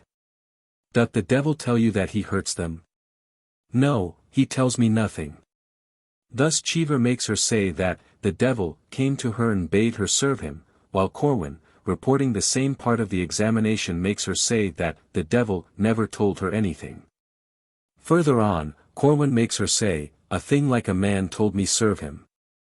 Cheever says the devil told her thus. Tituba herself, and all the clairvoyants of that age, preserved a distinction between the devil and the personages they saw, heard, and talked with. But the recorders of their testimony, failing to observe this distinction, often perverted the evidence. A comparison of the two records throughout suggests the probability that Corwin, who is most minute, gives the questions and answers in their original order and sequences much more nearly than does Cheever, whose record, when compared with the other, appears in some parts to be summings up of several minutes' talks into a brief sentence or two, and also gives evidence of his taking it as obvious fact, that Tituba's thing like a man was the veritable devil. This is probable, because his minutes make her say, "The devil come to me, and bid me serve him," at a point in the examination where, according to Corwin, she said the devil tells me nothing. Thus the appearance is, that Cheever carried back in time words which she subsequently applied to her thing like a man, and on his own authority, not hers, applied them to the devil. In Corwin's account, her conception of the separate individualities of the devil and her thing like a man reveals itself clearly, and is nowhere contravened. But Cheever, almost at the commencement of his record, and at a point where she, according to Corwin, said the devil told her nothing, reports her as then applying to the devil what she a few minutes or hours afterward applied to her thing like a man. According to the more full and the more trustworthy record, she at no time confessed to any interview with the devil, though she did freely to many conversations with the man. These facts are important, very interesting, and instructive. As we interpret them now, they indicate that Tituba never confessed to any intercommunings with the devil, never charged Mrs. Good, Mrs. Osburn, or anyone else with being familiar with his sable majesty, but only with a tall man, with white hair, wearing a serge coat. The court before whom she was questioned, and the people around, generally, no doubt, deemed her thing like a man to be the veritable devil, as Cheever did. But the more exact recorder of her words furnishes good grounds for belief that Tituba herself conceived otherwise. She who was gifted with faculties which let her see, hear, and feel the actors, apprehended that one of them at least was a disembodied human spirit. While the spiritually blind, but physically and logically keen-eyed ones around her, wrongfully inferred the presence of their malignant and mighty devil with her. Some dates fixed by this witness in Corwin's account, and entirely omitted in Cheever's, are interesting and somewhat important. We learn what, so far as we know, escaped the notice of all former searchers, that it was on Friday, January 15th, just as she was going to sleep, that one like a man came to her and appointed a meeting there at Mr. Parris's house, to take place on the next Wednesday evening.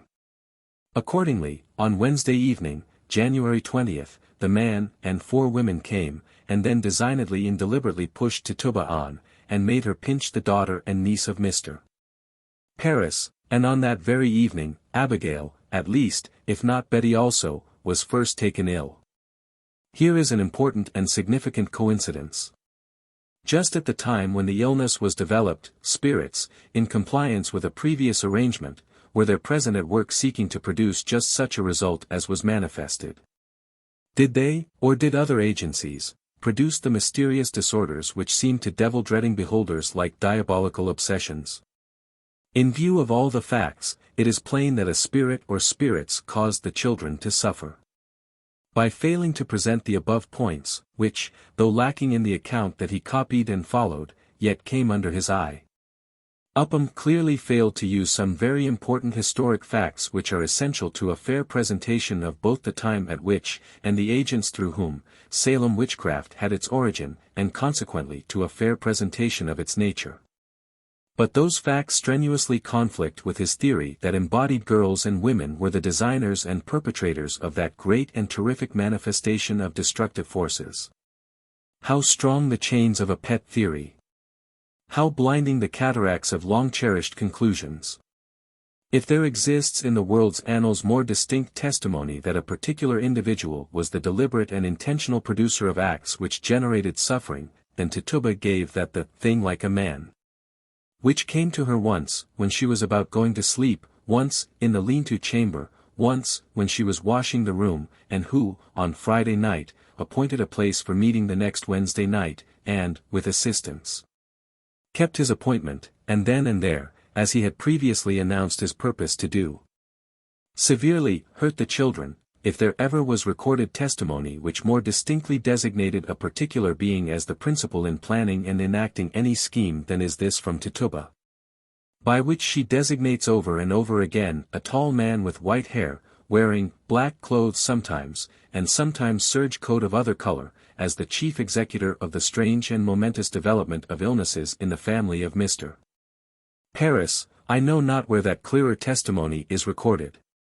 He who ignored several very significant parts of what Tituba said, rejected cornerstones which are essential to the foundation of a genuinely philosophical disclosure of the source and consequent nature of the mysteries he attempted to explain. Tituba has been described by Upham as indicating, in most respects, a mind at the lowest level of general intelligence, so that any one must be more rash than prudent who will impute to her ability to fabricate a series of facts, all of which seem to be natural and probable in the province of psychology. Mr. Paris informs us that the strange sicknesses existed in his family during several weeks before he or others had any suspicion that they might be of diabolical origin. Tituba dates their commencement on the evening of January 20th, just 6 weeks before her examination. Therefore Mr. Paris's several weeks may have been 5 at least, during which he and his wife and their physician and friends probably studied symptoms, administered and watched the action of medicines, and cared for the children in every way, with as much freedom from delusion or bewildering excitement, as they could have done in any other equal portion of their lives. Such medical skill as then existed there, obviously had and used a very considerable period of time, not less than 4 or 5 weeks, in which to do its best, and yet was baffled. Its best was unavailing. We today perceive sufficient cause of its failure. It was contending against a special spirit infliction, the authors of which could either counteract, intensify, or nullify at their pleasure, the normal action of any common medicines or nursings. Parents, physician, and nurses no doubt witnessed from day to day such anomalous and changeful manifestations, sequent upon the administration of physic, as confounded their judgments, and made them at last suspect an evil hand. Tituba knew the cause of the illnesses, but probably lacked power to see and appreciate the continuous connection of that cause with the long series of its effects. Had she divulged her knowledge, what heed would have been given to the word of the ignorant slave? What beatings might she not well fear if she confessed to any dealings with invisible beings? No wonder that she kept her knowledge to herself, till fear of her master's cane influenced her to disclose the facts to the magistrates. Small as Tituba's mental capacities were, she had some unusual susceptibilities, which permitted, or rather obliged, her to possess more knowledge of the origin and progress, and also of the nature and of the active producer of the distressing ailments and amazing feats in her master's family, than did master, mistress, physician, and magistrates combined. They saw, if it can be said that they saw at all, they saw only through thick, coarse, and blurred glasses, very dimly, while she, at times, clearly saw living actors face to face. From her we get the testimony of a witness who learned directly through her own senses what she stated. Her testimony gives forth the ring of unflawed truth, and lifts a veil off from long-hidden mysteries. Hutchinson, Upham, and Drake each sought to make it apparent that mundane roguishness, trickery, and malice, operating amid public credulity and infatuation, prompted and enabled frail girls and women to produce the amazing feats, marvelous convulsions, and all the many other woeful outworkings of witchcraft. Having been either unobservant of, or having ignored, the plain historic fact seen over and over again in Tituba's testimony, that certain other intelligences than girls, that minds which were freed more or less fully and permanently from the hamperings of flesh, actually started the first display of witchcraft pinchings, fits, and convulsions at Salem village, those historians wrongfully charged girls and women, whose bodies were then the subjects and tools of other intelligences, with being the feigners of maladies and the producers of acts which an eyewitness and reluctant participator distinctly declares were manifested in obedience to a will or wills not their own.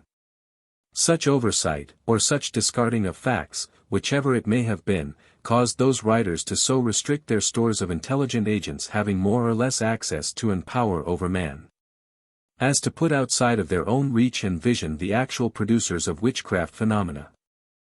This self-imposed or self-retained restriction forced upon them necessity for efforts to show that mere children possessed gigantic physical and mental powers and brains which concocted and executed schemes that shook to their very foundations the strong fabrics of church and state, yes, forced them to ascribe mighty public agitations to insignificant operators. Tituba, on the other hand, by a simple statement of what her own interior self saw, heard, felt, and did, by a statement of what she actually knew, designated the genuine and the obviously competent authors of witchcraft marvels, and explained their advent rationally. She, therefore, by far, very far, outranks each and all of those historians as a competent and authoritative expounder of the authorship, origin, and nature of Salem witchcraft. Her, something like a man, her tall white-haired man in serge coat, was its author. That man was a spirit, and his works were spiritualism of some quality. Opposition revealed his possession of mighty force. And, whatever his motive, the result of his scheme was the death of witchcraft throughout Christendom, and consequent wide emancipation from mental slavery. Some statements made and published by Robert Calef not long subsequent to 1692, were on their surface the semblance of impeachments, or at least of questionings of the value of Tituba's testimony. He says, the first complained of was the said Indian woman named Tituba. She confessed the devil urged her to sign a book, which he presented to her, and also to work mischief to the children, and we fail to find in Corwin's report anything like a confession of any such things. She there states distinctly that the devil tells her nothing, and also that the book was offered to her, and that the urgings to hurt the children were made to her by, something like a man, by, the man. She had no idea that the devil was her visitant, and never confessed that he tempted her. Calef goes on and says, she was afterward committed to prison, and lay there till sold for her fees. The account she since gives of it is, that her master did beat her and otherwise abuse her to make her confess and accuse, such as he called, her sister witches. And that whatsoever she said by way of confessing, or accusing others, was the effect of such usage. This is credible, and is probably true. Such proceedings on the part of Mr. Paris are not inconsistent with the character which he bears. Tituba's other master, the white-haired man, had charged her to say nothing. She perhaps, therefore, was in fact induced to utter whatsoever she said by way of confessing or accusing others, by beatings she received from her visible master. But what did she say by way of confessing or accusing? Nothing, really.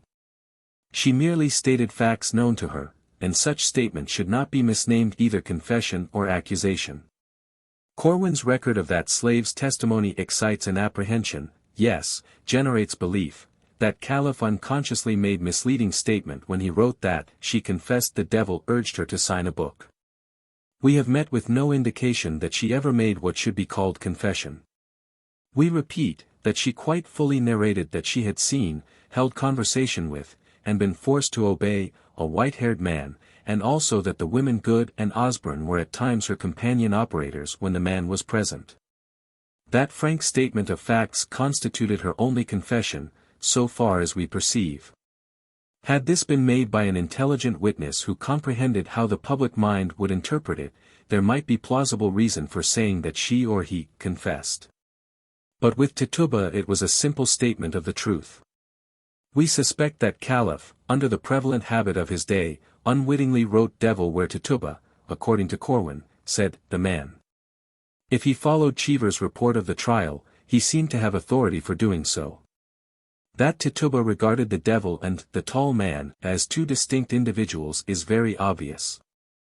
When questioned, she admitted that the devil might hurt the children for aught she knew, but she had never seen him, nor had he ever told her anything. She had no acquaintance with that personage.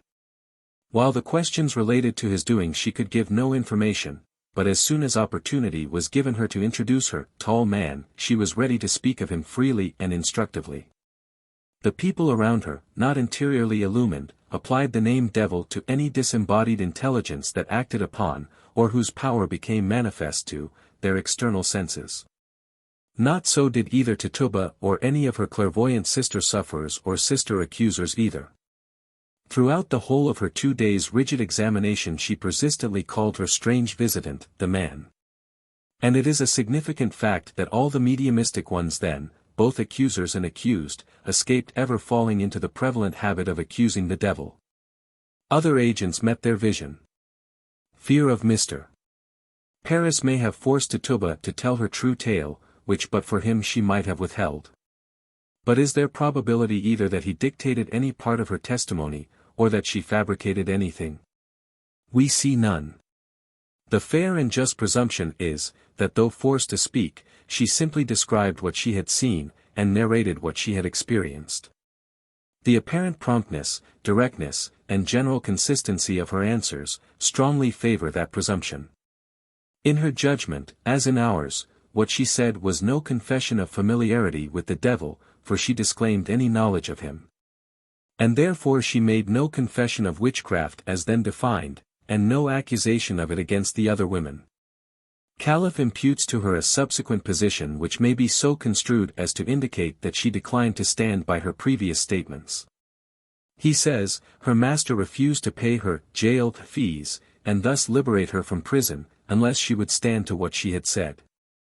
In that quotation is involved all that we find in the older records which wears even a semblance of impeaching her testimony, or suggests any reason why we should distrust its intentional accuracy in any particular. The master did not pay the fees. She lay in jail 13 months, and was then sold to pay her prison charges. Drake. Annals, 190. But what did her master require her to stand to? Calef says he beat her, to make her confess, and accuse, such as he called, her sister witches. And that whatsoever she did by way of confessing or accusing others, was the effect of such usage. What she may have confessed to having done, or what she may have accused others of doing, at other times than when she was under examination, we do not know. Her statements then, as she then meant, and as we now understand them, fell far short of confessing familiarity with the devil, or of laying that crime to any others, therefore she neither made herself nor her companions witches.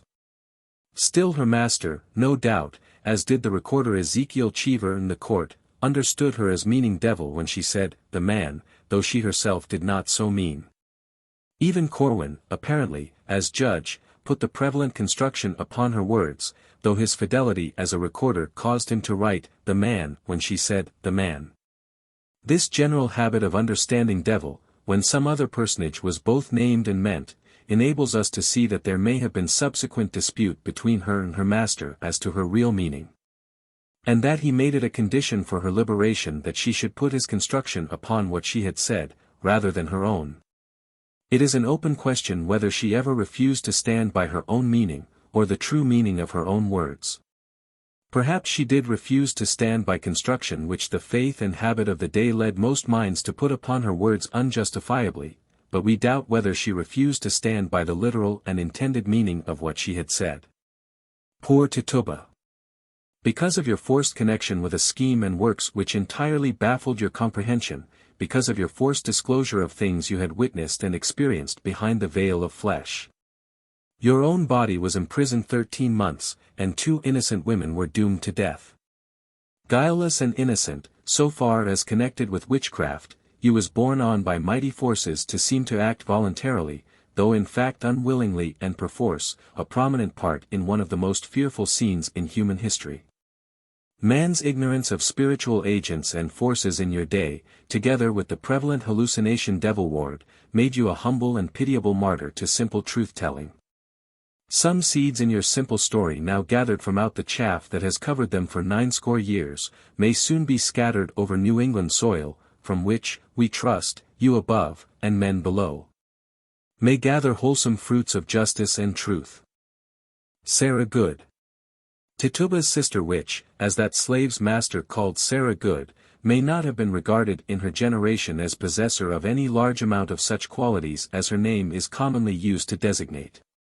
Still her neighbors doomed her to lasting fame by selecting her as the first person to be put under examination on suspicion of being a producer of Salem witchcraft. As a facile tool in supernal hands she may have been, and probably was, good in quality as well as name.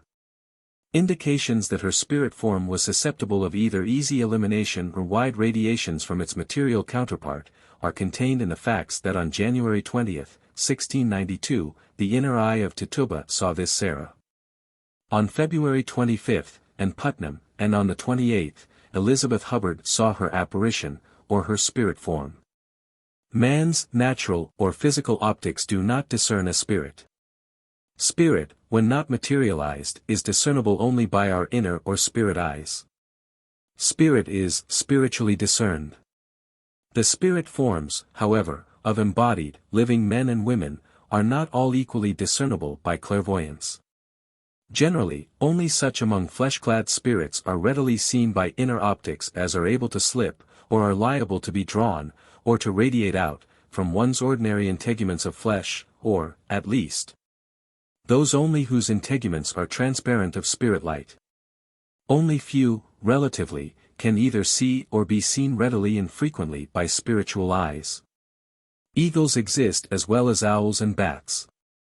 And clear perception of objects by the former amid light that blinds the latter, is no proof either that the vision of eagles is perverted, or that the objects they behold are but creatures of fancy. Mediumistic Sarah Good, because she was highly mediumistic, would naturally be a brilliant and attractive object in the field of vision which the inner eyes of other mediumistic ones might be able and attracted to survey. Distance is of little or no account in connection with vision by the inner eye. Persons and objects, scores and hundreds of miles away, are practically near to the inner optics. Spirit forms are, perhaps, thought forms, and, like thought, can traverse oceans and continents in the twinkling of an eye. It is not our purpose to multiply pages by largely quoting minute accounts of what transpired at the examinations and trials of those who were suspected of witchcraft. And yet it may be well to present rather fully one sample of the proceedings of the courts. This first case which the civil authorities gave attention to may serve that purpose as well as any other.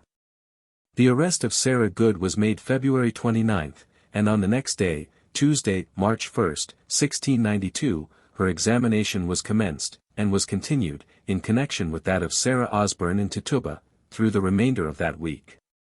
On Monday, the 7th, these three were sent to jail in Boston. On the 30th of June Mrs. Good was put upon trial, which resulted in her conviction, and on the 19th of July she, together with others, was executed. We copy first Ezekiel Cheever's account of her examination. Cheever was temporary clerk or scribe employed by the examining magistrates to take minutes of the testimony. Sarah Good, what evil spirit have you familiarity with?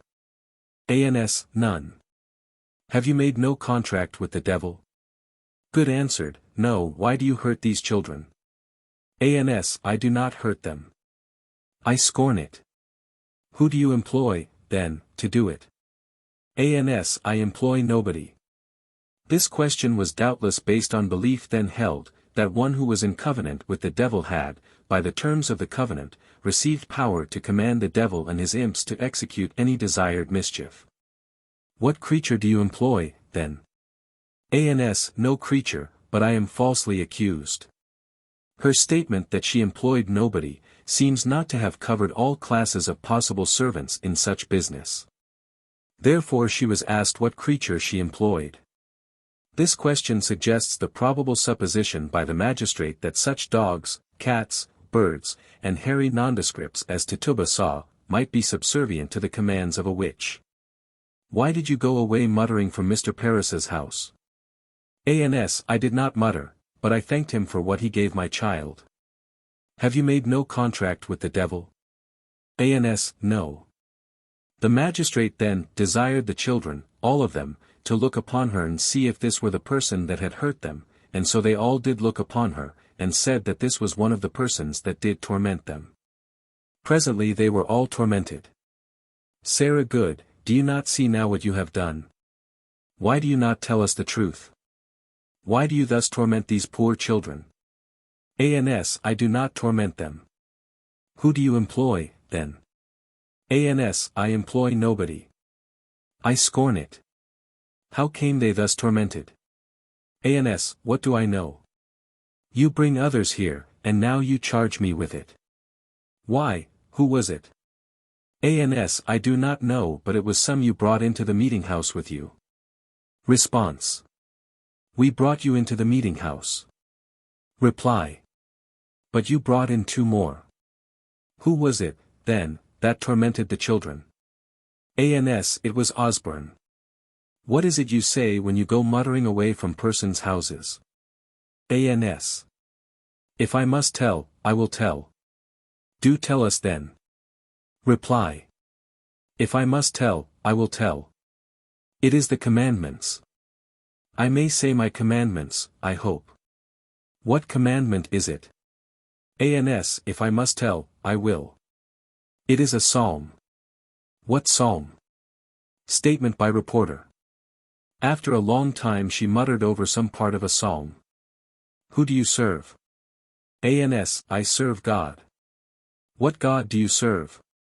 Ans. The God that made heaven and earth. Comments by the reporter. She was not willing to mention the word God. Her answers were in a very wicked, spiteful manner, reflecting and retorting against the authority with base and abusing words, and many lies she was taken in. It was here said that her husband had said that he was afraid that she either was a witch or would be one very quickly. The worshipful Mr. Hathorne asked him his reason why he said so of her, whether he had seen anything by her. He answered, no, not in this nature, but it was her bad carriage to him, and indeed, said he, I may say with tears that she is an enemy to all good. Reason for asking the children to look upon the accused, Cheever says, was, that they might see if this was the person that hurt them. That statement fails to cover the whole ground. According to Cotton Mather, belief then prevailed that, when the party suspected looks on the party supposed to be bewitched, and they are thereupon struck down into a fit, it is a proof that the accused is a witch in covenant with the devil. In many subsequent examinations and trials, these magistrates required the accused to look upon the afflicted ones, and special note was taken of the apparent action of the supposed evil eye upon the sensitive children. Belief was held and acted upon by these examiners, that, if the accused were guilty, the guilt might be revealed by observable effects of emanations from the witch's eye upon those whom she had been bent upon tormenting. Possibly human experience and observation had gained knowledge of facts which furnished substantial foundation for such belief. The eye of the powerful mesmerist is very potent in action upon those whom he has been accustomed to subdue to his will. If the children quailed and suffered under the gaze of the accused, inference might be drawn that they had previously been brought into servitude by imperceptible forces proceeding from that person. Forces of that nature probably go forth more profusely from the eye than any other part of man, though that is not their only point of egress. Any part of the body may let them out. This fact, no doubt, was assumed of old by would-be witch detectors, for they often required the accused to touch their accusers, or the reverse. And generally the contact was attended by convulsions, spasms, pains, or other distress, or by cessation of annoyances. Such results are moderate evidence that forces pertaining to departed spirits were then operating upon the disturbed ones. For emanations from such source are frequently more agitating and agonizing, or more calming and pleasurable, than any that come forth from the simple mesmerizer. One reason for this augmented effect, as given through mediumistic lips, is, that the greater remove of properties of freed spirits from homogeneousness with those of flesh-robed ones, than exists between the properties of any two mortals, naturally causes either greater commotion or greater calmness when the disembodied ones effect contact with those robed in flesh, than ever occurs upon the confluence of streams exclusively mundane. It should be remembered that spirits, when in rapport with mortal forms, have power not only to will agonies and motions therein, but also to command and efficiently use appliances needful to produce them. Where Tituba's tall man with white hair was controller of performances, all such sufferings and antics as history describes may have occurred at trials for witchcraft, and yet few of them may have been willed to come forth by any mortal. Veiled from external perceptions, that powerful operator shaped the speech, the actions, and the sufferings of all the impressible ones, whether accused or accusers, at his sole pleasure. What his object and his motives were are not matters for consideration at this stage of our investigations. The examining magistrates, John Hathorne and Jonathan Corwin, subscribed to the following account of this examination. Sarah Good upon examination beneath the matter of fact, viz., that she ever used any witchcraft, or hurt the above-said children, or any of them. The above-named children, being all present, positively accused her of hurting them sundry times within this 2 months, and also this morning.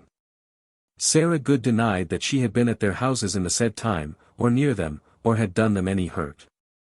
All the above said children then present accused her face to face, upon which they were all tortured and tormented for a short space of time. And the afflictions and tortures being over, they charged said Sarah Good again that she had so tortured them, and came to them and did it, although she was then kept at a considerable distance from them. Sarah Good being then asked, if that she did not hurt them, who did it? And the children being again tortured, she looked upon them and said that it was one of them we brought into the house with us. We asked her who it was. She then answered and said it was Sarah Osburn, and Sarah Osburn was then under custody, and not in the house. And the children, being quickly after recovered out of their fits, said that it was Sarah Good and also Sarah Osburn that then did hurt and torment or afflict them. Although both of them at the same time at a distance or remote from them personally. The italicized lines show that the magistrates attached importance to the children's statement that the two women had access to them and hurt them, even while the outer forms of the women were remote from the girls. Precisely how Hathorne and Corwin viewed such facts we do not know. Perhaps they deemed them strong evidence that the women were helped by the devil. The fact, if it be a fact, and it probably is, that those girls actually received painful sensations from forces coming to them from out the forms of those two women whose bodies were at the time distant from their own, was marvelous when it occurred, and remains so now to all such as are unacquainted with some instructive things which modern spiritualism has been bringing into view. To entranced persons, to the spiritually illumined, to the clairvoyant, distance and material objects become nearly obliterated. Between such, also between spirits and such, when their inner powers are in the ascendant, mind acts directly upon mind, without aid from external senses and organs, and whatever then is done to the mind or spirit of the incarnated, whether it be painful or pleasing, reaches and affects the body of the earth-clad one from within, and thence works outwardly. All sensation pertains to the mind or spirit. The body, when life leaves it, at once becomes absolutely insensible. All hurts of the body, come whence and as they may, are felt by the spirit only, never by the body. Therefore when the spirit from within is pinched by a spirit directly, the hurt, though the physical body has not been touched from without, is felt precisely as it would be if fingers had nipped the flesh. One's bruised spirit acting outwardly may discolor portions of the body precisely as would an external pinch, grip, or blow. The accusing girls may have actually perceived and positively known that pain-producing forces issuing from the forms of the accused women, were distorting and convulsing their own bodies and the bodies of other sensitive ones. While yet the women's wills may not have sent the forces forth. Those accused ones may have been but the wearers of bodies, or possessors of God-bestowed organisms and temperaments through which either Tituba's tall man or some other spirit, or even some impersonal natural force, gained access to the spirits of the girls, and, through their spirits, caused their bodies to manifest signs of intense sufferings. Spiritualism is inviting physiologists and psychologists into new and interesting fields for exploration. The foregoing facts and views invite to very lenient judgments, whether pertaining to the accused women or to their youthful accusers. Many things during the examination of Sarah Good were culled from Tituba's statements, and used with design to show that Sarah Good was a witch. Tituba charged that woman with hurting the children, and of being one of 5 who urged her to do the same. Good rode on a pole with the latter to Mr. Putnam's, and then told the slave that she must kill somebody. She came and made Tituba deaf at prayers. She had a yellow bird which sucked her between her fingers, also she had a cat, and she appeared like a wolf to Hubbard. Tituba saw Good's name in the book, and the devil, no, the tall man, told Good made her mark. Even her own little daughter, Dorothy Good, testified that her mother had 3 birds, 1 black, 1 yellow, and that these birds hurt the children and afflicted persons. Deliverance Hobbs saw Good at the witch's sacrament. Abigail Hobbs was in company with, and made deaf by her, and knew her to be a witch. Mary Warren had the book brought to her by Sarah Good. Elizabeth Hubbard, Mary Walcott, and Putnam, Mercy Lewis, Sarah Viber, and Abigail Williams, all of them members of the necromantic circle, were afflicted by Sarah Good, and saw her shape. Richard Patch, William Allen, John Hughes, had her appear to them apparitionally.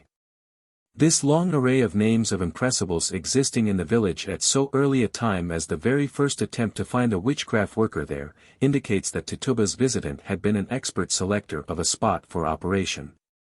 He began his work in the midst of abundant and fit materials with which to carry out a purpose to obtain close approach to, and to put forth startling action upon and among embodied mortals. It may be learned in the hereafter that he was suggester of the visible as well as of the invisible circle which met at the parsonage, and learned, also, that his forces magnetized the members of each. That so many mediumistic ones, a large proportion of them wonderfully facile and plastic, were hunted up in the short space of 2 months, among the 500 scattered inhabitants of that village, is surprising. Only keen eyes and active search could have found thus many in so short a time. Germs of prophets must have been abundant there, and must have developed rapidly under the culture of the supernal gardener who discovered their abundance and quality, and took them under his special watch and care. While under examination, Sarah Good said, "None here see the witches but the afflicted and themselves, that is, none but the afflicted and the accused, none but the clairvoyant." By witches she meant spirits and semblances of mortals and spirits. And she said in substance none others but we who behold with our internal eyes see the hovering and operating intelligences and forms. This unschooled woman then announced a great and instructive truth. She taught that the two classes, the tortured accusers and the accused both, possessed powers of vision which other people did not. That they possessed such clairvoyance and other fitful capabilities and susceptibilities as pertained to only a quite limited number of persons, and that these physical peculiarities were the source of the existing mysteries. It should be ever borne in mind that the powers which Mrs. Good had reference to are generally very fitful in their operations. Those who sometimes see spirits and spirit scenes are seldom able to do it at will, or with any very long continuance without interruption. The most of them might, every few minutes, say with Tituba, "I am blind now, I cannot see." Having stated that the accusers and accused, and only they and others constituted like them, could see the hidden persons and forces which were there acted upon, or being employed in putting forth mysterious inflictions upon the distressed girls, Sarah Good forthwith charged her fellow prisoner, Sarah Osburn, with then hurting the children. The fair inference is, that she saw the spirit or the apparition of her companion then seemingly at work upon the sufferers, and Mrs. Good may only have described what her inner optics were then beholding. Virtually she was confessing that she was herself clairvoyant, and consequently very near kin to a witch, if not actually one in that dreaded sisterhood. But clairvoyance pertained to the accusers also, and both sets of clear seers, if their powers were a crime, deserved like treatment. Looking upon them, the afflicted children, at the same time and not being afflicted, must consequently be a witch. The above is from the records of her examination. Apparently she was looking upon the children while alleging that the then absent Sarah Osburn was there present and was occasioning their sufferings, while yet Mrs. Good was not herself afflicted. This was deemed proof that she was a witch. What unstated premises led to that conclusion we do not know. Our fathers had many notions pertaining to witchcraft that are now buried in oblivion, and it is often very difficult to find the reasons for their inferences. We are baffled here, and can say only that indication is furnished that under some circumstances a woman's failure to become bewitched was proof that she was herself a witch, because she did not catch a special disease, she must already be having it. Constable Braybrook, who had charge of her during the night between the first 2 days of her examination, deposed that he set 3 men as a guard to watch her at his own house. And that in the morning the guard informed him that, during the night Sarah Good was gone some time from them, both barefoot and barelegged. From another source he learned that on that same night, Elizabeth Hubbard, one of the afflicted persons, complained that Sarah Good came and afflicted her, being barefoot and barelegged, and Samuel Sibley. That was one that was attending, courting, of Elizabeth Hubbard, struck Sarah Good on the arm, as Elizabeth Hubbard said. Woodward's Historical Series, No. I, page 27. Braybrook's statement presents a side incident at a time when none of the performers who had been trained in the historian's famous high school for girls were present, an incident which rivals in marvelousness anything in the main tragedy they are charged with enacting. When the tricksy girls were all absent, when men alone stood guard over and were with this prisoner, she became invisible by them. No one of the magic-working band of girls and women was then at hand. Testimony that she disappeared is distinct. The guards reported in the morning that she was gone some time from them. The constable so stated, and the statement was supported by 2 assistant guards, Michael Dunnell and Jonathan Baker. We shall not stop to ask them how they knew that she was barefoot and barelegged when she was invisible. They perhaps saw her stockings and shoes when she was not to be seen. Also she was without such garments when seen that night by Elizabeth Hubbard and her lover in that girl's distant home. An intelligent, sagacious, and reliable man, Dr. H.B. Storer, of Boston, whom we know and have long known personally, and whom we respect as being distinctly high-minded, honorable, and adherent to facts and truths, gave, in the Banner of Light, January 9, 1875. An instructive account of his recent observations at the residence of Mrs. Compton, a medium, at Havana, N.Y. We extract the following from his statements. He says that on Monday morning, December 28, 1874. By my request, Mrs. Compton acquiescing without a murmur, my lady friends, entering her bedroom, saw her completely divested of clothing, with the exception of 2 undergarments, and then had her draw on a pair of her husband's pantaloons. The basque of her alpaca dress, without the skirt, was then put on, after careful search to render it certain that no extra clothing could be secreted. Then, in my presence, the basque was sewed by its points on each side to the pantaloons, and a ribbon, which I tied with 2 knots closely around her neck, was sewed through the knots, and each end of the ribbon sewed to the collar of the basque. So she had on a closely fitting coat and pantaloons sewed together, and so attached by a ribbon around the neck that the clothing could not be drawn up or down. A pair of black gloves were then drawn upon the hands and sewed tightly around the wrists. I then put around her waist a piece of cotton twine, tying it in 2 hard knots behind, and the same piece of twine was tied by double knots to the back of the chair in which she Saturday. On Saturday Dr. Storer had seen come forth from the cabinet, as Dr. F. L. H. Willis also had on a former occasion, a weird phantom, bearing the semblance of a woman, and clothed in a flowing costume of white. Over her head was thrown a veil of delicate texture, and in one hand she carried a handkerchief that looked like a bit of a fleecy cloud.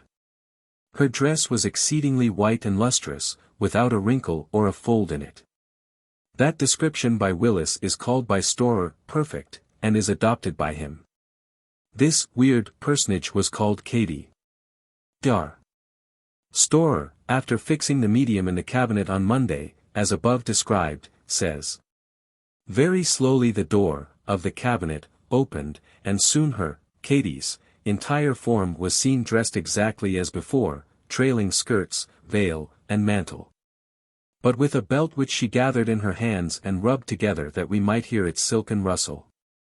Standing by the door, she addressed me, saying that when she had walked entirely away from the cabinet, she wished me to go in quickly, and, without moving the chair, feel after the medium, and all about the cabinet, and see if I could find her. She stepped out about 5 feet into the room, and at once I sprang into the cabinet, felt in the chair, swept the floor and walls thoroughly with my hands, but, not a vestige of medium or anything remained. The italicizing is ours. We design to imitate the doctor in both frankness and wisdom, to restate and accept his facts, but make no attempt at explanation of them. We adduce the case because it parallels in marvelousness the statements of Braybrook. What happens now may have had its like before today. The modern case outmarvels, perhaps, the ancient one, for we know not whether the guards felt for their prisoner or only failed to see her. How they ascertained that she was gone is not told. Dr. Storer felt the chair into which he had bound Mrs. Compton, felt the floor and the ceiling all over, and could find nobody in the little cabinet, which was but a triangle partitioned off at the corner of the room, whose inner sides were only 5 feet each in length, so that a man, without changing his position, might touch any part of it, unless the ceiling overhead was above the man's reach. Shortly afterward, says Dr. Storer, the cabinet door was opened, and in the chair, tied as we had left her, without the breaking of a thread, or the apparent movement of her person, or in any respect differing from her appearance when last seen, sat the medium. In that fearfully lifeless trance, from which nearly a half-hour was required to arouse her. I will not give any speculations of my own upon this most marvelous exhibition. I submit the facts and vouch for their entire accuracy. Were Braybrook's statements true as to the main fact? They may have been. If they were, we do not apprehend that the physical body of Sarah Good was either removed from the vicinity of her guards, or seen by Elizabeth Hubbard that night. Invisibility may have been wrapped around her body, and yet not around her shoes and stockings. Perhaps her spirit form was the only one seen by the distant observer. We hesitate to fix limits to possibilities. Spirits today frequently manage, as they say, and as results indicate, to render particular material objects lying within the embrace of auras or emanations of some mediums, invisible temporarily by the keenest of keen external eyes. Even when such eyes are surrounded by light sufficient for seeing other objects in the vicinity with distinctness. That which is done now may have been done formerly.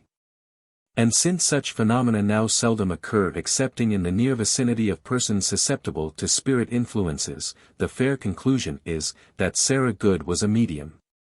Elizabeth Hubbard saw the spirit form of Sarah Good, which fact argues that Elizabeth was a clairvoyant, unless Sarah Good's spirit was then materialized.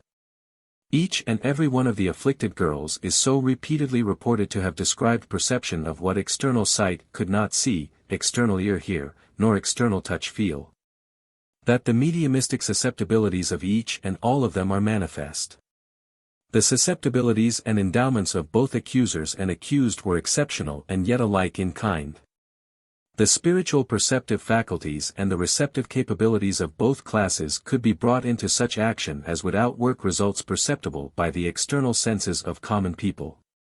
Also, and especially, each class could be made to serve as mere tools of invisible beings. As such they were handled, their users employing them severally as afflictor or as afflicted, at their pleasure, within the permissions of psychological laws. The choice, which selected certain ones to be implements by which to afflict, and others to be the subjects of afflictions, was made by dwellers in spirit spheres, familiar with psychological laws, and competent to determine in which capacity each impressible one could be most serviceable in advancing the ends of the supernal operators. Such a view, when its correctness shall have been confirmed, will work out vast amelioration in the world's judgment of that band of girls and women in Salem village who have long borne its scorn and detestation. And will thrill every kindly heart with joy.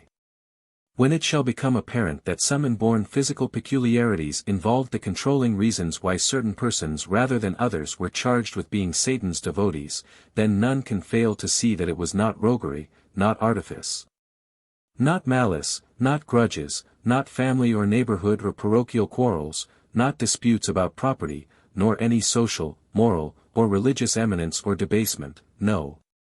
Not any one of those base motives of the normal intellect and heart which lively fancy has pleased itself with conjuring up and imputing, no, it was not any one of those reprehensible and damning motives. But was innate susceptibility of being easily controlled by psychological forces. Especially it was a constitutional liability to be more readily seen, heard, and felt by persons similarly endowed than was the great mass of people around them. And Putnam, Jr., the keen-sighted pioneer of the clairvoyant witch detectors, saw the apparition, and felt the distressing influences of Sarah Good, on the 25th of February. Her depositions were numerous. There were but few of the accused whose apparitions had not met her vision, but few who had not harmed her in ways and by forces unperceived by external senses. The character and general purport of her testimony, and also of most of the testimony from members of the circle, is well presented by the first deposition we find on record, which is as follows. The deposition of N. Putnam, Jr., who testifieth and saith, that on the 25th of February, 1691–92, I saw the apparition of Sarah Good, which did torture me most grievously, but I did not know her name till the 27th of February, and then she told me her name was Sarah Good. And then she did pinch me most grievously, and also since, several times urging me vehemently to write in her book. And also on the 1st of March, being the day of her examination, Sarah Good did most grievously torture me. And also several times since. And also on the 1st day of March, 1692, I saw the apparition of Sarah Good go and afflict and torture the bodies of Elizabeth Parris, Abigail Williams, and Elizabeth Hubbard. Also I have seen the apparition of Sarah Good afflicting the body of Sarah Viber. Mark. And Putnam. Plus. That deposition furnishes a fair specimen of the kind of evidence sought for, admitted, and applied to prove probable compact with the devil. All of the above pertains to the first examination made at Salem, and it reveals the opinions then prevalent relating to covenantings with the evil one, to powers and dispositions thence derived, and to then existing legal methods for proving such compacts. There is little indication that experiences at Salem, during the spring and summer of 1692, gave either the examining magistrates or the court much, if any, new light or any increase of wisdom or humaneness. Whatever modification of processes of procedure subsequently took place, and whatever change of decisions as to the value and admissibility of spectral evidence occurred, was for the worse rather than the better. The creeds and laws conformed to then were not formed and adopted for that occasion, but had prior existence, and were here applied with strenuous vigor by firm hearts and clear heads. Amid all the excitement, frenzy, infatuation, delusion, and credulity then abounding, logic retained its power and guidance, and held courts and juries to the requirements of the wholesome statutes of the English Parliament, pertaining to witchcraft and to Christendom's witchcraft creed. Old laws and faiths were here tested by strong men. They held for a time, and wrought woeful effects, but finally were broken. Sarah Good was wife of an inefficient husband, William Good, laborer. The family was very poor, having at times no home excepting such as charity granted them temporarily. She is spoken of by Calef as having long been accounted a melancholy or distracted woman. Upham says that she was a forlorn, friendless, and forsaken creature, broken down by wretchedness of condition and ill repute. We find no reason for dissenting from that writer's statement when he says elsewhere, that she was an unfortunate and miserable woman in her circumstances and condition, but we doubt the fitness of calling her forlorn and broken down. She may have been so. But the spirit and energy generally manifested by her words and acts indicate the probability that she was rather a heedless, bold woman, free and harsh in the use of her tongue, and not very sensitive to or regardful of public opinion. But yet strong and not despondent. That she may have long been deemed, as Calef says she was, a distracted woman, is very probable, for many simply mediumistic persons, and even more of us who at this day solely because we believe in the advent of spirits, both good and less good, have long been accounted crazy. We have met with no indication that she was physically weak or mentally despondent. She seems to have borne up well under long, tedious horseback rides daily to and from Ipswich jail, 9 or 10 miles distant, whither she was nightly sent ever after the time of her becoming invisible to her guards. Her keeper on the way says, she leaped off her horse 3 times, railed at the magistrates, and endeavored to kill herself. That attempt, if she made one, to take her own life, was scarcely less likely to spring from the angry mental mood then prompting her to rail against the magistrates, than from despondency or forlornness. When under examination, her answers were about as direct, explicit, and to the point, as most other suspected ones were able to give to the perplexing questions which were put. And some of hers have more snap than we usually find in words from lips of the forlorn and broken down. It is not probable that her previous life had won much public favor. Yet no evidence has been met with that her neighbors generally cherished hostile feelings towards her, or possessed sentiments which would prompt them to rejoice at her prosecution. We, as has already been made apparent, ascribe her arrest to other causes than the lowness of her character and condition. That was not the primal incentive to her being cried out upon. Her organization, and the then existing condition of her faculties, made her either a convenient channel through which to transmit, or a fountain from which to draw, forces into the systems of certain other sensitives. Which forces might act therein for either the annoyance and suffering, or the pleasure and relief of the recipients, according to either inherent properties of the forces themselves, or to the purpose of some intelligence who should inflow and manipulate them. The sensitive girls might, and, if well unfolded mediumistically, would unerringly trace back such forces as acted upon themselves to their mundane point of emanation, and in good conscience and good faith accuse the person from whom the forces issued of being their tormentor. If clairvoyant they could see, if clairaudient could hear, and, if not specially unfolded for seeing with the inner eye and hearing with the inner ear, could sense the person from whom the foreign and disturbing influences came forth. A bold spirit and prophetic glance pertained to this woman at the close of her mortal life. When near the gallows, and about to be executed, Mr. Noyes, the clergyman at Salem proper, told her she was a witch, and she knew that she was a witch. She promptly retorted, "You are a liar. I am no more a witch than you are a wizard, and if you take away my life, God will give you blood to drink." Subsequently that man died of an internal hemorrhage, bleeding profusely at the mouth. Hist. Of Witchcraft, Volume 2. Page 270. Gleamings of what will be often meet internal or mediumistic eyes, and such probably did those of Sarah Good at that instant, and authorized her prophetic utterance. Dorcas Good has already been presented in the reports of evidence against her mother. But in those she was called Dorothy, and was reported as testifying that her mother had 3 birds, 1 black, 1 yellow, and that these birds hurt the children and afflicted persons. Such testimony, of course, supported the side of the accusers. The little one's words were damaging to her mother, and helpful to the mother's oppressors. But, from some cause, she soon fell under suspicion of belonging to the class of bewitchers.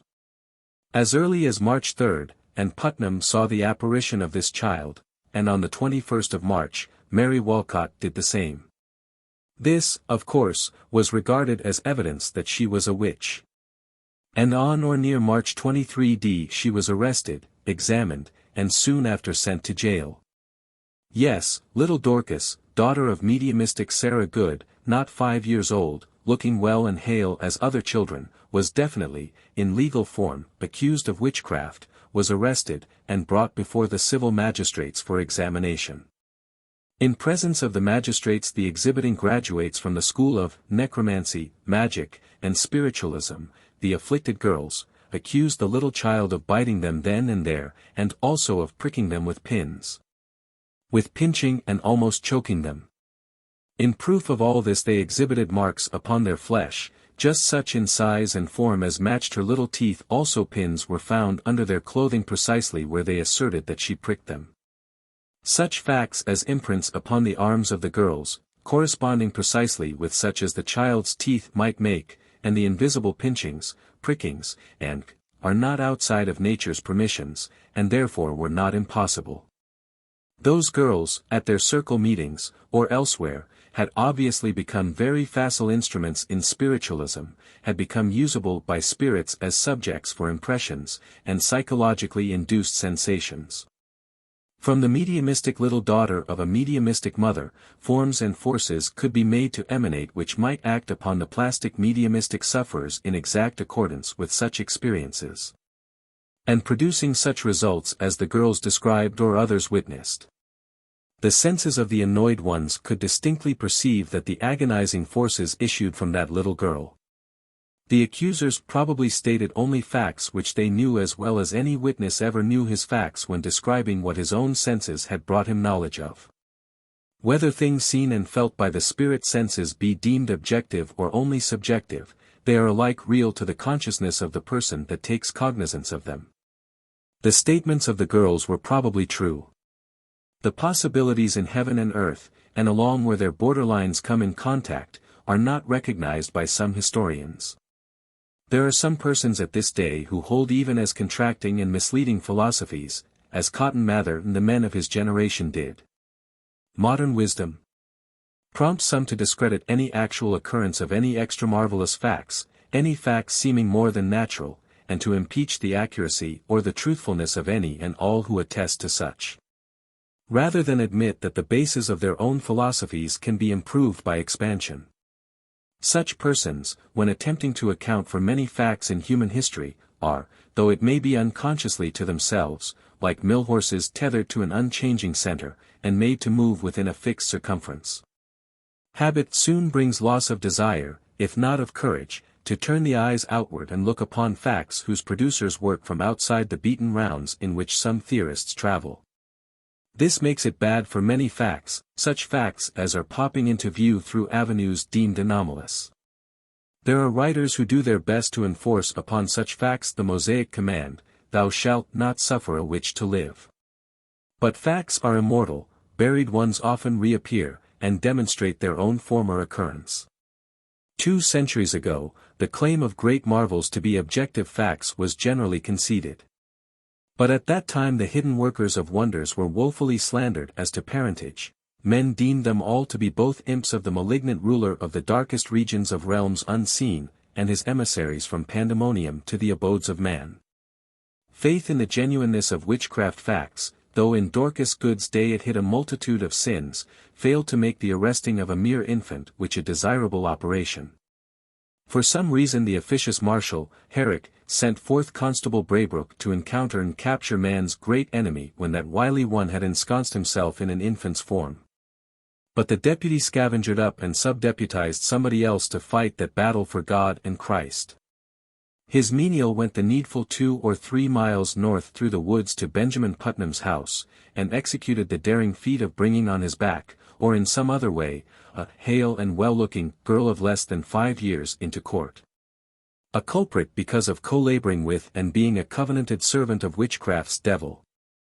The darkness of delusion which such an arrest failed to illumine must have been thick indeed. But the creed of the day, devil ward, the creed of the fathers, the creed of Christendom, so deluded the public judgment that it demanded the blood of a witch even though she were an infant. The condition of the public mind only a very short time subsequent to the irrational, unkindly, barbarous arrest of that child has been depicted by Upham, Volume 2. p. 112, in sentences more graphic, spirited, and eloquent than our own powers could possibly put forth, and differing considerably from what we would essay to give were our rhetorical abilities equal to his. He states that the proceedings of the 11th and 12th of April produced a great effect in driving on the general infatuation. 'Twas awful to see how the afflicted persons were agitated. Those girls, by long practice in the circle, and day by day before the astonished and wondering neighbors gathered to witness their distresses, and especially on the more public occasions of the examinations, had acquired consummate boldness and tact. In simulations of passions, sufferings, and physical affections, in sleight of hand, and the management of voice and feature and attitude, no necromancers have surpassed them. There has seldom been better acting in a theatre than they displayed in the presence of the astonished and horror-stricken rulers, magistrates, ministers, judges, jurors, spectators, and prisoners. No one seems to have dreamed that their actings and sufferings could have been the result of cunning or imposture. Deodat Lawson was a man of talents, had seen much of the world, and was by no means a simpleton, recluse, or novice. But he was totally deluded by them. The prisoners, although conscious of their own innocence, were utterly confounded by the acting of the girls. The austere principles of that generation forbade with the utmost severity all theatrical shows and performances.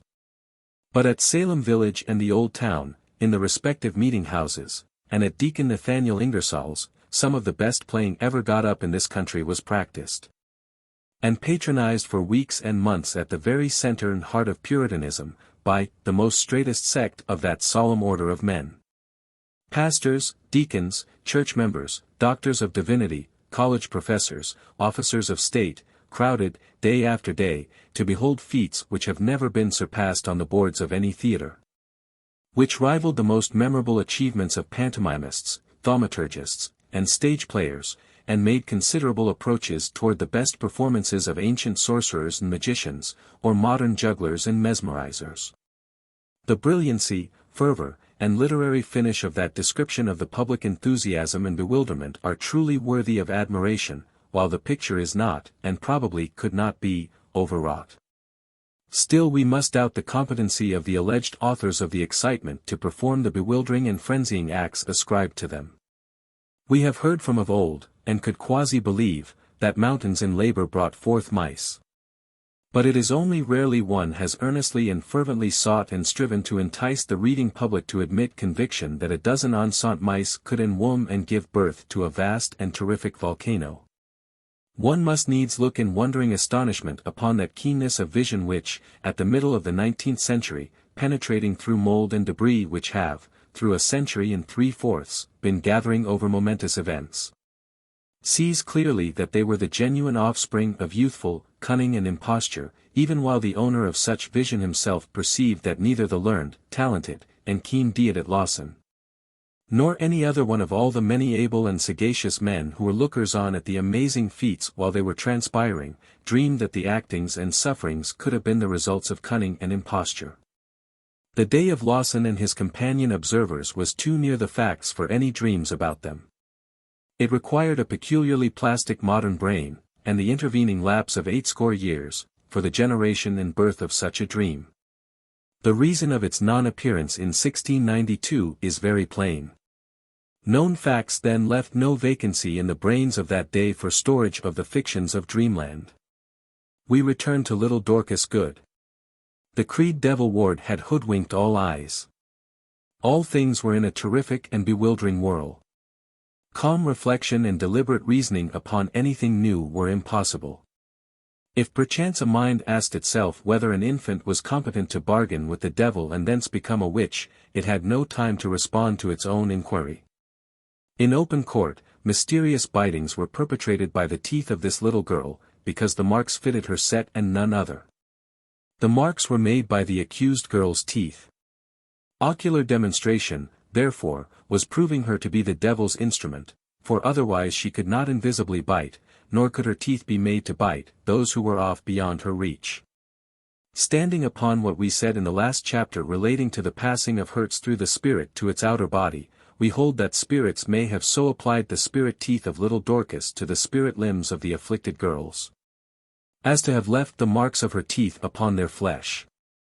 Woefully did the creed of that time not only permit, but call for the arrest of that infantile girl, solely because, under the operation of natural laws of generation, she inherited properties or capabilities which rendered her, from the time when she was conceived, ever onward, very susceptible to psychological influences. The judges, observing what were but legitimate and necessary outworkings of her inborn properties, being ignorant of their true source and nature, deemed them such a crime that the court sent her to Boston jail a prisoner, there to keep company with the mother from whom her peculiar properties had been derived, by whose milk they had been nourished, and in whose magnetisms they had unfolded. The present century is learning facts which teach that inborn properties and susceptibilities, and not compacts with the devil, constitute witches, some of whom are very lovely. An infantile witch is no great marvel now. Such can be found in many a family, through whose lips angels speak, today, as they did through Emanuel Swedenborg's when but a child, and who, born in January, 1688, was precisely a contemporary of Dorcas Good. Sarah Osburn was companion prisoner of Sarah Good and Tituba on the memorable first week in March, 1692. 30 years before, she had been married to Thomas Prince, and at the time of her arrest was wife of Alexander Osburn. Consequently she was well advanced in years. She also had long been an invalid, confined during long periods to her bed. Her worldly circumstances were comfortable, she and her family were neither poor nor rich, were neither very low nor very high on the social scale. But she had heard words coming forth from unseen lips. And on February 25, her apparition appeared to and annoyed in Putnam. Nothing has been noticed in the records which indicates that an ever spoke of any perceptions by her inner senses prior to that date, or that any member of the circle, excepting Tituba, preceded and in having open vision. The latter saw the tall man, with white hair and serge coat, as early as January 15. But Tituba's voice, had she have spoken, would have been powerless. Anne's position in society was high. She belonged to a family of wealth, culture, influence, and high respectability. Her mystical words were potent. In 4 days subsequent to her first reported vision of apparitions, 3 women were under arrest for witchcraft, and Anne's father was one of the very efficient advocates of prosecutions for that crime. Feeble, bedridden Sarah Osburn, of whom Upham speaks as one whose broken and disordered mind was essentially truthful and innocent, and whose residence was at least 1.5 miles north from Mr. Parris's home, and quite distant east from Anne's, on a road not likely to be often traveled by her, was among the marked and blasted 3. Why? None now, perhaps, can tell with certainty. Probabilities alone can be adduced. Our supposition is, that at the moment when Anne's keen and far-sweeping inner sight was opened, and spirit substance, instead of material light, became her medium of vision, the most brilliant objects to meet her gaze, in all the region far around, would be one or more of the mediumistically unfolded persons dwelling there. From those among that class whose systems were fountains of emanations which at the time impinged upon her sensibilities, and did not harmoniously coalesce with her elements, and therefore acted as quasi-acids upon her alkalis, or as alkalis upon her acids, produced painful effervescences which might ensue naturally, apart from the aid of any manipulating intelligence. Or, if some intelligent being were observant of the currents and conditions of spirit magnetisms or forces then, and disposed to either intensify, abate, or modify their natural action, he might do so. And also could manipulate them to furtherance of his own ends, whether beneficent or malignant. Then and there, even high benevolence in one whose vision swept the far future, might take such primal steps as short-sighted mortals must look upon as necessarily altogether harmful in both immediate and remote results. Such natural laws as reign supreme in spirit realms may have led to the selection of secluded, inoffensive, essentially truthful, and innocent Sarah Osburn, as one of the tormentors of the girls, who were either schooled in magic by their own elected study and practice of it, or were constitutionally fitted for fitful enfranchisement of their inner perceptive organs while yet dwellers in their mortal forms, and whose bodies could become tools for other minds to use.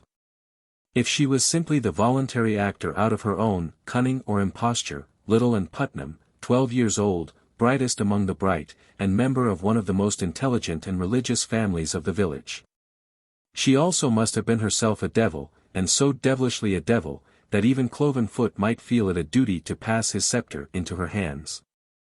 But grant that she was a medium through whose form other minds and wills could act, as she in fact was. And then we can regard her physical form as simply an instrument through which an intelligence other than herself manifested action to human senses. And thus we can deem her guiltless, whatever shall be our judgment of the intruding performer upon her harp of 1,000 strings.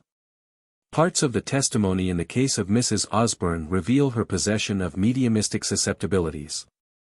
As with Joan of Arc and many others, so with this woman, the inner ear could hear voices from some source impalpable by external senses. It was said by some in the meeting house that she had said that she would never be tied to that lying spirit any more. Q. What lying spirit is this? Hath the devil ever deceived you and been false to you? A. I do not know the devil. I never did see him. Q. What lying spirit was it, then? A. It was a voice that I thought I heard. Q. What did it propound to you? A. That I should go no more to meeting. But I said I would, and did go the next Sabbath day. Woodward's History Series, No. I, page 37. Although the timid prisoner said only that she thought she heard a voice, the reader will notice that she made no denial that she had previously said that she would never be tied to that lying spirit any more. Therefore by fair implication she conceded that she had once, if not many times, heard a voice which she had openly spoken of as having been that of a lying spirit. And also that she had more or less been instructed by and followed his, her, or its advice. The fact that she was enjoined not to go to meeting any more, argues nothing either against the spiritual source of the advice, or the good intent of whoever gave it. She had long been a sickly, bedridden woman. Therefore such advice might have been given by any wise Christian physician. We are not concerned with either the moral or religious states of invisible actors and speakers, but are looking specially for some of the more distinct evidences that invisible intelligences of some quality enacted Salem witchcraft, and, therefore, looking for the peculiar properties of both the embodied persons through and those upon whom they directly acted. Sarah Osburn, though a secluded, respectable, inoffensive woman well advanced in years, was an early victim before the sweeping blast that rushed over the village. Too feeble to endure the hardship of prison life, she died in jail before the day for her trial. She who heard voices from out the realm of silence, possessed inner faculties in fit condition to permit effluxes that reached and annoyed the mediumistic children, who traced them back to her, and made statements which brought her under suspicion of being a covenanter with the devil. Such capabilities constituted her crime, her witchcraft, and incited a devil-fighting people to persecution which hastened her exit to the realm from which the advisory voices had come upon her ears. Martha Corey. Soon after the commencement of prosecutions, suspicion alighted on one of more refinement, intelligence, efficiency, godliness, and respectability than the females first arrested. Martha, wife of Giles Corey, aged, prayerful, but bright, disbelieving in any witchcraft, doubting the existence of any witches, discountenancing searches for any, said that the eyes of the magistrates were blinded, and that she could open them. She possessed spiritual and theological knowledge uncommon in her day and vicinity, and must have held beliefs and convictions derived from other sources than those at which her neighbors obtained their supplies. She was aloof from the prevalent delusion devil-ward. Though a church member, a woman of prayer, of reputed, and doubtless of genuine, piety, Martha Corey was very early sensed by the Anns Putnam, mother and daughter, as the source of emanations which tortured them. Therefore she must be a witch. Grounds for such conclusion were not necessarily fanciful and fallacious. When and where natural outworkings from mediumistic properties and conditions were mistaken for symptoms of witchcraft, Martha Corey might easily be convicted of diabolism. We credit the allegation of Ann Putnam the younger that she was annoyed and afflicted by Mrs. Corey even while the two were miles apart. But we decline to admit that Mrs. Corey necessarily or probably had any voluntary connection with the girl's sufferings. Either unintelligent natural forces attracted the woman's effluvia to Anne, or else Tituba's tall man, or some other hidden intelligent being, formed connections and applied processes which brought elements of these two persons into conjunction, and thus produced in the girl intense physical disturbances and sufferings, and attendant liberation of her inner perceptive faculties.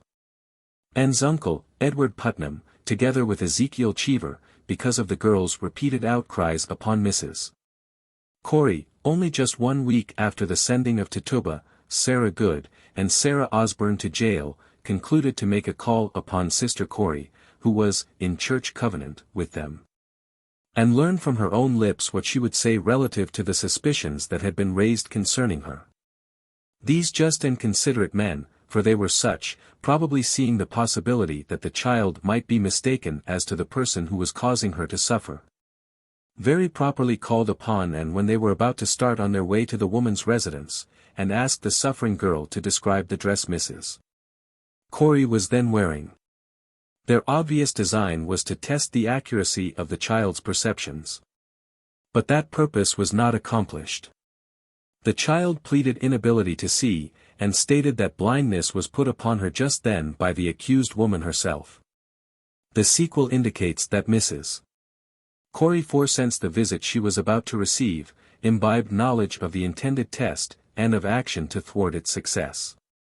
Though dwelling and being miles apart as physical persons, those two females may have then been practically together as spirits, and have mutually sensed the thoughts, acts, and conditions of each other as far as each avoided intentional concealment. All of Anne's statements may have been in strict accordance with facts actually witnessed and experienced by her inner self.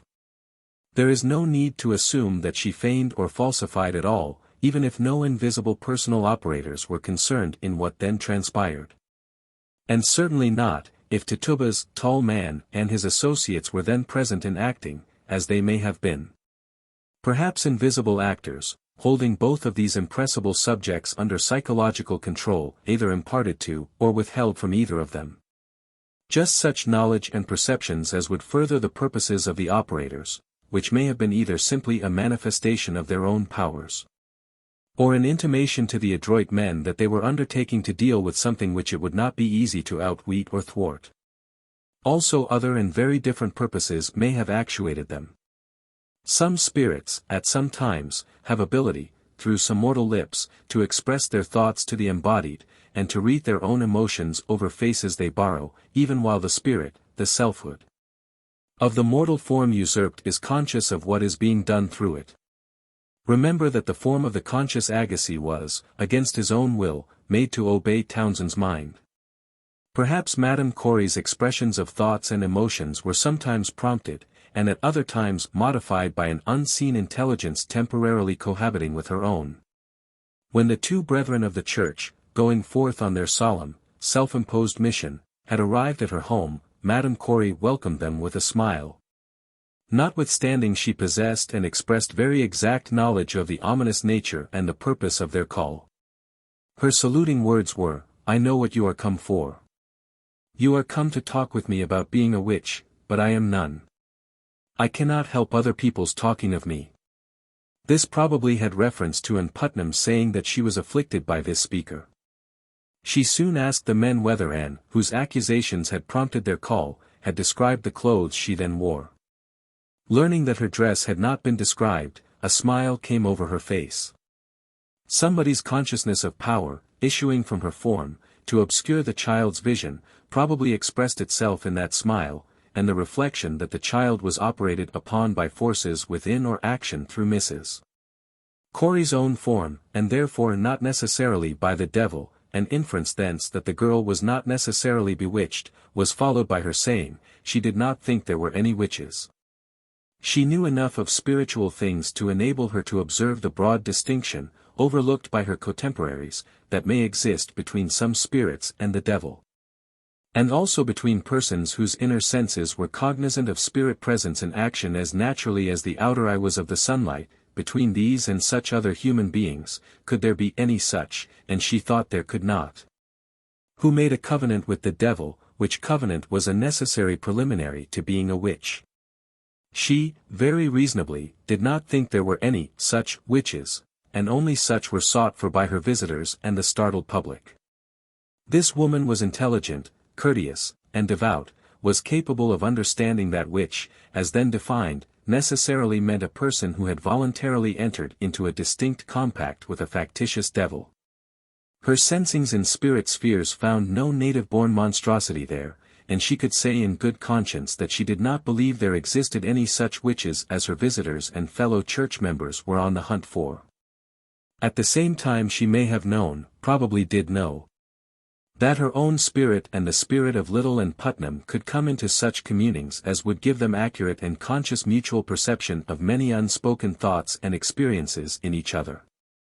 Mrs. Corey, as we view her, was very mediumistic, and was also a woman whose habitual aspirations were after things true, pure, and excellent. But no amount of good or bad moral and religious qualities either constitutes or nullifies ability for mutual visibility and rapport between mediumistic persons. All such are impressible more by virtue of their organisms and native properties, external and internal, than by any intellectual and moral acquisitions, whether good or bad. Properties issuing from Mrs. Corey's system probably pinched and otherwise tortured Putnam. The girl knew their special mundane issuance, and innocently gave utterance to the knowledge. She did so innocently and in good faith. But the divulgence of facts often brings fearful sequences. When clear-headed logicians, being also conscientious and true men, as well as holders of undoubting faith that none but covenanted devotees to a wily devil could obtain knowledge and work harm by mysterious processes. When such men took this case into careful consideration, the facts stated by the girl were to them proof that Mrs. Corey was the devil's minion, and therefore must be consigned to a witch's doom, death. Edward Putnam and one other complained of her. The warrant for her arrest was dated March 19, just 1 week after the visit of Putnam and Cheever. She was examined on the 21st, sentenced, September 9, executed, September 22. The questioning at the examination was discursive and protracted, spreading beyond inquiries as to who hurt the children, and how they were tormented, because of the prisoner's alleged disbelief in witchcraft, disapprobation of efforts to detect it.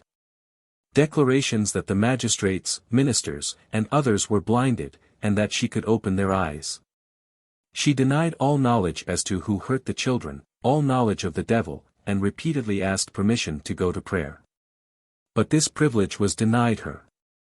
She behaved like one conscious of innocence of the things laid to her charge, and manifested much intelligence, self-possession, and tact. While on trial, one feature in her demeanor, already indicated on a previous occasion, strongly attracts notice. Notwithstanding the terrible fate that was standing before her, and the unflagging persistency of the magistrates and all others present in assuming her guilt, she was several times accused of laughing. Those laughs may have been simply hysterical, but possibly they were widely different from such. Why did you say the magistrates and ministers' eyes were blinded, and you would open them? She laughed, and denied it. Were you to serve the devil 10 years? She laughed. Why did you say you would show us? She laughed again. As previously stated, when Edward Putnam and Ezekiel Cheever made their call, although she knew the solemn object of the visit, they report that, in a smiling manner she said, "I know what you are come for." With eagerness of mind, she asked them, "Does she tell you what clothes I have on?" And when they replied that and had said, "You came and blinded her, and told her that she should see you no more before it was night, that so she might not tell us what clothes you had on," she seemed to smile at it as if she had showed us a pretty trick. These men obviously were prettily tricked. But who was genuine author of playful proceedings at a time when the business was so grave and solemn? And whose emotions mantled her face with smiles in the stern and frowning presence of authority? Her calm and pleasant deportment, while others were agitated or solemnly stern, was very like what is often manifested through some human forms by intelligences whose condition places them beyond the reach of man's frowns, laws, prisons, and scaffolds, and who, dwelling aloof from storms of human passion, can smile amid scenes that make humanity shudder. Calef states, that Martha Corey, wife to Giles Corey, protesting her innocency, concluded her life with an eminent prayer upon the latter. Upham, Volume 2. 458, sums up her character thus: Martha Corey was an aged Christian professor of eminently devout habits and principles. It is indeed a strange fact, that, in her humble home, surrounded, as it then was, by a wilderness, this husbandman's wife should have reached a height so above and beyond her age. The strangeness of the fact argues strongly in favor of our position, that she was so unfolded as to receive instruction directly from supernal teachers, or sense it in amid supernal auras.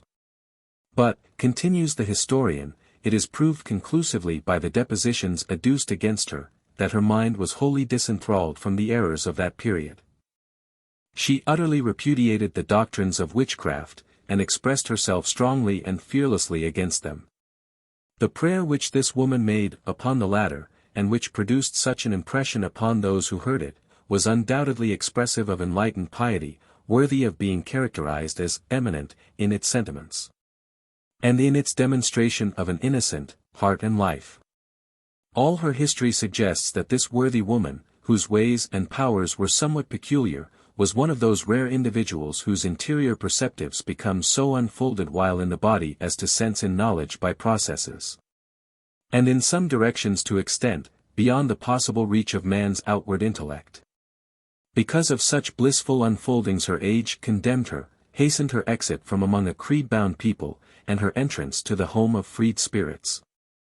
Giles Corey.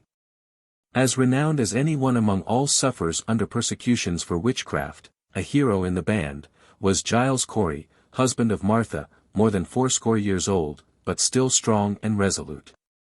He may have been wild and rough in youth and early manhood, but was efficient in business, and before the close of life was possessor of a very handsome estate for those times in that region. When the witchcraft prosecutions commenced, he sided with the multitude for a time.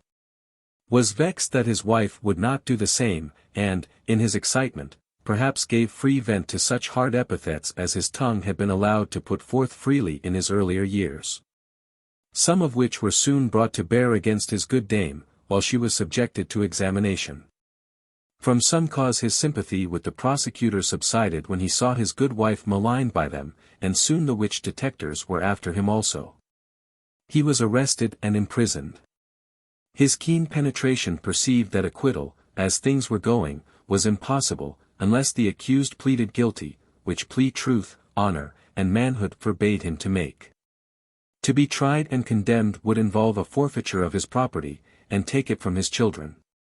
But no trial could be had, and of course no condemnation, unless he should plead either guilty or not guilty to the indictment. His decision was soon formed. Taken into court, he closed his lips, and no power there could open them. Neither guilty nor not guilty could be wrung from them. The large, strong, old man stood in calm majesty before the court, his silence challenging the whole civil power of the province to shake his purpose. English custom in such cases, and he probably knew it, was to subject the recusant to lingering torture, trusting that pain or prostration would wring out a plea of either guilty or not guilty. Order was given by the court to lay this old man prostrate, pile over him heavy weights, and put him upon starvation diet for the purpose of bringing his stubborn will to subjection. But neither oppressing weights, the pangs of hunger, nor both combined, weakened the hold of that strong will upon its purpose. His only utterances then were, "More weight, more weight."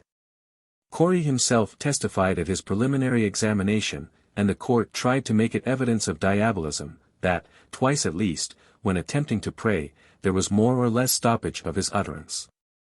Whether this was caused by the action of some outside intelligence bringing spirit forces to bear upon him is not apparent. The case as stated will hardly justify the presumption, though it suggests the possibility that it was.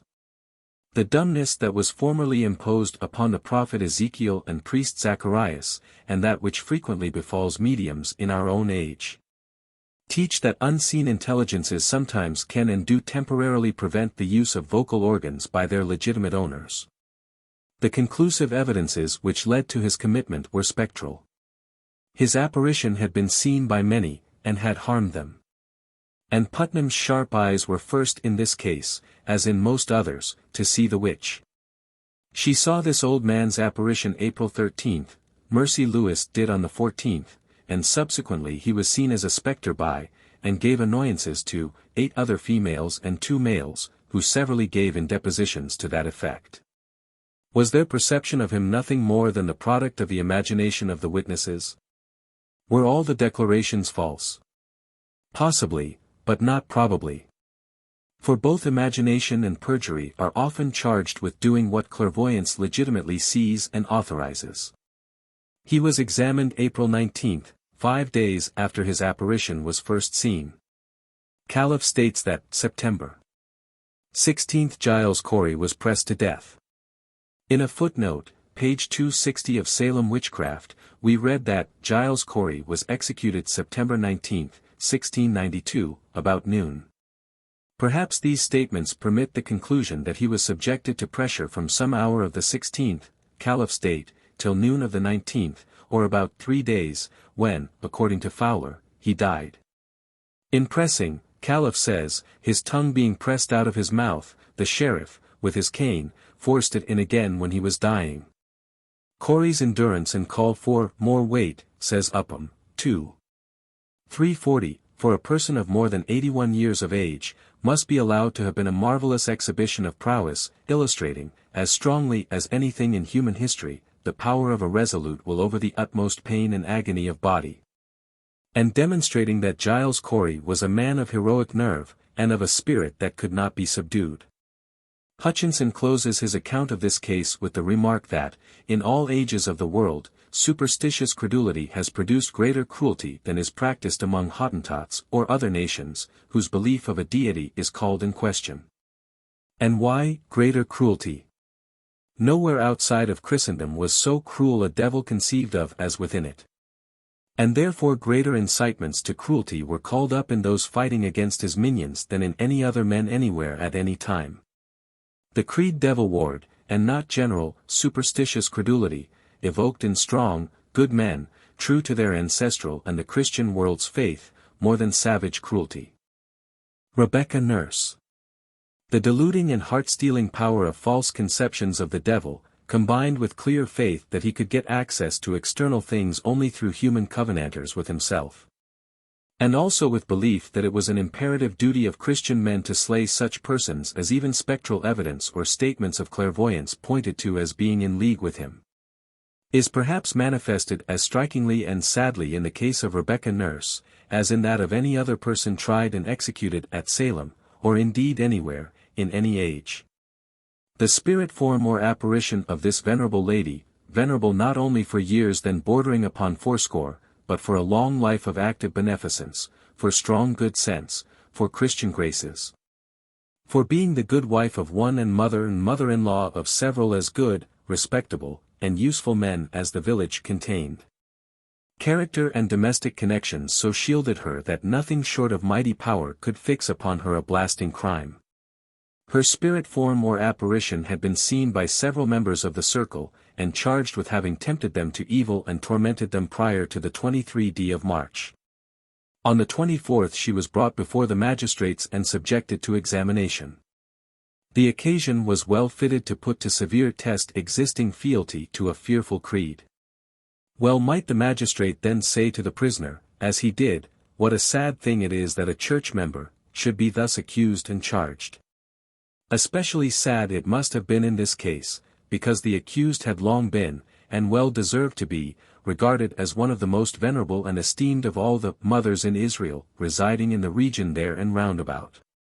Some sympathy was on her side, for when she said, I can say before my eternal Father I am innocent, and God will clear my innocency, the magistrate responded, there is never a one in the assembly but desires it. This venerable matron was then, and for scores of years had been, beloved and respected wherever known for her beautiful domestic, social, and religious course.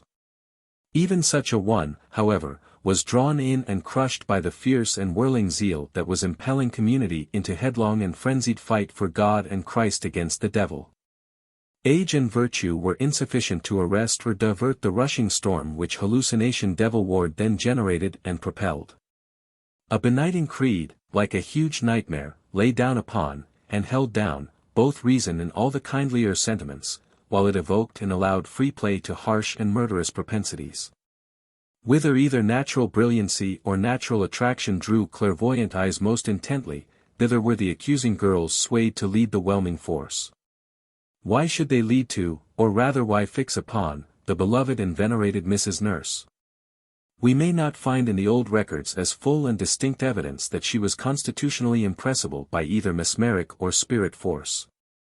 As many others are now seen to have been, we may miss conclusive proof that she was a magnet either drawing to or emitting from itself psychological forces unconsciously, and thence either becoming herself psychologized or yielding out substances from her own system which might cause, or be made instrumental in causing, marked changes in other human organisms.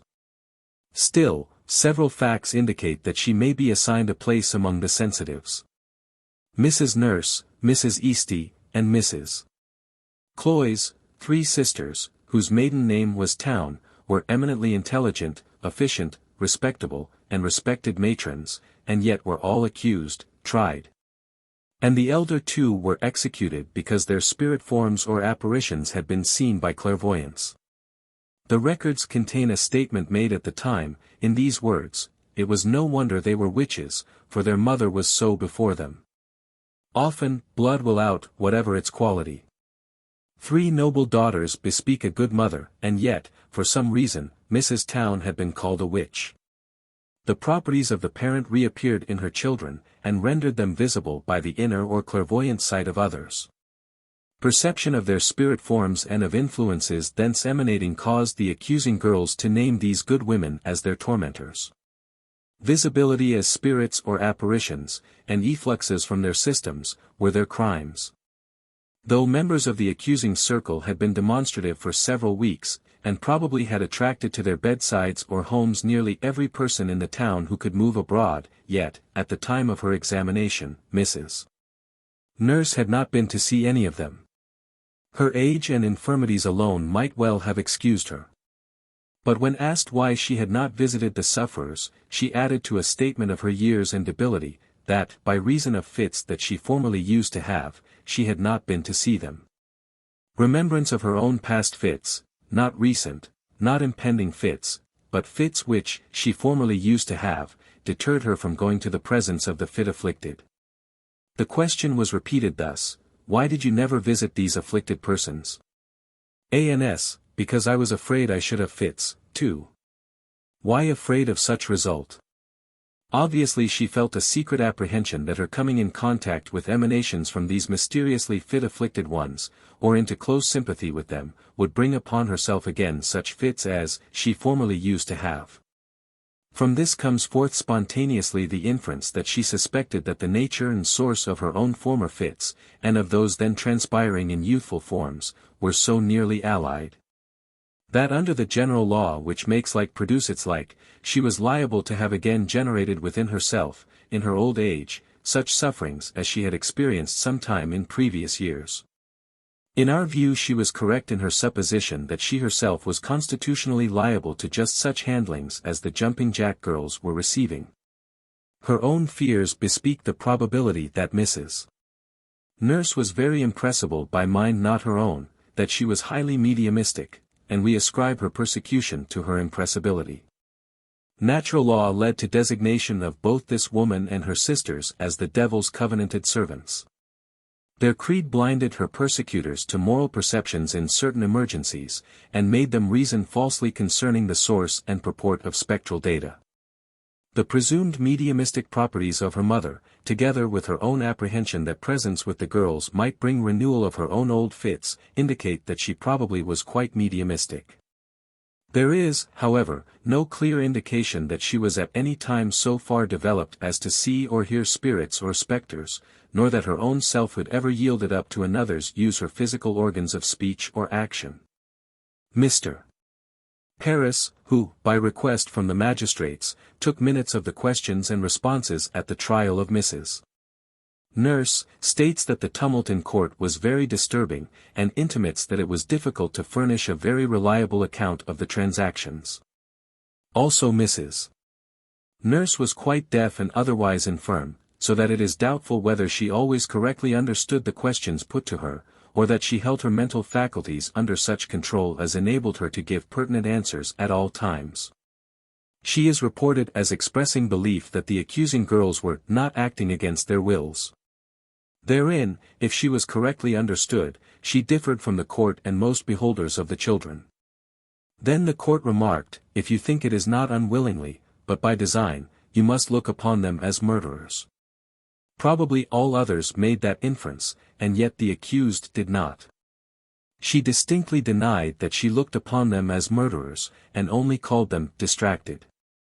Crazy, and yet voluntary, seems to have been the view she took of the girls. They were voluntary, but not responsible actors. Their own wills, guided by their own intellects in disordered condition, produced the fearful allegations. This was her charitable view.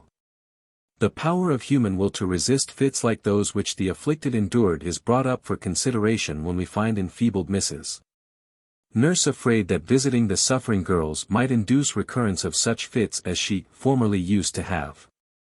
She seems to have surmised the probable existence of such contagion in the air surrounding the sufferers as in her weak state she might be unable to ward off. And it is possible that memories of her own success when she was strong, in baffling fit producers may have persuaded her that young persons possess power to withstand such operators, whether intelligent or merely physical. Even though the old may not. What human wills can do deserves most careful notice, and was well illustrated in the case of little Elizabeth Paris. She was only 9 years old, and was one of the first, if not the very first, to be distressed by fits and pinchings at the village, was the one whom Tituba loved, and was specially unwilling, and yet was forced, to pinch. Upham says, she seems to have performed a leading part in the first stages of the affair, and must have been a child of remarkable precocity. Drake, in Volume 3. Appendix, says, Paris appears to have been very desirous of preventing his daughter Elizabeth from participating in the excitement at the village. She was sent by her father, at the commencement of the delusion, to reside at Salem, with Captain Stephen Sewell. While there, the captain and his wife were much discouraged in effecting a cure, as she continued to have sore fits. Elizabeth said that the great black man came to her and told her, that if she would be ruled by him, she should have whatsoever she desired, and go to a golden city. She related this to Mrs. Sewell, who immediately told the child it was the devil, and he was a liar, and bade her tell him so if he came again, which she did accordingly. The devil, unaccustomed in those days to experience such resistance, never troubled her afterwards. It is generally true, that if one strenuously resist the visitings of any spirit, whether it be Gabriel or Beelzebub, the spirit cannot long maintain close access. If the account just given, relating to Elizabeth Paris, be correct, she both saw and heard what she, the actual and unsophisticated observer of his form and features, called the black man, who, as Mather states clairvoyants generally say, resembles an Indian. But Mrs. Sewell, adopting the usage of the time, ignorantly called this semblance of an Indian, the devil.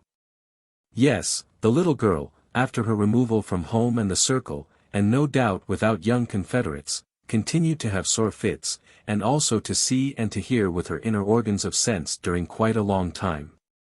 The captain and his wife were much discouraged in effecting a cure. The discouragement shows that the process of cure was slow and prolonged. Eventually, however, the desired result was reached. The remedy is indicated. Willpower wrought out the cure.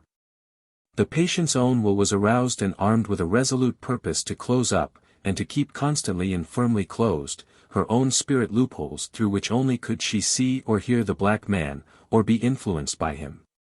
A strong will, steadily set against the entrance of a disembodied spirit, or against perception of such, generally, though not always, affects its purpose. The wills of companions and advisers, if working in harmony with the resisting one, greatly increase its resisting power. Mrs. Sewell, and the captain too, no doubt kept their wills set against the visiting black man, till Wilforce generated an aura whose outgoing waves he could not breast, and by which the girl's inner perceptives were firmly bandaged and made dormant. Were the fits and visions which the isolated child continued to have for a time after she was sent from home nothing other than her own voluntary pranks and feignings? She was not author of them. The black man, or Indian, then acted through and upon her till it was no longer in his power to perform mighty works there because of unbelief, which had grown up and hardened into an impervious wall of seclusion. Knowledge, gained by our personal observation in 1857, enables us to state distinctly that the late Professor Agassiz, a man strong in body, mind, and will, while arrangements were being made for himself and several associate professors for an investigation of spirit manifestations at the Albion in Boston, demanded for himself at the very outset, and was granted, exemption from obligation to sit in a circle. Through all the sessions which followed he kept most of the time on his feet, walking vigorously back and forth, and manifesting symptoms of great uneasiness. We then had heard that he formerly had been mesmerized, and therefore suspected that he feared that if he sat quietly down in the presence of mediums, he should have fits too. His own account of his experiences under the hands of Rev. Chauncey Hare Townsend we have given at length in a recent work, published by Colby and Rich, Boston, entitled Agassiz in Spiritualism. We now gladly use what seems fitting occasion to state our own belief, that his demand for personal exemption from compliance with a rule which it was customary, fair, and important to enforce upon every person present at a séance, and that his restlessness and disturbing movements all sprung from a motive much more in harmony with the high character and principles of that illustrious man, than are disparaging ones which have often been ascribed to him. In our judgment, self-protection was his motive, and not designed to disturb harmony, and thus frustrate manifestations. His former experience had taught him that even over his firm mental resistance another's mind had entered his body and taken it out from under his own control. Therefore he well might apprehend that, if not very cautious, he again might have fits, or might become a Saul among prophets. We have already substantially said that the blinding, infuriating, and bloodthirsty beliefs of former days are perhaps in no case more distinctly and deplorably manifested than in the lawless, barbarous treatment to which good Rebecca Nurse was subjected by a court and people who sought to do, and believed that they were doing, acceptable service to God, or, at least, offensive service to the devil. Spectral evidence against her, and that alone, was allowed to outweigh the merits of a long and beneficent life. The jury first brought her in not guilty. This verdict, surprising the court, induced it to express apprehension that the jurors had not given due weight to certain expressions which the prisoner had uttered. Whereupon the jury itself requested permission to retire and hold further deliberation, and even such a privilege was granted them. They retired, reversed their verdict, pronounced her guilty, and she was sentenced to be hanged. Afterward the governor of the province granted her reprieve, and yet he soon revoked his own clement act. Probably neither jury, nor the governor, was convinced that she was guilty of the crime charged. Nevertheless, both were forced by popular demand to let the reputation and life of this eminently good woman fall a sacrifice before infatuation and frenzy which the erroneous creed of the times engendered. Mary Easty. A woman of strong character, good common sense, and capable of comprehending both the dangers besetting anyone then accused of witchcraft, and also the purport and bearings of such questions as the court was accustomed to ask, is presented in the following account. The examination of Mary Easty, at a court held at Salem Village, April 22, 1692, by the Wap. John Hathorne and Jonathan Corwin. At the bringing in of the accused, several fell into fits. Doth this woman hurt you? Many mouths were stopped, and several other fits seized them. Abigail Williams said it was Goody Easty, and she had hurt her, the like said Mary Walcott and Putnam. John Jackson said he saw her with Goody Hobbs. What do you say, are you guilty? Ans I can say before Jesus Christ I am free. Response. You see these accuse you. Ans there is a God. Hath she brought the book to you, the accusing girls? Their months were stopped. What have you done to these children? Ans. I know nothing. How can you say you know nothing, when you see these tormented and accuse you? Ans, would you have me accuse myself? Yes, if you be guilty. How far have you complied with Satan whereby he takes this advantage of you? Sir, I never complied, but prayed against him all my days. I have no compliance with Satan in this. What would you have me do? Confess, if you be guilty. I will say it, if it was my last time, I am clear of this sin. Of what sin? Of witchcraft. To the children. Are you certain this is the woman? Never a one could speak for fits. By and by, and Putnam said that was the woman, it was like her, and she told me her name. The court. It is marvelous to me that you should sometimes think they are bewitched and sometimes not, when several confess that they have been guilty of bewitching them. Well, sir, would you have me confess what I never knew? Her hands were clenched together, and then the hands of Mercy Lewis were clenched. Look, now your hands are open, her hands are open. Is this the woman? They made signs, but could not speak. But Putnam, and, afterwards Betty Hubbard, cried out, Oh, Goody Easty, you are the woman. Put up her head, for while her head is bound, the necks of these are broken. What do you say to this? Why, God will know. Nay, God knows now. I know he does. What did you think of the actions of others before your sisters came out? Did you think it was witchcraft? I cannot tell. Why, do you not think it is witchcraft?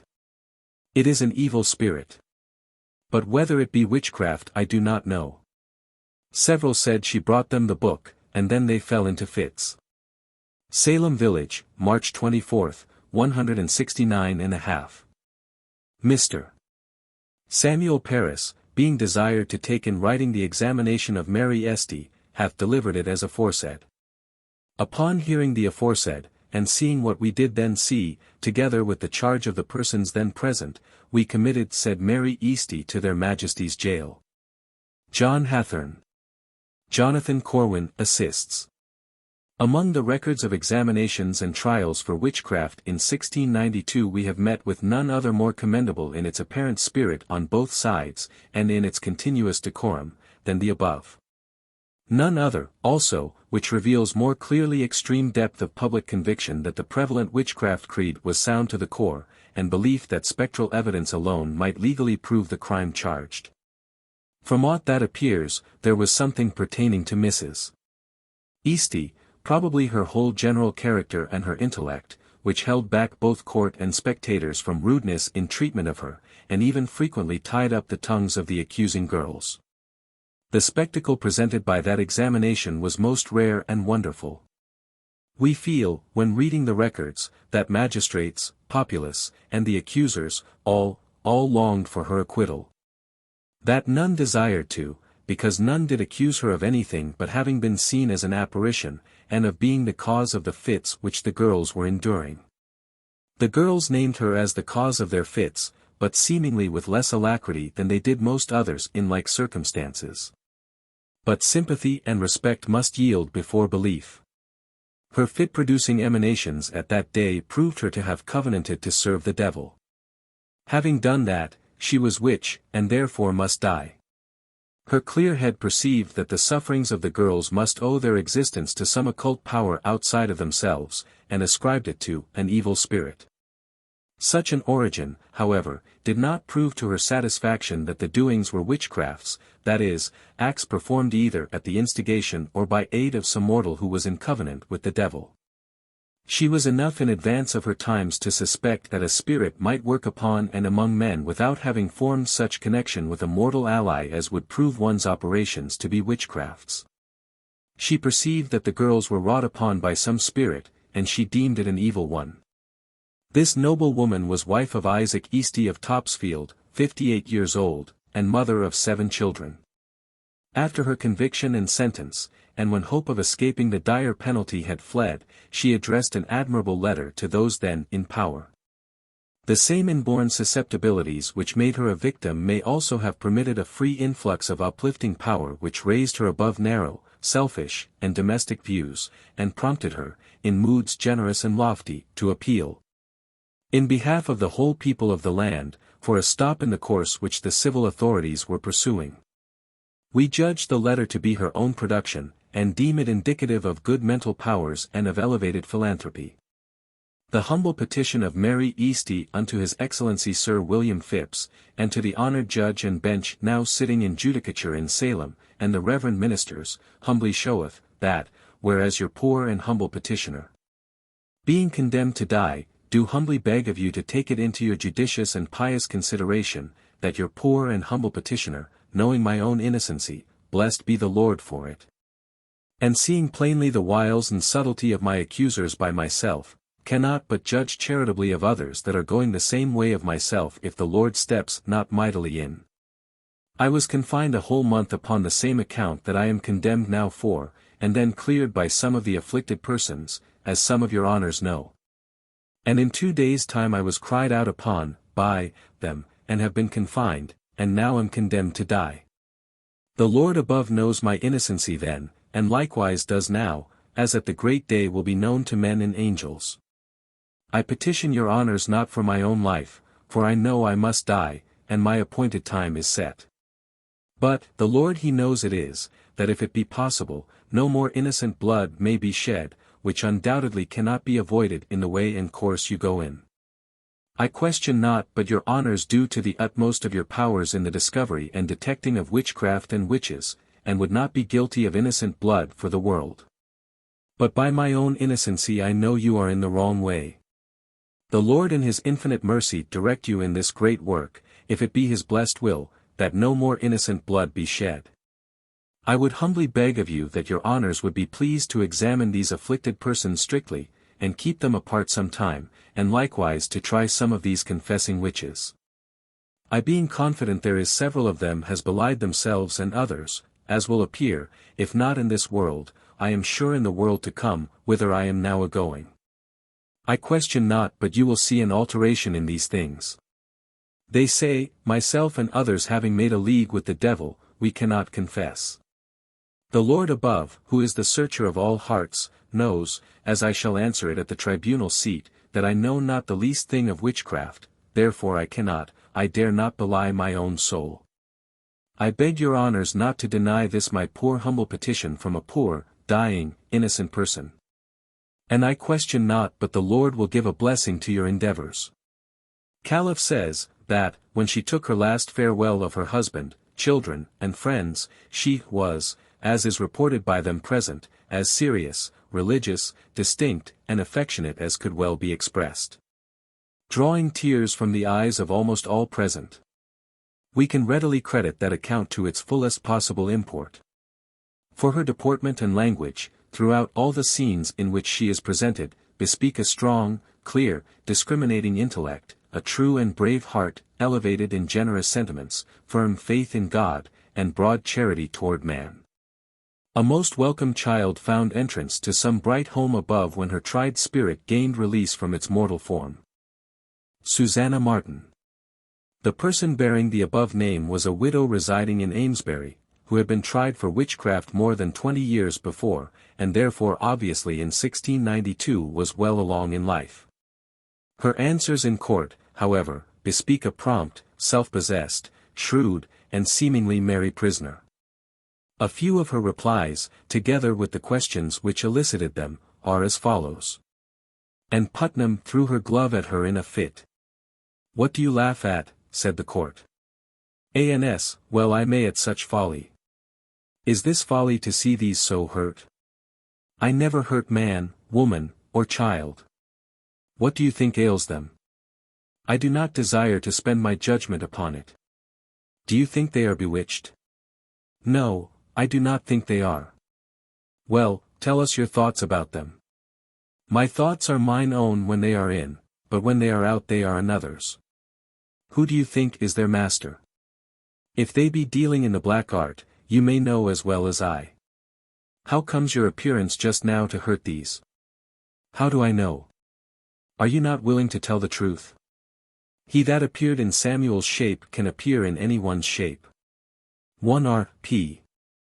Dated Salisbury, August 9, 1692, and forwarded to Jonathan Corwin, a document ranking among the ablest on record against the legal proceedings of that day, in which he says, I suppose 'tis granted by all that the person of one that is dead cannot appear, because the soul and body are separated, and so the person is dissolved, and so saith to be. And it is certain that the person of the living cannot be in two places at one time. That writer conceived that man's personality ceased at death.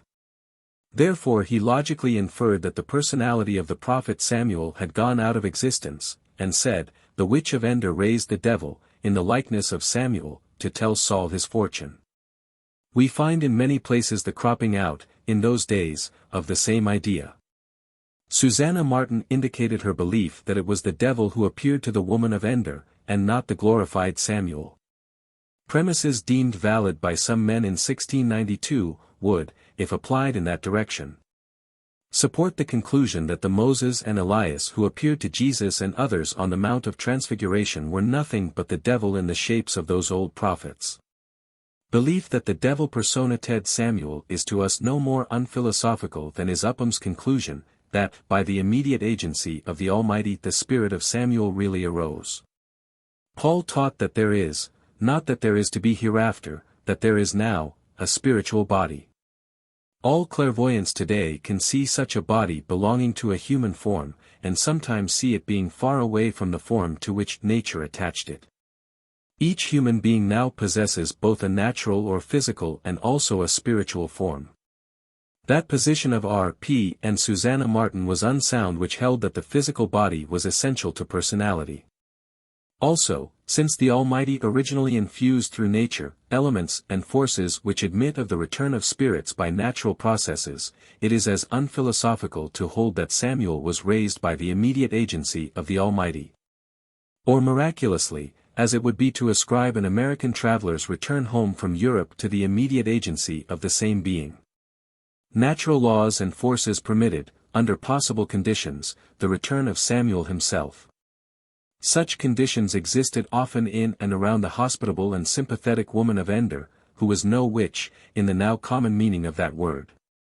Who was not called such in the Bible, but only a person who had a familiar spirit, that is, a spirit so constantly present, and having such ability of communion with her, as made the spirit seem to her like one of her family, her familiar. A spirit thus attendant on a mortal may be either good, bad, or indifferent, and may be cognized by those persons whose constitution and development are such that their inner senses can report to their external consciousness the existing properties of that woman, which permitted some special spirit to frequently dwell and commune intelligibly with her, and be cognizable by her inner senses as a dweller in her household, as her familiar. Such properties would enable her to perceive the form and hear the voice of another spirit, who might be called to her presence for an urgent purpose, as naturally as the outer eye which sees one external form is competent to see another. Samuel, when wanted, came and was seen by the clairvoyant woman, but not by the external eyes of either Saul or his attendants. The case was very like what occurred at the first examination under an accusation for witchcraft at Salem village. Sarah Good then said, "None here see the witches, that is, none see spirits, but the afflicted and themselves, that is, none but the afflicted and the accused, of which she was one." In other words, the actual doers of the marvelous works, the spirits, are seen only by the accusers and the accused, the clairvoyants here. It is true that in the more modern instance the spirits seen were often, though not always, those of living persons. But this does not affect the principles of explanation. Those persons who are so unfolded as to see spirit forms can sometimes see them, whether they be still attached to the outer ones or be liberated. Spirits, both some who had been entirely liberated from the flesh, and other flesh-clad ones whose encasements were translucent, could be seen by members of the accusing circle, and by some others of like combinations. Even when the court and the mass of attendants upon it might fail to see anything of the kind. The horses and chariots of fire were as clearly seen by Elisha on the hills of Dothan, while his servant was blind to them, as they were after the young man's inner eyes were opened so that he too saw the helping and protecting hosts. The change was in the young man himself, and not up on the hills. Departed spirits are where they feel our aspirations for their presence, and the opening of our inner sight, at any time or in any place, might render them visible. Returning to Susanna Martin, we find that one William Brown, of Salisbury, made deposition in 1692, that, about 31 years ago, his wife met Susanna in the road, who vanished away out of her sight. After which time the said Martin did many times appear to her at her house, and did much trouble her. When she did come, it was as birds pecking her legs, or pricking her with the motion of their wings. And then it would rise up into her stomach with pricking pain, as nails and pins, of which she did bitterly complain. After that it would up to her throat in a bunch like a pullet's egg. And then she would turn back her head and say, "Witch, you shan't choke me." Much more testimony was adduced to show that this woman's apparition was very frequently seen, and not only seen, but was a source of exceeding sufferings to many people. This argues nothing against her character, but plainly hints that the relation of her inner to her outer form was such that the former could be seen and felt by many persons who either constitutionally or from sickness, or both, were very sensitive. Such persons often saw her spirit form, and suffered from its psychological action. That peculiarity perhaps made her so luminous as to be observable, and therefore accused, by the circle, and the accusation brought her to the gallows. Martha Carrier. The faculties and manifestations which nearly 2 centuries ago were deemed to constitute witchcraft, and the mode of eliciting proof of that crime then, stand forth very conspicuously in the history of the wife and children of Thomas Carrier of Andover. The Examination of Martha Carrier, May 31, 1692. Q. Abigail Williams, who hurts you? A. Goody Carrier of Andover. Q. Elizabeth Hubbard, who hurts you? A. Goody Carrier. Q. Susan Sheldon, who hurts you? A. Goody Carrier.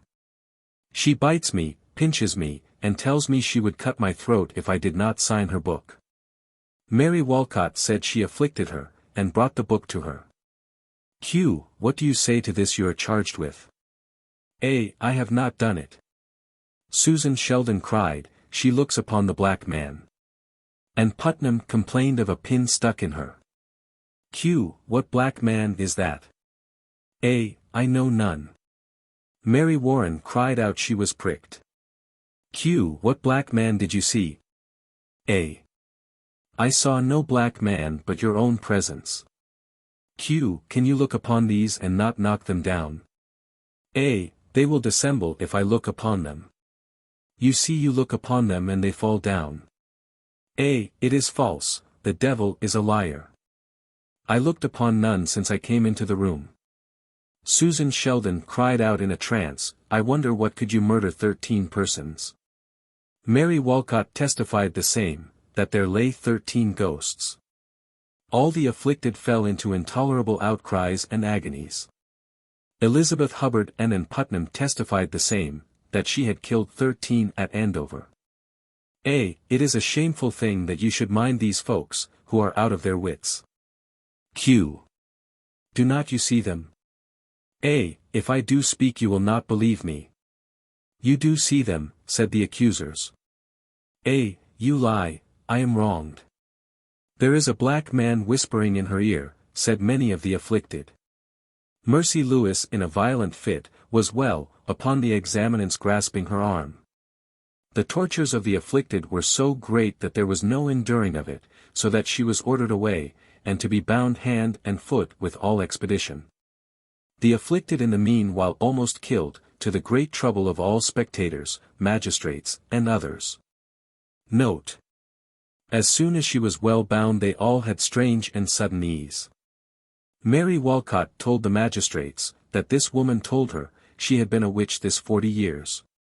The foregoing record shows the fearful ordeal to which any one might be subjected upon whom an accusation of witchcraft fell, and the hopelessness of escape where spectral evidence was admitted and held to be reliable. Here was a woman who, it seems, had been conscious of spirit presence with her for 40 years, and her constitutional properties which permitted this were so luminous in the spiritual atmosphere, or medium of vision by inner eyes, that the clairvoyant girls readily caught sight of her, readily felt influences from her, and therefore accused her of tormenting them. The general character and deportment of this woman prior to her arrest may not have won public approbation. When in presence of the magistrates she was self-possessed and not lacking in boldness. For otherwise she would not have told the judge that his own presence was the only black man she had seen there. She told her examiners that it was shameful for them to mind these folks, who are out of their wits. She said to the girls, you lie. I am wronged. Her presence permitted extraordinary visions, contortions, sufferings, and outcries, and probably emanations from her were special helps to the unwanted outflow. In trance, one saw 13 dead bodies, and charged the accused with having murdered them. It was in trance that this was seen and said. If entranced, was the girl, then, a voluntary seer and speaker? No. Supermundane force was in action there. Entrancements and obsessions came upon all those youthful accusers fitfully, and the forms of the girls generally were tools operated by wills entering from outside. The tongue of that entranced accuser, like in Cole's, probably was improved to utter thoughts that never were in her own mind. 4 of Mrs. Carrier's children were brought into court in company with herself, either as accused ones or as witnesses against some members of the family. Before the trial, says Drake, several of her own children had frankly and fully confessed not only that they were witches themselves, but that their mother had made them so. The artlessness and simplicity of their confessions render them not simply entertaining, but more instructive than almost any other statements made at the examinations and trials. Little Sarah was asked. How long have you been a witch? A. Ever since I was 6 years old. How old are you now? A. Near 8 years old. Brother Richard says I shall be 8 years old in November next. Who made you a witch? A. My mother, she made me set my hand to a book. How did you set your hand to it? A. I touched it with my fingers, and the book was red, the paper of it was white. She said she never had seen the black man, that her mother had baptized her, and the devil or black man was not there, as she saw. Her mother said, when she baptized her, Thou art mine for ever and ever. Amen. How did you afflict folks? A. I pinched them. She said she went to those whom she afflicted, went, not in body, but in her spirit. She would not own that she had ever been at the witch meeting at the village. The confessions are beautiful and precious, they are robed in all the appropriate naivete of any schoolgirl's confession that herself was a pupil. Not a tinge of shame, sorrow, or humiliation is visible anywhere about them. Not a sign appears, that, in little Sarah's comprehension, there was anything more censurable, as in fact there was not, in her being a witch, than there is in the child of today being a Sunday school scholar. Disclosure of common occurrences at her home, which inborn faculties there is naturally brought into view, as other faculties there and elsewhere cause the limbs of childhood to expand and its intellect to unfold, constituted her confession of the witchcraft that pertained to her mother and herself. The common mind, if not cautioned, will almost perforce attach meanings to the testimonies of Martha Carrier's children which never belonged to them. The detailings of facts and experiences not rare in that mediumistic family, were no confession of anything like what the public in any age has been accustomed to designate by the term witchcraft. In biblical times the occurrences might have been called prophecies, true or false, and today they would be regarded as spirit manifestations, or near kindred to such. The little girl's confessions are precious as well as beautiful. They are instructive comments upon the creed held by the adults of her day. They give some support to the position that compact with some spirit was an element in preparation for working marvels. Her mother baptized her, and made her virtually sign a book, and then claimed her own child as hers, for ever and ever, amen. The little child herself seems to have regarded this ratification of her mother's spirit claims upon her spirit as having made herself a witch, but such a witch as she was not ashamed to be, and saw no harm in being. Indeed, how can any other than perverted vision see harm in the girl's filial compact?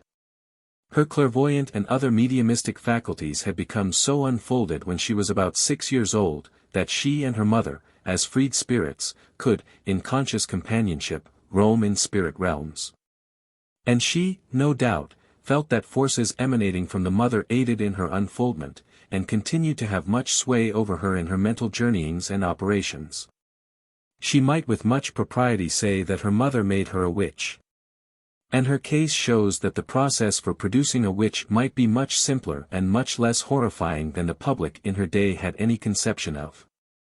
Indeed, witchification was then, and now is, a growth or unfoldment from God's plantings much more than a manufacture by the devil's or any mother's hands. She saw no devil, no black man, but only her own mother was concerned in making her a witch. And the mother probably made her a witch by processes as natural and legitimate as those by which she had previously made her a child. The girl's power for afflicting was mental, her journeyings and pinchings were mental. And yet, no doubt, her grip was as sensibly felt by the nerves of those whom she pinched as would have been firm graspings of their flesh by her fingers of bones and muscles. It is the spirit only which feels hurts of the body, and a pinched spirit imprints the hurt on the flesh it is animating. This little girl's statements confirm Tituba's, and give credibility to the many declarations of the accusing girls that they were pinched, bitten, and tortured by persons whose outer forms were remote from them at the time. We live amid mysteries which one by one are getting revealed as time rolls on. An instructive instance of the warping force of these prevalent beliefs in shaping the diction of the most erudite describers of witchcraft facts, is found in Lawson's Summary of Events, where, when commenting upon testimony like that given by little Sarah, he says, several have confessed against their own mother, that they were instruments to bring them into the devil's covenant.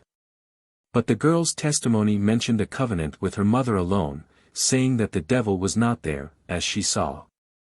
It was Lawson, and not the girl, who brought the devil into this case.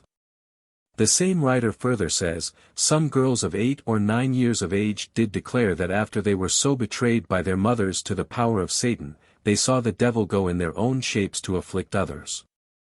But the statement of Sarah is, that she herself went forth and afflicted in her spirit form, and not that the devil went in her shape. The cultured of that generation had devil on the brain so severely, that they persistently brought him in even where the facts as presented by the witnesses plainly excluded him. Richard Carrier, 18 years old, son of Thomas and Martha, was examined. Have you been in the devil's snare? Yes. Is your brother Andrew ensnared by the devil's snare? Yes. How long has your brother been a witch? Near a month. How long have you been a witch? Not long. Have you joined in afflicting the afflicted persons? Yes. You helped to hurt Timothy Swan, did you? Yes. How long have you been a witch? About 5 weeks. Who was in company when you covenanted with the devil? Mrs. Bradbury. Did she help you afflict? Yes. Who was at the village meeting when you were there? Goodwife Howe, Goodwife Nurse, Goodwife Wilds, Proctor and his wife, Mrs. Bradbury, and Corey's wife. What did they do there? Eat, and drank wine. Was there a minister there? No, not as I know of. From whence had you your wine? From Salem, I think it was. Goodwife Oliver there? Yes, I knew her. Statements by this witness, and also his probable circumstances and condition, seem worthy of special note. Frankness glows on all that he said. He was stating facts, which, in his apprehension, were harmless, and why should he not let them out? He knew, probably, that his mother had all through his life been accustomed to see and act through other than her physical organs, and was conscious that during the last 5 weeks at least himself had been doing the same. The abilities came unsought into action, were outgrowths from the natures of his mother and himself, and were not crimes. His long familiarity with the ostensible workings of such powers through his mother had shown him that they were neither diabolical nor censurable. And why not admit possession of them, and the acts they produced, whether through himself, his mother, or anyone else? Neither the mother nor children in that family were afraid of ghostly beings, because able to confer with them intelligibly and sympathetically. And the ready admission by Richard that he had aided in hurting Timothy Swan, and been at a great witch meeting, where they ate, and also drank wine, was no confession of any crime, but simple statement of facts. He was a medium, and also a frank and truthful witness. He granted that he had been in the devil's snare. How much did this import? He and his brother Andrew both had been caught in it, one about 4, and the other 5, weeks prior to his statement. As certain atmospheric and other physical conditions often produce epidemic or widespread physical health or disease either, and certain public mental and moral states often act powerfully upon many minds. The great public excitement engendered by the arrest and prosecution of witches may well be deemed adequate to have unfolded latent mediumistic susceptibilities very widely. And it is not surprising that the children of a Martha Carrier should have such susceptibilities suddenly brought to their own cognizance. Nor that they should as suddenly become well-fledged clairvoyants competent to wing their way widely and rapidly in the airs of a world in which spirits dwell. Nor that they should be psychologized by spirit beings, and made to take part in any work, malignant or benevolent, which their controllers were bent upon executing. By being caught in the devil's snare, they probably meant neither more nor less than that they became mediums. All conditions like theirs the public was charging the devil with producing, and the young Carriers assented to that being done in their own case. Most things not of the earth, earthy, were then charged to the devil. And the mental powers of these children were not competent to show that their slippings out from their hampering bodies were effected without his aid. Frequent mention occurs of witch meetings at Salem Village, on the Green, or the minister's pasture, near Deacon Ingersoll's. If any accused one had been seen in the company of assembled witches there, the fact was excessively damaging. Richard Carrier acknowledged having been there, and freely mentioned what persons were in the assemblage, but did not see a minister. The records have not led us to suppose that Mrs. Carrier ever stood very high in public estimation. It is not improbable that influences from outside of her had often, during the 40 years through which she had experienced them, made her life eccentric, and many of her actions mysterious. Even the aged and charitable Francis Dane said, that there was a suspicion of Goodwife Carrier among some of us before she was apprehended. I know, as for any other persons, I had no suspicion of them. We must infer from that statement that she was noted for some peculiarities which were not universally regarded with favor. Suspicions hung around her. She was accused by one of causing grievous sores in himself, of sickening his cattle, and working many injuries, by others also of hurting and bewitching them, and of having attended a witch meeting. The accusing girls, as seen above, were most excessively agonized when in court with her. She may justly be regarded, we think, as being socially among the lower class of persons then accused. And yet we have met with nothing which will justify an inference that she was altogether unworthy of esteem, or even that she was emphatically bad in any respect. Mather called her rampant hag, and hence much of Christendom has been influenced to contemplate her with aversion. But whatever may have been her character, the sufferings of herself and family draw forth our sympathies. If she said she had been a witch 40 years, she meant only that for 40 years she had been conscious of the ongoing of occult processes within and around herself. We doubt whether she applied the word witch to herself, but can readily believe that she confessed to such experiences and performances as were in her day often called witchcrafts. That she detailed some experiences to Mary Walcott, which the latter termed witchcrafts, is highly probable. Neither the accused nor the accusers were accustomed to speak of seeing the devil. But it was the black man, or some other defined spirit, not the devil, according to their own statements. Yet when recorders and reporters undertook to give us either the substance of what was said, or a nearly verbatim report, they generally substituted devil for black man, or for any other unseen occult operator, whatever his, her, or its moral purpose or character. So, too, all specially marvelous works were called witchcrafts. The little Carrier children were very instructive witnesses. Too young and inexperienced to do otherwise than answer simple questions directly in such language as was common, they show us of today, better than do older witnesses. What was probably common application of some terms of very frequent use in descriptions of things marvelous. When by implication charged with being themselves witches, their answers conceded the truth of the charge. One of them, 8 years old, said she had been a witch ever since she was 6. Another, 18 years old, had been a witch about 5 weeks, and said that Brother Andrew had been such, near a month. Little did these frank and no doubt truthful young confessors of family and personal experiences deem that they were exposing themselves, and their mother also, to punishment by death. What they confessed to were frequent sights and sounds in their home, which came as naturally and innocently before them as the visits and words of friends and neighbors. Community called such matters witchcrafts, and why should not these children do the same? Their mental powers were not expanded enough to even entertain the slightest apprehension that what they were saying could imply that they had made a compact with the devil, or that a simple, true statement of their unsought experiences could bring harm to themselves or anyone else. Equally incompetent were such little ones to comprehend the nature of that devil who existed in the conception of the magistrate when he asked whether the devil had ensnared the witness and Brother Andrew.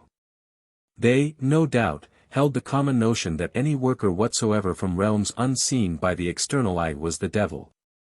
And having had experience, at least one of them had, that her own spirit had gone forth from her body and pinched certain persons, she understood that she had performed a part in works which were imputed to the devil. Still neither of these children confessed, or could be ensnared to own, that they had seen the devil. They, obviously, and their mother, we do not doubt, often as naturally and innocently beheld spirit forms and scenes, and just as innocently held converse with spirits, as they surveyed the scenes and forms of the outer world. Or went in company with embodied people to their congregations in the meeting-house or elsewhere. The words of babes and sucklings, at a witchcraft trial, revealed the existence of finer natural laws and forces, and their operation also, upon and through some human beings, than science then dreamed of, or is yet quite ready to recognize. Very much in witchcraft times was charged to the devil which should have been credited to God. The erroneous entry of many heavy items on the great account books, in the days of the fathers, calls for immense labor and study for their proper and equitable adjustment now. Martha Carrier and her children were probably posted on the wrong side of the moral ledger when Cotton Mather labeled her rampant hag, and there they have stood ever since. Reverend George Burroughs. Having come to the last of the accused whose case our leading purpose induces us to notice at much length, we present here a specimen of indictment for the crime of witchcraft. The indictment of George Burroughs. Essex. SS. Anno Regni Regis Edi Regini Willielmi et. Mariae. Nunc Anglii, and Quarto. The jurors of our sovereign lord and lady, the king and queen, present, that George Burroughs, late of Falmouth, in the province of Massachusetts Bay, in New England, clerk, the 9th day of May. In the 4th year of the reign of our sovereign lord and lady, William and Mary, by the grace of God, of England, Scotland, France and Ireland king and queen, defenders of the faith, and divers other days and times, as well before as after, certain detestable arts, called witchcrafts and sorceries, wickedly and feloniously hath used, practiced, and exercised, at and within the township of Salem, in the county of Essex aforesaid. In, upon, and against one Mary Walcott, of Salem village, in the county of Essex, single woman.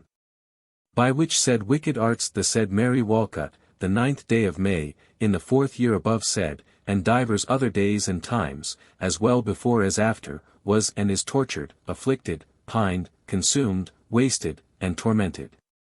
Against the peace of our sovereign lord and lady, the king and queen, and against the form of the statute in that case made and provided.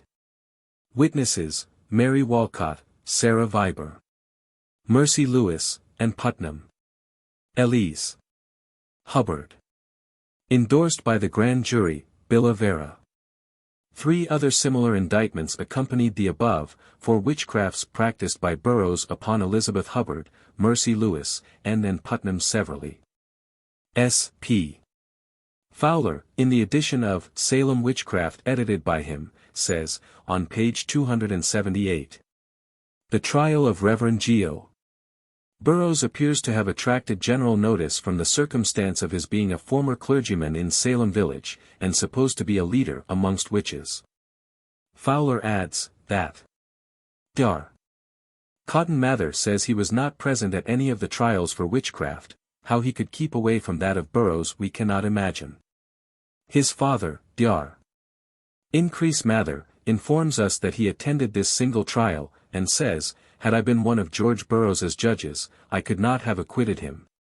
For several persons did upon oath testify that they saw him do such things as no man that had not a devil to be his familiar could perform. Burroughs was apprehended in Wells, in Maine, so say his children. They also inform us that he was buried by his friends, after the inhuman treatment of his body from the hands of his executioners at Gallows Hill, in Salem. He is represented as being a small, black-haired dark-complexioned man, of quick passions and great strength.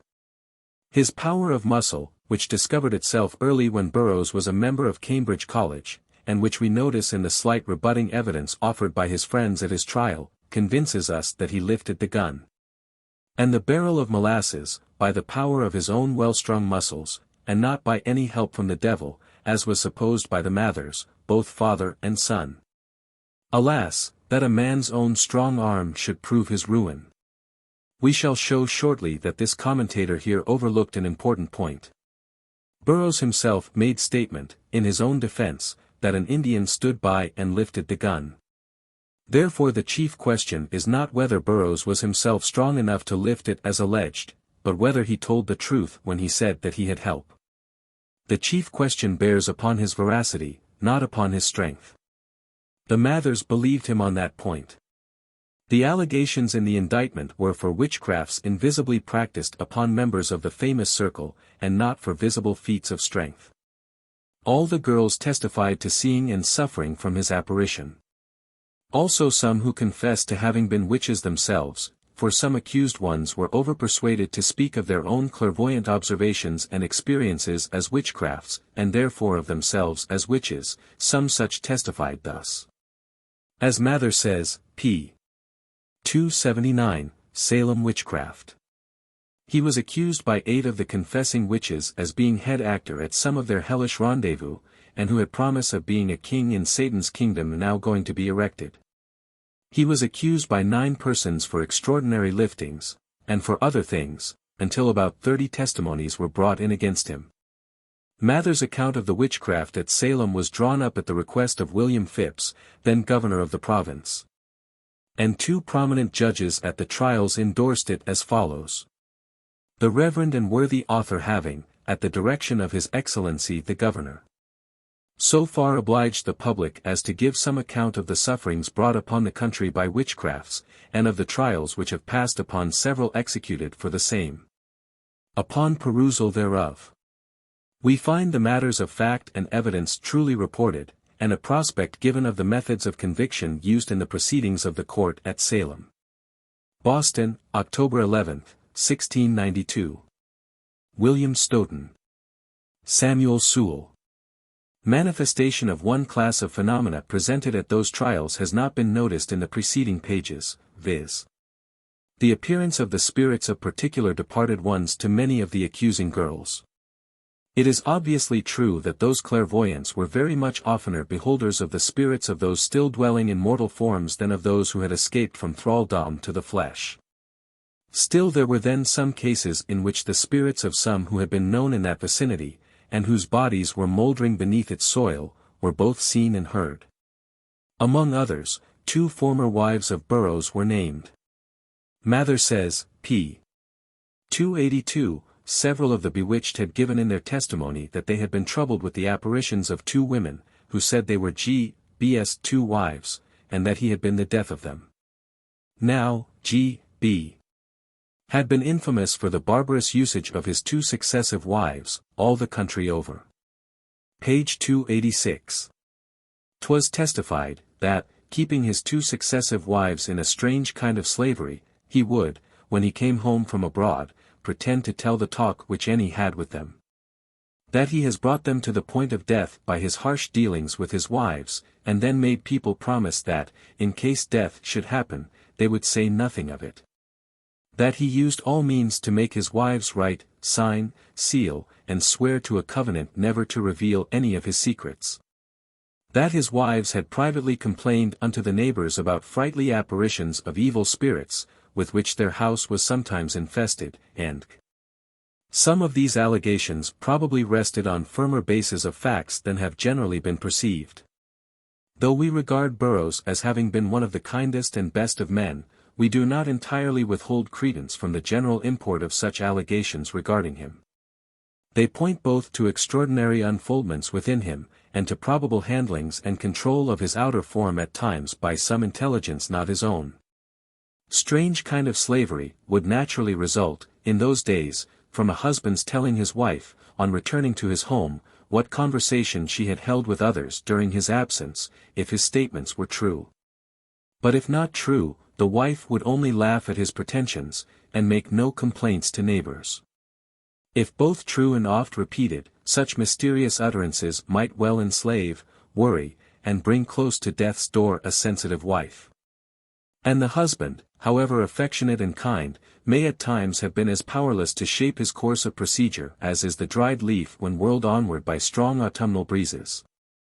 Acts not his own the world would hold him responsible for. And no wonder that, in his age, a spiritualistically unfolded, an illumined man, and one also whose form might be moved, as was that of Agassiz, by will not his own, should strive in all possible ways to prevent wives, and any other people who knew them, from revealing any of his peculiar and marvelous secrets. No wonder that he sought to make his wives write, sign, seal, and swear never to do it. Because the noising abroad of such powers as he possessed, and such performances as were attendant upon him, if publicly known, would be profaned, would destroy his usefulness, and endanger, if not take, his life. Thanks that, in our day, danger of a hangman's rope does not threaten one because of his high spiritual illumination. George Burroughs was graduated at Harvard College in 1670. Had been a preacher for many years prior to 1692, and, during some of them, ministered to the people at Salem Village. But before the outburst of witchcraft there, he had found a home far off to the northeast, on the shores of Casco Bay, in the province of Maine, where he was then humbly and quietly laboring in his profession, but not in impenetrable seclusion. Clairvoyants are masters of both seclusion and space to a marvelous extent. Throughout a region far, far around, wherever the special light pertaining to the mediumistic or illuminated condition revealed its possessor and put forth its attractions, there the opened inner vision of the accusing girls might make them practically present. Emanations from one residing at Falmouth or at Wells might readily meet and blend with those from sensitives at their home in Salem. Thought flies fast and far. With equal speed, and quite as far, can the unswathed inner perceptives of an entranced or illumined mortal be attracted. Old memories and undissolved psychological attachments may have operated in this case. One of the accusing girls had lived for a time in the family of Burroughs while he resided at the village. Chains of association are never broken and rendered forever unusable, though they often become exceedingly attenuated, and cease to retain recognition in our ordinary conditions. Several of the accusing girls alleged that Burroughs was one, and a leading and authoritative one, in the band of apparitional beings from whom their torments came. He was cried out upon, arrested, tried, condemned, and executed. The opinions of different writers as to the real character and worth of this man have been very diverse. While some have accounted him an hypocritical wizard, others have deemed him a man of beautiful and beneficent life. Mather regarded him with aversion, and says, "Glad should I have been if I had never known the name of this man." Afterward the same author charged Burroughs with tergiversations, contradictions, and falsehoods. Sullivan, in his History of Maine, says, that he was a man of bad character, and of a cruel disposition. Hutchinson asserted, on insufficient grounds, that when under examination, he was confounded, and used many twistings and turnings. But Fowler says, all the weight of character enlisted against him fails to counteract the favorable impression made by his Christian conduct during his imprisonment, and at the time of his execution. Calef says, that, the day before execution, Margaret Jacobs, who had testified against him, came to the prisoner, acknowledging that she had belied him, and asking his forgiveness, who not only forgave her, but also prayed with and for her. The same adducer of facts states that, when upon the latter, he made a speech for the clearing of his innocency, with such solemn and serious expressions as were to the admiration of all present. His prayer, which he concluded by repeating the Lord's Prayer, was so well worded, and uttered with such composedness and such, at least seeming, fervency of spirit, as was very affecting, and drew tears from many. So that it seemed to some that the spectators would hinder the execution. The accusers said the black man stood and dictated to him. As soon as he was turned off, Mr. Cotton Mather, being mounted upon a horse, addressed himself to the people, partly to declare that he, Burroughs, was no ordained minister, and partly to possess the people of his guilt. Saying that the devil has often been transformed into an angel of light. And this somewhat appeased the people, and the executions went on.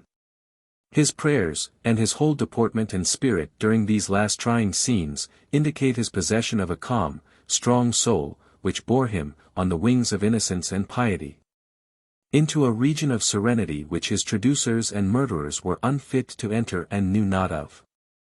The brief account which Upham's researches enabled him to furnish of this man's life prior to the witchcraft mania presents still further evidences of his sterling worth. That author says, papers on file in the State House prove that in the District of Maine, where he lived and preached before and after his settlement at the village, he was regarded with confidence by his neighbors, and looked up to as a friend and counselor. He was self-denying, generous, and public-spirited, laboring in humility and with zeal in the midst of great privations. Land had been granted to him, and when the town asked him to exchange a part of it for other lands, he freely gave it back, not desiring any land anywhere else, nor anything else in consideration thereof. Scanning Burroughs as well as accessible knowledge of him now permits, we judge that he was a quiet, peaceful, persistent laborer for the good of his fellow men, a humble, trustful, sincere servant of God. A rare embodiment of the prevailing perceptions, sentiments, virtues, and graces which haloed the form of the Nazarene. Why did the people of his time take his life? What were the accusations against him? In addition to the testimony that he was felt by many of the girls as a tormenting spectre, he was accused of putting forth superhuman physical strength. Cotton Mather says, "He was a very puny man, yet he had often done things beyond the strength of a giant. A gun of about 7 feet barrel, and so heavy that strong men could not steadily hold it out with both hands, there were several testimonies given in by persons of credit and honor. That he made nothing of taking up such a gun behind the lock with one hand, and holding it out like a pistol, at arm's end. In his vindication he was foolish enough to say that an Indian was there, and held it out at the same time, whereas, none of the spectators ever saw any such Indian. But they supposed the black man, as the witches call the devil, and they generally say he resembles an Indian, might have given him that assistance." That paragraph is very instructive. All subsequent historians, beginning back with Calef, have mentioned, what is no doubt true, that Burroughs was a small man, and yet was constitutionally very strong, was remarkable for physical powers even in his college days. And they have fancied that on that ground they have satisfactorily accounted for his marvelous exploits. They seemingly overlook the fact that it was Burroughs himself, and not other people, who said that, an Indian, invisible to others, stood by and held the gun out. Historians have explained the good and true man's seeming physical feats at the expense of his veracity. Heaven help the innocent when in the hands of such traducing commentators. The question is not what Burroughs could have done unaided, but it is whether he told truth when he said an Indian helped him. His whole character and life argue that he would not have spoken as he is alleged to have done, unless he had been conscious of the presence of an Indian within or by himself, putting forth, in part at least, the strength which raised and supported that heavy gun. He said that such was the fact. What though all spectators failed to see the Indian? It was a disembodied Indian, a spirit Indian, and therefore necessarily invisible by external eyes. The non-perception of him by other men standing by is no evidence that the spirit Indian was not there, for spiritual beings are discernible by the inner or spirit optics alone, and not by the outer, so taught Paul. The fact that bystanders supposed the devil helped Burroughs, or performed the lifting feat through him, implies that they, as well as he, believed that something more was done than mere human strength accomplished. In the present day, when spirits are very often putting forth strength through forms of flesh which executes performances quite as marvelous as any which were alleged to have been enacted through Burroughs, his assertion that a foreign hidden intelligence worked within and through his form, conjoined with the belief of beholders that some spiritual being was operating therein, any array of facts now, proving, even to perfect demonstration, that the little man was enormously strong, though it may indicate that he did not require foreign aid to lift and hold out the gun, does nothing toward impeaching his own veracity when he said he had help. Surely one can have help in the performance of what he could do alone. If any man says he had help in a particular case, his ability to have performed the special feat alone affords no indication that his statement is untrue. And yet the spirit of witchcraft history implies that it does. Prove Burroughs to have been constitutionally as strong as the strongest mortal that ever lived, yes, as strong as the strongest of all created beings, aye, as strong as the omnipotent one himself. And even then you have done nothing which shows or tends to show that another intelligent worker may not have cooperated with him in the performance of marvelous feats. We say again that the question raised by his statement is not whether he, in and of himself, was competent to his seeming feats, but it is whether an Indian spirit did or did not help him. Burroughs says he had help from such a one. Bystanders supposed that the devil helped him, but he who sensed the helper's presence called him an Indian. And he was a much more trustworthy testifier as to that helper's proper classification in the scale of being, than a combined world of men devoid of spirit vision, putting forth only their inferences regarding an unseen personage.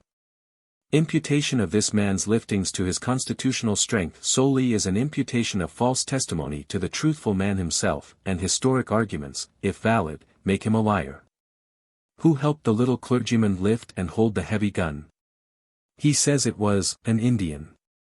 But Mather says, none of the spectators ever saw any such Indian, but they suppose the black man, as the witches call the devil, and they generally say he resembles an Indian, might have given him that assistance. That sentence illumines many a dark spot in our ancient witchcraft. The witches, or clairvoyants, whether accusers or accused, were not accustomed to speak of seeing the devil. It is fairly questionable whether anyone among them ever spoke of seeing the devil, or of having any interview with him, or knowledge of him obtained by personal observation. It was man whom they saw.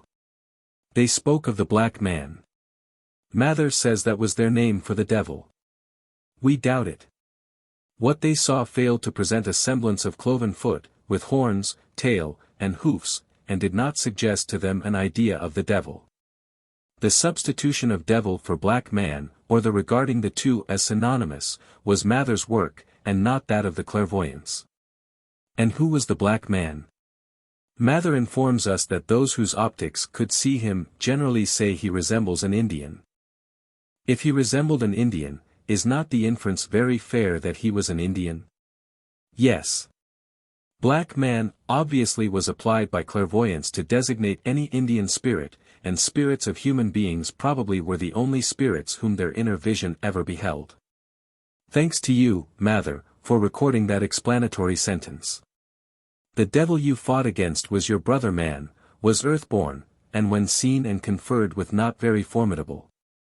Your clairvoyants, or witches, saw and heard occult men, women, children, beasts, and birds, but never spoke of seeing your ecclesiastical devil. The human beings whom they beheld varied in size from little children to tall men, and in complexion from black to white, even up to glorious brightness. Your informants never used the word devil in their descriptions. You misreported them, as Cheever did Tituba. Calef followed your lead, and subsequent historians have copied from both you and him. You also state that Burroughs was foolish enough to say that an Indian helped him. Was it foolish in him to state the truth? Your own witnesses en masse say his helper resembled an Indian. He said the assistant was an Indian. Why didn't you take the words of your own witnesses as corroborative of the man's statement? They surely were so, and they give us a true presentation of the case. The reason of your course is obvious. The creed of your times deemed any spirit visitant or helper to be the devil himself. A subsequent charge against G.B. George Burroughs was that when they, the accusing girls, cried out of G.B. biting them, the print of his teeth would be seen on the flesh of the complainers, and just such a set of teeth as G.B.'s would then appear upon them.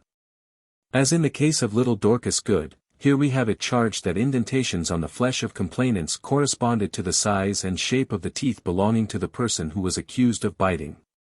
If G.B.'s spirit form or apparition was made to approach and bite the accusers, and it probably was, his spirit teeth would naturally, and, as we apprehend, necessarily have the exact size and form of his external ones. Another charge is embraced in the following quotation. His wives, he had buried too, had privately complained unto the neighbors about frightly apparitions of evil spirits with which their house was sometimes infested. And many such things had been whispered among the neighborhood. We have previously quoted but did not comment upon the above which relates to the appearance of apparitions. That statement may as well indicate that the wives themselves, or any other persons resident in his house, were the attracting or helping instrumentalities for producing the frightly sights, as that Burroughs himself was. Provided only that some one or more of them were mediumistic. But the probabilities are, that the elements emanated from him which rendered such presentations practicable. His telling the purport of talks held in the house during his absence indicates that his inner ears were open to catch either the spirit of mundane sounds, or sounds made by spirits, as could those of Margaret Jones, and Hibbins, Joan of Arc, and many others. The same power in him is indicated in the following extract. One Mr. Ruck, brother-in-law to this G.B., testified that G.B., and he himself, and his sister, G.B. S. wife, going out for 2 or 3 miles to gather strawberries, Ruck, with his sister, the wife of G.B., rode home very softly, slowly, with G.B. on foot in their company. G.B. stepped aside a little into the bushes. Whereupon they halted and hollowed for him. He not answering, they went homewards with a quickened pace without any expectation of seeing him in a considerable while. And yet, when they were got near home, to their astonishment they found him on foot with them, having a basket of strawberries. Philip was found at Azotus. G.B. immediately then fell to chiding his wife on account of what she had been speaking to her brother of him on the road. Which when they wondered at, he said he knew their thoughts. Ruck, being startled at that, made some reply, intimating that the devil himself did not know so far, but G.B. answered, My God makes known your thoughts unto me. True and luminous fact. The humble, pious, intelligent, illumined Burroughs. Farlooker into the realm of causes, an observer of things behind the veil which bounds the reach of mortal senses and pure reason, stated that God, not the devil, made known to him the thoughts of other and absent people. In other words, his intended meaning probably was, that God's worlds and laws provide for legitimate inflowings, to some minds, of knowledge of the thoughts and purposes of other minds, even though far distant in space. The character, or rather the actual qualities of this man, if we read him correctly, were truthfulness, humility, and piety. When such a one deliberately said to a brother-in-law, under such circumstances as stated above, My God makes known your thoughts unto me, he indicated his consciousness of possessing self-experienced knowledge of the existence of an instructive and momentous fact pertaining to human capabilities. Only few persons, relatively, have had proof by personal experience of the extent to which the inner perceptives of embodied mortals may reach forth and imbibe knowledge by processes common to freed spirits, and in the realms of their abode. What the unfoldings of Burroughs permitted him to do and know is possible with many others while resident in mortal forms. If he could, some others may, come into that condition in which thought itself shall be heard speaking itself out to them, in which they shall be listeners to cogitatio locans, self-speaking thought, which Swedenborg says abounds in spirit spheres. In which thought from supernal fonts shall make itself known to the consciousness of an embodied man, and become matter of knowledge with him. Others, and more in number, may have the inner ear opened and hear the words of spirits. With ears competently attuned, the meek and truth-loving Burroughs was occasionally able to receive not only knowledge of the thoughts of mortals in ways unusual, but also, as we judge, to receive spiritual truths copiously from purer fountains than his contemporaries generally could get access to. And he thence obtained such truths as relaxed in him many creedal bonds which firmly held most of his contemporary preachers to the creeds, forms, ordinances, and customs common in the churches then. Many questions put to him at his trial were, obviously, designed to draw forth evidence of his lax regard for and inattention to the accepted ordinances of religion. He admitted both that it was long since he had sat at the communion table, and that some of his own children had not been baptized. We presume that he was inwardly, wisely, and beneficently prompted to walk somewhat astray from the narrow and soul-cramping paths then trod by most New England clergymen. The Spirit of the Lord was giving him more liberty than most of his contemporaries felt privileged to exercise. Using his greater facilities than theirs for instruction in heavenly things, he probably advanced far beyond his brethren generally in sinking the letter, that is, sinking the forms, and ceremonies, and ordinances of religion beneath its divine spirit, and his less illumined brethren suspected him of an abandonment of religion itself, and of alliance with the great enemy of all goodness. Some among them apparently looked upon him as a combined heretic and wizard, withheld all sympathy from, and exulted over the doom of, this double culprit. But this victim may have been, and probably was, as high above most of his crucifiers as freedom is above bondage, as the spirit above the letter, as light above darkness, as sincerity above hypocrisy. The blood of such as Martha Corey, Rebecca Nurse, Mary Easty, George Burroughs, and probably many others who in company with these took their exit from life shrouded in witchcraft's blackening mists, may go far toward making Gallows Hill a Mount Calvary, a spot on which zeal urged on the worst to crucify their betters in true godliness, betters in all that fits immortal souls for gladdening welcome into realms above. Summary. 1648, Margaret Jones manifested startling efficacy of hands and medicines, consternating keenness of perceptives, predictions subsequently verified, and the presence of a vanishing child. Such was her witchcraft. And for this she was executed. 1656, and Hibbins comprehended conversation between persons too distant from her to be heard normally, and was hanged. 1662. And Cole had her form possessed and spoken through by either the devil or other disembodied ones, and by them made both to express thoughts that never were in her mind, and to further the conviction and execution of the greensmiths. 1671-2. Elizabeth Knap's external form was strangely convulsed and agonized by an old man, and also spoken through by one who called himself a pretty black boy. 1680. William Morse, in his home, where lived his good wife, who had been called a witch, saw pots, andirons, tools, and household furniture generally, seemed to take on wills of their own, and rudely play many a lively gymnastic game. 1688. John Goodwin saw 4 of his children subjected and tortured immediately subsequent to the scolding of one of them by a wild Irish woman, and the same one afterward was made to play the deuce in Cotton Mather's own house. Mrs. Glover was hanged for bewitching, and also she continued to torture the same children after her spirit had left its outer form. The above cases occurred prior to the holding of the Circle at Salem, before the establishment of a school at which the arts of necromancy, magic, and spiritualism might be learned. Generally the performers named thus far had no visible confederates. If sole actors, their geniuses were vast, and the fonts of malice or of benevolence in some of them were both very capacious and copiously overflowing. 1692. Tituba, the slave, avowed having been forced by something like a man, and his 4 female spectral aids, to pinch the 2 little girls in her master's family at the very time when they were first mysteriously afflicted. She furnished strong evidence that a tall man with white hair and serge coat, invisibly to others, frequently visited her, compelled her aid, and kindled and long kept adding fuel to the fires of witchcraft at Salem village. For this she was imprisoned 13 months, and then sold to pay her jail fees. Sarah Good was seen as a spectre, was accused of hurting by occult organs and processes, became invisible by those standing guard over her.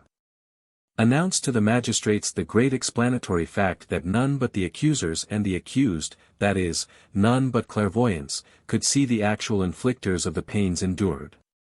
Also she foresensed a fact that occurred when Mr. Noyes died in an after year. She was hanged. Dorcas Good, not 5 years old, was big enough to have her spectre seen, to have her spirit teeth bite, and also to see clairvoyantly. The little witch was sent to jail. Sarah Osburn was sighted by the inner optics of the accused, and she heard voices from out the unseen. This feeble one was sent to jail, and soon died there. Martha Corey was charged with afflicting. Also she avowed heresy pertaining to witchcraft. Though interiorly illumined far beyond her accusers and judges, and enabled to smile amid their frowns, she was executed. Giles Corey, seen as a spectre, and accused of harming many, would make no plea to his indictment. Pressure, applied for forcing out a plea, extorted only his call for more weight, and his life went out. Rebecca Nurse, venerable matron, daughter of a mother who had been called a witch, and conscious of personal liability to then prevalent fits, was seen by, and accused of hurting, members of the circle. Therefore she must be hanged, though jury first acquitted, and then, under rebuke, called her guilty, and though governor pardoned, and then revoked his clement act. Fealty to witchcraft creed in that case triumphed, though nearly defeated twice. Mary Easty, noble woman, sister of the above, and daughter of the same witch-blooded mother, once arrested and discharged, and then rearrested, because seen by inner eyes and accused of bewitching. Rose sublimely above thoughts of self and dread of death, and appealed to the magistrates, in clear, strong, and forceful language, to change their course of procedure, to spare the innocent, and become wisely humane. Susanna Martin, spectrally seen, and a reputed witch during more than a score of years, bravely faced the dangers besetting an accused one, was self-possessed before the magistrates, was spicy, shrewd, and keen in her answers to their questions. But failed to descend to confession, and died on Gallows Hill. Martha Carrier, having been a clear seer for 40 years, and long visible by others similarly unfolded, was brave, self-possessed, and ready with pointed retort. Because hard to subdue, accusations came thick and heavy upon her from the circle almost en masse, and she too was doomed to mount the ladder. Sarah Carrier, daughter of the above, 8 years old, stated instructive facts in her experience as a clairvoyant, and notably said that her own spirit could go forth to others and hurt them. Also that her mother's was the only spirit with which she entered into the compact that made her a witch. Reverend George Burroughs, sometimes supernally strong physically, because, as himself asserted, an Indian, invisible by others, helped him. Able, by God's help as he claimed, to read his brother's thoughts, a freer and less formal religionist than most clergymen of his day, because of his high spiritual illumination. A humble but beneficent Christian, was, like his exemplar, made to yield up life at the call of such as cried, "Crucify him! Crucify him!" If he was luminous, and spoke like an angel of light in the hour of his departure, he was not Satan transformed, but George Burroughs unveiling his genuine self. 1693. Margaret Rule, the first of afflicted ones noticed in our pages, endured her strange experiences last. The evening before her fits came on she had been bitterly treated and threatened by an old woman whose curings of hurts had put her under suspicions of witchcrafts. Margaret was not a graduate from the Salem school, but was self-taught, if taught at all, and yet she saw many specters, saw, in the night, a young man in danger of drowning who was miles away from her. Was lifted from her bed to the ceiling above in horizontal position by invisible beings, fasted 9 days without pining, and saw and heard one bright and glorious visitant who comforted and heartened her much. She under the special watch and care of Cotton Mather, was held back, mainly perhaps by his advice, from any divulgences which should endanger the lives of others. No blood was shed because of her afflictions. 20 persons were put to death in Essex County, by the direct action of government officials, between June 9 and September 23, 1692. Nearly or quite 200 were accused, arrested, imprisoned, and many more than the executed 20 were convicted. Numerous arrested ones perished under the hardships of prison life and gnawings of mental anxieties. Others had health, spirits, domestic ties, and worldly possessions shattered to pieces, and the condition of their subsequent lives made most forlorn and wretched.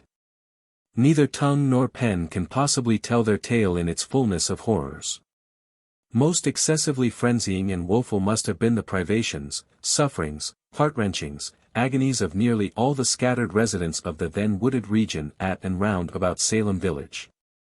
When Christendom's mighty and malignant witchcraft devil was believed to be prowling and fiercely slaughtering in their midst. No blood, nor any other mark, on the doorposts would effectually warn the fell destroyer to pass by and leave the occupants within unscathed. Mysterious and fearful dangers flocked above, below, around, before, and behind, they lurked here, there, and everywhere continually, so that none could ever be at ease.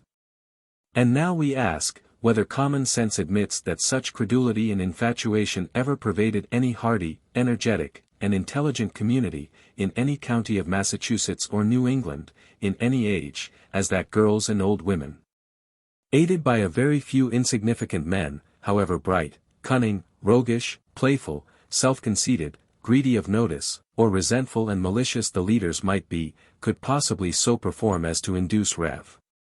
Mr. Whiting, Samuel Willard, William Morse, Cotton Mather, Deodat Lawson, Samuel Paris, Reverend Mr.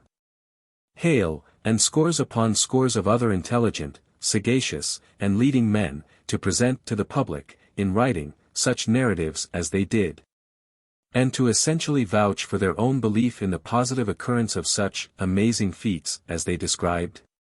We ask also, whether such frail enactors as a band of mere girls and a few women must have been, could possibly devise and manifest such tricks, and put forth such accusations, from any motives whatsoever, as would cause the leading minds throughout a large section of the state to regard the accused ones as allies of beings rising up from regions of darkness, and making malignant and most baneful onslaught upon the children of God and Christ, and upon the families and possessions of men, in such numbers and with such force, that the civil power of the land was urged and helped to put the gallows in use upon every one whose spectre was said to be seen and to torment.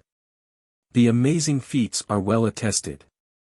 The more amazing deviltries both of the accusers and of courts and executives, no one can doubt, if all the feats were offspring of mere juvenile and senile cunning, fraud, and malice. In the cases of Margaret Jones, and Cole, Elizabeth Knap, John Stiles, and Martha Goodwin each, there is distinct mention of the presence, the speech, or the action of some spirit. We found Tituba distinctly stating that she saw, heard, and was made to help a nocturnal visitant whose doings indicate that he was the originator of the vast Salem tragedy. That visitant was a spirit. Mr. Burroughs said, in explanation of his feats of strength, that an Indian, invisible by others, was his helper. Margaret Rule, as had Mercy Lewis the year before, saw, and each was infilled with bliss by, a most glorious bright spirit. In our own day, in every city, town, and hamlet of our land, as well as on the opposite shore of the Atlantic, spirits are widely recognized as the authors of performances alike strange and amazing in themselves, as those described in the 17th century, which are there called witchcrafts. The primitive records of American witchcrafts show that portions of it, and especially that Salem witchcraft feats, were devised in supermundane brains, and enacted under their supervision. The Confessors. When persons arraigned for specific offenses plead guilty, their pleas generally are deemed conclusive evidence that the accused have performed the special deeds set forth in the allegations. Many of the accused in witchcraft times made statements which have ever since been called confessions. Inference from that has long been general and widespread, that nearly such witchcraft as the creed of our fathers specified had positive manifestation in their day. But we seriously doubt whether any record of statements made by an accused one exhibits distinct admission that he or she had entered into covenant with that devil which one must have been in league with to become such a witch or wizard as the laws against witchcraft were intended to arrest. Such confessions as were recorded may have been true in the main, but they fall short of confessions of the special crime alleged. They amount to little, if anything, more than admissions and statements that the confessors had seen, been influenced by, and had acted in company with apparitions or spirits, all of whom were of earthly origin, and were members of the human family. They confessed only to being, or to having been at times, clairvoyants. The circumstances under which even such confessions were generally made, need to be carefully viewed before just estimate can be placed upon the worth and significance of the recorded statements. Hutchinson supposed that, those who were condemned and not executed, all confessed their guilt, and that, the most effectual way to prevent an accusation, of one's self, was to become an accuser. Strange, and yet obviously true. An accused one, then, could look for escape from death, the legal penalty of witchcraft, only by pleading guilty to the charge. Confession of guilt, and nothing else, then, purchased exemption from capital punishment. This becoming obvious, all natural instincts for preservation of one's life, and all possible entreaties, urgings, and commands of friends and relatives, forcibly tended to extort confession even from the innocent. Husband or wife, children, parents, brothers, sisters, and trusted advisers, often all conspired in urging an accused one to plead guilty, yes, even a condemned one, for that plea was as efficacious after conviction and sentence as before. It is said that many did confess. Confess to what? Never to having made a covenant with the great witchcraft devil or any formidable imp of his, but generally to clairvoyant visions, to mental meetings with the specters of friends, neighbors, and other embodied mortals. And to some compacts and cooperative labors with such personages, never with the devil. They did not confess to witchcraft itself as then defined. The clear-headed Mary Easty besought the magistrates to try some of the confessing witches, I being confident there is several of them has belied themselves and others. Her clear and calm brain perceived the broad distinction existing between clairvoyance and witchcraft. So, too, did Martha and Giles Corey, Jacobs, Proctor, Susanna Martin, George Burroughs, and others. These, and such as these, did not confess, while many weaker and more ignorant ones did. Little Sarah Carrier, only 8 years old, whose testimony we adduced in part, when presenting the case of her mother, throws much light upon some confessions of that day. Simon Willard, who wrote out and attested to the substance of her statements, heads his record, Sarah Carrier's Confession, August 11th. The girl's confession? No. It was simply a frank statement of facts in her own experience, which lets us know that when she was about 6 years old her own mother made her a witch, and baptized her. But, the devil, or black man, was not there, as she saw, when she was made a witch. She afflicted folks by pinching them, went to those whom she afflicted, but went only, in her spirit. Her mother was the only devil who bewitched her, and the only being whom her baptism bound her to serve. Such was her witchcraft. That plain statement is refreshing and valuable.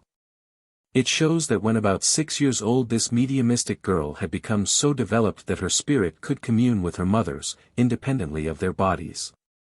She then became a conscious clairvoyant, and could trace felt influences, issuing from her mother, back to their source. Thenceforth mother and daughter could conjointly place themselves on the green at Salem village, 10 miles off, or in any pasture or any house whither thought might lead them. The mother's stronger mind had but to wish, and the child must go with her and do her bidding. And when the two were in rapport, any stronger spirit controlling the mother could make the child cooperative in pinchings or any other inflictions of pains. Because the little girl had set her hand to a red book presented by her own mother, and thus, by implication, bound herself to be obedient to that mother, her statement of the fact was labeled a confession of witchcraft. And deemed damaging to her mother. 3 or 4 other children of Mrs. Carrier were able to sense spirit scenes. Her home was a domestic school of prophets, and her own children were apt pupils in it. Her moral character and influence do not here concern us. Abigail Faulkner was condemned, and 2 of her children, Dorothy 10, and Abigail 8 years old, testified that their mother appeared and made them witches. That mother was daughter of Rev. Francis Dane of Andover, some of whose other children and grandchildren were accused, which suggests, though it fails to prove, that much mediumic susceptibility was imparted through either him or his wife, or both, to their offspring. His descendants attracted the notice of clairvoyance. Hutchinson states that Mr. Dane himself is tenderly touched in several of the examinations, which, the tenderness, might be owing to a fair character. And he may be one of the persons accused who, the accusation of whom, caused a discouragement to further prosecutions. He, being then near 80, seems to have been in danger. Internal luminosity and copious radiations from their interior forms probably rendered Reverend Mr. Dane, Reverend Samuel Willard, Mrs. Hale, wife of the minister at Beverly, Mrs. Phipps, wife of the governor, and many others of high character or standing, visible by mediumistic optics, and presentable apparition ally where spirits were wont to congregate. Consult and manipulate instruments for acting out, not for learning, the wonders of necromancy, magic, and spiritualism. Witch meetings, as they were called, or congregated spirits or apparitions on the green, or in the pasture of the minister at Salem village, are mentioned more frequently and with more particularity in concordant specifications than would naturally be looked for if they had no basis on fact. That spirits in vast crowds have more than once been seen in modern times by a seer looking up from High Rock in Lynn, can be learned by perusal of A. J. Davis's Visions there. But he was the observer of departed ones only, while the apparent personages at which meetings of old were partly either the spirits of embodied persons or their apparitions. The fact of apparitions being present thereat in those days proved the persons themselves apparition allies seen to be the devil's allies. Some confessors of witchcraft intended to verify the truth of their statements by describing whom they had seen, and what they had observed at such meetings. And it is not without interest that some people now read confessions like the following from Anne Foster of Andover, viz., that she was at the meeting of the witches at Salem village when about 25 were present. That goody carrier came and told her of the meeting and would have her go, and so they got upon sticks and went the said journey, and being there did see Mr. Burroughs the minister, who spake to them all. That they were presently at the village, when they rode on the stick or pole, and that she heard some of the witches say that there were 305 in the whole country, and that they would ruin that place, the village. Also that there was present at that meeting 2 men besides Mr. Burroughs, the minister, and one of them had grey hair. Not without interest are such things read, because they prompt to fancyings of things possible in an unseen sphere which hangs over and enfolds all mortals. Could Anne Foster's grey-haired man have been Tituba's white-haired visitant, the originator and enactor of Salem witchcraft? Who knows? Could not he and such as he have searched out and numbered many persons in the land who were adapted to be facile instruments for his use, and found 305 in all? Had not his will power to call instantly together, that is, to arrest and concentrate the attention of as many of them as were at the moment impressible by him either directly or through other plastic mortals? From any part of the region between the Penobscot and the Hudson, or even further, and thus collect a band, that is, arrest and fix the attention, of 25 of them, more or less, to whom inklings of his plans for the future might be given, and whose relative rank, efficiency, or importance could be foreshadowed. Through either unconscious apparitions or conscious spirits of mortals, or of both classes commingled, might he not enact scenes which it pleased him to have certain witnesses behold, and to proclaim, so far as he judged best, his purposes, his doctrines, or aught else it should be his pleasure to divulge or enforce? Possibly. Those which meetings may have been much more than mere fictions. We will look now at other and quite different confessions, or rather at what reputed confessors afterward said in explanation and defense of their own admissions. 6 well-esteemed women of Andover conjointly subscribed to the following account. We were all seized, as prisoners, by a warrant from the Justice of the Peace, and forthwith carried to Salem. And, by reason of that sudden surprisal, we, knowing ourselves innocent of the crime, were all exceedingly astonished and amazed, and consternated and affrighted even out of our reason. And our nearest and dearest relations, seeing us in that dreadful condition, and knowing our great danger, apprehended there was no other way to save our lives, as the case was then circumstanced. But by our confessing ourselves to be such and such persons as the afflicted represented us to be, they, our friends, out of tenderness and pity, persuaded us to confess what we did confess. And indeed that confession, that it is said we made, was no other than what was suggested to us by gentlemen, they telling us that we were witches, and they knew it and we knew it, which made us think that it was so. And our understandings, our reason, our faculties almost gone, we were not capable of judging of our condition, as also the hard measures they took with us rendered us incapable of making our defense. But said anything and everything which they desired, and most of what we said was but, in effect, a consenting to what they said. Some time after, when we were better composed, they telling us what we had confessed, we did profess that we were innocent and ignorant of such things. Mary Osgood, Abigail Barker. Mary Tyler, Sarah Wilson. Deliverance Dane, Hannah Tyler. That document no doubt describes very accurately the mental condition and pressing circumstances under which a very large number of the confessions were made. There existed some cases, however, which differed from the above. Samuel Wardwell, represented in some accounts as insane, confessed, and afterward recalled his confession, and was executed. Margaret Jacobs, perhaps under pressure and bewilderment as great as those attendant upon the Andover women, made confession, in which she accused both her grandfather and Mr. Burroughs. But compunctions of conscience forthwith came over her, and she most fully and humbly recalled her confession, choosing rather to die on the gallows than not to confess and repent before the God of truth. The accusing girls. One more case, not of an accused one, but of a chief accuser, and Putnam, the younger, merits careful attention. She was only 12 years old in 1692. But was the eldest child in a family of at least 9 children, both of whose parents died while they were all young, and this eldest continued to live at the homestead, caring for the younger ones, during many years. In August, 1706, 14 years subsequent to the scenes in which she was eminently conspicuous, she made the following confession before the church, and thereupon was admitted to membership in it. The Confession of Ann Putnam, when she was received to communion, 1706. I desire to be humble before God for that sad and humbling providence that befell my father's family in the year about 92. That I, then being in my childhood, should by such a providence of God be made an instrument for the accusing of several persons of a grievous crime, whereby their lives were taken away from them. Whom now I have just grounds and good reason to believe were innocent persons.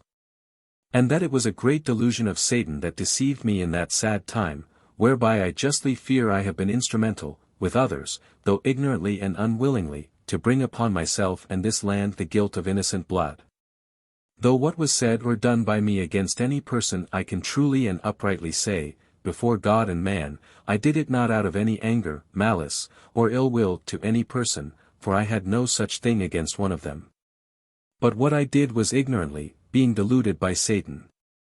And particularly as I was a chief instrument of accusing Goodwife Nurse and her 2 sisters, I desire to lie in the dust, and to be humbled for it, in that I was a cause, with others, of so sad a calamity to them and their families.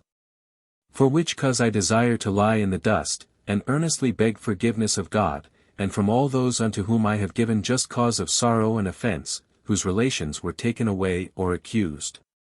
Signed, Ann Putnam.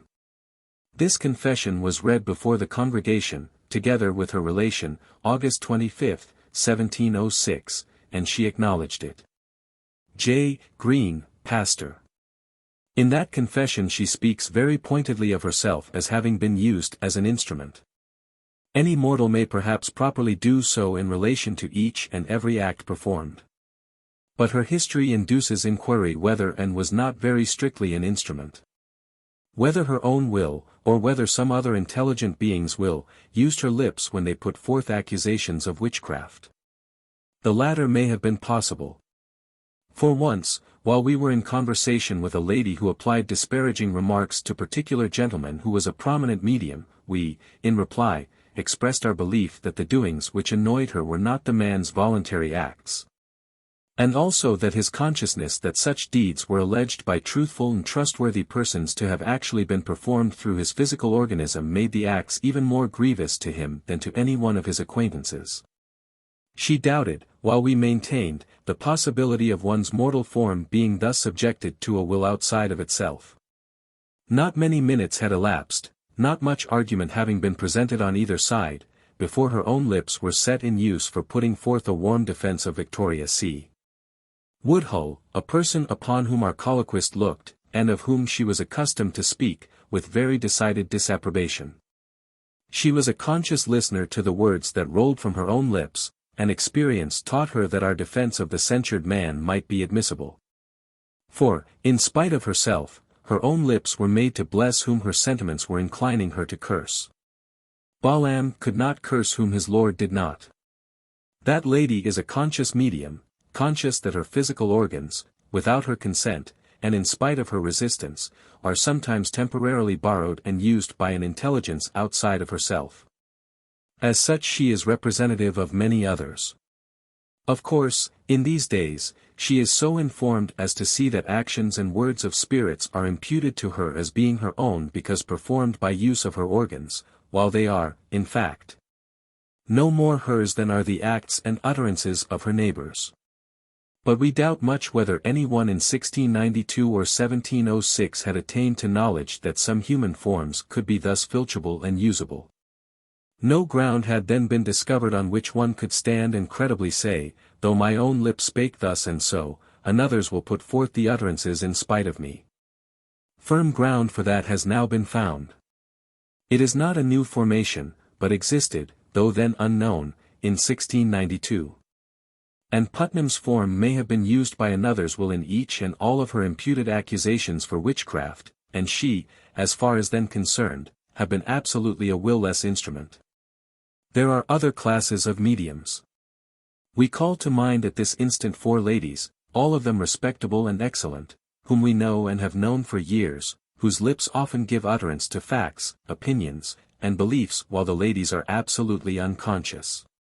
And sayings then which seem to be theirs are often wide at variance with what either their knowledge or their sense of right and truth would permit their own wills to announce.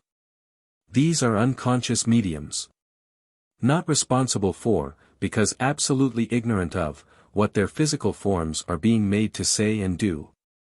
These persons are representatives of a large class of good mediums. One phrase in Putnam's confession indicates to us that she probably belonged to the mediumistic class here presented. She had been, years before, as she says, an instrument not only ignorant, but unwitting. In childhood, and was brightest among the bright. And, in the absence of evidence to the contrary, it is fair to presume that when reaching the age of 26 she was an intelligent woman, capable of knowing the fair import of any statements to which she gave deliberate and solemn assent. We apprehend that her confession was drawn up very carefully, and in consultation with her intelligent and excellent pastor, Reverend Mr. Green, also that every word of it was carefully weighed. She seems then to have been stretching forth a hand soliciting acceptance and friendly grasp by representatives of some whose blood had been shed because of accusations from her lips. And we feel forced to presume that then she was in mental and affectional moods which would make it her duty and her choice to take upon herself all the blame for her share in the witchcraft transactions which facts and truth could possibly permit. Her confession is special. It all pertains to her instrumental share in accusing innocent persons of what was then deemed grievous crime, and thus in bringing them to death upon the gallows. Her declaration is as distinct as words can make it, that the doings through her were not out of any anger, malice, or ill will to any person, on her part. And this renders Upham's supposition, that family, neighborhood, and sectional quarrels, disputes, rivalries, were motives in her, very improbable. Also her statement is very distinct, that whatever she did in that respect was done, so far as she was concerned, both ignorantly and unwittingly. We are aware that those 2 words are sometimes used synonymously, or very nearly so. But when the first occurs in a carefully constructed sentence, the other, if added, should be deemed to have been inserted for the special purpose of expressing something beyond what the first usually imports. The whole had not been told when she had said she acted ignorantly. To express the remainder, she added, unwittingly. When that word was thus applied, she cannot fairly be supposed to have meant less than that she acted unknowingly, that is, without either knowledge or consciousness that she did thus act. An unwitting instrument, an instrument not knowing that it was being used, enfolds within itself a silent but most potent plea for the world's lenient regards. When consciousness has taken no cognizance of acts performed by the tongue or the hand, when memory can find no record of them, compunction cannot gnaw deeply, nor conscience be a stern accuser. Often conscience may be at peace, and God may approve, where man blames. Testimony from without may force mental conviction that one's lips and limbs must have been used in doing excessive harm, though consciousness of the fact be entirely wanting. Conviction even thus generated will naturally and almost necessarily create apprehension that the world is regarding the owner of those lips and limbs as having been guilty of very great crimes. That apprehension may create sadness over all one's subsequent days. Public opinion bridles the tongue then, for a denial of guilt, however honest and true, can receive no credence where external senses have perceived knowledge to the contrary. Anne's relations to society may necessarily have been saddening during many years, even though she of herself had done nothing offensive either to her own conscience or to God. Imagination can scarcely picture the sadness which must have come upon the accusing girls when, a year or 2 later, public opinion and favor, which at first buoyed them up and favored such use of their organisms as has been depicted, began to turn against them and to brand them as murderers of the innocent and good. We have no means to trace many of them through their subsequent years. Could we do it, we should expect to find them weighed down, depressed, and made forlorn by the great change of estimation in which the doings were afterward held, in which they had appeared to be prominent and most disastrous actors. Few of them probably had inherent stamina enough to enable them to stand erect, and move about firmly poised, under the burdens of obloquy, pity, hatred, resentment, and which the wounded hearts of the families of murdered ones would lay upon these seeming authors of their losses. It is pleasant to find that the sensitive and bright and Putnam, as prominent as any one in the band of accusers, survived such pressure, continued long to care for her orphaned little brothers and sisters, and, after the first and most crushing effects of the change in public opinion had been endured for a dozen years or more, held out her hand in friendly beckoning to those who had most seeming cause to blame her, and who perhaps in turn had imposed her heaviest burdens, and seeking to thus open the way for her unopposed admission to the Church, and to fellowship with the kindred and friends of those whom her tongue had been used to defame and bring to ignominious death. Her life experiences were hard, but perhaps fruitful of good to man beyond what words can express. Possibly it is her blessed privilege now to see that her form was used as an instrument for effecting Christendom's emancipation from monstrous error, and putting an effectual stop to executions for witchcraft everywhere.